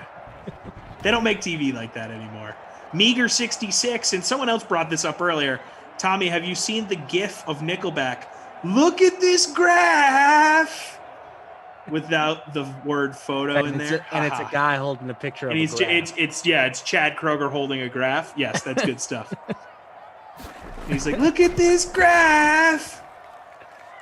We got a bomb attempt here from the Broncos, and he makes it. We got a tie ball game. Let's go. I think Give us a that's little OT here, huh? 55 from McManus. Yes, McManus taking advantage of that thin Denver air. 55 yada. Doinking it down the middle.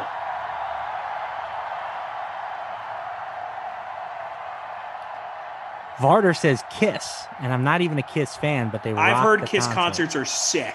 Yeah, I could totally see that. I have some buddies that aren't Kiss fans that went to a Kiss concert in full Kiss paint, and they had an Regalia? amazing time. Yeah. Yeah, they did the whole nine, you know? The spiked arm pads. Obi-Wan saying that he saw Red Hot Chili Peppers and Beastie Boys at the Tibetan Freedom concert in San Francisco. That sounds like a iconic gathering. With the Beastie Boys. Dan, dan, dan, dan, dan. The Crore saying Depeche Mode was great as well. Doggone SS saying, I saw Kodak Black at the Moon in Tallahassee. Is Kodak Black the guy that is like the, and you can tell everybody, I'm the man, I'm the man, I'm the man. No, that is it's something black. Kodak Black. Aloe Black. Aloe Black.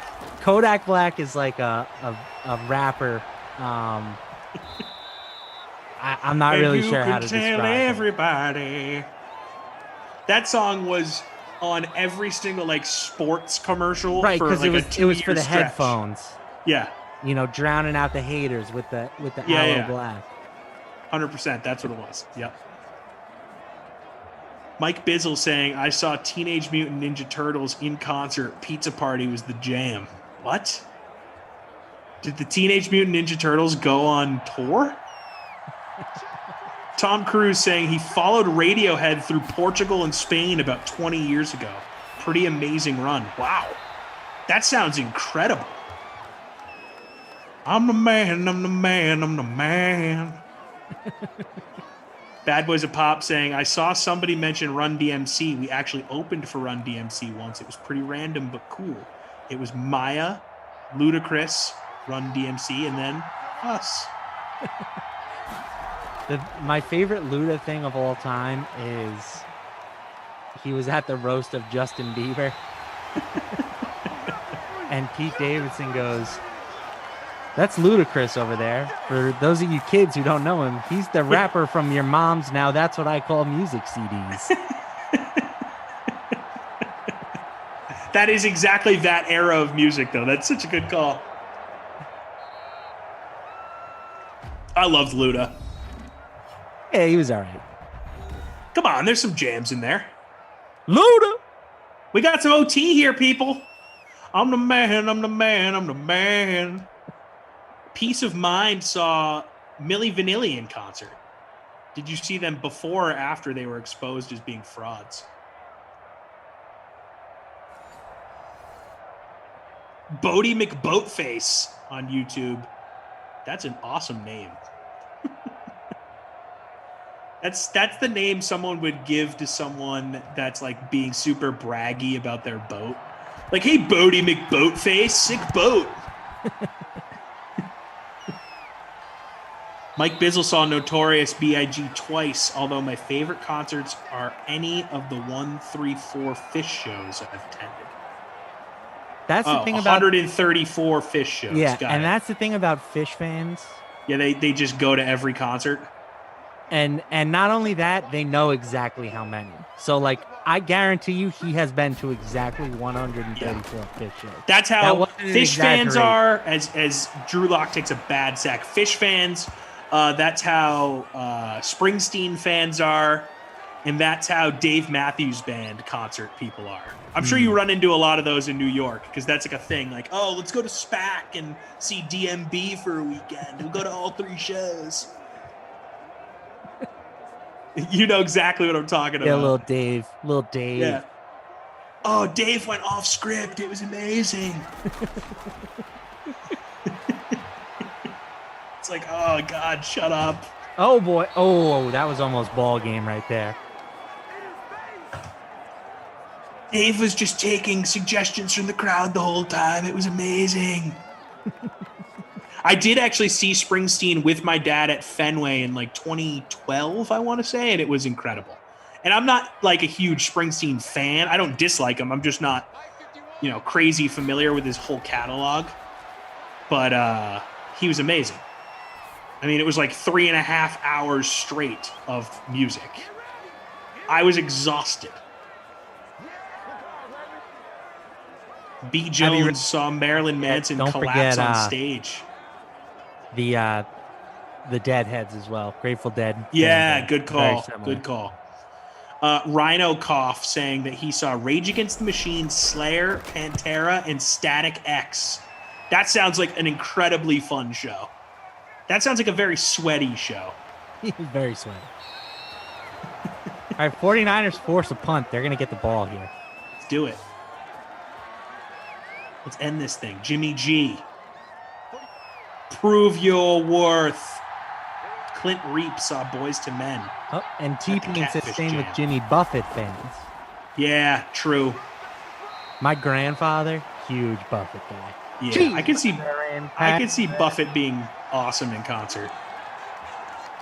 But he also he was a boat guy. Up until then, he would live on a boat in the summer. So I feel like being a Buffett guy. That's boat culture. Yeah. Few things better than being out on the boat in the summer, Nice cold Diet Coke in hand. That's good stuff.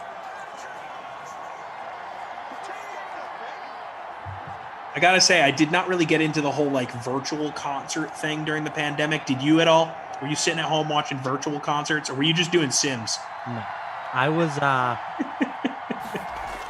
What was I doing? I don't know. Probably playing MLB The Show. There you go. It feels like that was 100 years ago. What, your last concert or the pandemic? Just mainly me having free time, but yeah, the start of the pandemic. Yeah, it does. It feels like 5 years ago. Leach Largo saying his first concert was Ozfest 2004. Did Ozzy perform? Did he have enough brain cells in 2004 to perform? That punt goes out at the 1? 4, they're going to say. Pristine punt, though. Wow. Safety to end the game? Are we getting a walk-off safety here? Wouldn't mind it. Here we go. As always, I will remind the DK Sim fam that my contract only calls for 1 overtime. So if it goes longer than that, Tom's flying solo. We'll do another solo sim here. So Koff can't one-up me. That's right. I'm going to give you your opportunity. Brother Phil saying Loretta Lynn is music royalty, deserving of your respect, whether you like her music or not. Okay, there you go. Got a Loretta Lynn fan in here. Kareem, yes.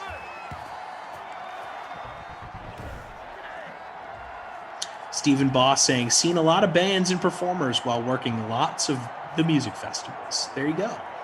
That's how you do it. Jordan Lindenbaum, I saw 2 Live Crew. Only caught the last couple of songs, but their stage show was pretty freaking raunchy. Yeah, if you're into that stuff. I mean, 2 Live Crew is pretty notorious for that. Uncle Drew. Go! Walk it off, Cortland. Touchdown. Cortland. To the house. I'm the man. Touchdown, 79 yards. House call, baby. That's game. Do they kick the extra point, Madden? I don't think they have to. There we go. If they don't have to, they're not gonna. 19-13, final score. If you had that on the squares board for the Super Bowl, you're feeling good. Yeah, if you had 9-3, you were probably like, oh, damn it. Yeah, miracle. Sure enough, you're a winner. LaMarca. You're a winner, Harry. Who's your player of the game? It might be Cortland Sutton following that play. I mean, I can't imagine that he didn't hit the bonus now at this point. He scored a touchdown, obviously. So I'm going to give it to Cortland Sutton. Okay. Are we giving out a babysitter Billy, or hey, it went to overtime where no one deserves to? I've seen a lot of people chirping Debo, so Okay. I don't know if Debo had a catch in this game, and if that's the case, certainly deserving of the babysitter Billy. Okay. So make sure you check in those contests for once the scores are finalized here. Coming up next on the DraftKings Dream Stream, Andrew Brandt joins Ross Tucker, and the pair discusses the Green Bay Packers versus Aaron Rodgers. LaMarca, pleasure as always, buddy. Discount double check. Rodgers! It's the Ross Tucker Football Podcast. Oh, yeah, it is. But it's not just any Ross Tucker Football Podcast, because I would never do that to you guys. It is a Wisdom Wednesday, and we've got Andrew Brandt, and we need him. I've given him 5 days, maybe 6, to gather all his thoughts on all the Aaron Rodgers stuff. He had an epic Business of Sports podcast this week, but I still have a couple more questions, a.k.a. suggestions potentially. So we'll get to Andrew momentarily. It is a Wisdom Wednesday, which means we had the Even Money podcast yesterday. We went over our NFL draft bets. Man, we cleaned up and gave you our early thoughts, by the way, on some of the season win total movement. And then we will have the Fantasy Feast podcast today. Let's rank these rookies for fantasy reasons. You guys get into best ball drafts or whatever, dynasty. We're going to rank the rookies with Joe Dolan on the Fantasy Feast. We'll go quarterbacks and tight ends today. We will have a spread the word winner tomorrow, a sponsor confirmation email winner tomorrow, and we will give the YouTube shout out tomorrow. You know who else we have tomorrow? Micah Parsons, Dallas Cowboys, first round pick linebacker, the consensus Penn State All-American. He will be joining us on tomorrow's show. So fired up. Tell all your Cowboys fans, friends, that they need to be ready to rock and roll. It's Big Show time. The Big Show. Andrew, just out of curiosity, has anybody asked you about Aaron Rodgers over the last week or so?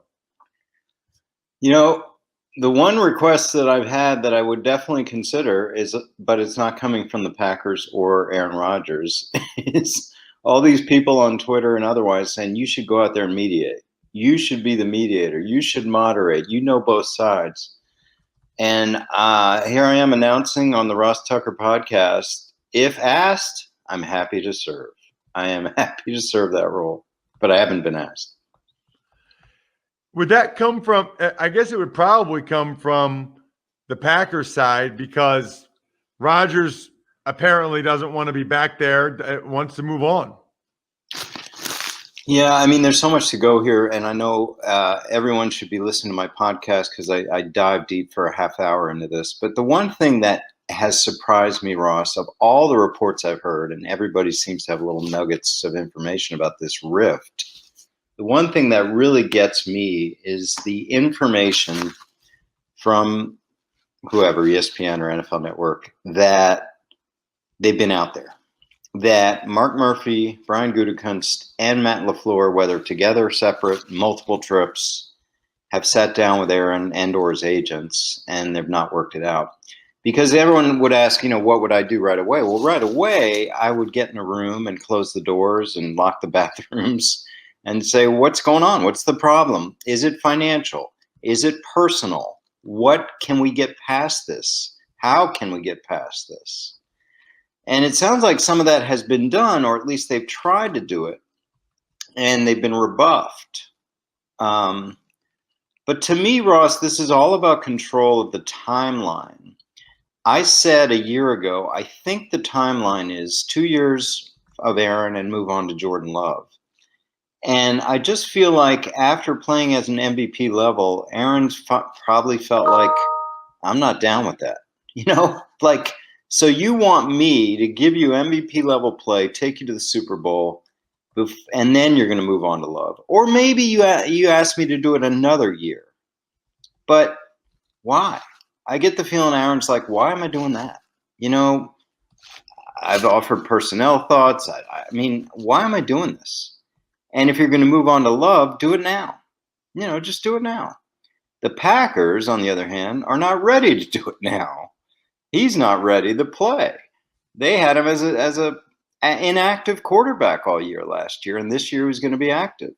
So this is a power for control of the timeline, and I believe Aaron's side is saying, you know, I don't know if I want to be your placeholder another year, but if I do, maybe there's all these financial concessions, or maybe there's some personal concessions.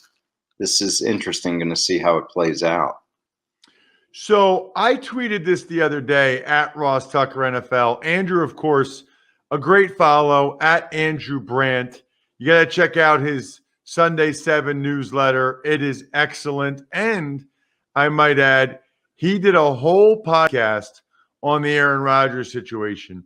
I happen to agree with you, Andrew. I don't really think it's about them drafting, not giving Aaron more around him.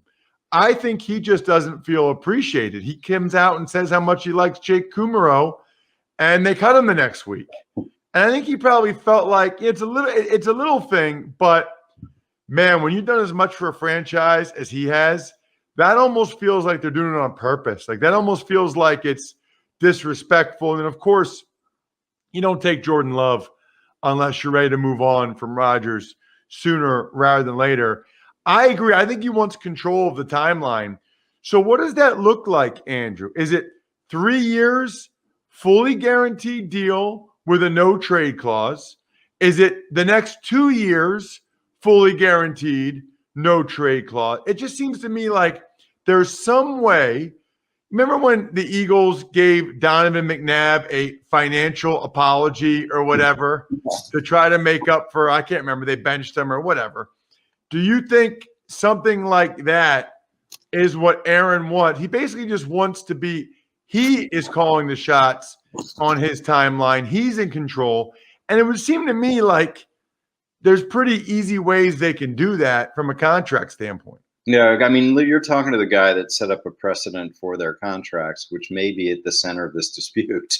You know, because the precedent has been we're going to give big bonuses and guarantee a lot of this year, but nothing after this year. And, you know, the Aaron Jones contract, all guarantee is really in this year alone. That's the way they do things. Now, will they bend the rules for Rodgers? Maybe, but listen, a guarantee the next couple years, to me, that's not a huge deal because I still think they're going to trade him next year. And the guarantee travels with the contract. So maybe, you know, to me, it's more like, let's iron out the plan, because I think the key words in all this from the Packers are, he's our quarterback 2021 and beyond. If I'm Rodgers, define beyond. That's really it. Define beyond. Because I don't want to hear and beyond, because beyond may be January 2022 and they trade him in March. So I want to hear beyond, because I really think we were 3 years with Aaron before we passed him the torch from Brett. I really think this has been a 2-year plan. And maybe he messed it up by being MVP, but is he going to be MVP again? And what are they going to do next year? And if that's their answer here, I don't know if that's good enough. It's like, I say this all the time. It's not business, it's personal, because we drafted Aaron and we heard from Brett right away. And 3 years of that, Ross, 3 years where I'm getting calls from Brett's camp like, you know, it stinks to walk in every day and sit with your replacement. And I'm getting calls from Aaron's camp like, is he ever going to play? Ever? Like, and when teams make these picks, you got to be able to manage this. Like the media grades and the fans, you know, they move on. They're on to the next story. But you got to manage this. And I don't know if the Packers had a plan in place to really manage this. They just thought Aaron would be a good guy. You know, Aaron's a lovable guy. And Jordan Love, obviously, he's not going to say anything. So now they've got to deal with it. And it sounds like they haven't been dealing with it great. And I think the bottom line, Ross, Aaron doesn't feel, what I can tell, is there's a point person in the organization that he trusts, that he can talk to, that he can walk up to the offices after practice, take a load off, and talk. And it's sad. It's sad it's gotten to that point. But what about the no trade clause, Andrew? I mean, whether it's 2 years guaranteed or 3 years guaranteed, if there's a no trade clause, then that does solve that part of the problem. Yeah, but he wants to be traded now. I mean, I guess no trade, a lot of guarantee. I mean, I always thought, since they're not really interested in extending past 3 years, and they're not really interested in pushing cap out, just give him a ton of money this year. Just like you said, that financial apology that, if he's making 30, give him 40. If he's making 35, give him 45. And I don't want to hear about cap problems. That's not an issue. They have the money. So that may not be enough. That's why I think it's bigger. I mean, I think about Carson Wentz. Like, I underestimated the organizational problem with Carson Wentz, how deep that was. And maybe we've all underestimated this with the Packers and Rodgers. I got kind of a broad-based question. And by the way, Andrew did 30 minutes on the Aaron Rodgers situation again. So please check out the Business of Sports podcast. Sort of a blank canvas, Andrew. What were your biggest thoughts, biggest takeaway from the NFL draft? Did anything really stand out to you from a Business of Sports standpoint? I think I know you've talked about it, the Trey Lance pick. I am on the camp, and I know there's differing opinions out there, and we talked about this, that no way, no how in God's green earth did the 49ers make that trade not knowing who they were going to pick.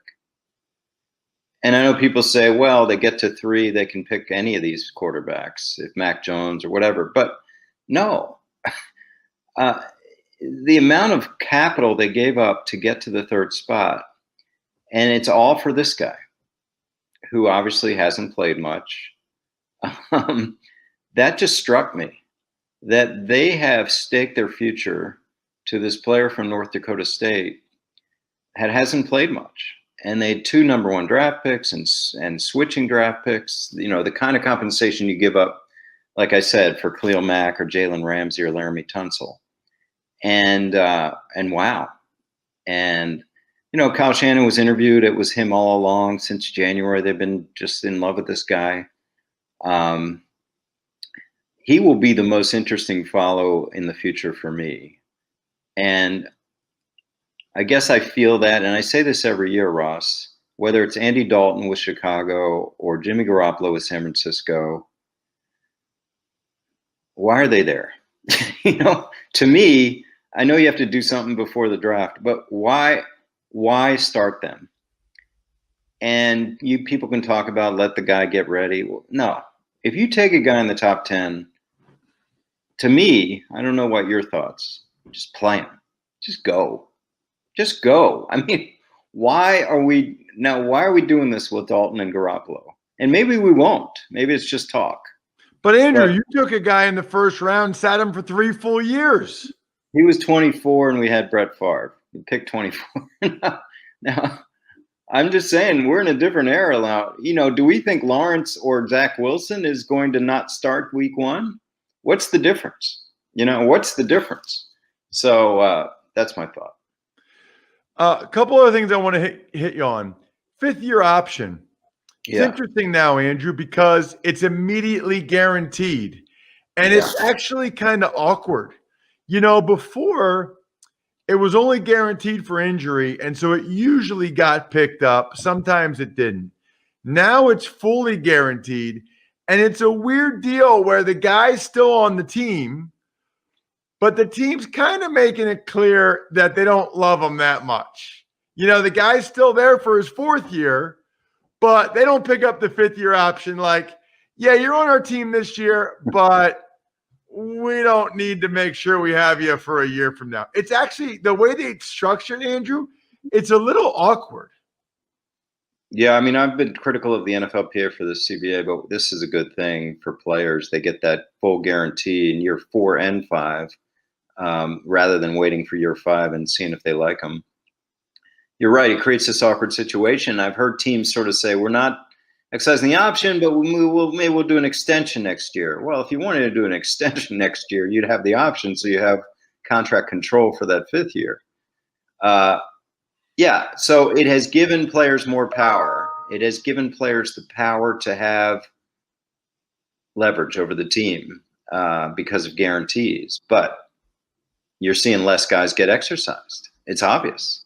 It has created this careful what you wish for, because less guys will get exercised when you have a guarantee. And now we're seeing the value of guarantees and the low value or non-value of an injury guarantee only in the 5th year. As I said for years, that doesn't mean anything. And now we're seeing that. Andrew, last thing I want to ask you about is the off-season programs, which have all started up now. And the NFLPA, they even had a meeting with the rookies and the agents on Monday telling them not to show up. I am befuddled by this. I mean, number one, it appears, Andrew, they're fighting for something they already have. Everything except for the one minicamp is voluntary. So they're like fighting and making a big issue of something they already have the right to do, which is not show up. And not only that, to me, on some level, they're just giving money back to the owners. I mean, it's $275 per workout per guy. If I'm an owner, I'm like, great, boycott it all you want. I'll take the money that I don't have to give you. That's on top of everything. It's one of the weirdest fights that I've seen the NFLPA do, to the point where I get text messages from former and even some current players that aren't exactly sure why they're even doing this. Am I missing something? Do you know why this is such a priority for the NFLPA? I don't. I mean, the one thing I heard from someone there was like, hey, basketball, baseball, hockey, they just show up a month before the season. There's no thought of bringing them in the middle of the offseason. But this is the hill that the NFLPA is going to die on, this issue? Because the argument that you didn't even mention is they're going to work out anyway. And in terms of COVID protocols, in terms of quality of workout, is that better somewhere else? Is that better somewhere else? Like James and the Broncos, $10 million salary, working out away from the facility. Let's be clear, they have the right not to pay him, whether they do or don't. But my initial reaction is they're going to pay him, but they're not going to pay him $10 million. So he just lost a lot of money. I wouldn't pay him a dime. So he opted out last year, and now he tears his Achilles away from the team. Who knows if he comes back from that? Maybe this is harsh of me, Andrew. Maybe this is cutthroat. Or I wouldn't give him a dime. Well, why even give him a dime? I mean, the only reason why you'd pay him is if you think you want him as your starting tackle in 2022. Yeah. At which point he won't have played in he will have played 3 games in 3 seasons, and he's making like $12 million or whatever that year. I'd be like, hey man, that really stinks. I'm sorry that happened to you, but we're not paying you. How do we know you weren't playing basketball? How do we know what you were doing? Yeah, well, I would like to know if he's staying away because whatever, he stays away all the time, or advice of the NFLPA, like acting on that quote unquote boycott. Because, yeah, I mean, he has to look sideways at the union if this is really the reason he's out and he loses $10 million. Brutal. Check out Andrew's Sunday newsletter. Andrew, how do they get that? Sunday 7, andrew-brandt.com. The sign-up's right there. There is no reason to not be on that. By the way, I only do one like once every quarter, but go to rosstucker.com, sign up for that one. And mine's just like a story from my time as a player. Most importantly, check out the rest of what Andrew had to say about Aaron Rodgers, because there's a lot more there. on the Business of Sports podcast. Thank you, Andrew. Thanks, Ross. You know, I'm very jealous of Andrew. He's one of those guys that's 60 years old and still has a nice head of hair. Well, listen, like that's not me. That was not my experience. Thank goodness for Keeps. Like you guys checking me out on YouTube, youtube.com/Ross Tucker NFL. You can see, I mean, my hair looks pretty good. Now I got that bald spot back there, but Keeps has done an unbelievable job of keeping the hair I have. And I can't emphasize this enough, guys. Start earlier than you think. Like if you see, even almost maybe before you see anything, go to keeps.com. It's all online. They have online doctors. You don't have to go to your doctor. You don't have to go to the pharmacy to pick it up. You just get the topical solution. You rub it on the head in the morning and at night. You take the pill and it keeps your hair. There's a reason why the FDA has approved these two medicines. There is a reason.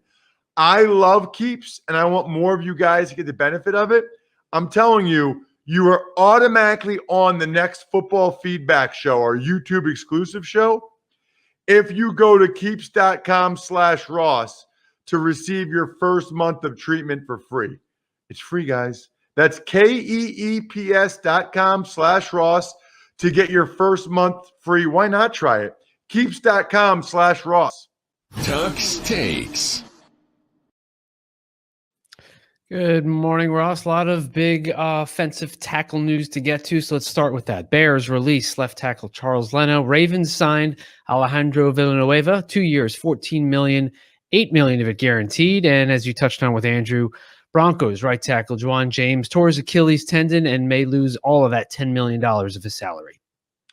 I felt like you kind of went halfway there, Bri, on Alejandro Villanueva. Like you wanted to try to you could have gone all the way and really like trilled your R or whatever that's called, but you kind of half-assed it, dude. Like go all in. Alejandro Villanueva. You could have said Alejandro Villanueva, or you could have said Alejandro Villanueva. Like you could have really. You kind of tried to half it. You kind of went like Alejandro Villanueva. You know what I mean? Okay. Well, anyway. Try it again. Alejandro Villanueva. Yes. You like that one? Yes. All right. That was like that still wasn't you giving me 100%. But that was a good 90%. That was good, Brian. So this is all interesting. I don't understand what the Bears are doing. Like the Bears are, I don't understand if they're trying to win this year or they're not. You know, like they get rid of Kyle Fuller, they get rid of their left tackle Charles Leno when they bring in a rookie quarterback Justin Fields, and then they're going to put a rookie guy at left tackle Tevin Jenkins. I don't really understand the Bears' logic. I must tell you, why cut Leno now? I'd wait to see how good Jenkins is if Jenkins is ready, and then maybe try to trade Leno during training camp. I don't get it. Villanueva, the $8 million guarantee. That's a good signing for the Ravens. You know, to have Villanueva at right tackle when you have Stanley at left tackle, who replaces Orlando Brown. The only thing that's interesting there is I always looked at Villanueva as more of a pass blocking tackle than a really run blocking guy. So I don't know that I love that fit. And then Juwan James, talked about it with Andrew. I tweeted about this yesterday at Ross Tucker NFL. It's brutal. I mean, he tears his Achilles at the Broncos facility. He gets all $10 million this year. And if he doesn't recover for next year, he gets his $12 million next year because it's injury guaranteed. But he does it away from the facility. And when you do it away from the facility, they don't know for sure what you were doing. They can't confirm it was working out for football or whatever. And I'm telling you, maybe this sounds vicious or harsh. I would not pay him $1. I don't have to pay him $1. I wouldn't pay him $1. He chose to not come to the offseason program. I would make that statement. I would send that message to my team that we want you here. And if you're not going to be here, then we're not going to pay you if you get hurt. Tuck's takes. Speaking of injuries, Jets D tackle Quinnen Williams broke his foot while working out at the team facility. So he's going to be out at least 8 to 10 weeks. Right. So it sounds like he'll be back for training camp anyway. But if he was done for the year, he would get paid every dime of his salary. Big difference. Not good, by the way, that he probably won't be in great shape when camp starts. But it doesn't sound like he'll miss games. And at least he did it at the facility. So they know it wasn't, water skiing or something. Tuck's takes. Some of the fifth-year guys whose options were not picked up by their respective teams: Falcons, tight end Hayden Hurst; Titans, Rashaan Evans; Cowboys, Leighton Vander Esch. Right. And Andrew and I kind of talked about it. It is kind of an awkward dance, right? Like on the one hand, these guys should be motivated. Hurst, Evans, and Vander Esch, now they know they'll be free agents. So on the one hand, you really motivate them to go out and have their best year ever, So I suppose that's a positive. And some of these teams have been burned by doing this. They don't pick up the fifth-year option. The guy balls out. He either goes elsewhere. They got to give him more money than they would have had to. But now that it's fully guaranteed, especially Vander Esch with the injury history and the neck, and then they draft Micah Parsons, who will be on tomorrow's show. I kind of understand that. Like, I kind of understand why the Cowboys wouldn't do it with Vander Esch. But it's just I think 22 of them got it picked up, even though it's fully guaranteed, which means the 2018 draft was a pretty darn good one. Speaking of pretty darn good, I got a cool email from Rappin' Rodney. He's a big fan, big listener of multiple shows going back to the Pod Vader days. And he all he wanted was a shout out. Rappin' Rodney doesn't want a signed picture, press pass, or card. He just wanted a shout out. Rappin' Rodney, he's a Raiders fan. He got his mom flowers from 100 Flowers for Mother's Day, which Rappin' Rodney, that is a great idea. Actually, today's the day, Wednesday. My wife's Oma, my mother-in-law, my mom, all will be receiving their flowers from me, from 100flowers.com today. And here's the thing. You guys still have time. It's this Sunday, but you got to do it today. Today, don't wait. You can still get them flowers in time for Mother's Day. You can still be the hero. Roses, lilies, daisies, or palms. You know what a palm is, Brian? Yes. What is it? It's a flower. Yeah, I knew that. Like, can you describe it? Do you know what is different about it? Nope. Like, I know a rose, I know a lily, I know a daisy. I don't know a palm. You know what a palm would be? It'd be cool. It'd be a good thing to get a girl for the prom. Get her a palm for the prom. You should tell your boys that, Brian. I'm going to make a note of that right now, Ross. So right now, the listeners, what percentage chuckled and thought that was kind of funny? What percentage is laughing because it was so terrible and not funny? And what percentage just thinks it's sad? If you had to guess. I'm going with a majority of options B and C. Making fun of me or laughing because it was so terrible and thinking it's just sad? Yeah. Well, you know what I think is sad? That some people don't go to 100flowers.com, click the radio icon, and enter code football. That's 100flowers.com, code football. That's what I think is sad, listeners or viewers. Tuck's takes. All right, final notes today include longtime Patriots staffer Ernie Adams is retiring. A report that Notre Dame linebacker Jeremiah Owusu-Koramoah fell in the draft because of a heart issue, and Titans fourth-round pick Rashad Weaver being accused of assaulting a woman on April the 18th. So Ernie Adams is a legend. You know, it was always secretive what he did for the Patriots. And his name has been brought up with the Spygate or whatever. I don't know that. I don't know what his role was with that. I do know he was Belichick's right-hand man. I do know he was highly respected by Belichick.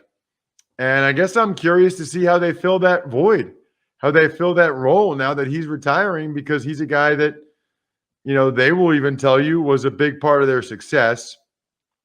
The Owusu Koromoa thing, I'm almost glad that news came out, just in the sense I didn't know why he fell so much. Now, he says there's nothing wrong with his heart, but evidently teams thought there was. That's why he got drafted later. Let's hope his heart's okay. By the way, Cleveland, the Browns where he went, Cleveland Clinic, that's a great place to have a heart issue if you have one. It's like the best cardiology place in the country. I was there, as you guys know, a few weeks ago, and they are phenomenal. And then it's always the Titans, bro. It's always the Titans. Now, in fairness to the Titans, they didn't know about this. Nobody knew about it. And much like the Aaron Donald situation, we will allow it to play out. What happened with Rashad Weaver and this woman on April 18th. I find it interesting that they were able to keep it quiet for 2 weeks till the draft, and then it came out. So I don't know how that works, that nobody knows about it for 14 days, and then it comes out. There's got to be a story there. Maybe I don't know. I'm not even going to speculate, but he obviously, through his lawyer, denies it. So we'll see. The Titans got to be like, you got to be kidding me. We cannot catch a break, because they didn't know about this.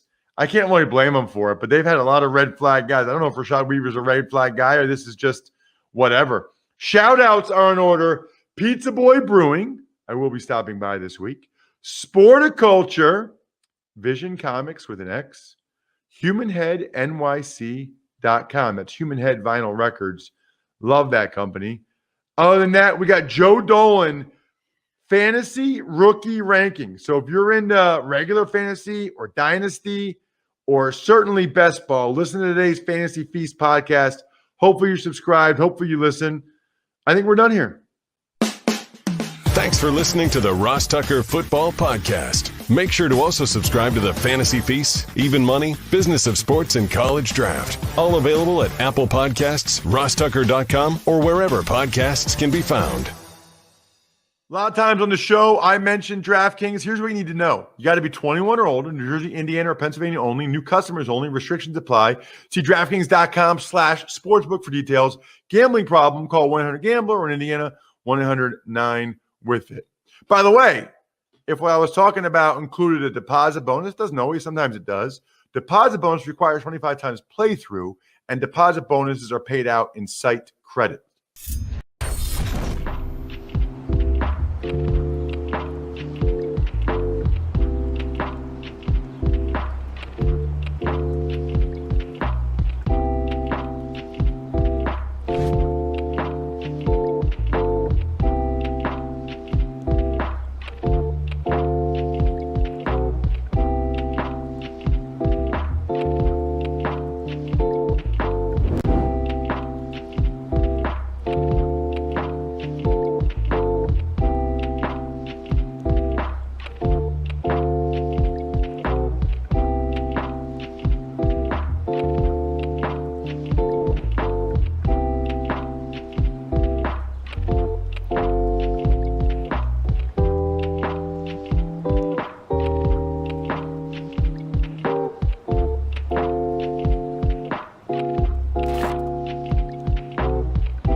What's up, DK Sim fam? Welcome back into Madden, the Madden Sim stream and Madden After Dark. And me, Jeff Ulrich, going to be your host tonight for the last Madden stream of the night. And riding shotgun along with me. Oh, he doesn't ride shotgun for anyone. He just rides co-partner, I guess. I'll ride shotgun with you anywhere, Jeff. All right, there you go. Thanks, buddy. Matthew LaMarca, Matty Ice, as I like to call him. I don't really call him that, but we'll call him that for tonight. How you doing, man? I'm good. I had a fun time at 8 with Freeze Pops. We went off the rails a little bit, and normally we keep it a little bit tighter, keep it a little more focused on sports. So I'm excited to talk some stuff with you. I know we haven't talked any draft yet, so that's true. I'm sure the chat might be a little bit tired of that, but I'm excited to pick your brain a bit on some of that stuff. Yeah, man, absolutely. Got some guys in the chat. I'm just giving a shout out to, obviously, guys. If you got some kind of issue with stuff, send a message to support. I can't do much. I'm not gonna lie. So, anyways, game loading here. Hopefully everybody's got their lineups in and locked and stuff like that. I got a lineup in. I got oh my god, I put Deshaun Jackson in the captain spot. It's about as much as I remember. Who'd you get in there, Matt? Did you get one in? I did. I put Miles Sanders in the captain spot. Then I went with Baker, Jarvis Landry, Kareem Hunt, Alshon, and Austin Hooper. Hoopa loop. Why do I think the Browns didn't draft a tight end, did they? Not that I can remember. No, they didn't. I don't know what I'm thinking. It's the Atlanta. It's because I thought in my mind Austin Hooper was still on the Falcons, but he's not. We got these great Eagles uniforms. We don't have the green ones are better, but I love these helmets. Yeah, these are like I think of Reggie White when I see these. Totally. This is prime Reggie White. Reggie White and Randall Cunningham. That's what these uniforms are, basically. 100%. Hope everybody is doing good in the chat there. Today, Sean Preston, Dave L, Freaking Nature, Jeff with an F. All right. Browns already got a first down, apparently. Kareem Hunt action. So you were live with the draft, weren't you? Yeah, me and Glash in between the 8 o'clock sim and the 10 o'clock sim hung out, and we saw like maybe 4 or 5 picks come off the board in between, but I also did the 8 sim and the 10 sim, so I was on while the vast majority of the first round was going on. Right. Ooh, this Baker over the middle connects. Is that Njoku? It is David Njoku. Doesn't get much run in these sims, but picking up a reception there. So yeah, it must have been fun going on. I mean, live. I mean, I don't think I've ever done a live show for DK. We've done a lot of reaction. I think we did do it live actually last day, but the last draft was like kind of at the beginning of the pandemic. I think we did do it live now that I think about it, but we did like segments in and out live, so we weren't live the whole time. That's what we did. Oh man, going up to get it. That's Hooper. Yeah, tight end back-to-back catches for the tight ends there. So what was your biggest surprise then? Biggest surprise? I kind of thought the first round was a little chalky. I would say like the biggest reach was probably the Raiders, which if we were talking about it before the draft started, if you were like setting odds on which team was going to set the worst, make the worst pick, the Raiders would have been like minus 350, I think. So not surprising there. I think, and again, it's not surprising. I think that you can make a look, like you can make a strong argument why these teams made this decision. But for me, Denver and Carolina passing on Justin Fields, and you could even throw Detroit in there if you want. But like I think that those 3 teams saying we're not ready to address the quarterback position could come back and haunt them the same way it haunted the teams that passed on guys like Deshaun Watson and Patrick Mahomes. Yeah. And just for reference, because I missed those teams, because I was just catching up on the points there. Carolina, you said Denver and Denver, Detroit, Carolina, and Denver. Yeah, I pretty much wholeheartedly agree with you. Those teams, and especially Carolina, because Carolina was like, they could have just gone into the draft and addressed it, but they chose to spend money and pay draft capital to get Sam Darnold. Right. And then they drafted once they made that decision, it was like, okay, well, now you're not going to use your first rounder on a quarterback.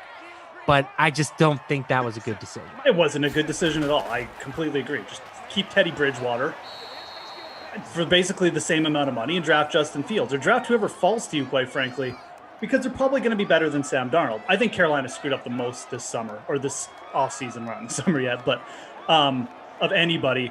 But I agree. Like Detroit, even with Jared Goff, like, just take Justin Fields, man. Address your quarterback position. You're set. You're good to go. Denver, same thing. You didn't need to trade for Bridgewater. You could have traded for Bridgewater and then cut Locke, I guess, but yeah, I think that they're probably the team that I'm most surprised didn't do it, because they paid nothing for Bridgewater. Yeah. It was a 6th rounder, and Carolina is eating 70% of the salary. Right, that's right. So, like, they could have very easily made him a backup quarterback. Yeah.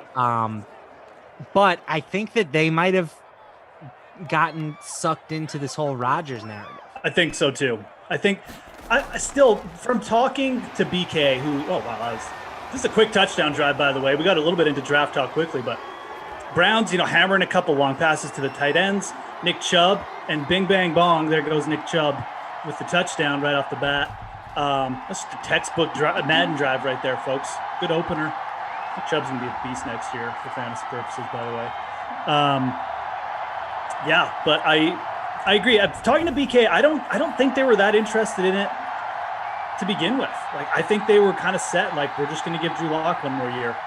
And the one thing I'll say about the Broncos, I don't think Drew Lock is good, but they're not overpaying him, and they didn't overpay for Bridgewater like you laid out perfectly. That's why I keep coming back to Carolina. They're the ones who have to suck up the Bridgewater salary, got nothing for him, and then also overpaid for Sam Darnold, and passed on a quarterback. It's terrible. Yeah. And I mean, if you want to throw the Giants in there too, you can. I certainly understand them wanting to give Drew Lock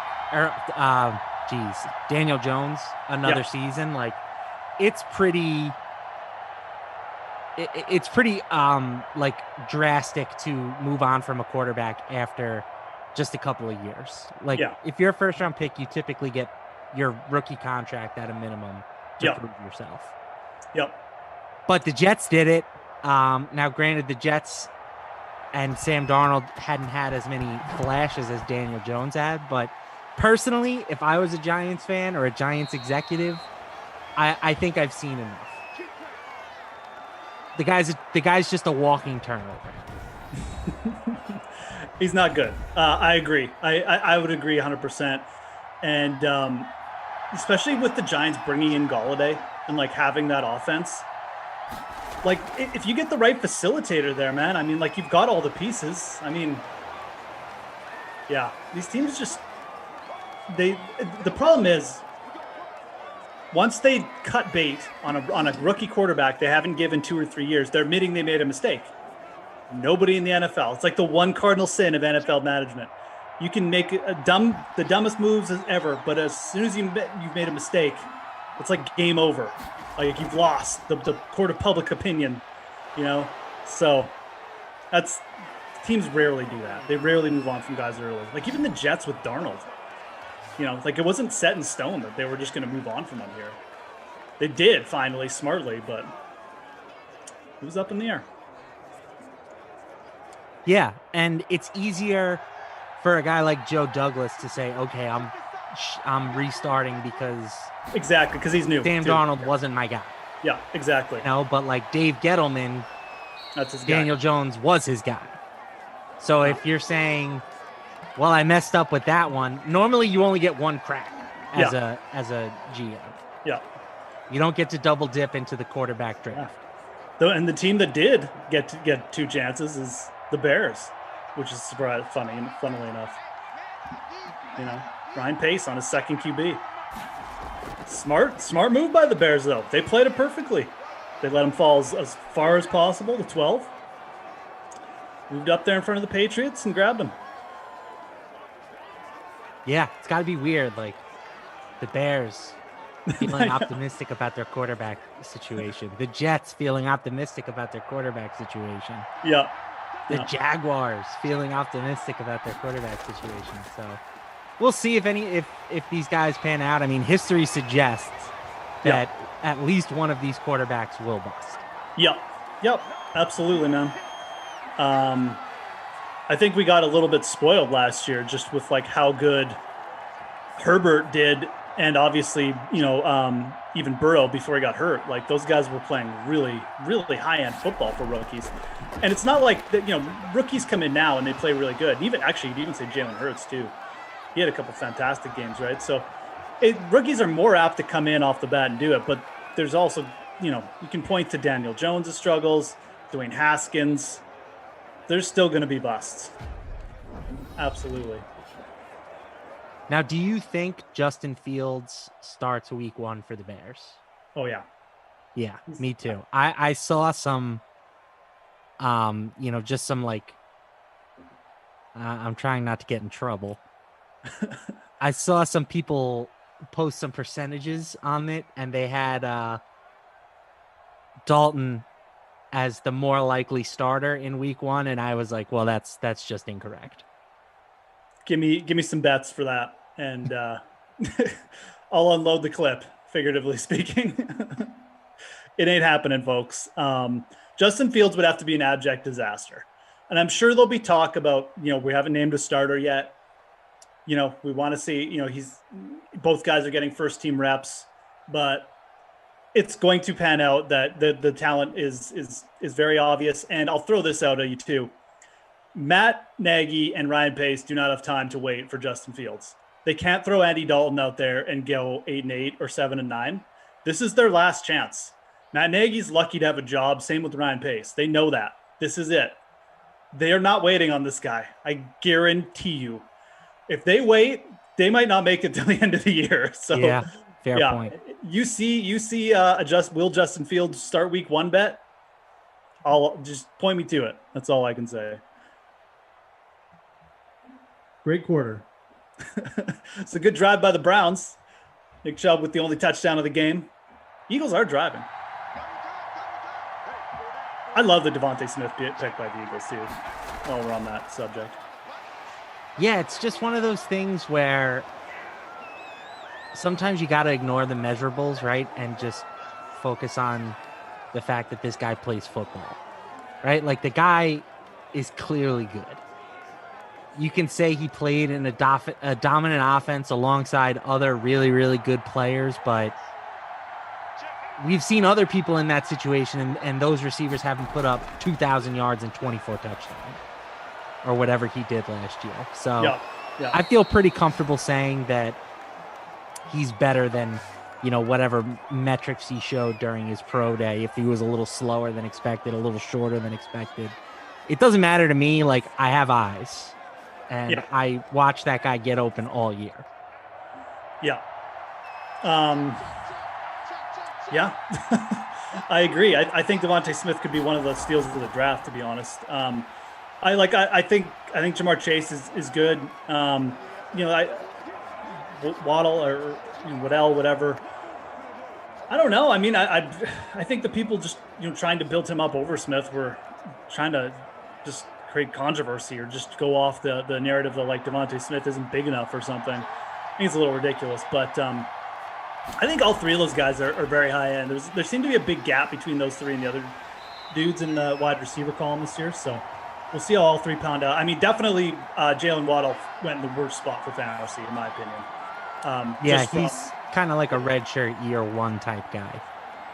I think it's going to be very hit or miss. I mean, I think he's got the potential to have some big games, but Fuller and Devontae Parker. Good. Will Fuller is basically a wide receiver 1 last year. Right. I don't foresee him passing either of those guys on the depth chart. I don't either. But they're both on 1-year deals.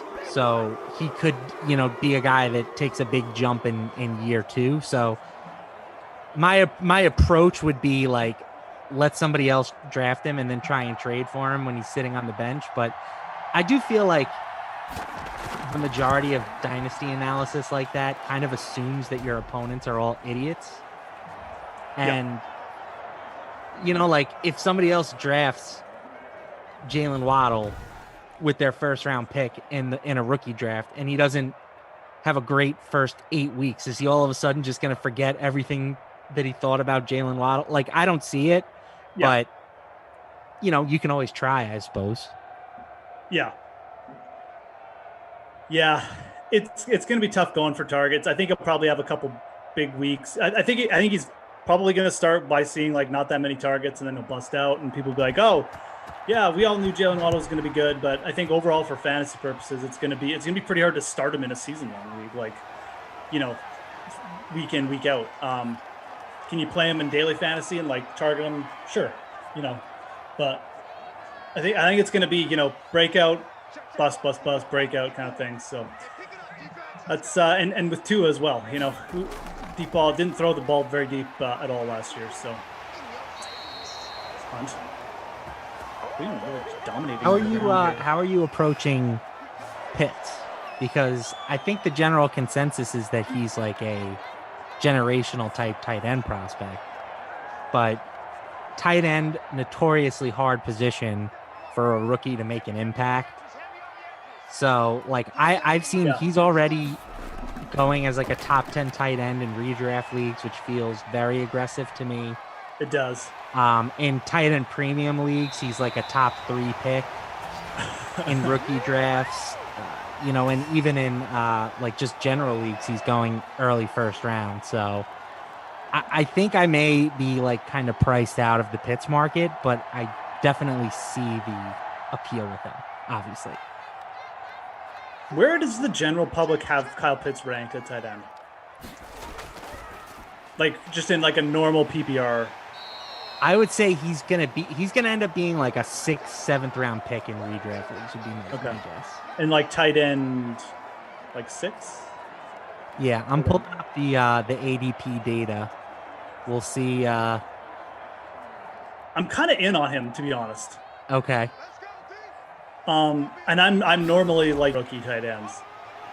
I just feel like it's such a perfect fit. Matt Ryan's was very productive with another like high-end catching tight end. He was okay with Hayden Hurst for times last year.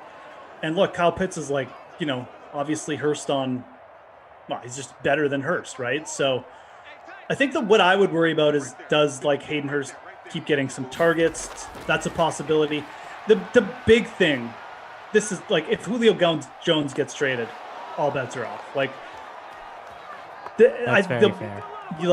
He's gonna get like 100 targets, so he might even approach that with Julio in the lineup. But I think it's completely fine if Julio stays there to like fade Kyle Pitts, because I think ultimately he will get overdrafted. I'm still kind of interested though. I think he could be a guy like maybe doesn't even catch that much but gets like 8 touchdowns, so which is good for tight ends. Like that's you get 8 touchdowns from your tight ends, your starting tight end. It's not bad. So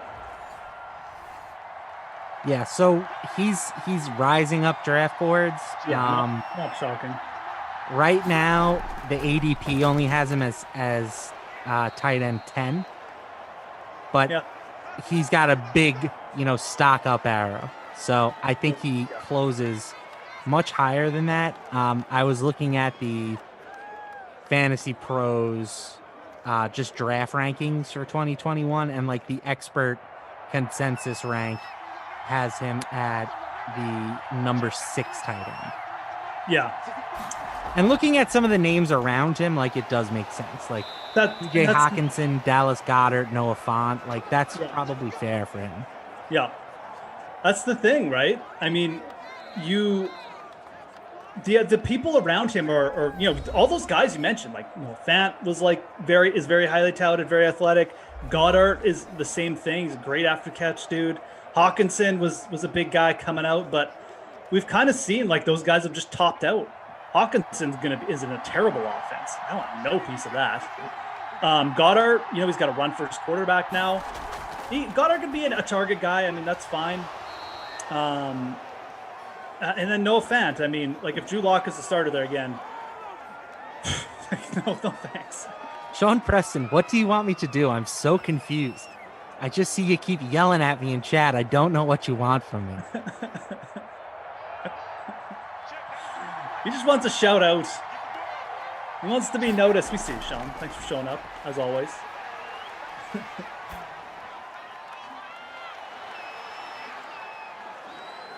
Well, I got cursed by the NBA, late season NBA once again today, Jeff. Oh no, what happened? I don't know why I haven't learned. I got cursed today too. You go first. I'll tell you what happened to me today then. I was on Toronto all day. I talked about them on the Sweat this morning. Okay. I wrote them up as one of my favorite games of the day. Yep.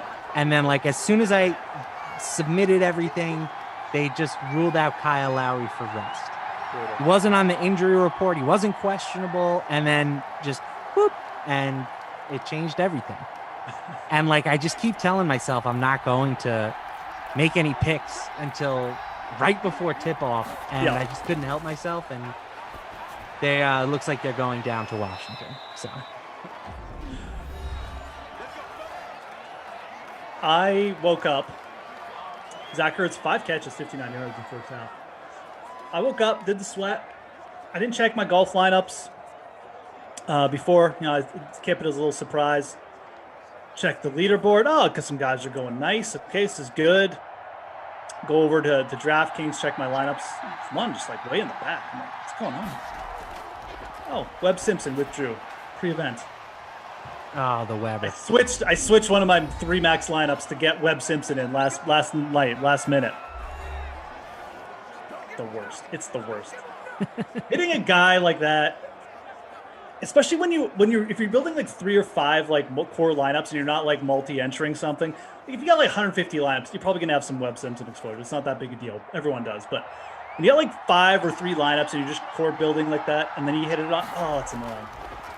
Because if you miss him, you got the rake paid for you this week. He's 10% owned. So annoying. That is annoying. I feel you. It'll all come back.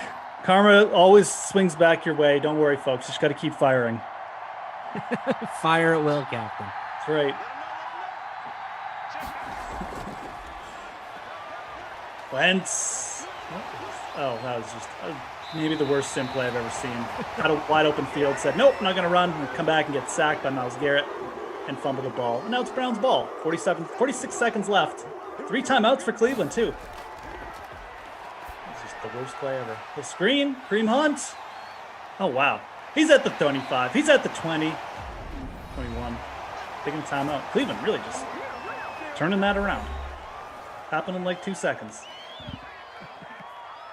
All right, Sean Preston wants me to sing Hello. The Adele one. Hello, it's me. I was wondering if you are all watching the stream. That's all I got. I'm just impressed that you know that many words. I could basically just do hello and then that's it. So. Hey, Kaufman in the building. Oh! He knows he's beating me tonight in NBA, so he had to poke his head in. Oh yeah, no, absolutely. That's the only reason. If you had been smashing him like I'm sure you normally do, there's no way he makes an appearance. Well, yesterday there was some tomfoolery. He claims he didn't delete the head-to-head invite, but I couldn't find it. It was too close to lock. And I didn't end up getting my lineup in, and I had basically the nuts last night. So, Joker, I have no idea what time Webb withdrew because, like, I didn't even check my lineups until, like I said, 9 a.m. this morning. So, he was 10% owned, so I assume he withdrew very, very late. because if he was 10% owned, Right. It wasn't like Jeff's the only one paying the yeah, rate. it wasn't like the lazy people like me. I just accept it with golf. Like I'm just like, if it happens with golf, like that's fine. Unless I'm playing. This is unbelievable. Lamarca can't work a computer, and I'm at fault. Yeah, I mean, I'm. You have your story, I have mine, and I'm sticking to it. Lamarca's story makes sense, though. Your story makes sense. You got raptored. How Lowry got ruled out. You had a plan. And this silly NBA. I don't know how you NBA writers do it, man. I would lose my mind. I'm ready for the regular season to end. Austin Hooper. Hoop-a-loop. Touchdown. Cleveland. We're about to get a tie game, possibly even an Eagles lead. Boom. Fumble. Turnover. Kareem Hunt screen. Hooper touchdown. The hoopster. Rossi's Fat Cat says Lamarcus Cave only gets dial-up. Not true, Kaufman. Or Rossi's Fat Cat. I actually talked about this with Freeze Pops. I was at about 425 MBS per second download, kid. I got the bomb router. I haven't done like a check or like an upgrade on mine for a bit. I know I could probably get faster. I think I upgraded it over like last summer, the start of the pandemic. I'm sure there's something I could do to make mine better. It's pretty steady though, so when it's going steady and there's nothing wrong with it, I just leave it.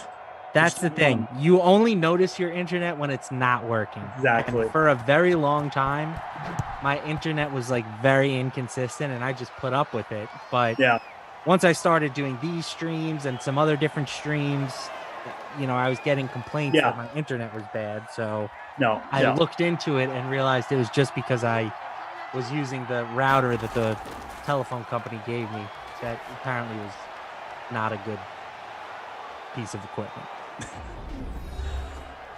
Eagles might be trying for a Hail Mary here. Hail Mary, full of grace. What was I going to ask you? Oh, dude, did you do the most recent Top Shot challenge? The Levine one? Negative. Oh, okay. I don't know if it was worth it, but I did it. I got to be honest. I don't think it was just been like the rest of the world trying to get the packs, and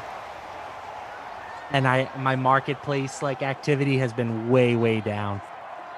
It's just kind of hard to get excited about it when it's all selling. That's true. Yeah, absolutely. I mean, I am doing these two challenges, but then after that, it's basically because I'm doing the Hustle and Show challenge, and then after that, I'm basically cutting back to the same thing. I will say my taxes will officially be paid within the next 10 days or so, and then I can kind of just reassess where I'm at financially. So maybe I'll dip a toe back in. That's actually what just happened to me. I've been able to reassess, so that's a good way of putting it. And so now I don't feel as guilty about it. Like I said, you just keep firing. So just fire at will. Eventually, you throw enough eggs, one sticks. Okay, 14-3. Ertz, 5 catches, 59 yards. Goodwin, 3 catches, 36 yards. Hunt, 2 catches. Hoop-a-loop with the touchdown as well. And Chubb had the other touchdowns, so not much going on here. If you had the Eagles, if you stack the Eagles like me, you suck. I'm not gonna sugarcoat. I don't sugarcoat things here on the stream. You're terrible, just like me. So join the club. I rostered the only player who scored, which is good, but I'm still chilling well outside the money in the free roll contest. So you were with Tom earlier. Yes. You working this weekend? Oh, yeah. Oh, God, you got to do a double with Kaufman on Saturday. Now and then you got Glasheen on Sunday to make up for it. That's good. Oh, well. Maybe you can sucker Kaufman into some heads up NBA. I don't have to sucker him. He sends the challenge every single day. Except the Daisy forgets. Except the Daisy tries to avoid you. Right, except the Daisy cancels right before lineup lock.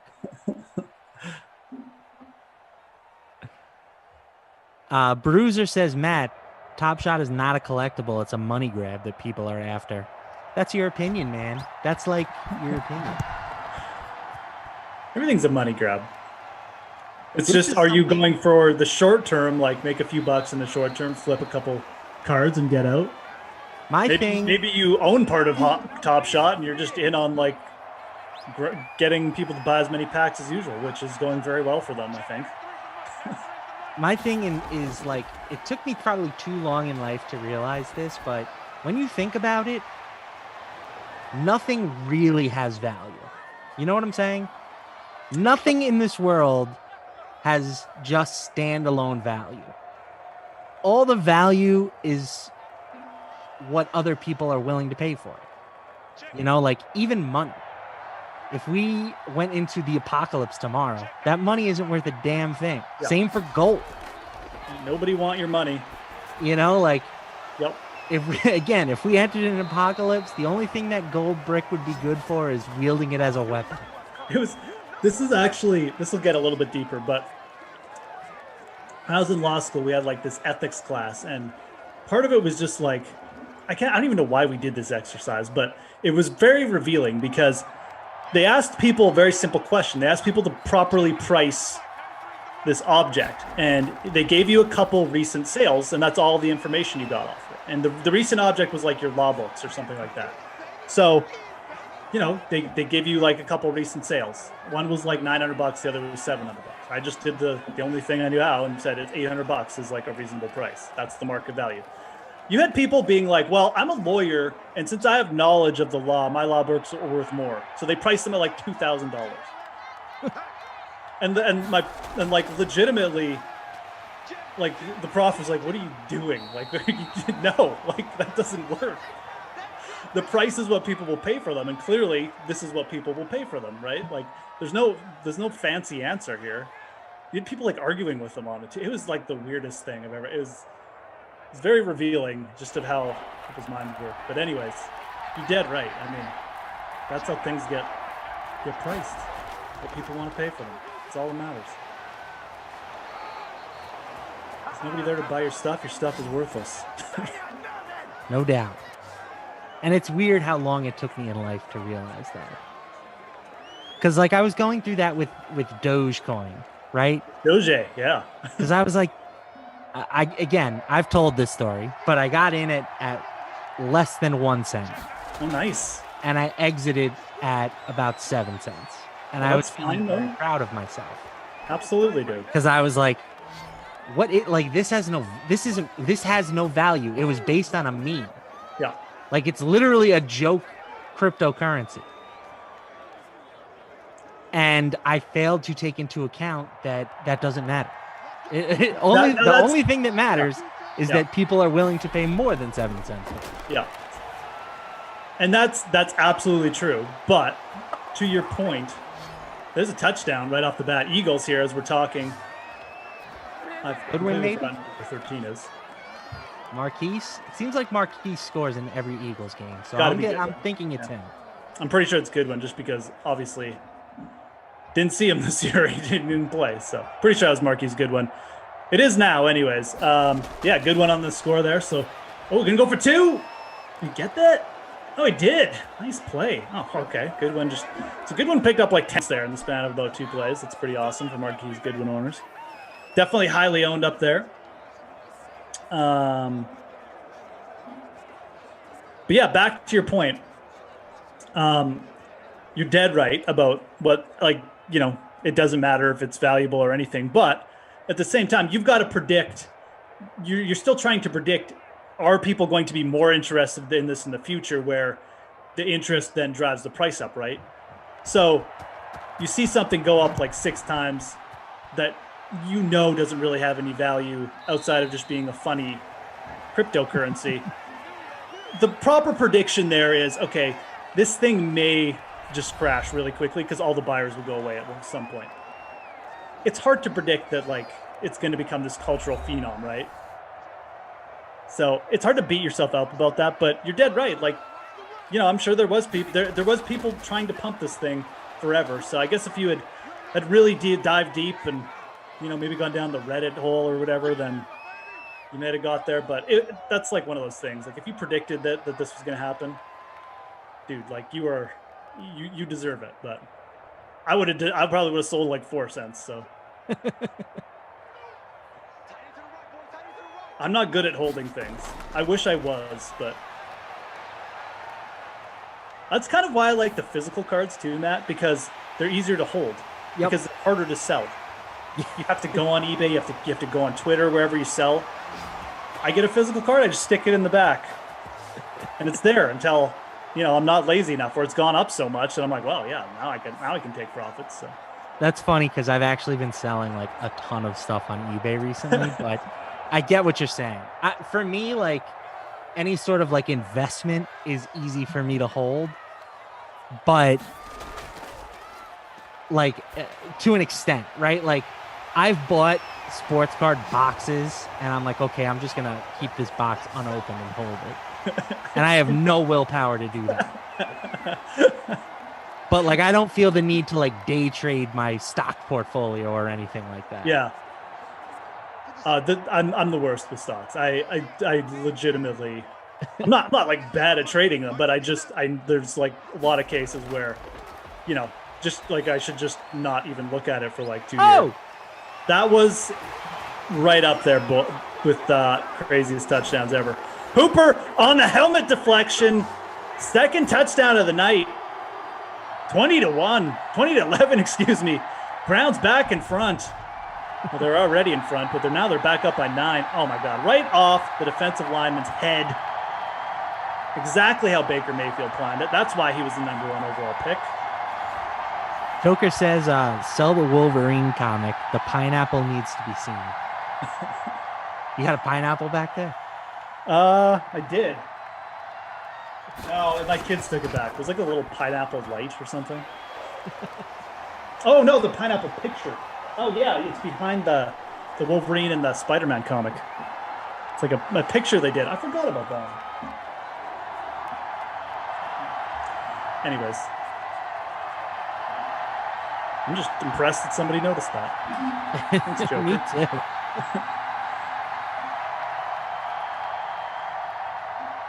Yeah. Never beat yourself up about taking profits, but there is something to be said about, time in the market or time in market in anything usually wins out. That's usually where you get your best returns. So.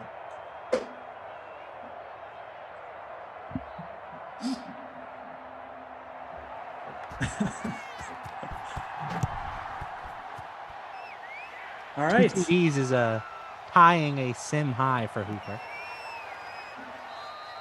Who is? 2 touchdowns for Hooper. This is he's never had more than 2 in a game. Oh, I see. Okay, we're going for the trifecta is what people want. Well, he's halfway to a Bundy. That is true. All right, here's a good question. Jordan Warren says, who is the best number 1 pick quarterback in recent history? So I'm not sure if he's trying to make a point by saying that number 1 quarterbacks are like disappointing, but we had Kyler, obviously. We had Joe Burrow. I would feel very good if I had either of those guys on my team. Yep.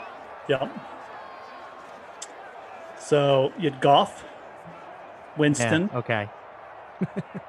Yeah, Goff and Winston, not so good. Oh, Baker too is in there. Right. Luck, Cam Newton,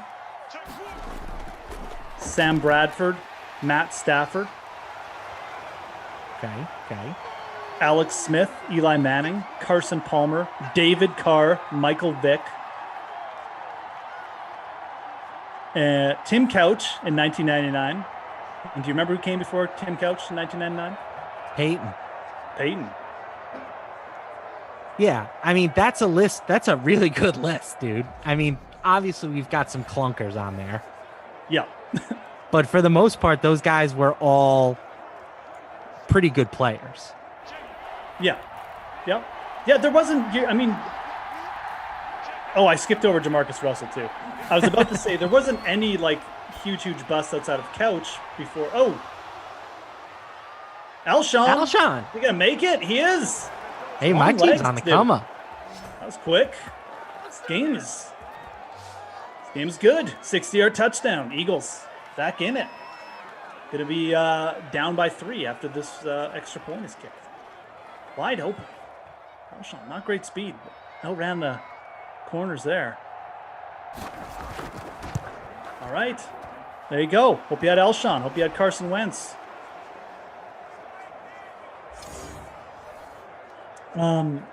So right, like Jamarcus Russell was a bust. Tim Couch was a bust. Sam Bradford, I think I'm willing to blame injuries more than anything else for him. Yeah, for sure. Yeah.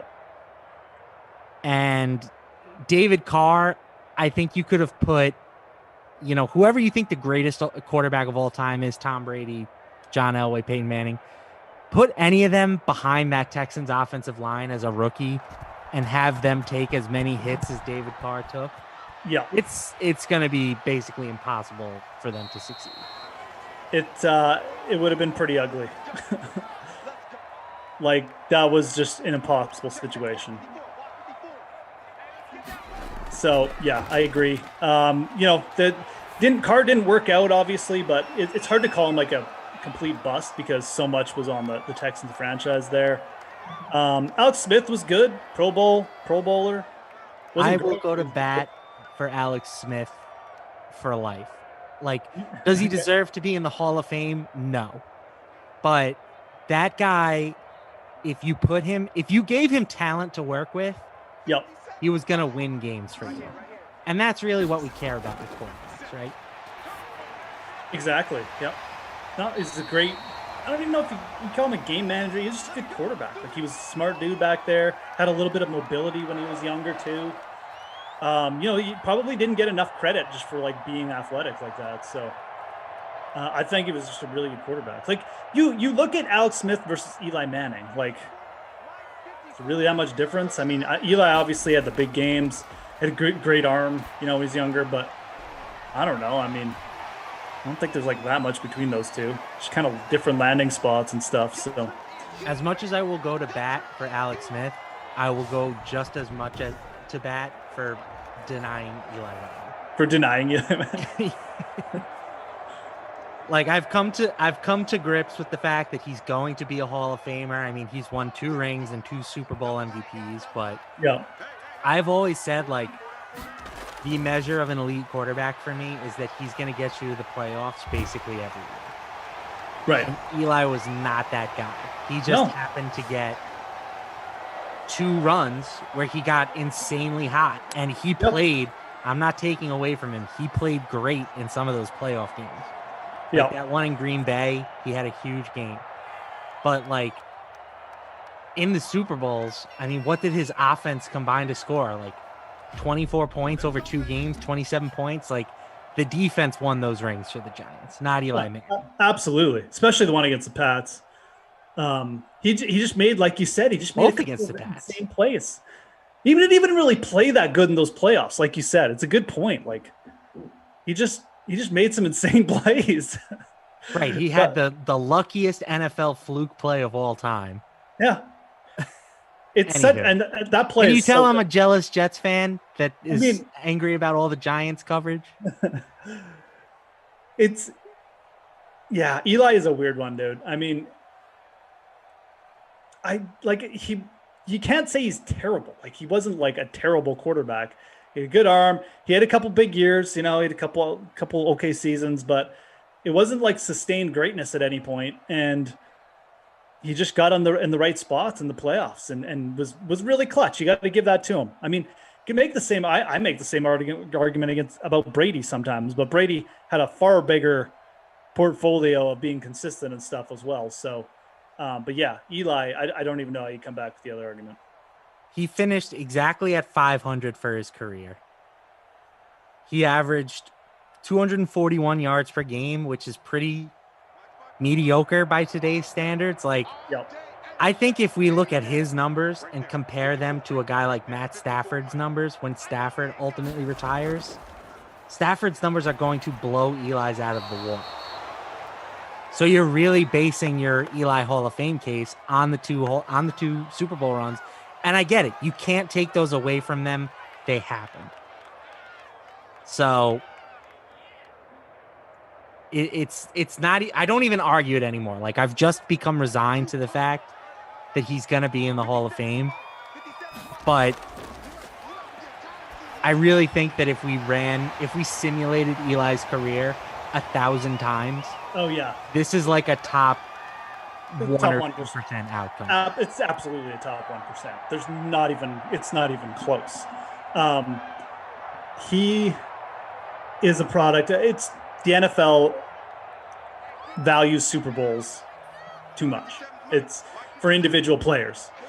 For teams, yeah, you should value Super Bowls, but for individual players, like there's 1,000 people on an NFL squad. Like it's not that big an accomplishment from a personal player perspective when you're breaking them down. It's obviously, yeah, you'd rather have the postseason success. It's something that should be measured, but it's not, like for a player like Eli Manning, it shouldn't be pushing him into the Hall of Fame. I always make that argument too. Kaufman hates it. But he has 7 rings. Like, for my money, Matt Ryan was a better quarterback than Eli Manning. Yeah, oh, absolutely. Matt Ryan got the Falcons to the playoffs every single year. He had a few. He just didn't have the one run. His year that he was supposed to win it, his team choked, and he got Brady. And that loss isn't even on Matt Ryan. Like, it's not like his defense fell apart and his coach had like a brain aneurysm, in the late stages of the game. He made that pass to Julio Jones. He put them, he basically won them the game, and Kyle Shanahan's like, nah, I don't feel like winning. So yeah, no, I'm not even a Matt Ryan fan, and the chat knows that. Like, I'm not even sure if I'd put Matt Ryan in the Hall of Fame, but I would put him above Eli Manning. 100% agree with that. So Jason Meyer says Big Ben was the best pick of that draft. I think I have to agree with that, right? Like, you can't take Eli or Phil Rivers over him. Just if we're just looking at the quarterbacks. I don't know who else was taken in there, but from a quarterback perspective, I think Roethlisberger ended up being the best player, although all 3 are going to be in the Hall of Fame. You think Rivers getting in? He probably will. I do. His numbers were just so good for so long. Yeah, Regardless, he should be in the Hall of Fame for having children. For just giving us the best, like, reactions and GIFs with every goal. I have an idea for a reality show would just be like, it's a 50-50 split. We do the Rivers with his kids and Cromartie with his kids. And I think it would be great. I think it would be just a wonderful, wonderful show. I don't think America can handle that. That's a great idea, though. That is like, wow. Oh my God. And then you could do like yearly specials where like they switch dads or something. Yeah, some crossover episodes. Oh boy. Lots of stuff going on there. That'd be amazing. Yeah, if you don't know, Antonio Cromartie Jr., how many kids does he have? Do you know? I think it was 11, maybe. Yeah, I thought it was more than that. Okay, well, we're going to have to look it up. I don't even know. I'm looking it up right now. Yeah. That was like 18 or something crazy like that. Oh, 14, this is the best kids. part. This is the best part about him, though. 4 of Antonio Cromartie's kids came after he had a vasectomy. Like, what? You should be able to sue that doctor. Excuse me? Like,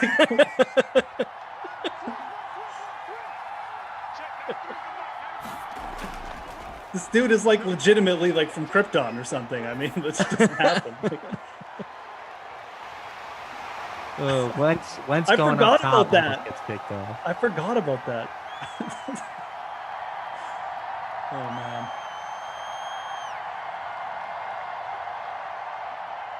Good for him, dude. Anyways, that was a great idea for a show.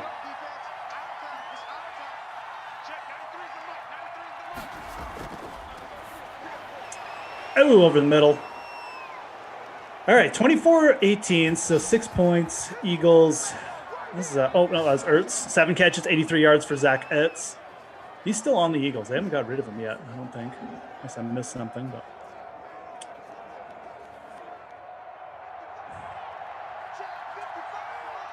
I got loads of great ideas like that, Jeff. That is a fantastic one. I totally talked about my book idea. It wasn't particularly well received. Oh, your book idea? Maybe one day I'll actually sit down and write it, but probably won't. Well, what is it? I don't want to get into it again. Okay, fair enough. But it's a great idea. I just will never actually write it. I have an idea for a restaurant called Pickles that I've told the chat about. It's basically a restaurant where the pickle is the star. We do pickle flights. We have just everything has lots of pickles on it. Right. And it would be a chain and people would love that crap. And then I had an idea for a craft seltzer factory. Like think brewery, but for hard seltzers. Ah. Yes. I like it. I think that would also be a smash. So if anybody out there in the Sim fan hears those and wants to run with them, they're all yours. Just send me a cut in the mail. You can do like homemade vodka and a seltzer. Organic fruit juice. So many. The possibilities are endless.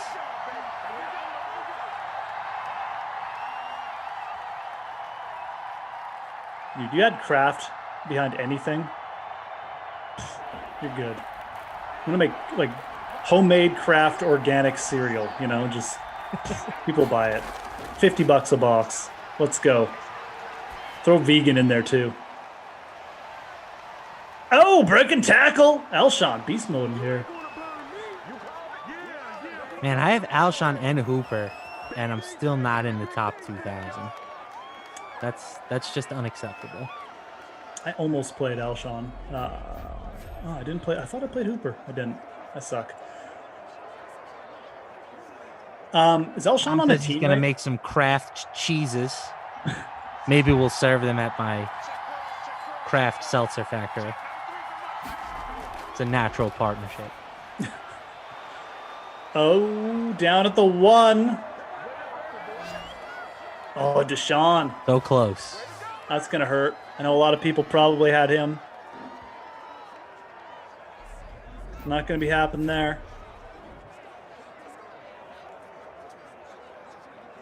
Down at the 1. Knee down. 2-minute warning. Chad ain't going to like this. Guarantee it one bit. One of those Deshaun points. If you got Miles Sanders, you love that, though. We do want these Miles Sanders points. I wonder, though, who's the fullback for the Eagles? Are we going to get a Kaka Vulture? Not in this formation. No, not in this formation. You get a Wentz run or something. Going to pass. Wide open. Miles Sanders. I don't think I'll run it in. I think I'll catch it in. Kaka! I'm an Eagle. Touchdown. Philly, 24-24. They're going to go ahead with the extra point here. Big comeback from the Eagles. Sticking it in. This has been an entertaining sim. Been a good one. I've just been ignoring Matt and I and watching the game. Great. My terrible investment advice. Matt's fantastic TV and restaurant ideas. Covering it all here, folks. I'm happy to be here on a Thursday, though. Hope everyone's doing good. Smash that like button, guys. It'd be cool to get over 250 at the very least. I'd like to hit 300, but I'm not going to beg for it. Hit that like button. Subscribe to the DraftKings channel. Be on the sweat tomorrow morning as well. 11 a.m. Eastern, excuse me. Are you on tomorrow, Matt? Doing anything? I don't think so. Is it bad that I can't remember? Normally they send me an email the night before if I am. And I haven't gotten an email yet. So the email. What was I gonna say? I'm just like Yeah, I get the email, but I also know I'm going to be on it every day because they're NHL rosters like me and like one other guy. So NHL is a great niche. If you want to get into writing about sports like that, picking a sport like the NHL, or I got in by being able to write about baseball and stuff. Like, if you want to write exclusively about football, best of luck, my friends. Like, it's so crowded compared to the other sports. Yeah. So it's a good in. And then once you're in, then you can expand and you can write about football and whatever else you want. Absolutely, dude. Golf used to be a really good one for that too. Golf scene is expanded by leaps and bounds. Now, lots of great writers out there too, but obviously, oh wow, was going for it all there, Baker. Down 1, still got 3 timeouts. 3rd and 5 here though. Yeah, lots of golf pods and writers out there now, which is good, but like you said, harder now. Find your voice, kind of thing. What did you make of this whole Rangers thing with the Capitals? Yeah. Because I have a buddy who's a Ranger fan, so obviously his take is going to be a little bit biased. But yeah, if you listen to him, this is like the biggest fiasco that has ever happened. I don't know. Like, what did the Rangers do? That was like that's what they should have done. It's ridiculous. I think it's more that the team got fined $250,000 and one of their players got suspended.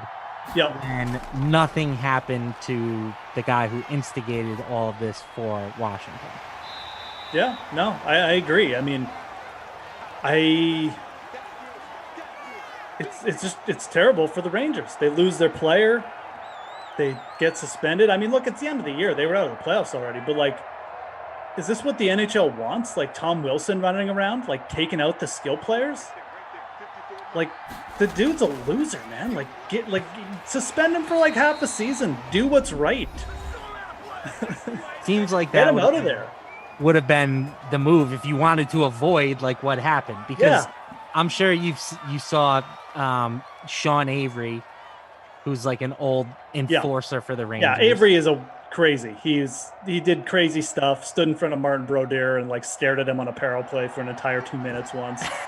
He's nuts. But yeah, what did he say? Because I didn't see that. He basically, somebody asked him in a cameo what he would do, and he was like, I would just have somebody dump the puck in to the point where the goalie had